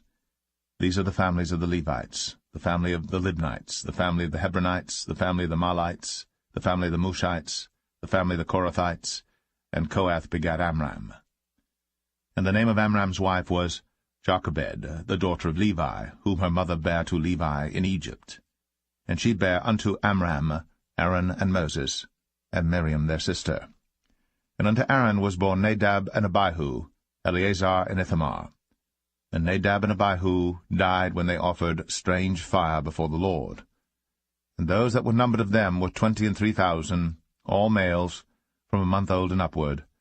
But they were not numbered among the children of Israel, because there was no inheritance given them among the children of Israel.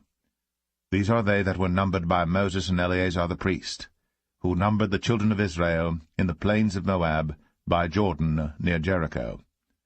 But among these there was not a man of them whom Moses and Aaron the priest numbered, when they numbered the children of Israel in the wilderness of Sinai. For the Lord had said of them, They shall surely die in the wilderness. And there was not left a man of them, save Caleb the son of Jephunneh, and Joshua the son of Nun.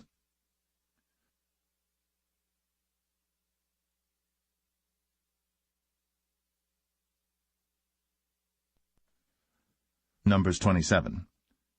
Then came the daughters of Zelophehad, the son of Hepher, the son of Gilead, the son of Machir, the son of Manasseh, of the families of Manasseh, the son of Joseph.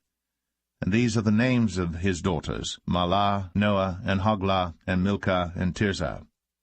And they stood before Moses, and before Eleazar the priest, and before the princes and all the congregation, by the door of the tabernacle of the congregation, saying, Our father died in the wilderness, and he was not in the company of them that gathered themselves together against the Lord in the company of Korah, but died in his own sin, and had no sons. Why should the name of our father be done away from among his family, because he hath no son? Give unto us therefore possession among the brethren of our father. And Moses brought their cause before the Lord. And the Lord spake unto Moses, saying, The daughters of Zelophehad speak right. Thou shalt surely give them a possession of an inheritance among their father's brethren, and thou shalt cause the inheritance of their father to pass unto them. And thou shalt speak unto the children of Israel, saying, If a man die, and have no son, then ye shall cause his inheritance to pass unto his daughter. And if he have no daughter, then ye shall give his inheritance unto his brethren. And if he have no brethren, then ye shall give his inheritance unto his father's brethren. And if his father have no brethren, then he shall give his inheritance unto his kinsman that is next to him of his family, and he shall possess it. And it shall be unto the children of Israel a statute of judgment, as the Lord commanded Moses. And the Lord said unto Moses, Get thee up into this Mount Abarim, and see the land which I have given unto the children of Israel. And when thou hast seen it, thou also shalt be gathered unto thy people, as Aaron thy brother was gathered.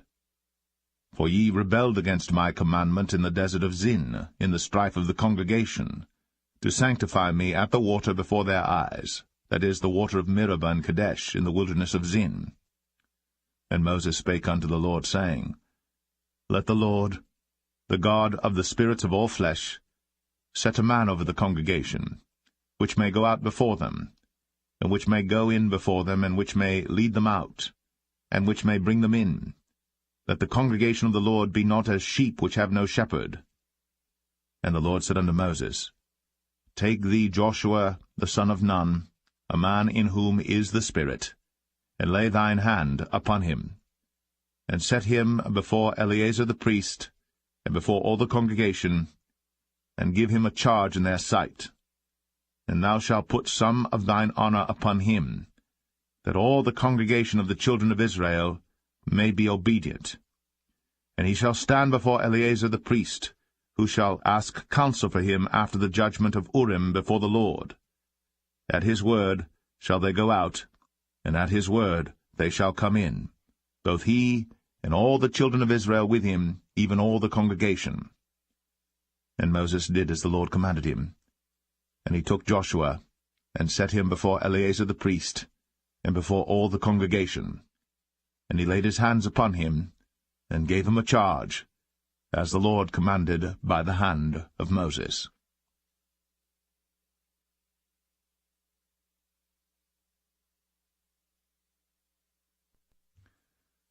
Numbers 28. And the Lord spake unto Moses, saying, Command the children of Israel, and say unto them, My offering, and my bread for my sacrifices made by fire for a sweet savour unto me, shall ye observe to offer unto me in their due season.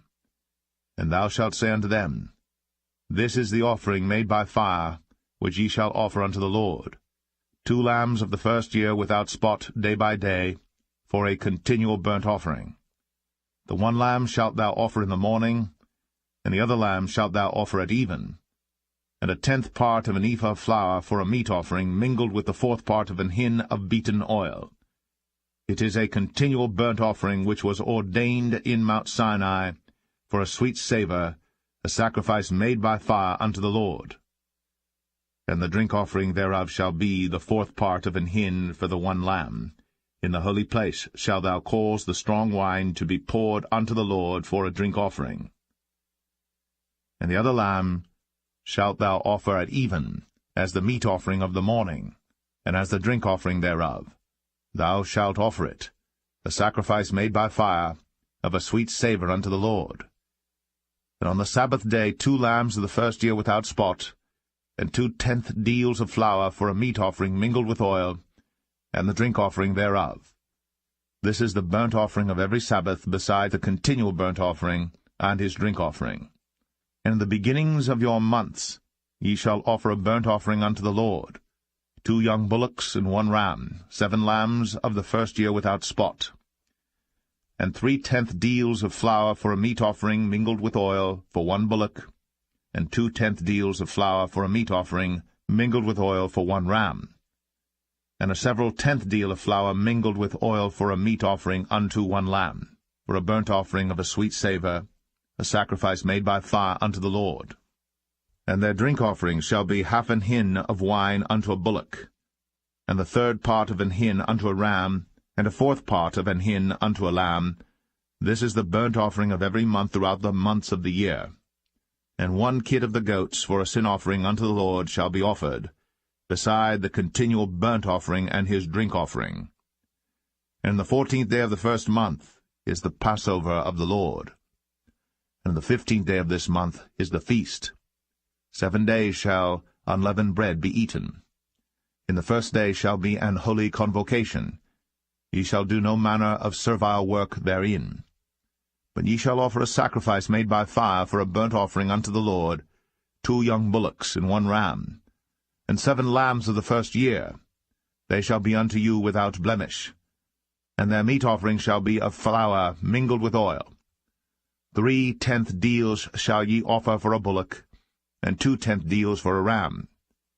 A several 10th deal shalt thou offer for every lamb, throughout the 7 lambs, and 1 goat for a sin offering, to make an atonement for you.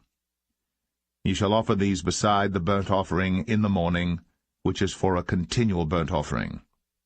After this manner ye shall offer daily throughout the 7 days the meat of the sacrifice made by fire, of a sweet savour unto the Lord. It shall be offered beside the continual burnt offering, and his drink offering. And on the 7th day ye shall have an holy convocation. Ye shall do no servile work. Also in the day of the firstfruits, when ye bring a new meat offering unto the Lord, after your weeks be out, ye shall have an holy convocation. Ye shall do no servile work. But ye shall offer the burnt offering for a sweet savour unto the Lord, 2 young bullocks, 1 ram, 7 lambs of the first year, and their meat offering of flour mingled with oil, 3/10 deals unto 1 bullock, 2/10 deals unto 1 ram, a several tenth deal unto 1 lamb, throughout the 7 lambs, and 1 kid of the goats to make an atonement for you. You shall offer them beside the continual burnt offering and his meat offering.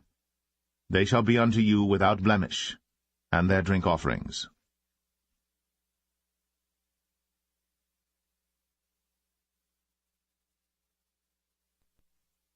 Numbers 29. And in the 7th month, on the 1st day of the month, ye shall have an holy convocation. Ye shall do no servile work. It is a day of blowing the trumpets unto you. And ye shall offer a burnt offering for a sweet savour unto the Lord, 1 young bullock, 1 ram, and 7 lambs of the 1st year without blemish. And their meat offering shall be of flour mingled with oil, 3/10 deals for a bullock, and 2/10 deals for a ram, and 1/10 deal for 1 lamb throughout the 7 lambs, and 1 kid of the goats for a sin offering, to make an atonement for you, beside the burnt offering of the month, and his meat offering, and the daily burnt offering and his meat offering, and their drink offerings, according unto their manner, for a sweet savour, a sacrifice made by fire unto the Lord. And ye shall have on the 10th day of this 7th month an holy convocation, and ye shall afflict your souls. Ye shall not do any work therein. But ye shall offer a burnt offering unto the Lord for a sweet savour, 1 young bullock, 1 ram, and 7 lambs of the 1st year. They shall be unto you without blemish, and their meat offering shall be of flour mingled with oil, 3/10 deals to a bullock, and 2/10 deals to 1 ram, a several tenth deal for 1 lamb throughout the 7 lambs, 1 kid of the goats for a sin offering, beside the sin offering of atonement, and the continual burnt offering, and the meat offering of it, and their drink offerings. And on the 15th day of the 7th month ye shall have an holy convocation. Ye shall do no servile work, and ye shall keep a feast unto the Lord 7 days. And ye shall offer a burnt offering, a sacrifice made by fire, of a sweet savour unto the Lord, 13 young bullocks, 2 rams, and 14 lambs of the 1st year. They shall be without blemish. And their meat offering shall be of flour mingled with oil, 3/10 deals unto every bullock of the 13 bullocks, 2/10 deals to each ram of the 2 rams, and a several tenth deal to each lamb of the 14 lambs, and 1 kid of the goats for a sin offering, beside the continual burnt offering, his meat offering, and his drink offering. And on the 2nd day ye shall offer 12 young bullocks, 2 rams, 14 lambs of the 1st year without spot, and their meat offering and their drink offerings for the bullocks, for the rams, and for the lambs, shall be according to their number, after the manner, and 1 kid of the goats for a sin offering, beside the continual burnt offering, and the meat offering thereof, and their drink offerings. And on the 3rd day 11 bullocks, 2 rams, 14 lambs of the 1st year without blemish, and their meat offering and their drink offerings for the bullocks, for the rams, and for the lambs shall be according to their number, after the manner, and 1 goat for a sin offering, beside the continual burnt offering, and his meat offering, and his drink offering. And on the 4th day 10 bullocks, 2 rams, and 14 lambs of the 1st year without blemish, their meat offering and their drink offerings for the bullocks, for the rams, and for the lambs shall be according to their number, after the manner, and 1 kid of the goats for a sin offering, beside the continual burnt offering, his meat offering, and his drink offering. And on the 5th day 9 bullocks, 2 rams, and 14 lambs of the 1st year without spot, and their meat offering and their drink offerings for the bullocks, for the rams, and for the lambs shall be according to their number, after the manner, and 1 goat for a sin offering, beside the continual burnt offering, and his meat offering, and his drink offering. And on the 6th day 8 bullocks, 2 rams, and 14 lambs of the 1st year without blemish, and their meat offering and their drink offerings for the bullocks, for the rams, and for the lambs shall be according to their number, after the manner, and 1 goat for a sin offering, beside the continual burnt offering, his meat offering, and his drink offering. And on the 7th day 7 bullocks, 2 rams, and 14 lambs of the 1st year without blemish, And their meat offering and their drink offerings for the bullocks, for the rams, and for the lambs shall be according to their number, after the manner. And 1 goat for a sin offering, beside the continual burnt offering, his meat offering, and his drink offering. On the 8th day ye shall have a solemn assembly. Ye shall do no servile work therein. But ye shall offer a burnt offering, a sacrifice made by fire, of a sweet savour unto the Lord, 1 bullock, 1 ram, 7 lambs of the first year without blemish. Their meat offering and their drink offerings for the bullock, for the ram, and for the lambs, shall be according to their number, after the manner. And 1 goat for a sin offering, beside the continual burnt offering, and his meat offering, and his drink offering. These things ye shall do unto the Lord in your set feasts, beside your vows, and your freewill offerings, for your burnt offerings, and for your meat offerings, and for your drink offerings, and for your peace offerings. And Moses told the children of Israel according to all that the Lord commanded Moses.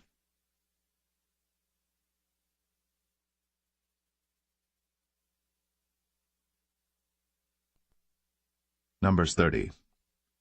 And Moses spake unto the heads of the tribes concerning the children of Israel, saying, This is the thing which the Lord hath commanded.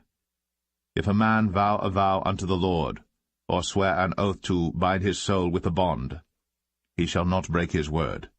He shall do according to all that proceedeth out of his mouth.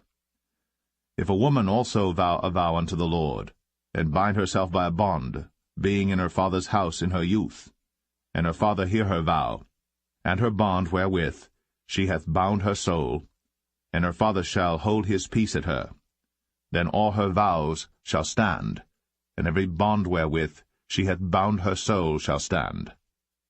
But if her father disallow her in the day that he heareth, not any of her vows, or of her bonds wherewith she hath bound her soul, shall stand, and the Lord shall forgive her, because her father disallowed her. And if she had at all an husband, when she vowed or uttered aught out of her lips, wherewith she bound her soul, and her husband heard it, and held his peace at her in the day that he heard it, then her vows shall stand, and her bonds wherewith she bound her soul shall stand. But if her husband disallowed her on the day that he heard it, then he shall make her vow which she vowed, and that which she uttered with her lips, wherewith she bound her soul, of none effect, and the Lord shall forgive her. But every vow of a widow, and of her that is divorced, wherewith they have bound their souls, shall stand against her. And if she vowed in her husband's house, or bound her soul by a bond with an oath, and her husband heard it, and held his peace at her, and disallowed her not, then all her vows shall stand, and every bond wherewith she bound her soul shall stand. But if her husband hath utterly made them void on the day he heard them, then whatsoever proceeded out of her lips concerning her vows, or concerning the bond of her soul, shall not stand. Her husband hath made them void, and the Lord shall forgive her. Every vow, and every binding oath to afflict the soul, her husband may establish it, or her husband may make it void. But if her husband altogether hold his peace at her from day to day, then he establisheth all her vows, or all her bonds which are upon her.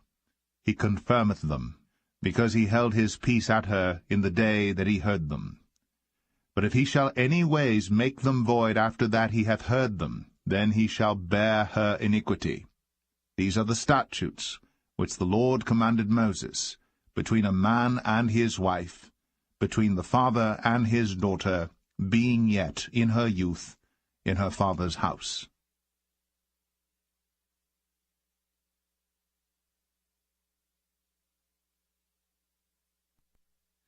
Numbers 31. And the Lord spake unto Moses, saying, Avenge the children of Israel of the Midianites. Afterward shalt thou be gathered unto thy people. And Moses spake unto the people, saying, Arm some of yourselves unto the war, and let them go against the Midianites, and avenge the lord of Midian. Of every tribe 1,000 throughout all the tribes of Israel shall ye send to the war. So there were delivered out of the thousands of Israel 1,000 of every tribe, 12,000 armed for war. And Moses sent them to the war, 1,000 of every tribe, them and Phinehas the son of Eleazar the priest, to the war, with the holy instruments, and the trumpets to blow in his hand. And they warred against the Midianites, as the Lord commanded Moses. And they slew all the males, and they slew the kings of Midian, beside the rest of them that were slain, namely Evi, and Rechem, and Zur, and Hur, and Reba, 5 kings of Midian. Balaam also, the son of Beor, they slew with the sword. And the children of Israel took all the women of Midian captives, and their little ones, and took the spoil of all their cattle, and all their flocks, and all their goods. And they burnt all their cities wherein they dwelt, and all their goodly castles with fire. And they took all the spoil, and all the prey, both of men and of beasts. And they brought the captives, and the prey, and the spoil unto Moses, and Eleazar the priest, and unto the congregation of the children of Israel, unto the camp at the plains of Moab, which are by Jordan near Jericho. And Moses and Eleazar the priest, and all the princes of the congregation went forth to meet them without the camp. And Moses was wroth with the officers of the host, with the captains over thousands, and captains over hundreds, which came from the battle. And Moses said unto them, Have ye saved all the women alive? Behold, these caused the children of Israel, through the counsel of Balaam, to commit trespass against the Lord in the matter of Peor, and there was a plague among the congregation of the Lord. Now therefore kill every male among the little ones, and kill every woman that hath known man by lying with him. But all the women children that have not known a man by lying with him, keep alive for yourselves. And do ye abide without the camp 7 days, whosoever hath killed any person, and whosoever hath touched any slain, purify both yourselves and your captives on the 3rd day, and on the 7th day. And purify all your raiment, and all that is made of skins, and all work of goat's hair, and all things made of wood. And Eleazar the priest said unto the men of war, which went to the battle, This is the ordinance of the law which the Lord commanded Moses. Only the gold, and the silver, the brass, the iron, the tin, and the lead, everything that may abide the fire, ye shall make it go through the fire, and it shall be clean. Nevertheless it shall be purified with the water of separation, and all that abideth not the fire ye shall make go through the water. And ye shall wash your clothes on the 7th day, and ye shall be clean, and afterward ye shall come into the camp. And the Lord spake unto Moses, saying, Take the sum of the prey that was taken, both of man and of beast, thou, and Eleazar the priest, and the chief fathers of the congregation, and divide the prey into 2 parts, between them that took the war upon them, who went out to battle, and between all the congregation. And levy a tribute unto the Lord of the men of war which went out to battle, 1 soul of 500, both of the persons, and of the beeves, and of the asses, and of the sheep. Take it of their half, and give it unto Eleazar the priest, for an heave offering of the Lord. And of the children of Israel's half thou shalt take 1 portion of 50 of the persons, of the beeves, of the asses, and of the flocks, of all manner of beasts, and give them unto the Levites, which keep the charge of the tabernacle of the Lord. And Moses and Eleazar the priest did as the Lord commanded Moses. And the booty, being the rest of the prey which the men of war had caught, was 600,000, and 70,000, and 5,000 sheep, and 12,000 beeves, and 1,000 asses, and 32,000 persons in all, of women that had not known man by lying with him. And the half which was the portion of them that went out to war was in number 300,000, and 37,000, and 500 sheep. And the Lord's tribute of the sheep was 615. And the beeves were 36,000, of which the Lord's tribute was 312. And the asses were 30,500, of which the Lord's tribute was 301. And the persons were 16,000, of which the Lord's tribute was 32 persons. And Moses gave the tribute which was the Lord's heave offering unto Eleazar the priest, as the Lord commanded Moses. And of the children of Israel's half, which Moses divided from the men that warred, now the half that pertained unto the congregation was 300,000, and 30,000, and 7,500 sheep, and 36,000 beeves, and 30,000 asses, and 500, and 16,000 persons. even of the children of Israel's half, Moses took 1 portion of 50, both of man and of beast, and gave them unto the Levites, which kept the charge of the tabernacle of the Lord, as the Lord commanded Moses. And the officers which were over thousands of the host, the captains of thousands and captains of hundreds, came near unto Moses. And they said unto Moses, Thy servants have taken the sum of the men of war which are under our charge, and there lacketh not one man of us. We have therefore brought an oblation for the Lord, what every man hath gotten, of jewels of gold, chains and bracelets, rings, earrings, and tablets, to make an atonement for our souls before the Lord. And Moses and Eleazar the priest took the gold of them, even all wrought jewels, and all the gold of the offering that they offered up to the Lord, of the captains of thousands, and of the captains of hundreds, was 16,750 shekels. For the men of war had taken spoil, every man for himself. And Moses and Eleazar the priest took the gold of the captains of thousands and of hundreds, and brought it into the tabernacle of the congregation, for a memorial for the children of Israel before the Lord.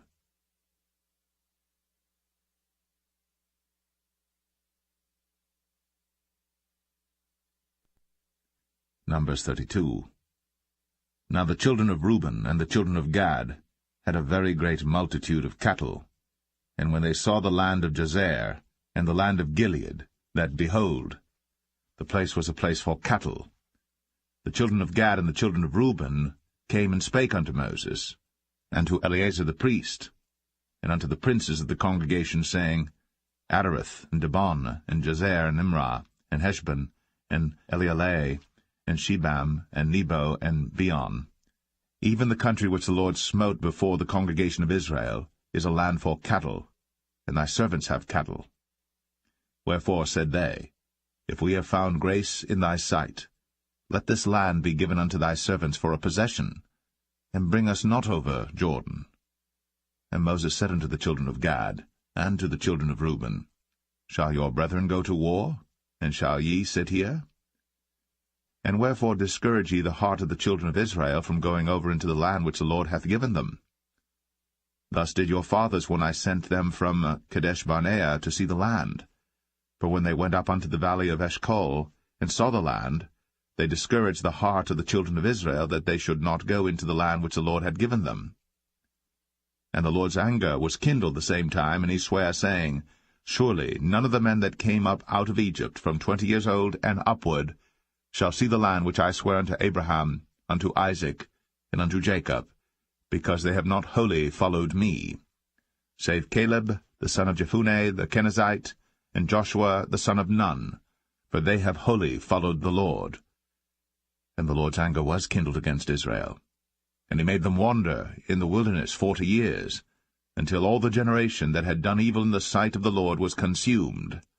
And behold, ye are risen up in your father's stead, an increase of sinful men, to augment yet the fierce anger of the Lord toward Israel.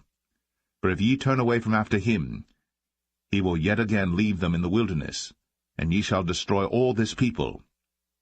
And they came near unto him, and said, We will build sheepfolds here for our cattle, and cities for our little ones. But we ourselves will go ready armed before the children of Israel, until we have brought them unto their place. And our little ones shall dwell in the fenced cities because of the inhabitants of the land. We will not return unto our houses until the children of Israel have inherited every man his inheritance. For we will not inherit with them on yonder side Jordan, or forward, because our inheritance is fallen to us on this side Jordan eastward. And Moses said unto them, If ye will do this thing, if ye will go armed before the Lord to war, and will go all of you armed over Jordan before the Lord, until he hath driven out his enemies from before him, and the land be subdued before the Lord, then afterward ye shall return, and be guiltless before the Lord, and before Israel. And this land shall be your possession before the Lord. But if ye will not do so, behold, ye have sinned against the Lord, and be sure your sin will find you out. Build you cities for your little ones, and folds for your sheep, and do that which hath proceeded out of your mouth. And the children of Gad and the children of Reuben spake unto Moses, saying, Thy servants will do as my lord commandeth. Our little ones, our wives, our flocks, and all our cattle shall be there in the cities of Gilead. But thy servants will pass over, every man armed for war, before the Lord to battle, as my lord saith. So concerning them Moses commanded Eleazar the priest, and Joshua the son of Nun, and the chief fathers of the tribes of the children of Israel. And Moses said unto them, If the children of Gad and the children of Reuben will pass with you over Jordan, every man armed to battle, before the Lord, and the land shall be subdued before you, then ye shall give them the land of Gilead for a possession. But if they will not pass over with you armed, they shall have possessions among you in the land of Canaan. And the children of Gad and the children of Reuben answered, saying, As the Lord hath said unto thy servants, so will we do. We will pass over armed before the Lord into the land of Canaan, that the possession of our inheritance on this side Jordan may be ours. And Moses gave unto them, even to the children of Gad, and to the children of Reuben, and unto half the tribe of Manasseh the son of Joseph, the kingdom of Sihon, king of the Amorites, and the kingdom of Og, king of Bashan, the land with the cities thereof in the coasts, even the cities of the country round about. And the children of Gad built Dibon, and Adaroth, and Aroer, and Atroth, Shophan, and Jazer, and Jogbehah, and Beth-Nimrah, and Beth-Haran, fenced cities, and folds for sheep. And the children of Reuben built Heshbon, and Elealeh, and Kirjathaim, and Nebo, and Baal-Meon, their names being changed, and Shibmah, and gave other names unto the cities which they builded. And the children of Machir the son of Manasseh went to Gilead, and took it, and dispossessed the Amorite which was in it.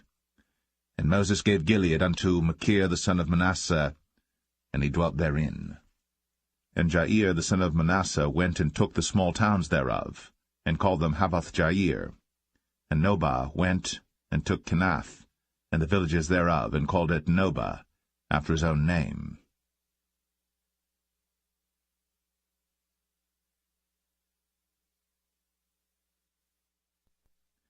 Numbers 33. These are the journeys of the children of Israel, which went forth out of the land of Egypt with their armies under the hand of Moses and Aaron. And Moses wrote their goings out according to their journeys by the commandment of the Lord. And these are their journeys according to their goings out. And they departed from Ramses in the 1st month, on the 15th day of the 1st month. On the morrow after the Passover the children of Israel went out with an high hand in the sight of all the Egyptians. For the Egyptians buried all their firstborn, which the Lord had smitten among them. Upon their gods also the Lord executed judgments. And the children of Israel removed from Ramses, and pitched in Succoth. And they departed from Succoth, and pitched in Etham, which is in the edge of the wilderness. And they removed from Etham, and turned again unto Pi-Hahiroth, which is before Baal-Zevon, and they pitched before Migdol. And they departed from before Pi-Hahiroth, and passed through the midst of the sea into the wilderness, and went 3 days' journey in the wilderness of Etham, and pitched in Marah. And they removed from Marah, and came unto Elim, and in Elim were 12 fountains of water, and 70 palm trees, and they pitched there. And they removed from Elim, and encamped by the Red Sea. And they removed from the Red Sea, and encamped in the wilderness of Sin. And they took their journey out of the wilderness of Sin, and encamped in Dophkah. And they departed from Dophkah, and encamped in Alush. And they removed from Alush, and encamped at Rephidim, where was no water for the people to drink. And they departed from Rephidim, and pitched in the wilderness of Sinai. And they removed from the desert of Sinai, and pitched at Kibroth-Hattaavah. And they departed from Kibroth-Hattaavah, and encamped at Hazeroth. And they departed from Hazeroth, and pitched in Rithmah. And they departed from Rithmah, and pitched at Rimmon-Perez. And they departed from Rimmon-Perez, and pitched in Libnah. And they removed from Libnah, and pitched at Rissah. And they journeyed from Rissah, and pitched in Kehelatha. And they went from Kehelatha, and pitched in Mount Shepher. And they removed from Mount Shepher, and encamped in Hadadah. And they removed from Hadadah, and pitched in Makheloth. And they removed from Makheloth, and encamped at Tahath. And they departed from Tahath, and pitched at Tara. And they removed from Tara, and pitched in Mithkah. And they went from Mithkah, and pitched in Hashmonah. And they departed from Hashmonah, and encamped at Moseroth. And they departed from Moseroth, and pitched in Bene Jaakan. And they removed from Bene Jaakan, and encamped at Hor-Haggidgad. And they went from Hor-Haggidgad, and pitched in Jotbathah. And they removed from Jotbathah, and encamped at Ebronah. And they departed from Ebronah, and encamped at Ezion-Geber. And they removed from Ezion-Geber, and pitched in the wilderness of Zin, which is Kadesh. And they removed from Kadesh, and pitched in Mount Or, in the edge of the land of Edom. And Aaron the priest went up into Mount Or at the commandment of the Lord, and died there, in the 40th year after the children of Israel were come out of the land of Egypt, in the 1st day of the 5th month. And Aaron was 123 years old when he died in Mount Or. And King Arad, the Canaanite, which dwelt in the south in the land of Canaan, heard of the coming of the children of Israel. And they departed from Mount Or, and pitched in Zalmonah. And they departed from Zalmonah, and pitched in Punon. And they departed from Punon, and pitched in Oboth. And they departed from Oboth, and pitched in Ije-Abarim in the border of Moab. And they departed from Aim, and pitched in Dibon-Gad. And they removed from Dibon-Gad, and encamped in Almon-Diblathaim. And they removed from Almon-Diblathaim, and pitched in the mountains of Abarim before Nebo. And they departed from the mountains of Abarim, and pitched in the plains of Moab by Jordan near Jericho. And they pitched by Jordan from Beth-Jeshimoth even unto Abel-Shittim in the plains of Moab. And the Lord spake unto Moses in the plains of Moab by Jordan near Jericho, saying, Speak unto the children of Israel, and say unto them, When ye are passed over Jordan into the land of Canaan, then ye shall drive out all the inhabitants of the land from before you, and destroy all their pictures, and destroy all their molten images, and quite pluck down all their high places. And ye shall dispossess the inhabitants of the land, and dwell therein, for I have given you the land to possess it. And ye shall divide the land by lot for an inheritance among your families, and to the more ye shall give the more inheritance, and to the fewer ye shall give the less inheritance. Every man's inheritance shall be in the place where his lot falleth. According to the tribes of your fathers ye shall inherit. But if ye will not drive out the inhabitants of the land from before you, then it shall come to pass that those which ye let remain of them shall be pricks in your eyes, and thorns in your sides, and shall vex you in the land wherein ye dwell. Moreover, it shall come to pass that I shall do unto you as I thought to do unto them.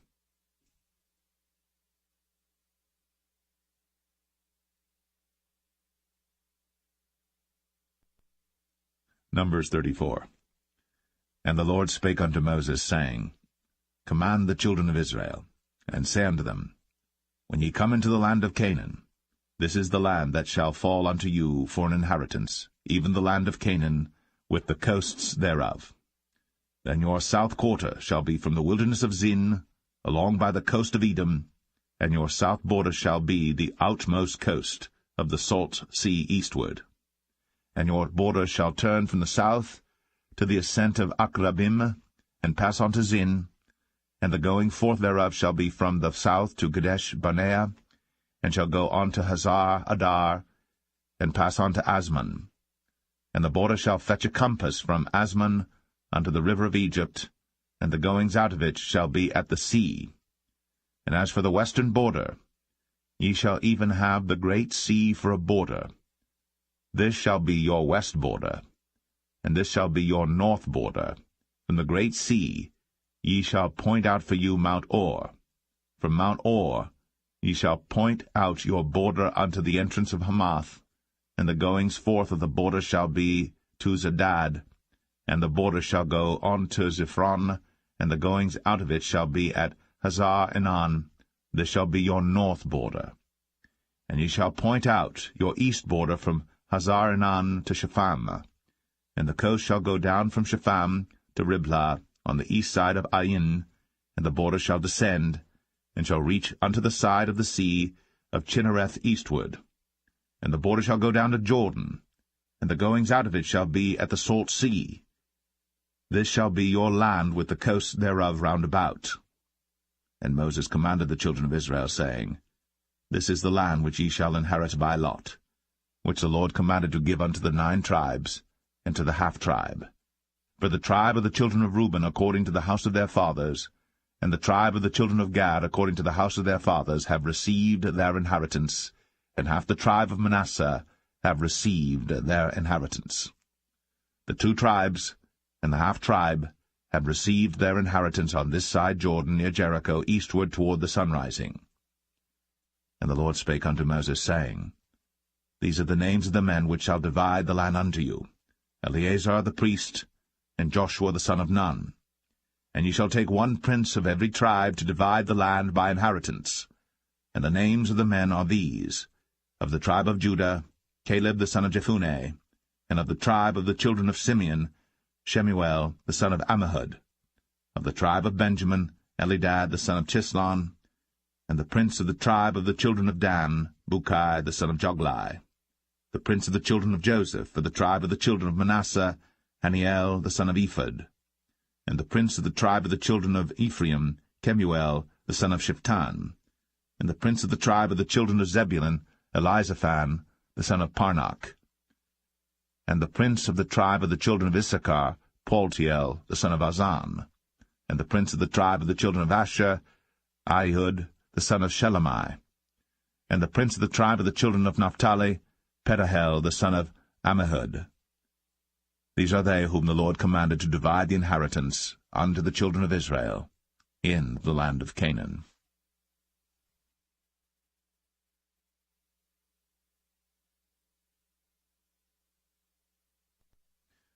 Numbers 35. And the Lord spake unto Moses in the plains of Moab by Jordan near Jericho, saying, Command the children of Israel, that they give unto the Levites of the inheritance of their possession cities to dwell in. And ye shall give also unto the Levites suburbs for the cities round about them. And the cities shall they have to dwell in, and the suburbs of them shall be for their cattle, and for their goods, and for all their beasts. And the suburbs of the cities, which ye shall give unto the Levites, shall reach from the wall of the city and outward 1,000 cubits round about. And ye shall measure from without the city on the east side 2,000 cubits, on the south side 2,000 cubits, on the west side 2,000 cubits, and on the north side 2,000 cubits. And the city shall be in the midst. This shall be to them the suburbs of the cities. And among the cities which ye shall give unto the Levites, there shall be 6 cities for refuge, which ye shall appoint for the manslayer, that he may flee thither. And to them ye shall add 42 cities. So all the cities which ye shall give to the Levites shall be 48 cities. Them shall ye give with their suburbs. And the cities which ye shall give shall be of the possession of the children of Israel. From them that have many ye shall give many, but from them that have few ye shall give few. Every one shall give of his cities unto the Levites according to his inheritance, which he inheriteth. And the Lord spake unto Moses, saying, Speak unto the children of Israel, and say unto them, When ye be come over Jordan into the land of Canaan, then ye shall appoint you cities to be cities of refuge for you, that the slayer may flee thither, which killeth any person at unawares. And they shall be unto you cities for refuge from the avenger, that the manslayer die not, until he stand before the congregation in judgment. And of these cities which ye shall give 6 cities shall ye have for refuge. Ye shall give 3 cities on this side Jordan, and 3 cities shall ye give in the land of Canaan, which shall be cities of refuge. These 6 cities shall be a refuge, both for the children of Israel, and for the stranger, and for the sojourner among them, that every one that killeth any person unawares may flee thither. And if he smite him with an instrument of iron, so that he die, he is a murderer. The murderer shall surely be put to death. and if he smite him with throwing a stone, wherewith he may die, and he die, he is a murderer. The murderer shall surely be put to death. Or if he smite him with an hand weapon of wood, wherewith he may die, and he die, he is a murderer. The murderer shall surely be put to death. The revenger of blood himself shall slay the murderer. When he meeteth him, he shall slay him. But if he thrust him of hatred, or hurl at him by laying of weight, that he die, or in enmity smite him with his hand, that he die, he that smote him shall surely be put to death, for he is a murderer. The revenger of blood shall slay the murderer, when he meeteth him. But if he thrust him suddenly without enmity, or have cast upon him anything without laying of weight, or with any stone wherewith the man may die, seeing him not, and cast it upon him that he die, and was not his enemy, neither sought his harm, then the congregation shall judge between the slayer and the revenger of blood according to these judgments. And the congregation shall deliver the slayer out of the hand of the revenger of blood, and the congregation shall restore him to the city of his refuge, whither he was fled, and he shall abide in it unto the death of the high priest, which was anointed with the holy oil. But if the slayer shall at any time come without the border of the city of his refuge, whither he was fled, and the revenger of blood find him without the borders of the city of his refuge, and the revenger of blood kill the slayer, he shall not be guilty of blood, because he should have remained in the city of his refuge until the death of the high priest. But after the death of the high priest, the slayer shall return into the land of his possession. So these things shall be for a statute of judgment unto you throughout your generations in all your dwellings. Whoso killeth any person, the murderer, shall be put to death by the mouth of witnesses. But one witness shall not testify against any person to cause him to die. Moreover, ye shall take no satisfaction for the life of a murderer, which is guilty of death, but he shall be surely put to death. And ye shall take no satisfaction for him that is fled to the city of his refuge, that he should come again to dwell in the land, until the death of the priest. So ye shall not pollute the land wherein ye are, for blood it defileth the land, and the land cannot be cleansed of the blood that is shed therein, but by the blood of him that shed it. Defile not therefore the land which ye shall inhabit, wherein I dwell. For I the Lord dwell among the children of Israel.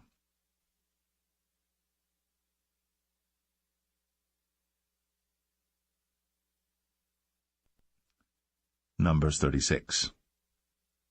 And the chief fathers of the families of the children of Gilead, the son of Machir, the son of Manasseh, of the families of the sons of Joseph, came near, and spake before Moses, and before the princes, the chief fathers of the children of Israel.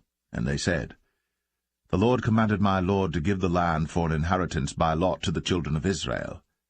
And my Lord was commanded by the Lord to give the inheritance of Zelophehad, our brother, unto his daughters.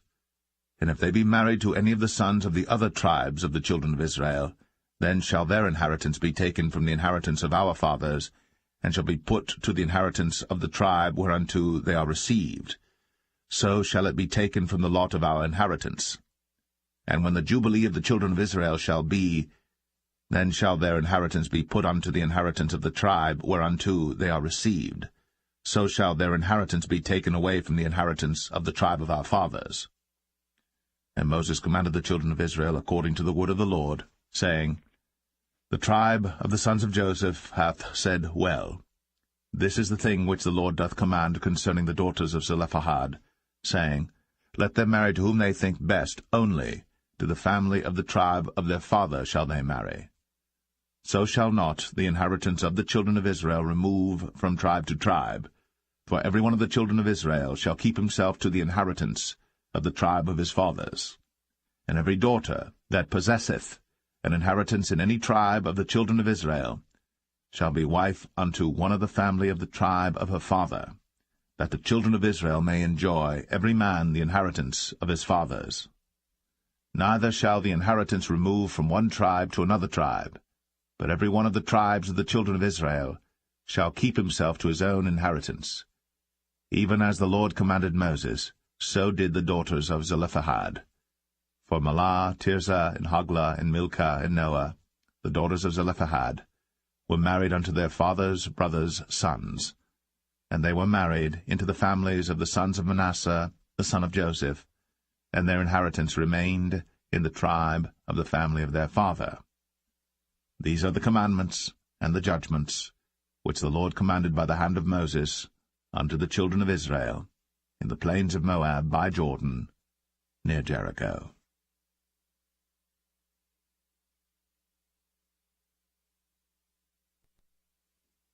The Book of Deuteronomy, Chapter 1.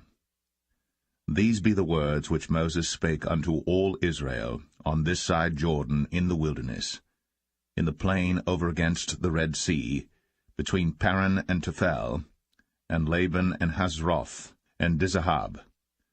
There are 11 days' journey from Oreb by the way of Mount Seir unto Kadesh Barnea. And it came to pass in the 40th year, in the 11th month, on the first day of the month, that Moses spake unto the children of Israel according unto all that the Lord had given him in commandment unto them.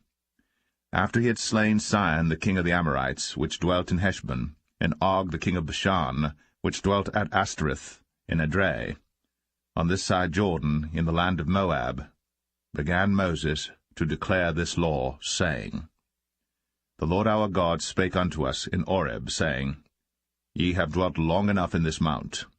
Turn you, and take your journey, and go to the mount of the Amorites, and unto all the places nigh thereunto, in the plain, in the hills, and in the vale, and in the south, and by the seaside to the land of the Canaanites, and unto Lebanon, unto the great river, the river Euphrates. Behold, I have set the land before you. Go in and possess the land which the Lord sware unto your fathers, Abraham, Isaac, and Jacob, to give unto them, and to their seed after them. And I spake unto you at that time, saying, I am not able to bear you myself alone.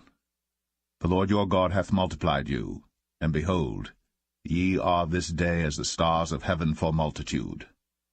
The Lord God of your fathers make you 1,000 times so many more as ye are, and bless you, as he hath promised you. How can I myself alone bear your cumbrance, and your burden, and your strife?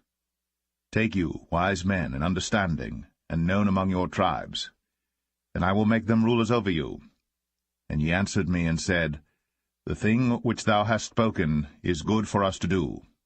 So I took the chief of your tribes, wise men and known, and made them heads over you, captains over thousands, and captains over hundreds, and captains over 50s, and captains over 10s, and officers among your tribes.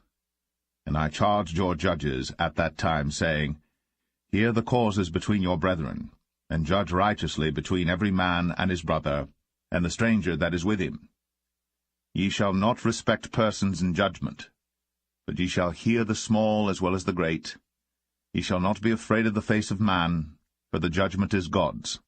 And the cause that is too hard for you, bring it unto me, and I will hear it. And I commanded you at that time all the things which ye should do.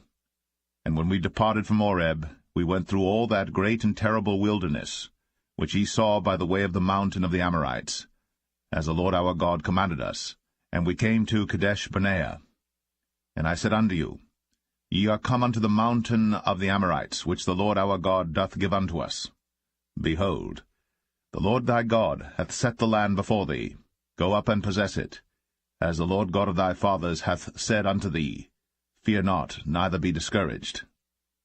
And ye came near unto me, every one of you, and said, We will send men before us, and they shall search us out the land, and bring us word again by what way we must go up, and into what cities we shall come.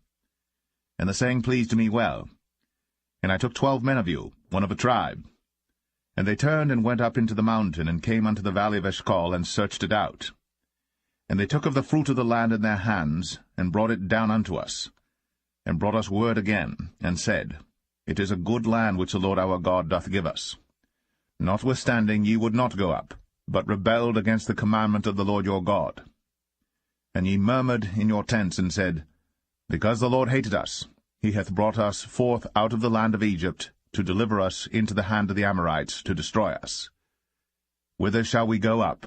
Our brethren have discouraged our heart, saying, The people is greater and taller than we. The cities are great, and walled up to heaven. And moreover, we have seen the sons of the Anakims there. Then I said unto you, Dread not, neither be afraid of them. The Lord your God, which goeth before you, he shall fight for you, according to all that he did for you in Egypt before your eyes. And in the wilderness, where thou hast seen how that the Lord thy God bare thee, as a man doth bear his son, in all the way that ye went, until ye came into this place. Yet in this thing ye did not believe the Lord your God, who went in the way before you, to search you out a place to pitch your tents in fire by night, to show you by what way ye should go, and in a cloud by day. And the Lord heard the voice of your words, and was wroth, and sware, saying, Surely there shall not one of these men of this evil generation see that good land, which I swear to give unto your fathers. Save Caleb the son of Jephunneh, he shall see it. And to him will I give the land that he hath trodden upon, and to his children, because he hath wholly followed the Lord. Also the Lord was angry with me for your sakes, saying, Thou also shalt not go in thither. But Joshua the son of Nun, which standeth before thee, he shall go in thither. Encourage him, for he shall cause Israel to inherit it. Moreover, your little ones, which he said should be a prey, and your children, which in that day had no knowledge between good and evil, they shall go in thither, and unto them will I give it, and they shall possess it. But as for you, turn you, and take your journey into the wilderness by the way of the Red Sea. Then ye answered and said unto me, We have sinned against the Lord. We will go up and fight, according to all that the Lord our God commanded us. And when ye had girded on every man his weapons of war, ye were ready to go up into the hill. And the Lord said unto me, Say unto them, Go not up, neither fight, for I am not among you, lest ye be smitten before your enemies. So I spake unto you, and ye would not hear, but rebelled against the commandment of the Lord, and went presumptuously up into the hill. And the Amorites which dwelt in that mountain came out against you, and chased you as bees do, and destroyed you in Seir, even unto Hormah. And ye returned and wept before the Lord.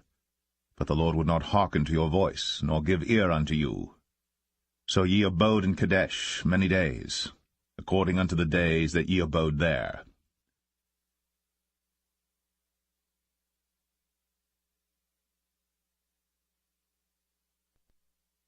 Deuteronomy 2. Then we turned and took our journey into the wilderness by the way of the Red Sea, as the Lord spake unto me, and we compassed Mount Seir many days. And the Lord spake unto me, saying, Ye have compassed this mountain long enough. Turn you northward. And command thou the people, saying, Ye are to pass through the coast of your brethren the children of Esau, which dwell in Seir, and they shall be afraid of you. Take ye good heed unto yourselves therefore.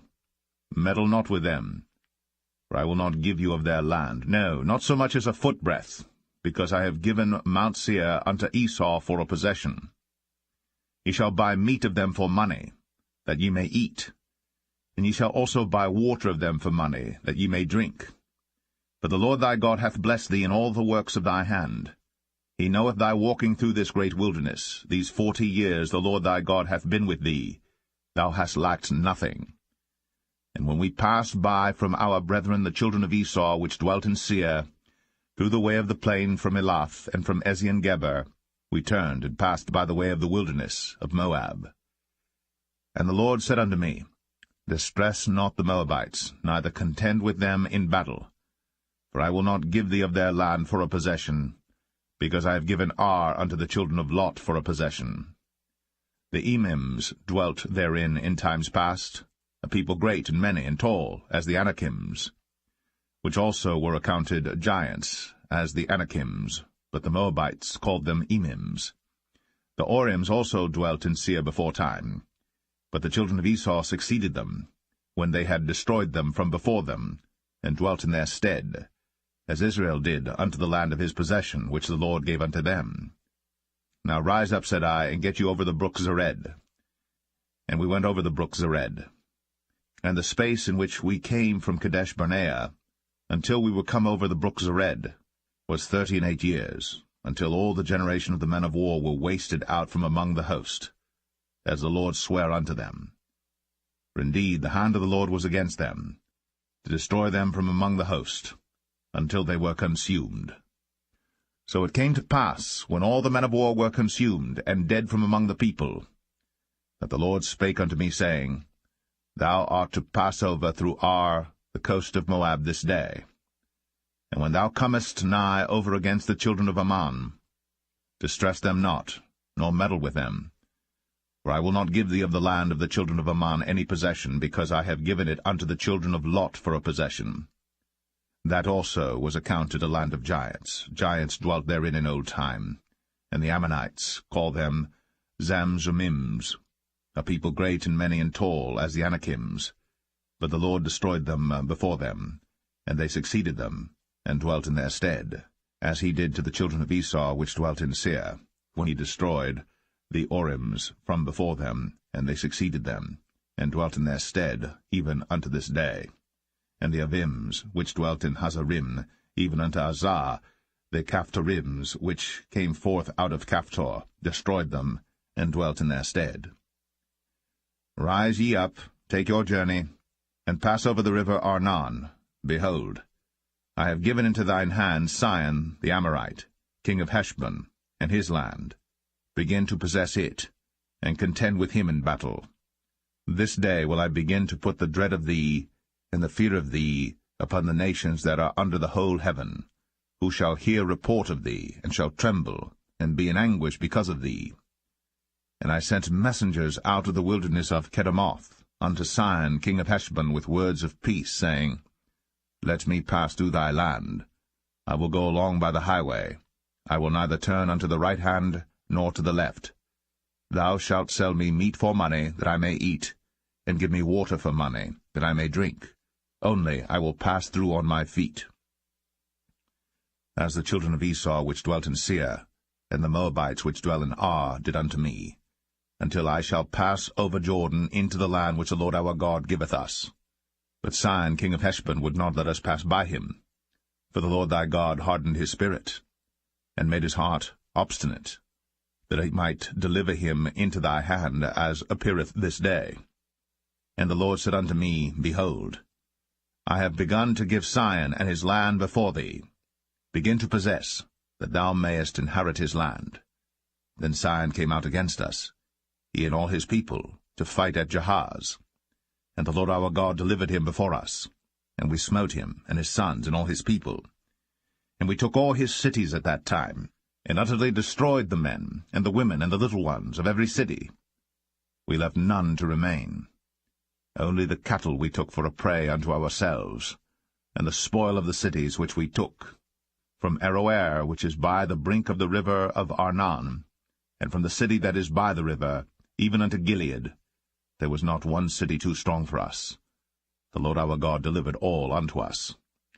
Only unto the land of the children of Ammon thou camest not, nor unto any place of the river Jabbok, nor unto the cities in the mountains, nor unto whatsoever the Lord our God forbade us.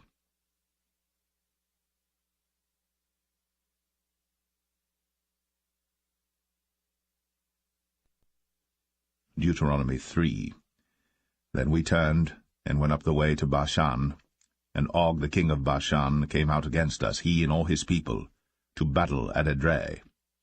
And the Lord said unto me, Fear him not, for I will deliver him, and all his people, and his land, into thy hand. And thou shalt do unto him as thou didst unto Sihon king of the Amorites, which dwelt at Heshbon. So the Lord our God delivered into our hands Og also, the king of Bashan, and all his people, and we smote him, until none was left to him remaining. And we took all his cities at that time. There was not a city which we took not from them, 80 cities, all the region of Argob, the kingdom of Og and Bashan. All these cities were fenced with high walls, gates, and bars, beside unwalled towns a great many. And we utterly destroyed them, as we did unto Sihon king of Heshbon, utterly destroying the men, women, and children of every city. But all the cattle and the spoil of the cities we took for a prey to ourselves. And we took at that time out of the hand of the 2 kings of the Amorites the land that was on this side Jordan, from the river of Arnon unto Mount Hermon, which Hermon the Sidonians call Sirion, and the Amorites call it Shenir. All the cities of the plain, and all Gilead, and all Bashan, unto Salcha and Edrei, cities of the kingdom of Og and Bashan. For only Og king of Bashan remained of the remnant of giants. Behold, his bedstead was a bedstead of iron. Is it not in Rabbath of the children of Ammon? 9 cubits was the length thereof, and 4 cubits the breadth of it, after the cubit of a man. And this land which we possessed at that time, from Aroer, which is by the river Arnon, and half Mount Gilead, and the cities thereof, gave I unto the Reubenites and to the Gadites. And the rest of Gilead and all Bashan, being the kingdom of Og, gave I unto the half-tribe of Manasseh, all the region of Argob, with all Bashan, which was called the land of giants. Jair the son of Manasseh took all the country of Argob, unto the coasts of Geshurai and Maacathai, and called them after his own name, Bashan Avoth Jair, unto this day. And I gave Gilead unto Machir, and unto the Reubenites and unto the Gadites I gave from Gilead even unto the river Arnon half the valley, and the border even unto the river Jabbok, which is the border of the children of Ammon. The plain also, and Jordan, and the coast thereof, from Chinnereth even unto the sea of the plain, even the salt sea, under Ashdoth-Pisgah eastward. And I commanded you at that time, saying, The Lord your God hath given you this land to possess it. Ye shall pass over armed before your brethren the children of Israel, all that are meet for the war. But your wives, and your little ones, and your cattle, for I know that ye have much cattle, shall abide in your cities which I have given you, until the Lord hath given rest unto your brethren, as well as unto you, and until they also possess the land which the Lord your God hath given them beyond Jordan. And then shall ye return every man unto his possession, which I have given you. And I commanded Joshua at that time, saying, Thine eyes have seen all that the Lord your God hath done unto these 2 kings. So shall the Lord do unto all the kingdoms whither thou passest. Ye shall not fear them, for the Lord your God, he shall fight for you. And I besought the Lord at that time, saying, O Lord God, thou hast begun to show thy servant thy greatness, and thy mighty hand. For what God is there in heaven or in earth that can do according to thy works, and according to thy might? I pray thee, let me go over and see the good land that is beyond Jordan, that goodly mountain, and Lebanon. But the Lord was wroth with me for your sakes, and would not hear me. And the Lord said unto me, Let it suffice thee, speak no more unto me of this matter. Get thee up into the top of Pisgah, and lift up thine eyes westward, and northward, and southward, and eastward, and behold it with thine eyes. For thou shalt not go over this Jordan, but charge Joshua, and encourage him, and strengthen him, for he shall go over before this people, and he shall cause them to inherit the land, which thou shalt see. So we abode in the valley over against Beth-peor.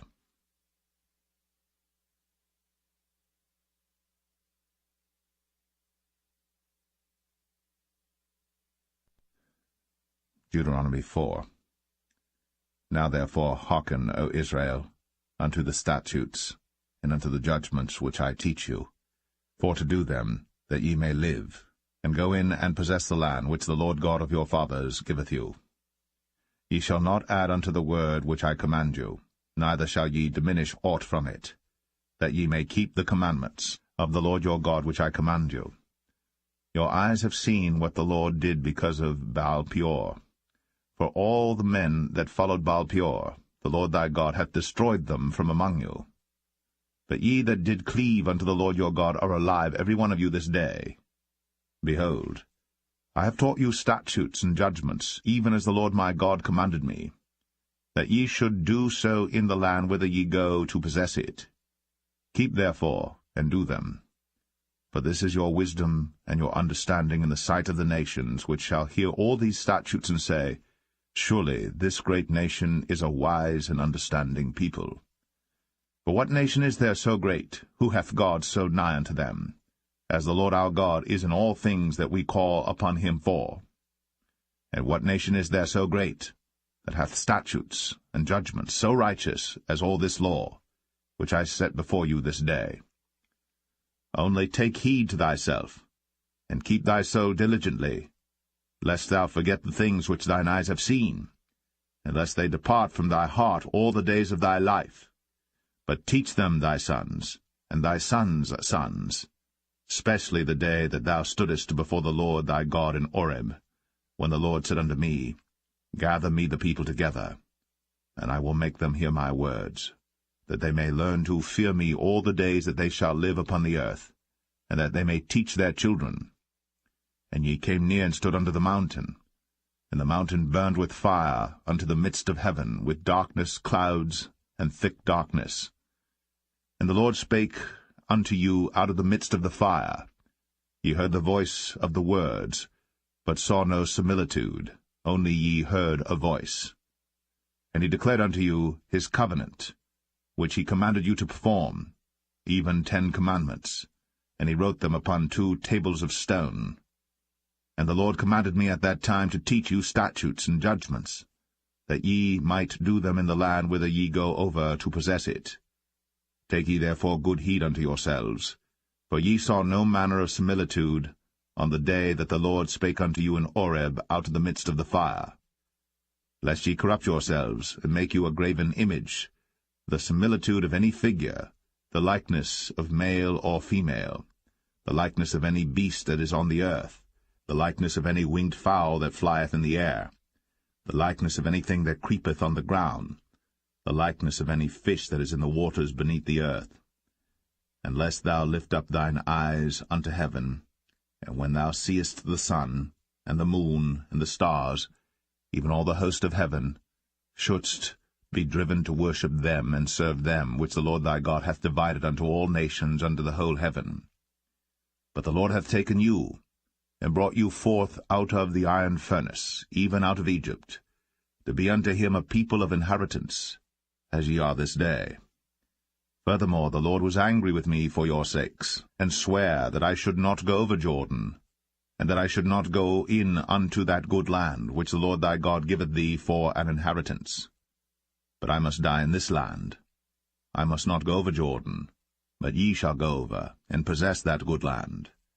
Take heed unto yourselves, lest ye forget the covenant of the Lord your God, which he made with you, and make you a graven image, or the likeness of any thing, which the Lord thy God hath forbidden thee. For the Lord thy God is a consuming fire, even a jealous God.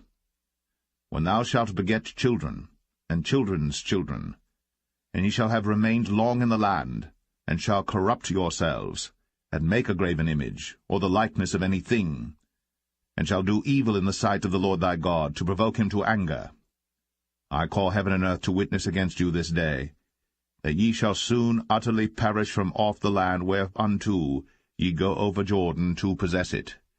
Ye shall not prolong your days upon it, but shall utterly be destroyed.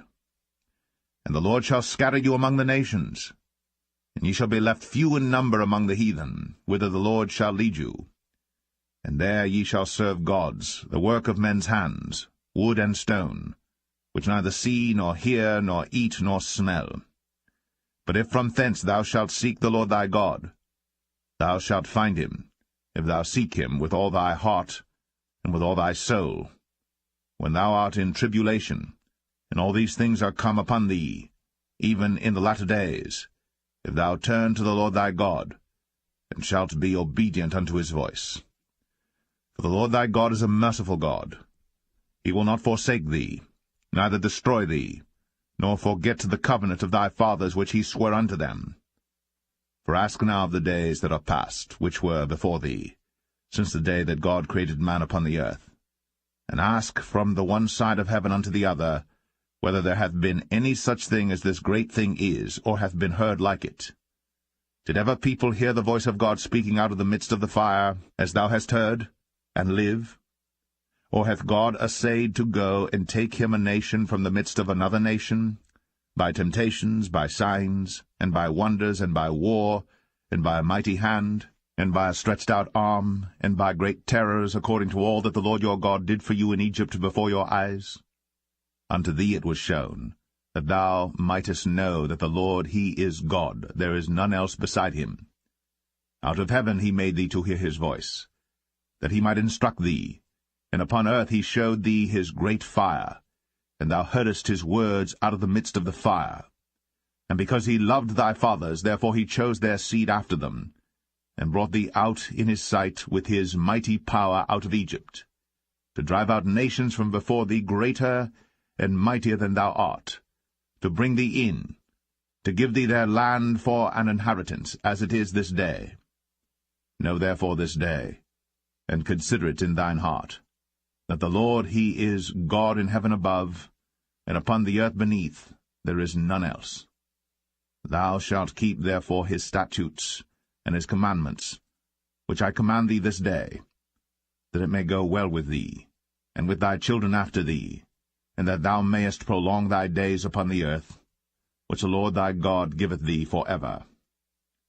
Then Moses severed 3 cities on this side Jordan toward the sunrising, that the slayer might flee thither, which should kill his neighbor unawares, and hated him not in times past, and that fleeing unto one of these cities he might live, namely Bezer in the wilderness, in the plain country of the Reubenites, and Ramoth in Gilead of the Gadites, and Golan in Bashan of the Manassites.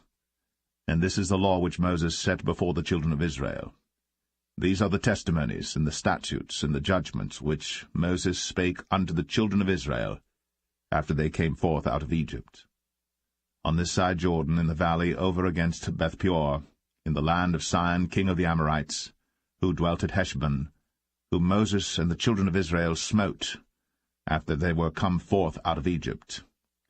And they possessed his land, and the land of Og king of Bashan, 2 kings of the Amorites, which were on this side Jordan toward the sunrising, from Aroer, which is by the bank of the river Arnon, even unto Mount Sion, which is Hermon, and all the plain on this side Jordan eastward, even unto the sea of the plain, unto the springs of Pisgah.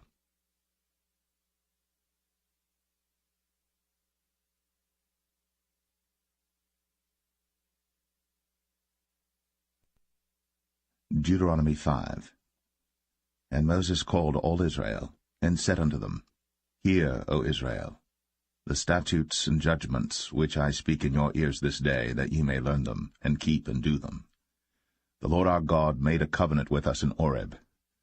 The Lord made not this covenant with our fathers, but with us, even us, who are all of us here alive this day.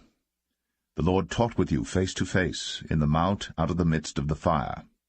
I stood between the Lord and you at that time, to show you the word of the Lord. For ye were afraid by reason of the fire, and went not up into the mount, saying, I am the Lord thy God, which brought thee out of the land of Egypt, from the house of bondage. Thou shalt have none other gods before me. Thou shalt not make thee any graven image, or any likeness of any thing that is in heaven above, or that is in the earth beneath, or that is in the waters beneath the earth. Thou shalt not bow down thyself unto them, nor serve them. For I, the Lord thy God, am a jealous God, visiting the iniquity of the fathers upon the children unto the 3rd and 4th generation of them that hate me, and showing mercy unto thousands of them that love me and keep my commandments. Thou shalt not take the name of the Lord thy God in vain, for the Lord will not hold him guiltless that taketh his name in vain. Keep the Sabbath day to sanctify it, as the Lord thy God hath commanded thee. 6 days thou shalt labor, and do all thy work. But the 7th day is the Sabbath of the Lord thy God. In it thou shalt not do any work, thou, nor thy son, nor thy daughter, nor thy manservant, nor thy maidservant, nor thine ox, nor thine ass, nor any of thy cattle, nor thy stranger that is within thy gates, that thy manservant and thy maidservant may rest as well as thou. And remember that thou wast a servant in the land of Egypt, and that the Lord thy God brought thee out thence through a mighty hand, and by a stretched out arm. Therefore the Lord thy God commanded thee to keep the Sabbath day. Honor thy father and thy mother, as the Lord thy God hath commanded thee, that thy days may be prolonged, and that it may go well with thee in the land which the Lord thy God giveth thee. Thou shalt not kill, neither shalt thou commit adultery, neither shalt thou steal, neither shalt thou bear false witness against thy neighbor, neither shalt thou desire thy neighbor's wife, neither shalt thou covet thy neighbor's house, his field, or his manservant, or his maidservant, his ox, or his ass, or anything that is thy neighbor's. These words the Lord spake unto all your assembly in the mount out of the midst of the fire, of the cloud, and of the thick darkness, with a great voice. And he added no more. And he wrote them in 2 tables of stone, and delivered them unto me. And it came to pass, when ye heard the voice out of the midst of the darkness, for the mountain did burn with fire, that ye came near unto me, even all the heads of your tribes and your elders, and ye said, Behold, the Lord our God hath shown us his glory and his greatness, and we have heard his voice out of the midst of the fire. We have seen this day that God doth talk with man, and he liveth. Now therefore why should we die? For this great fire will consume us. If we hear the voice of the Lord our God any more, then we shall die. For who is there of all flesh that hath heard the voice of the living God speaking out of the midst of the fire, as we have, and lived? Go thou near, and hear all that the Lord our God shall say. And speak thou unto us all that the Lord our God shall speak unto thee, and we will hear it, and do it. And the Lord heard the voice of your words, when ye spake unto me. And the Lord said unto me, I have heard the voice of the words of this people, which they have spoken unto thee. They have well said all that they have spoken. Oh, that there were such an heart in them, that they would fear me, and keep all my commandments always, that it might be well with them, and with their children for ever. Go say to them, Get you into your tents again. But as for thee, stand thou here by me, and I will speak unto thee all the commandments and the statutes and the judgments, which thou shalt teach them, that they may do them in the land which I give them to possess it. Ye shall observe to do therefore as the Lord your God hath commanded you. Ye shall not turn aside to the right hand or to the left. Ye shall walk in all the ways which the Lord your God hath commanded you, that ye may live, and that it may be well with you, and that ye may prolong your days in the land which ye shall possess.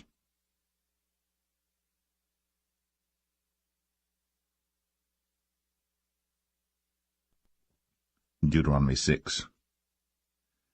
Now these are the commandments, the statutes, and the judgments, which the Lord your God commanded to teach you, that ye might do them in the land whither ye go to possess it, that thou mightest fear the Lord thy God, to keep all his statutes and his commandments which I command thee, thou and thy son, and thy son's son, all the days of thy life, and that thy days may be prolonged. Hear therefore, O Israel, and observe to do it, that it may be well with thee, and that ye may increase mightily, as the Lord God of thy fathers hath promised thee, in the land that floweth with milk and honey. Hear, O Israel, the Lord our God is one Lord. And thou shalt love the Lord thy God with all thine heart, and with all thy soul, and with all thy might. And these words which I command thee this day shall be in thine heart, and thou shalt teach them diligently unto thy children, and shalt talk of them when thou sittest in thine house, and when thou walkest by the way, and when thou liest down, and when thou risest up. And thou shalt bind them for a sign upon thine hand, and they shall be as frontlets between thine eyes. And thou shalt write them upon the posts of thy house, and on thy gates. And it shall be, when the Lord thy God shall have brought thee into the land which he sware unto thy fathers, to Abraham, to Isaac, and to Jacob, to give thee great and goodly cities, which thou buildest not, and houses full of all good things, which thou fillest not, and wells digged, which thou diggest not, vineyards and olive trees, which thou plantest not. When thou shalt have eaten and be full, then beware, lest thou forget the Lord, which brought thee forth out of the land of Egypt, from the house of bondage. Thou shalt fear the Lord thy God, and serve him, and shalt swear by his name. Ye shall not go after other gods, of the people which are round about you. For the Lord thy God is a jealous God among you, lest the anger of the Lord thy God be kindled against thee, and destroy thee from off the face of the earth. Ye shall not tempt the Lord your God, as ye tempted him in Massah. Ye shall diligently keep the commandments of the Lord your God, and his testimonies, and his statutes, which he hath commanded thee. And thou shalt do that which is right and good in the sight of the Lord, that it may be well with thee, and that thou mayest go in and possess the good land which the Lord sware unto thy fathers, to cast out all thine enemies from before thee, as the Lord hath spoken. And when thy son asketh thee in time to come, saying, What mean the testimonies and the statutes and the judgments which the Lord our God hath commanded you? Then thou shalt say unto thy son, We were Pharaoh's bondmen in Egypt, and the Lord brought us out of Egypt with a mighty hand. And the Lord showed signs and wonders, great and sore, upon Egypt, upon Pharaoh, and upon all his household before our eyes. And he brought us out from thence, that he might bring us in, to give us the land which he sware unto our fathers. And the Lord commanded us to do all these statutes, to fear the Lord our God, for our good always, that he might preserve us alive, as it is at this day. And it shall be our righteousness, if we observe to do all these commandments before the Lord our God, as he hath commanded us.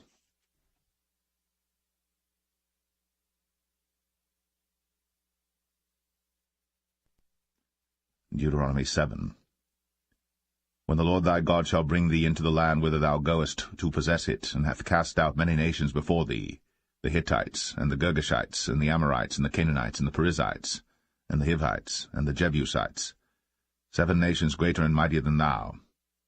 And when the Lord thy God shall deliver them before thee, thou shalt smite them, and utterly destroy them. Thou shalt make no covenant with them, nor show mercy unto them.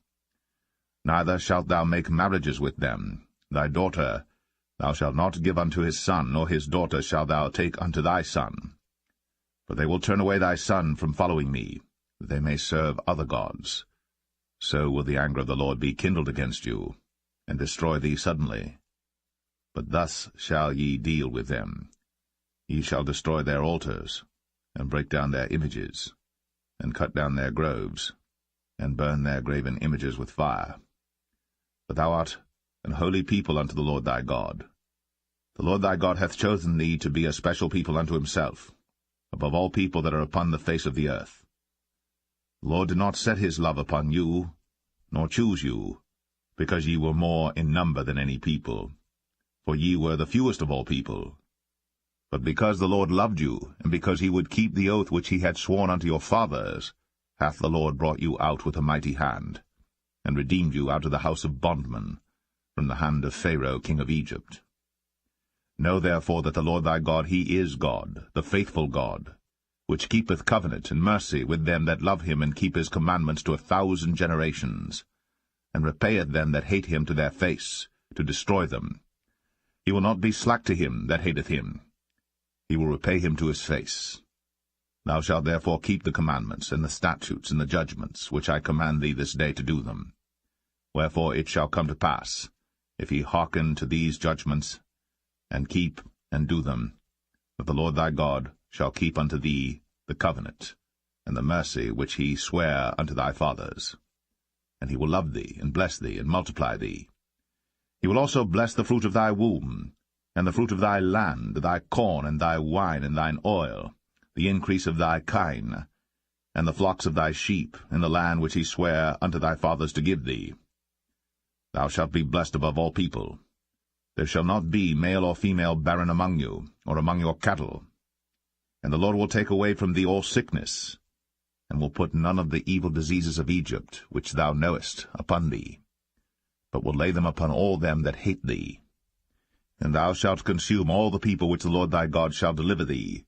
Thine eye shall have no pity upon them, neither shalt thou serve their gods, for that will be a snare unto thee. If thou shalt say in thine heart, These nations are more than I, how can I dispossess them? Thou shalt not be afraid of them, but shalt well remember what the Lord thy God did unto Pharaoh and unto all Egypt, the great temptations which thine eyes saw, and the signs and the wonders, and the mighty hand, and the stretched out arm, whereby the Lord thy God brought thee out. So shalt the Lord thy God do unto all the people of whom thou art afraid. Moreover, the Lord thy God will send the hornet among them, until they that are left and hide themselves from thee be destroyed. Thou shalt not be affrighted at them, for the Lord thy God is among you, a mighty God and terrible. And the Lord thy God will put out those nations before thee by little and little. Thou mayest not consume them at once, lest the beasts of the field increase upon thee. But the Lord thy God shall deliver them unto thee, and shall destroy them with a mighty destruction until they be destroyed. And he shall deliver their kings into thine hand, and thou shalt destroy their name from under heaven. There shall no man be able to stand before thee until thou have destroyed them. The graven images of their gods shall ye burn with fire. Thou shalt not desire the silver or gold that is on them, nor take it unto thee, lest thou be snared therein. For it is an abomination to the Lord thy God. Neither shalt thou bring an abomination into thine house, lest thou be a cursed thing like it. But thou shalt utterly detest it, and thou shalt utterly abhor it, for it is a cursed thing.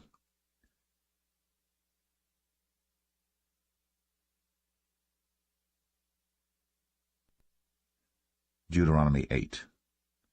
All the commandments which I command thee this day shall ye observe to do, that ye may live, and multiply, and go in and possess the land which the Lord sware unto your fathers. And thou shalt remember all the way which the Lord thy God led thee these 40 years in the wilderness, to humble thee, and to prove thee, to know what was in thine heart, whether thou wouldst keep his commandments or no.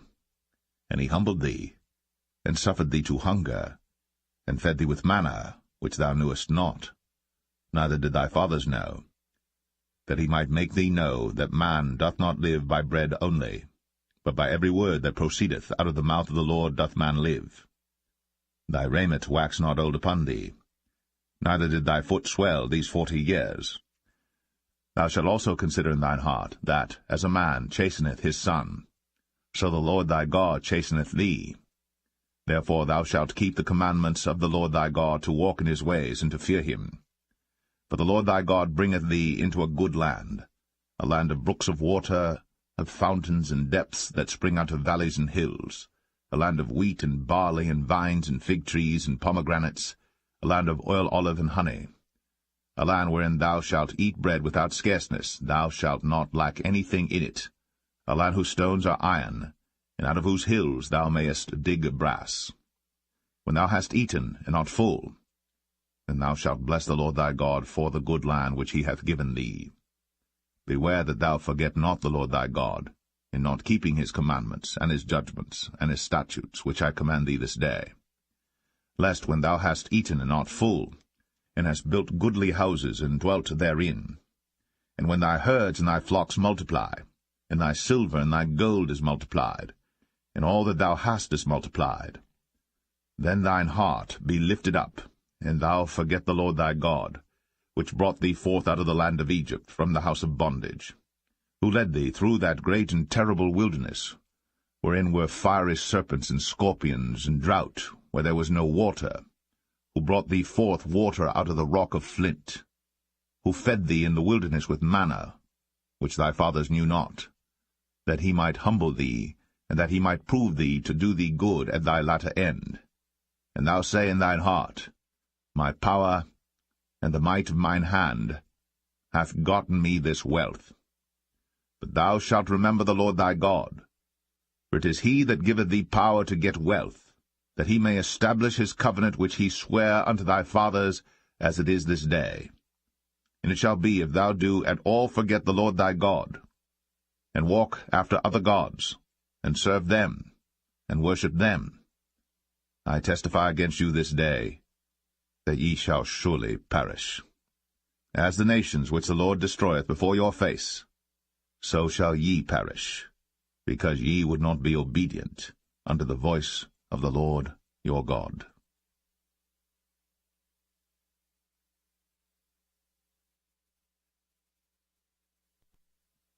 Deuteronomy 9. Hear, O Israel. Thou art to pass over Jordan this day, to go in to possess nations greater and mightier than thyself, cities great and fenced up to heaven, a people great and tall, the children of the Anakims, whom thou knowest, and of whom thou hast heard say, Who can stand before the children of Anak? Understand therefore this day that the Lord thy God is he which goeth over before thee as a consuming fire. He shall destroy them, and he shall bring them down before thy face. So shalt thou drive them out, and destroy them quickly, as the Lord hath said unto thee. Speak not thou in thine heart, after that the Lord thy God hath cast them out from before thee, saying, For my righteousness the Lord hath brought me in to possess this land. But for the wickedness of these nations the Lord doth drive them out from before thee. Not for thy righteousness, or for the uprightness of thine heart, dost thou go to possess their land. But for the wickedness of these nations the Lord thy God doth drive them out from before thee, and that he may perform the word which the Lord sware unto thy fathers, Abraham, Isaac, and Jacob. Understand, therefore, that the Lord thy God giveth thee not this good land to possess it for thy righteousness, for thou art a stiff-necked people. Remember, and forget not, how thou provokest the Lord thy God to wrath in the wilderness, from the day that thou didst depart out of the land of Egypt, until ye came unto this place. Ye have been rebellious against the Lord. Also in Oreb ye provoked the Lord to wrath, so that the Lord was angry with you to have destroyed you. When I was gone up into the mount to receive the tables of stone, even the tables of the covenant which the Lord made with you, then I abode in the mount 40 days and 40 nights. I neither did eat bread nor drink water.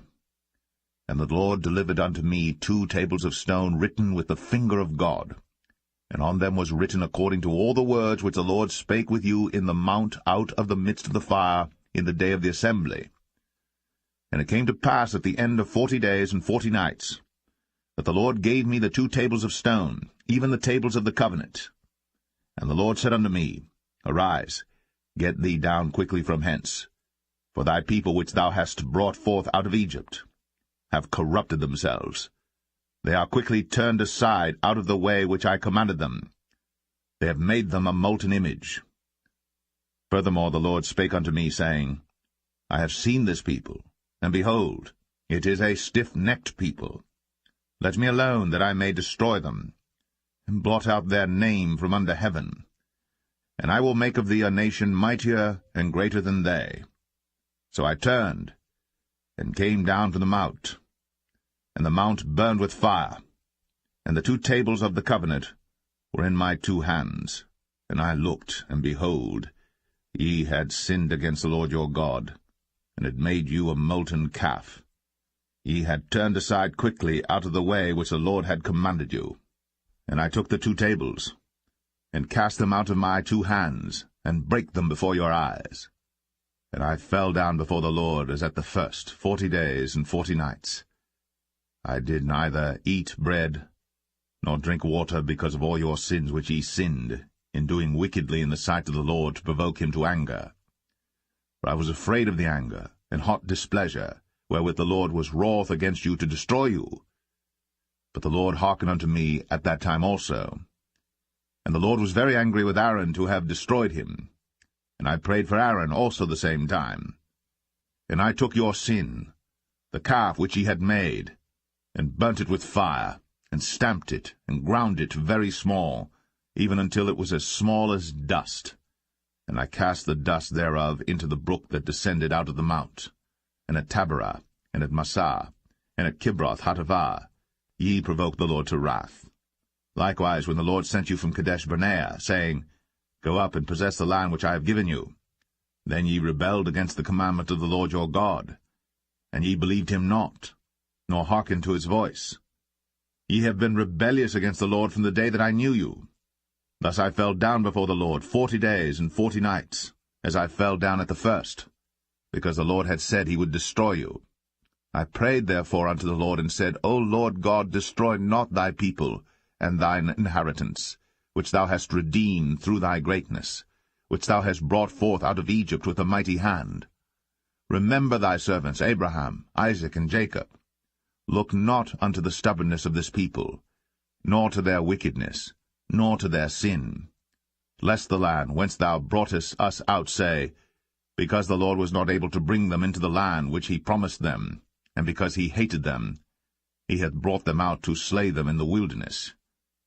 Yet they are thy people, and thine inheritance, which thou broughtest out by thy mighty power, and by thy stretched out arm.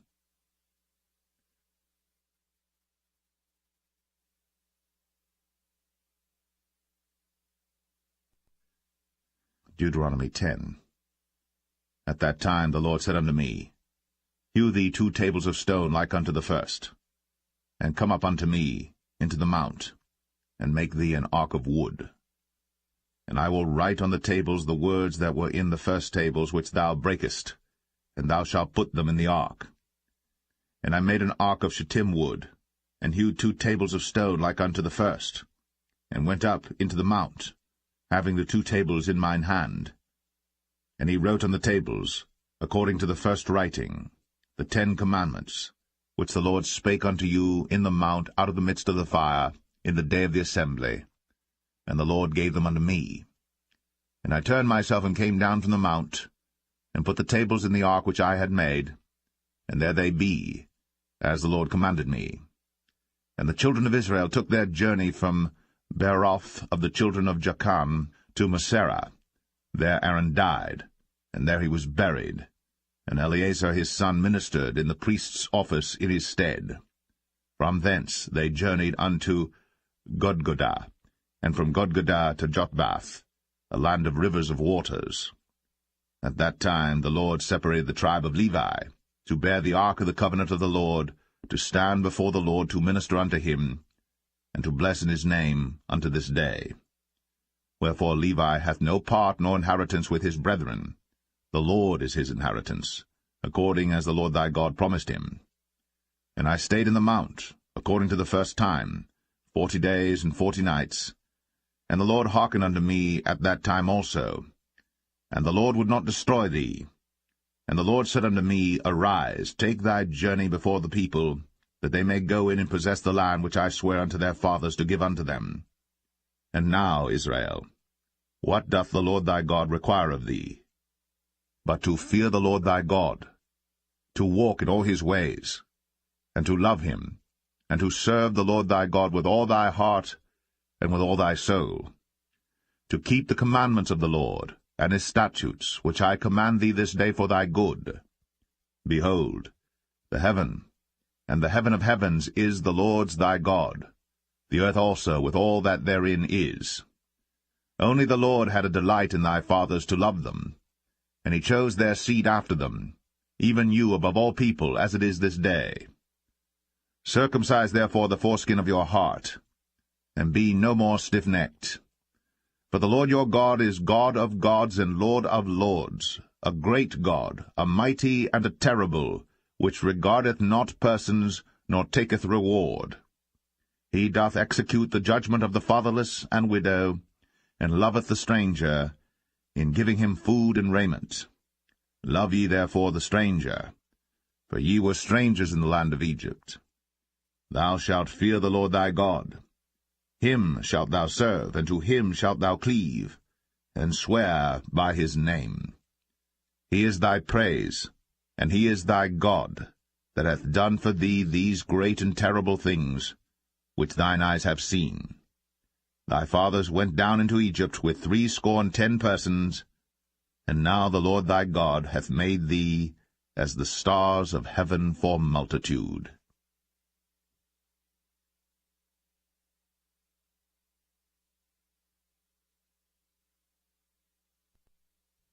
Deuteronomy 11. Therefore thou shalt love the Lord thy God, and keep his charge, and his statutes, and his judgments, and his commandments, always. And know ye this day, for I speak not with your children, which have not known, and which have not seen the chastisement of the Lord your God, his greatness, his mighty hand, and his stretched out arm, and his miracles, and his acts which he did in the midst of Egypt, unto Pharaoh the king of Egypt, and unto all his land, and what he did unto the army of Egypt, unto their horses, and to their chariots, how he made the water of the Red Sea to overflow them as they pursued after you, and how the Lord hath destroyed them unto this day. And what he did unto you in the wilderness, until ye came into this place. and what he did unto Dathan and Abiram, the sons of Eliab, the son of Reuben, how the earth opened her mouth, and swallowed them up, and their households, and their tents, and all the substance that was in their possession, in the midst of all Israel. But your eyes have seen all the great acts of the Lord which he did. Therefore shall ye keep all the commandments which I command you this day, that ye may be strong, and go in and possess the land, whither ye go to possess it, and that ye may prolong your days in the land, which the Lord sware unto your fathers to give unto them and to their seed, a land that floweth with milk and honey. For the land whither thou goest in to possess it is not as the land of Egypt, from whence ye came out, where thou sowedst thy seed, and waterest it with thy foot, as a garden of herbs. But the land whither ye go to possess it is a land of hills and valleys, and drinketh water of the rain of heaven, a land which the Lord thy God careth for. The eyes of the Lord thy God are always upon it, from the beginning of the year even unto the end of the year. And it shall come to pass, if ye shall hearken diligently unto my commandments, which I command you this day, to love the Lord your God, and to serve him with all your heart and with all your soul, that I will give you the rain of your land in his due season, the first rain and the latter rain, that thou mayest gather in thy corn, and thy wine, and thine oil. And I will send grass in thy fields for thy cattle, that thou mayest eat and be full. Take heed to yourselves, that your heart be not deceived, and ye turn aside and serve other gods, and worship them. And then the Lord's wrath be kindled against you, and he shut up the heaven, that there be no rain, and that the land yield not her fruit, and lest ye perish quickly from off the good land which the Lord giveth you. Therefore shall ye lay up these my words in your heart and in your soul, and bind them for a sign upon your hand, that they may be as frontlets between your eyes. And ye shall teach them your children, speaking of them when thou sittest in thine house, and when thou walkest by the way, when thou liest down, and when thou risest up. And thou shalt write them upon the doorposts of thine house, and upon thy gates, that your days may be multiplied, and the days of your children in the land which the Lord sware unto your fathers to give them, as the days of heaven upon the earth. For if ye shall diligently keep all these commandments which I command you, to do them, to love the Lord your God, to walk in all his ways, and to cleave unto him, then will the Lord drive out all these nations from before you, and ye shall possess greater nations, and mightier than yourselves. Every place whereon the soles of your feet shall tread shall be yours, from the wilderness and Lebanon, from the river Euphrates, even unto the uttermost sea shall your coast be. There shall no man be able to stand before you. For the Lord your God shall lay the fear of you and the dread of you upon all the land that ye shall tread upon, as he has said unto you. Behold, I set before you this day a blessing and a curse. A blessing, if you obey the commandments of the Lord your God, which I command you this day, and a curse, if you will not obey the commandments of the Lord your God, but turn aside out of the way which I command you this day, to go after other gods, which ye have not known. And it shall come to pass, when the Lord thy God hath brought thee in unto the land whither thou goest to possess it, that thou shalt put the blessing upon Mount Gerizim, and the curse upon Mount Ebal. Are they not on the other side Jordan, by the way where the sun goeth down, in the land of the Canaanites, which dwell in the champaign over against Gilgal, beside the plain of Moreh? For ye shall pass over Jordan to go in to possess the land which the Lord your God giveth you.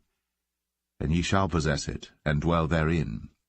And ye shall observe to do all the statutes and judgments which I set before you this day.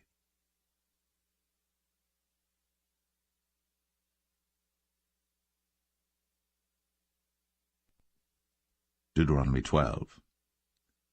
These are the statutes and judgments which ye shall observe to do in the land, which the Lord God of thy fathers giveth thee to possess it, all the days that ye live upon the earth. Ye shall utterly destroy all the places wherein the nations which ye shall possess served their gods, upon the high mountains, and upon the hills, and under every green tree. And ye shall overthrow their altars, and break their pillars, and burn their groves with fire. And ye shall hew down the graven images of their gods, and destroy the names of them out of that place. Ye shall not do so unto the Lord your God, but unto the place which the Lord your God shall choose out of all your tribes to put his name there, even unto his habitation shall ye seek, and thither thou shalt come. And thither ye shall bring your burnt offerings, and your sacrifices, and your tithes, and heave offerings of your hand, and your vows, and your freewill offerings, and the firstlings of your herds and of your flocks. And there ye shall eat before the Lord your God, and ye shall rejoice in all that ye put your hand unto, ye and your households, wherein the Lord thy God hath blessed thee. Ye shall not do after all the things that we do here this day, every man whatsoever is right in his own eyes. For ye are not as yet come to the rest, and to the inheritance, which the Lord your God giveth you. But when ye go over Jordan, and dwell in the land which the Lord your God giveth you to inherit, and when he giveth you rest from all your enemies round about, so that ye dwell in safety, then there shall be a place which the Lord your God shall choose to cause his name to dwell there. Thither shall ye bring all that I command you, your burnt offerings, and your sacrifices, your tithes, and the heave offering of your hand, and all your choice vows which ye vow unto the Lord. And ye shall rejoice before the Lord your God, ye and your sons, and your daughters, and your menservants, and your maidservants, and the Levite that is within your gates, forasmuch as he hath no part nor inheritance with you. Take heed to thyself, that thou offer not thy burnt offerings in every place that thou seest, but in the place which the Lord shall choose in one of thy tribes, there thou shalt offer thy burnt offerings, and there thou shalt do all that I command thee. Notwithstanding, thou mayest kill and eat flesh in all thy gates, whatsoever thy soul lusteth after, according to the blessing of the Lord thy God which he hath given thee. The unclean and the clean may eat thereof, as of the roebuck, and as of the hart. Only ye shall not eat the blood. Ye shall pour it upon the earth as water. Thou mayest not eat within thy gates the tithe of thy corn, or of thy wine, or of thy oil, or the firstlings of thy herds, or of thy flock, nor any of thy vows which thou vowest, nor thy freewill offerings, or heave offering of thine hand. But thou must eat them before the Lord thy God in the place which the Lord thy God shall choose, thou and thy son, and thy daughter, and thy manservant and thy maidservant, and the Levite that is within thy gates. And thou shalt rejoice before the Lord thy God in all that thou puttest thine hands unto. Take heed to thyself that thou forsake not the Levite as long as thou livest upon the earth. When the Lord thy God shall enlarge thy border, as he hath promised thee, and thou shalt say, I will eat flesh, because thy soul longeth to eat flesh. Thou mayest eat flesh, whatsoever thy soul lusteth after. If the place which the Lord thy God hath chosen to put his name there be too far from thee, then thou shalt kill of thy herd and of thy flock, which the Lord hath given thee, as I have commanded thee, and thou shalt eat in thy gates whatsoever thy soul lusteth after. Even as the roebuck and the hart is eaten, so thou shalt eat them. The unclean and the clean shall eat of them alike. Only be sure that thou eat not the blood, for the blood is the life, and thou mayest not eat the life with the flesh. Thou shalt not eat it, thou shalt pour it upon the earth as water. Thou shalt not eat it, that it may go well with thee, and with thy children after thee, when thou shalt do that which is right in the sight of the Lord. Only thy holy things which thou hast, and thy vows, thou shalt take, and go unto the place which the Lord shall choose. And thou shalt offer thy burnt offerings, the flesh and the blood, upon the altar of the Lord thy God. And the blood of thy sacrifices shall be poured out upon the altar of the Lord thy God, and thou shalt eat the flesh. Observe and hear all these words which I command thee, that it may go well with thee, and with thy children after thee for ever, when thou doest that which is good and right in the sight of the Lord thy God. When the Lord thy God shall cut off the nations from before thee, whither thou goest to possess them, and thou succeedest them, and dwellest in their land. Take heed to thyself that thou be not snared by following them, after that they be destroyed from before thee, and that thou inquire not after their gods, saying, How did these nations serve their gods? Even so will I do likewise. Thou shalt not do so unto the Lord thy God. For every abomination to the Lord which he hateth have they done unto their gods. For even their sons and their daughters they have burnt in the fire to their gods. What things soever I command you, observe to do it. Thou shalt not add thereto, nor diminish from it.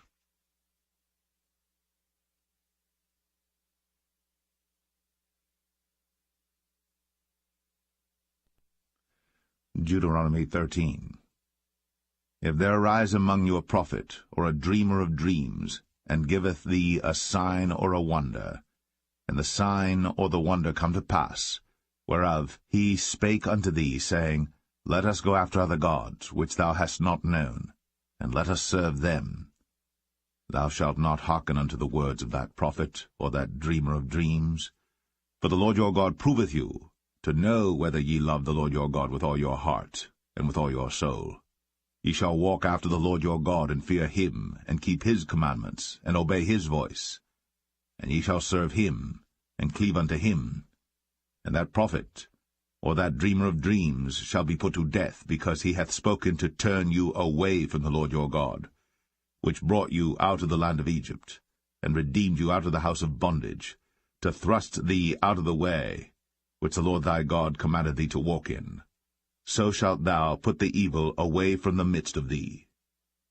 If thy brother, the son of thy mother, or thy son, or thy daughter, or the wife of thy bosom, or thy friend, which is as thine own soul, entice thee secretly, saying, Let us go and serve other gods, which thou hast not known, thou nor thy fathers, namely of the gods of the people which are round about you, nigh unto thee, or far off from thee, from the one end of the earth even unto the other end of the earth. Thou shalt not consent unto him, nor hearken unto him, neither shall thine eye pity him, neither shalt thou spare, neither shalt thou conceal him. But thou shalt surely kill him. Thine hand shall be first upon him to put him to death, and afterwards the hand of all the people. And thou shalt stone him with stones, that he die, because he hath sought to thrust thee away from the Lord thy God, which brought thee out of the land of Egypt, from the house of bondage. And all Israel shall hear and fear, and shall do no more any such wickedness as this is among you. If thou shalt hear say, in one of thy cities, which the Lord thy God hath given thee to dwell there, saying, Certain men, the children of Belial, are gone out from among you, and have withdrawn the inhabitants of their city, saying, Let us go and serve other gods, which ye have not known. Then shalt thou inquire and make search, and ask diligently, and behold, if it be truth, and the thing certain, that such abomination is wrought among you, thou shalt surely smite the inhabitants of that city with the edge of the sword, destroying it utterly, and all that is therein, and the cattle thereof, with the edge of the sword. And thou shalt gather all the spoil of it into the midst of the street thereof, and shalt burn with fire the city, and all the spoil thereof every whit, for the Lord thy God, and it shall be an heap for ever. It shall not be built again. And there shall cleave naught of the cursed thing to thine hand, that the Lord may turn from the fierceness of his anger, and show thee mercy, and have compassion upon thee, and multiply thee, as he has sworn unto thy fathers. When thou shalt hearken to the voice of the Lord thy God, to keep all his commandments which I command thee this day, to do that which is right in the eyes of the Lord thy God.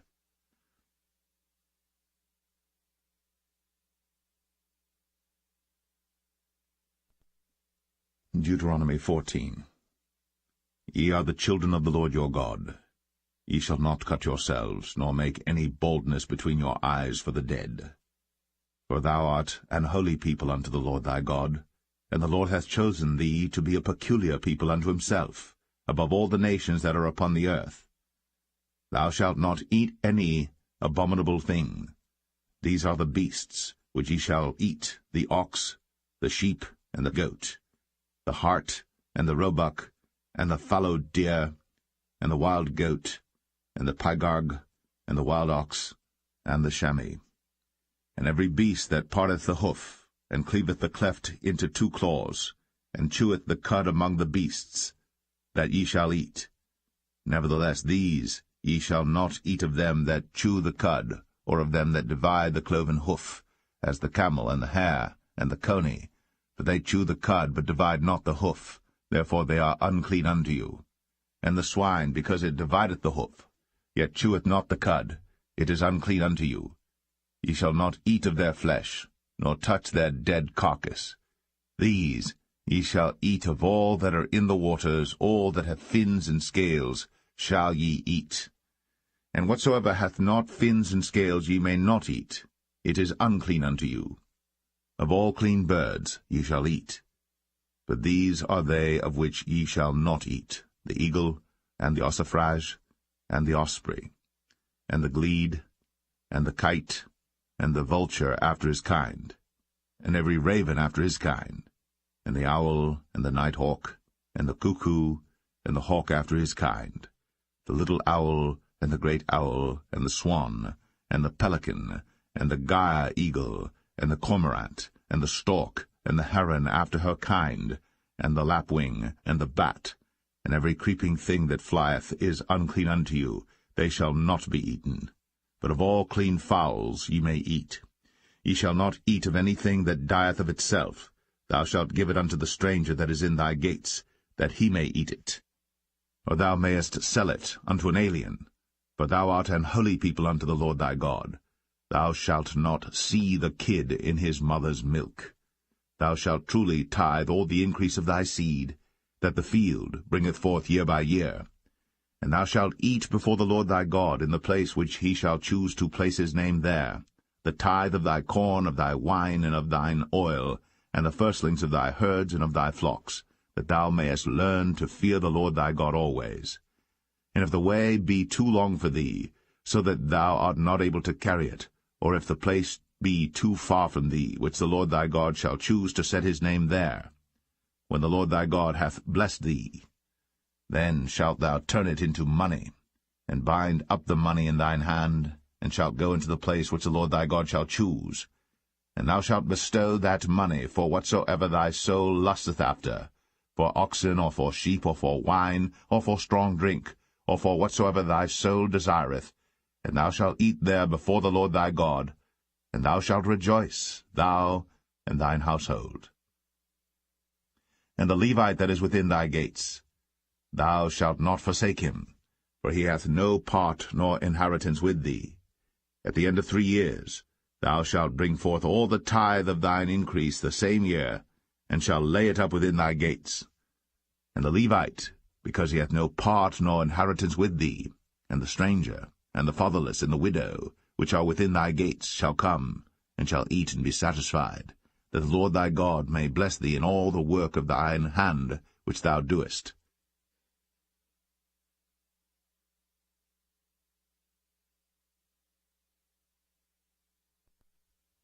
Deuteronomy 15. At the end of every 7 years thou shalt make a release, and this is the manner of the release. Every creditor that lendeth aught unto his neighbor shall release it. He shall not exact it of his neighbor, or of his brother, because it is called the Lord's release. Of a foreigner thou mayest exact it again, but that which is thine with thy brother thine hand shall release, save when there shall be no poor among you. For the Lord shall greatly bless thee in the land which the Lord thy God giveth thee for an inheritance to possess it.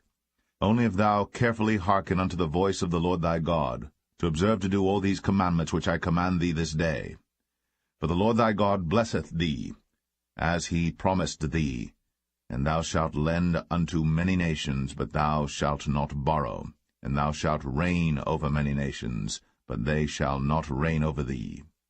If there be among you a poor man, of one of thy brethren within any of thy gates in thy land which the Lord thy God giveth thee, thou shalt not harden thine heart, nor shut thine hand from thy poor brother, but thou shalt open thine hand wide unto him, and shalt surely lend him sufficient for his need in that which he wanteth. Beware, that there be not a thought in thy wicked heart, saying, The 7th year, the year of release, is at hand, and thine eye be evil against thy poor brother, and thou givest him naught, and he cry unto the Lord against thee, and it be sin unto thee. Thou shalt surely give him, and thine heart shall not be grieved when thou givest unto him, because that for this thing the Lord thy God shall bless thee in all thy works, and in all that thou puttest thine hand unto. For the poor shall never cease out of the land. Therefore I command thee, saying, Thou shalt open thine hand wide unto thy brother, to thy poor and to thy needy in thy land. And if thy brother, an Hebrew man or an Hebrew woman, be sold unto thee, and serve thee 6 years, then in the 7th year thou shalt let him go free from thee. And when thou sendest him out free from thee, thou shalt not let him go away empty. Thou shalt furnish him liberally out of thy flock, and out of thy floor, and out of thy winepress. Of that wherewith the Lord thy God hath blessed thee thou shalt give unto him. And thou shalt remember that thou wast a bondman in the land of Egypt, and the Lord thy God redeemed thee. Therefore I command thee this thing today. And it shall be, if he say unto thee, I will not go away from thee, because he loveth thee and thine house, because he is well with thee, then thou shalt take an awl, and thrust it through his ear unto the door, and he shall be thy servant for ever. And also unto thy maidservant thou shalt do likewise. It shall not seem hard unto thee when thou sendest him away free from thee, for he hath been worth a double hired servant to thee, in serving thee 6 years. And the Lord thy God shall bless thee in all that thou doest. All the firstling males that come of thy herd, and of thy flock, thou shalt sanctify unto the Lord thy God. Thou shalt do no work with the firstling of thy bullock, nor shear the firstling of thy sheep.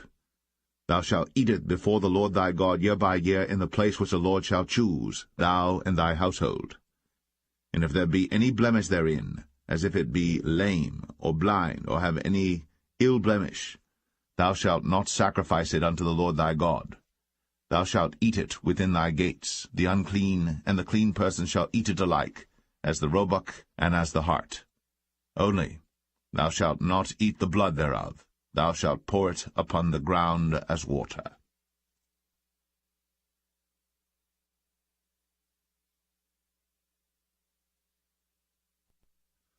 Deuteronomy 16.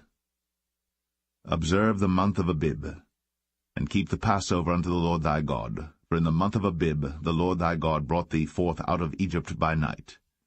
Thou shalt therefore sacrifice the Passover unto the Lord thy God, of the flock and the herd, in the place which the Lord shall choose to place his name there. Thou shalt eat no leavened bread with it. 7 days shalt thou eat unleavened bread therewith, even the bread of affliction. For thou camest forth out of the land of Egypt in haste, that thou mayest remember the day when thou camest forth out of the land of Egypt all the days of thy life. And there shall be no leavened bread seen with thee in all thy coast 7 days, neither shall there any thing of the flesh, which thou sacrificedst the first day at even, remain all night until the morning. Thou mayest not sacrifice the Passover within any of thy gates, which the Lord thy God giveth thee. But at the place which the Lord thy God shall choose to place his name in, there thou shalt sacrifice the Passover at even, at the going down of the sun, at the season that thou camest forth out of Egypt. And thou shalt roast and eat it in the place which the Lord thy God shall choose, and thou shalt turn in the morning, and go unto thy tents. 6 days thou shalt eat unleavened bread, and on the 7th day shall be a solemn assembly to the Lord thy God. Thou shalt do no work therein. 7 weeks shalt thou number unto thee. Begin to number the 7 weeks from such time as thou beginnest to put the sickle to the corn. And thou shalt keep the feast of weeks unto the Lord thy God with a tribute of a freewill offering of thine hand, which thou shalt give unto the Lord thy God, according as the Lord thy God hath blessed thee. And thou shalt rejoice before the Lord thy God, thou, and thy son, and thy daughter, and thy manservant, and thy maidservant, and the Levite that is within thy gates, and the stranger, and the fatherless, and the widow that are among you, in the place which the Lord thy God hath chosen to place his name there. And thou shalt remember that thou wast a bondman in Egypt, and thou shalt observe and do these statutes. Thou shalt observe the Feast of Tabernacles 7 days, After that thou hast gathered in thy corn and thy wine. And thou shalt rejoice in thy feast, thou and thy son, and thy daughter, and thy manservant, and thy maidservant, and the Levite, the stranger, and the fatherless, and the widow, that are within thy gates. 7 days shalt thou keep a solemn feast unto the Lord thy God in the place which the Lord shall choose, because the Lord thy God shall bless thee in all thine increase, in all the works of thine hands. Therefore thou shalt surely rejoice. 3 times in a year shall all thy males appear before the Lord thy God in the place which he shall choose, in the feast of unleavened bread, in the feast of weeks, in the feast of tabernacles, and they shall not appear before the Lord empty. Every man shall give as he is able, according to the blessing of the Lord thy God which he hath given thee. Judges and officers shalt thou make thee in all thy gates, which the Lord thy God giveth thee throughout thy tribes, and they shall judge the people with just judgment. Thou shalt not wrest judgment. Thou shalt not respect persons, neither take a gift, for a gift doth blind the eyes of the wise, and pervert the words of the righteous. That which is altogether just shalt thou follow, that thou mayest live, and inherit the land which the Lord thy God giveth thee. Thou shalt not plant thee a grove of any trees near unto the altar of the Lord thy God, which thou shalt make thee. Neither shalt thou set thee up any image, which the Lord thy God hateth.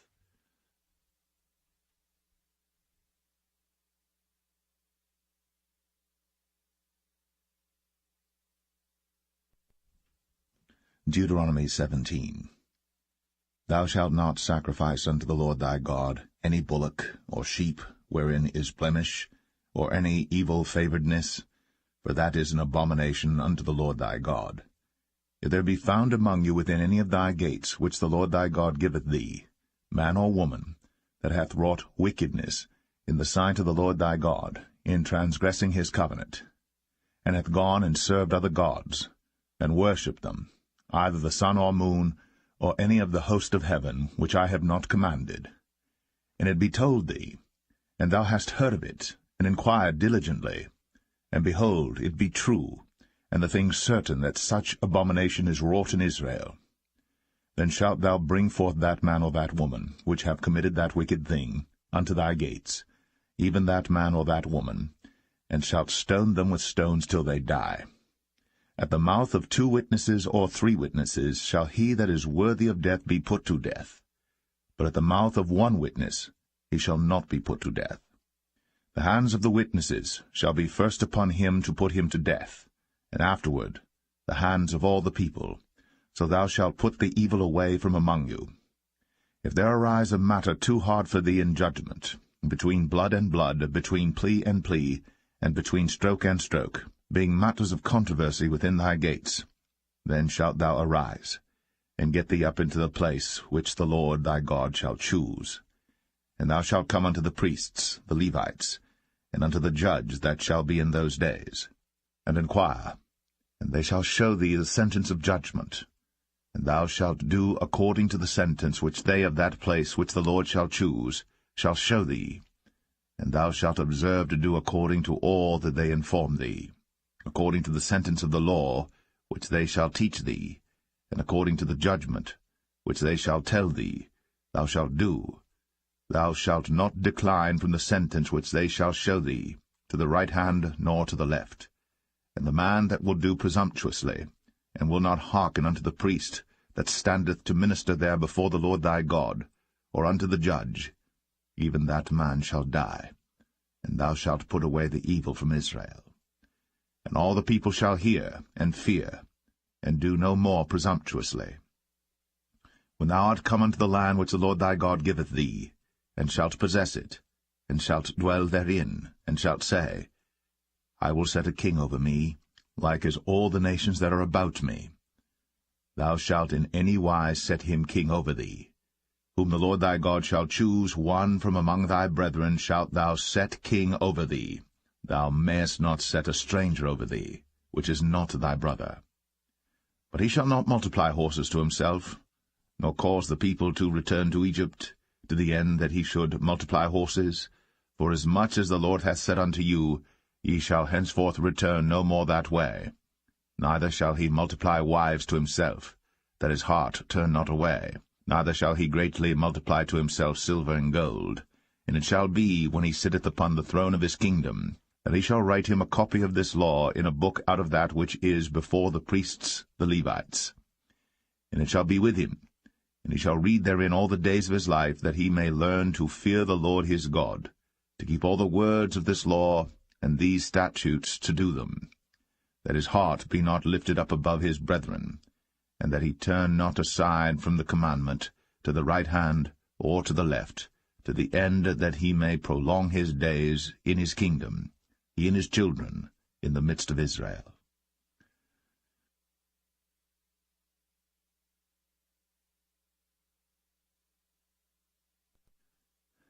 Deuteronomy 18. The priests, the Levites, and all the tribe of Levi, shall have no part nor inheritance with Israel. They shall eat the offerings of the Lord made by fire, and his inheritance.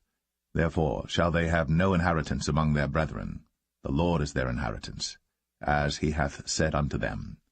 And this shall be the priest's due from the people from them that offer a sacrifice, whether it be ox or sheep, and they shall give unto the priest the shoulder, and the 2 cheeks, and the maw. The firstfruit also of thy corn, of thy wine, and of thine oil, and the first of the fleece of thy sheep, shalt thou give him. For the Lord thy God hath chosen him out of all thy tribes, to stand to minister in the name of the Lord, him and his sons for ever. And if a Levite come from any of thy gates out of all Israel, where he sojourned, and come with all the desire of his mind unto the place which the Lord shall choose, then he shall minister in the name of the Lord his God, as all his brethren the Levites do, which stand there before the Lord. They shall have like portions to eat, beside that which cometh of the sale of his patrimony. When thou art come into the land which the Lord thy God giveth thee, thou shalt not learn to do after the abominations of those nations. There shall not be found among you any one that maketh his son or his daughter to pass through the fire, or that useth divination, or an observer of times, or an enchanter, or a witch, or a charmer, or a consulter with familiar spirits, or a wizard, or a necromancer. For all that do these things are an abomination unto the Lord. And because of these abominations the Lord thy God doth drive them out from before thee. Thou shalt be perfect with the Lord thy God. For these nations which thou shalt possess hearkened unto observers of times, and unto diviners. But as for thee, the Lord thy God hath not suffered thee so to do. The Lord thy God will raise up unto thee a prophet from the midst of thee, of thy brethren, like unto me. Unto him ye shall hearken, according to all that thou desirest of the Lord thy God in Horeb, in the day of the assembly, saying, Let me not hear again the voice of the Lord my God, neither let me see this great fire any more, that I die not. And the Lord said unto me, They have well spoken that which they have spoken. I will raise them up a prophet from among their brethren, like unto thee, and will put my words in his mouth, and he shall speak unto them all that I shall command him. And it shall come to pass, that whosoever will not hearken unto my words which he shall speak in my name, I will require it of him. But the prophet, which shall presume to speak a word in my name, which I have not commanded him to speak, or that shall speak in the name of other gods, even that prophet shall die. And if thou say in thine heart, How shall we know the word which the Lord hath not spoken? When a prophet speaketh in the name of the Lord, if the thing follow not, nor come to pass, that is the thing which the Lord hath not spoken, but the prophet hath spoken it presumptuously, thou shalt not be afraid of him.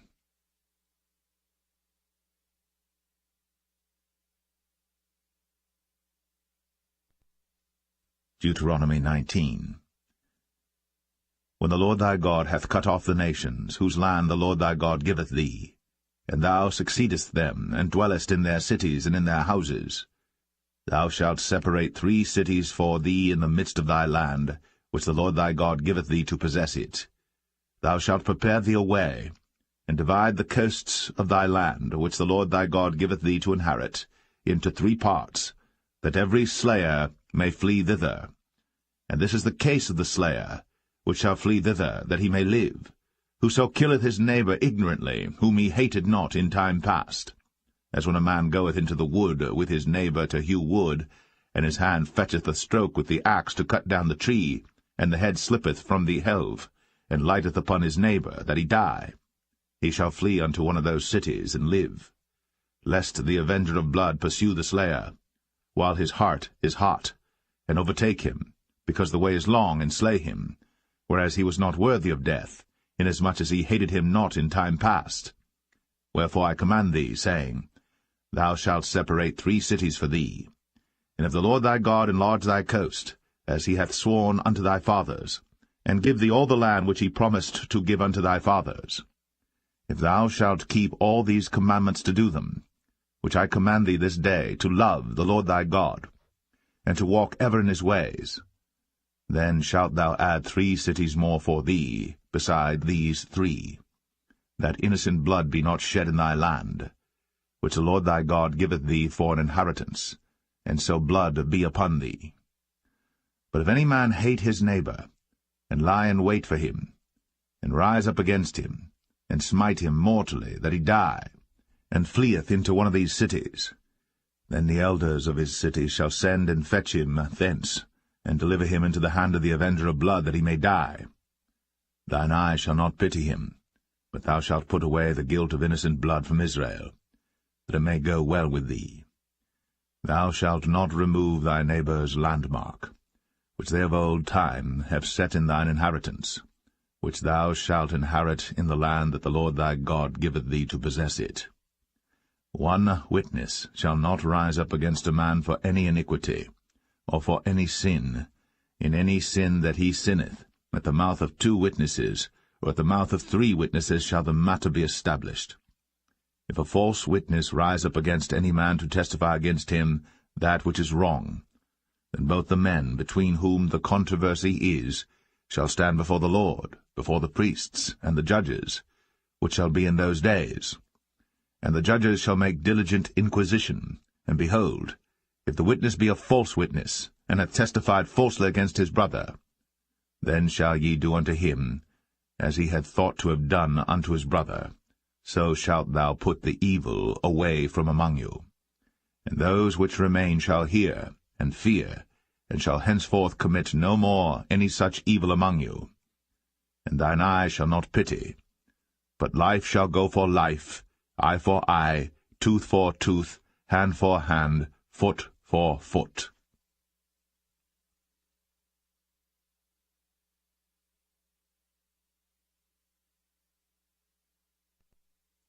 Deuteronomy 20. When thou goest out to battle against thine enemies, and seest horses and chariots, and a people more than thou, be not afraid of them, for the Lord thy God is with thee, which brought thee up out of the land of Egypt. And it shall be, when you are come nigh unto the battle, that the priest shall approach and speak unto the people, and shall say unto them, Hear, O Israel, ye approach this day unto battle against your enemies. Let not your hearts faint, fear not, and do not tremble, neither be ye terrified because of them. For the Lord your God is he that goeth with you, to fight for you against your enemies, to save you. And the officers shall speak unto the people, saying, What man is there that hath built a new house, and hath not dedicated it? Let him go and return to his house, lest he die in the battle, and another man dedicate it. And what man is he that hath planted a vineyard, and hath not yet eaten of it? Let him also go and return unto his house, lest he die in the battle, and another man eat of it. And what man is there that hath betrothed a wife, and hath not taken her? Let him go and return unto his house, lest he die in the battle, and another man take her. And the officers shall speak further unto the people, and they shall say, What man is there that is fearful and faint-hearted? Let him go, and return unto his house, lest his brethren's heart faint as well as his heart. And it shall be, when the officers have made an end of speaking unto the people, that they shall make captains of the armies to lead the people. When thou comest nigh unto a city to fight against it, then proclaim peace unto it. And it shall be, if it make thee answer of peace, and open unto thee, then it shall be that all the people that is found therein shall be tributaries unto thee, and they shall serve thee. And if it will make no peace with thee, but will make war against thee, then thou shalt besiege it. And when the Lord thy God hath delivered it into thine hands, thou shalt smite every male thereof with the edge of the sword. But the women, and the little ones, and the cattle, and all that is in the city, even all the spoil thereof, shalt thou take unto thyself, and thou shalt eat the spoil of thine enemies, which the Lord thy God hath given thee. Thus shalt thou do unto all the cities which are very far off from thee, which are not of the cities of these nations, but of the cities of these people, which the Lord thy God doth give thee for an inheritance. Thou shalt save alive nothing that breatheth, but thou shalt utterly destroy them, namely the Hittites, and the Amorites, the Canaanites, and the Perizzites, the Hivites, and the Jebusites, as the Lord thy God hath commanded thee, that they teach you not to do after all their abominations which they have done unto their gods. So should ye sin against the Lord your God. When thou shalt besiege a city a long time, in making war against it to take it, thou shalt not destroy the trees thereof by forcing an axe against them, for thou mayest eat of them, and thou shalt not cut them down, for the tree of the field is man's life, to employ them in the siege. Only the trees which thou knowest that they be not trees for meat, thou shalt destroy and cut them down, and thou shalt build bulwarks against the city that maketh war with thee, until it be subdued.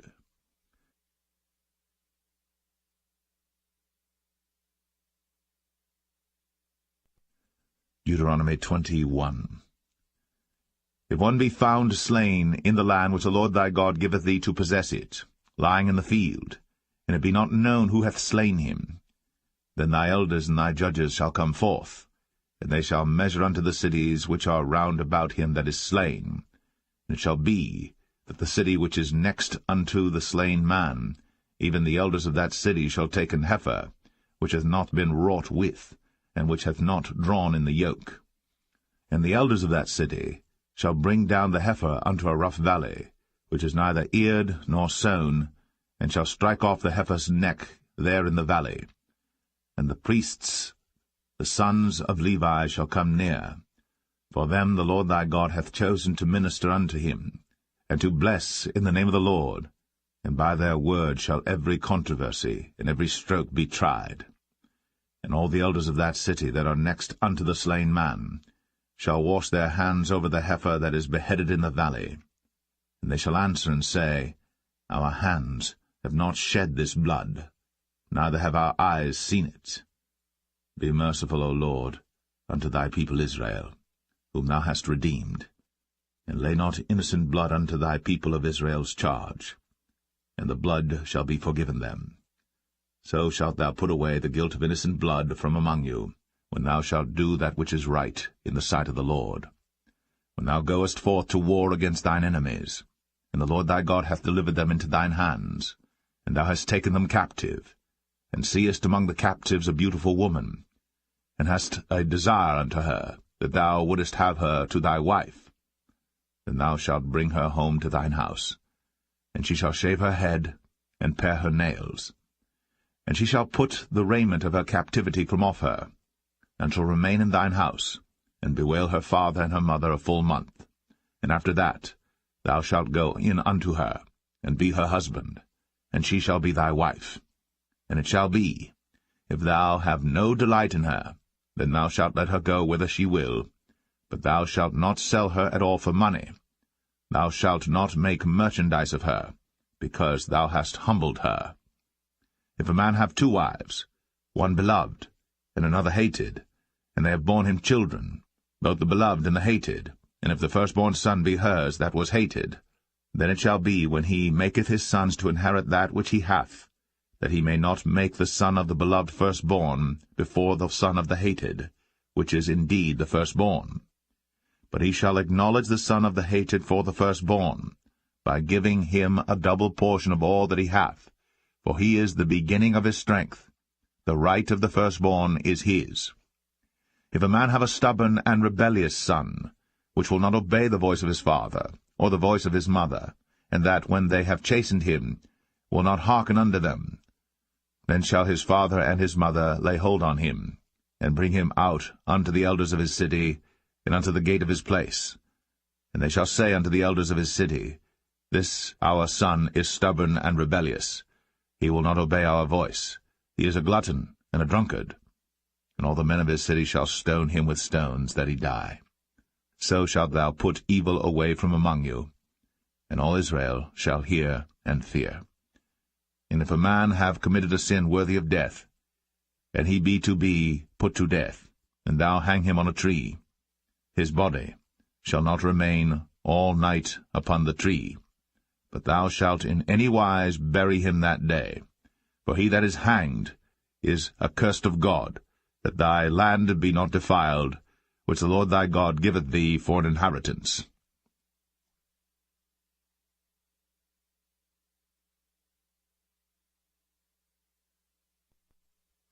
Deuteronomy 22. Thou shalt not see thy brother's ox or his sheep go astray, and hide thyself from them. Thou shalt in any case bring them again unto thy brother. And if thy brother be not nigh unto thee, or if thou know him not, then thou shalt bring it unto thine own house, and it shall be with thee until thy brother seek after it, and thou shalt restore it to him again. In like manner shalt thou do with his ass, and so shalt thou do with his raiment, and with all lost thing of thy brother's, which he hath lost, and thou hast found, shalt thou do likewise. Thou mayest not hide thyself. Thou shalt not see thy brother's ass or his ox fall down by the way, and hide thyself from them. Thou shalt surely help him to lift them up again. The woman shall not wear that which pertaineth unto a man, neither shall a man put on a woman's garment, for all that do so are abomination unto the Lord thy God. If a bird's nest chance to be before thee in the way in any tree or on the ground, whether they be young ones or eggs, and the dam sitting upon the young, or upon the eggs, thou shalt not take the dam with the young. But thou shalt in any wise let the dam go, and take the young to thee, that it may be well with thee, and that thou mayest prolong thy days. When thou buildest a new house, then thou shalt make a battlement for thy roof, that thou bring not blood upon thine house. If any man fall from thence, thou shalt not sow thy vineyard with divers seeds, lest the fruit of thy seed, which thou hast sown, and the fruit of thy vineyard be defiled. Thou shalt not plow with an ox and an ass together. Thou shalt not wear a garment of divers sorts, as of woolen and linen together. Thou shalt make thee fringes upon the four quarters of thy vesture, wherewith thou coverest thyself. If any man take a wife, and go in unto her, and hate her, and give occasions of speech against her, and bring up an evil name upon her, and say, I took this woman, and when I came to her, I found her not a maid, then shall the father of the damsel, and her mother, take and bring forth the tokens of the damsel's virginity unto the elders of the city in the gate. And the damsel's father shall say unto the elders, I gave my daughter unto this man to wife, and he hateth her. And lo, he hath given occasions of speech against her, saying, I found not thy daughter a maid, and yet these are the tokens of my daughter's virginity. And they shall spread the cloth before the elders of the city. And the elders of that city shall take that man, and chastise him. And they shall amerce him in 100 shekels of silver, and give them unto the father of the damsel, because he hath brought up an evil name upon a virgin of Israel. And she shall be his wife. He may not put her away all his days. But if this thing be true, and the tokens of virginity be not found for the damsel, then they shall bring out the damsel to the door of her father's house, and the men of her city shall stone her with stones that she die, because she hath wrought folly in Israel, to play the whore in her father's house. So shalt thou put evil away from among you. If a man be found lying with a woman married to an husband, then they shall both of them die, both the man that lay with the woman, and the woman. So shalt thou put away evil from Israel. If a damsel that is a virgin be betrothed unto an husband, and a man find her in the city, and lie with her, Then ye shall bring them both out unto the gate of that city, and ye shall stone them with stones that they die, the damsel because she cried not, being in the city, and the man because he hath humbled his neighbour's wife. So thou shalt put away evil from among you. But if a man find a betrothed damsel in the field, and the man force her, and lie with her, then the man only that lay with her shall die. But unto the damsel thou shalt do nothing. There is in the damsel no sin worthy of death. For as when a man riseth against his neighbour, and slayeth him, even so is this matter. For he found her in the field, and the betrothed damsel cried, and there was none to save her. If a man find a damsel that is a virgin, which is not betrothed, and lay hold on her, and lie with her, and they be found, then the man that lay with her shall give unto the damsel's father 50 shekels of silver, and she shall be his wife, because he hath humbled her. He may not put her away all his days. A man shall not take his father's wife, nor discover his father's skirt.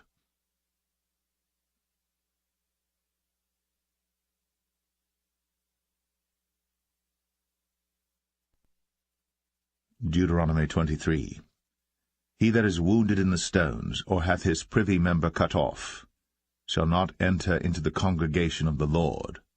A bastard shall not enter into the congregation of the Lord. Even to his 10th generation shall he not enter into the congregation of the Lord. An Ammonite or Moabite shall not enter into the congregation of the Lord. Even to their 10th generation shall they not enter into the congregation of the Lord forever. Because they met you not with bread and with water in the way when ye came forth out of Egypt, and because they hired against thee Balaam the son of Beor of Pethor of Mesopotamia to curse thee. Nevertheless the Lord thy God would not hearken unto Balaam, but the Lord thy God turned the curse into a blessing unto thee, because the Lord thy God loved thee. Thou shalt not seek their peace nor their prosperity all thy days forever. Thou shalt not abhor an Edomite, for he is thy brother. Thou shalt not abhor an Egyptian, because thou wast a stranger in his land. The children that are begotten of them shall enter into the congregation of the Lord in their 3rd generation. When the host goeth forth against thine enemies, then keep thee from every wicked thing. If there be among you any man that is not clean by reason of uncleanness, that chanceth him by night, then shall he go abroad out of the camp. He shall not come within the camp. But it shall be, when evening cometh on, he shall wash himself with water, and when the sun is down, he shall come into the camp again. Thou shalt have a place also without the camp, whither thou shalt go forth abroad. Thou shalt have a paddle upon thy weapon. It shall be, when thou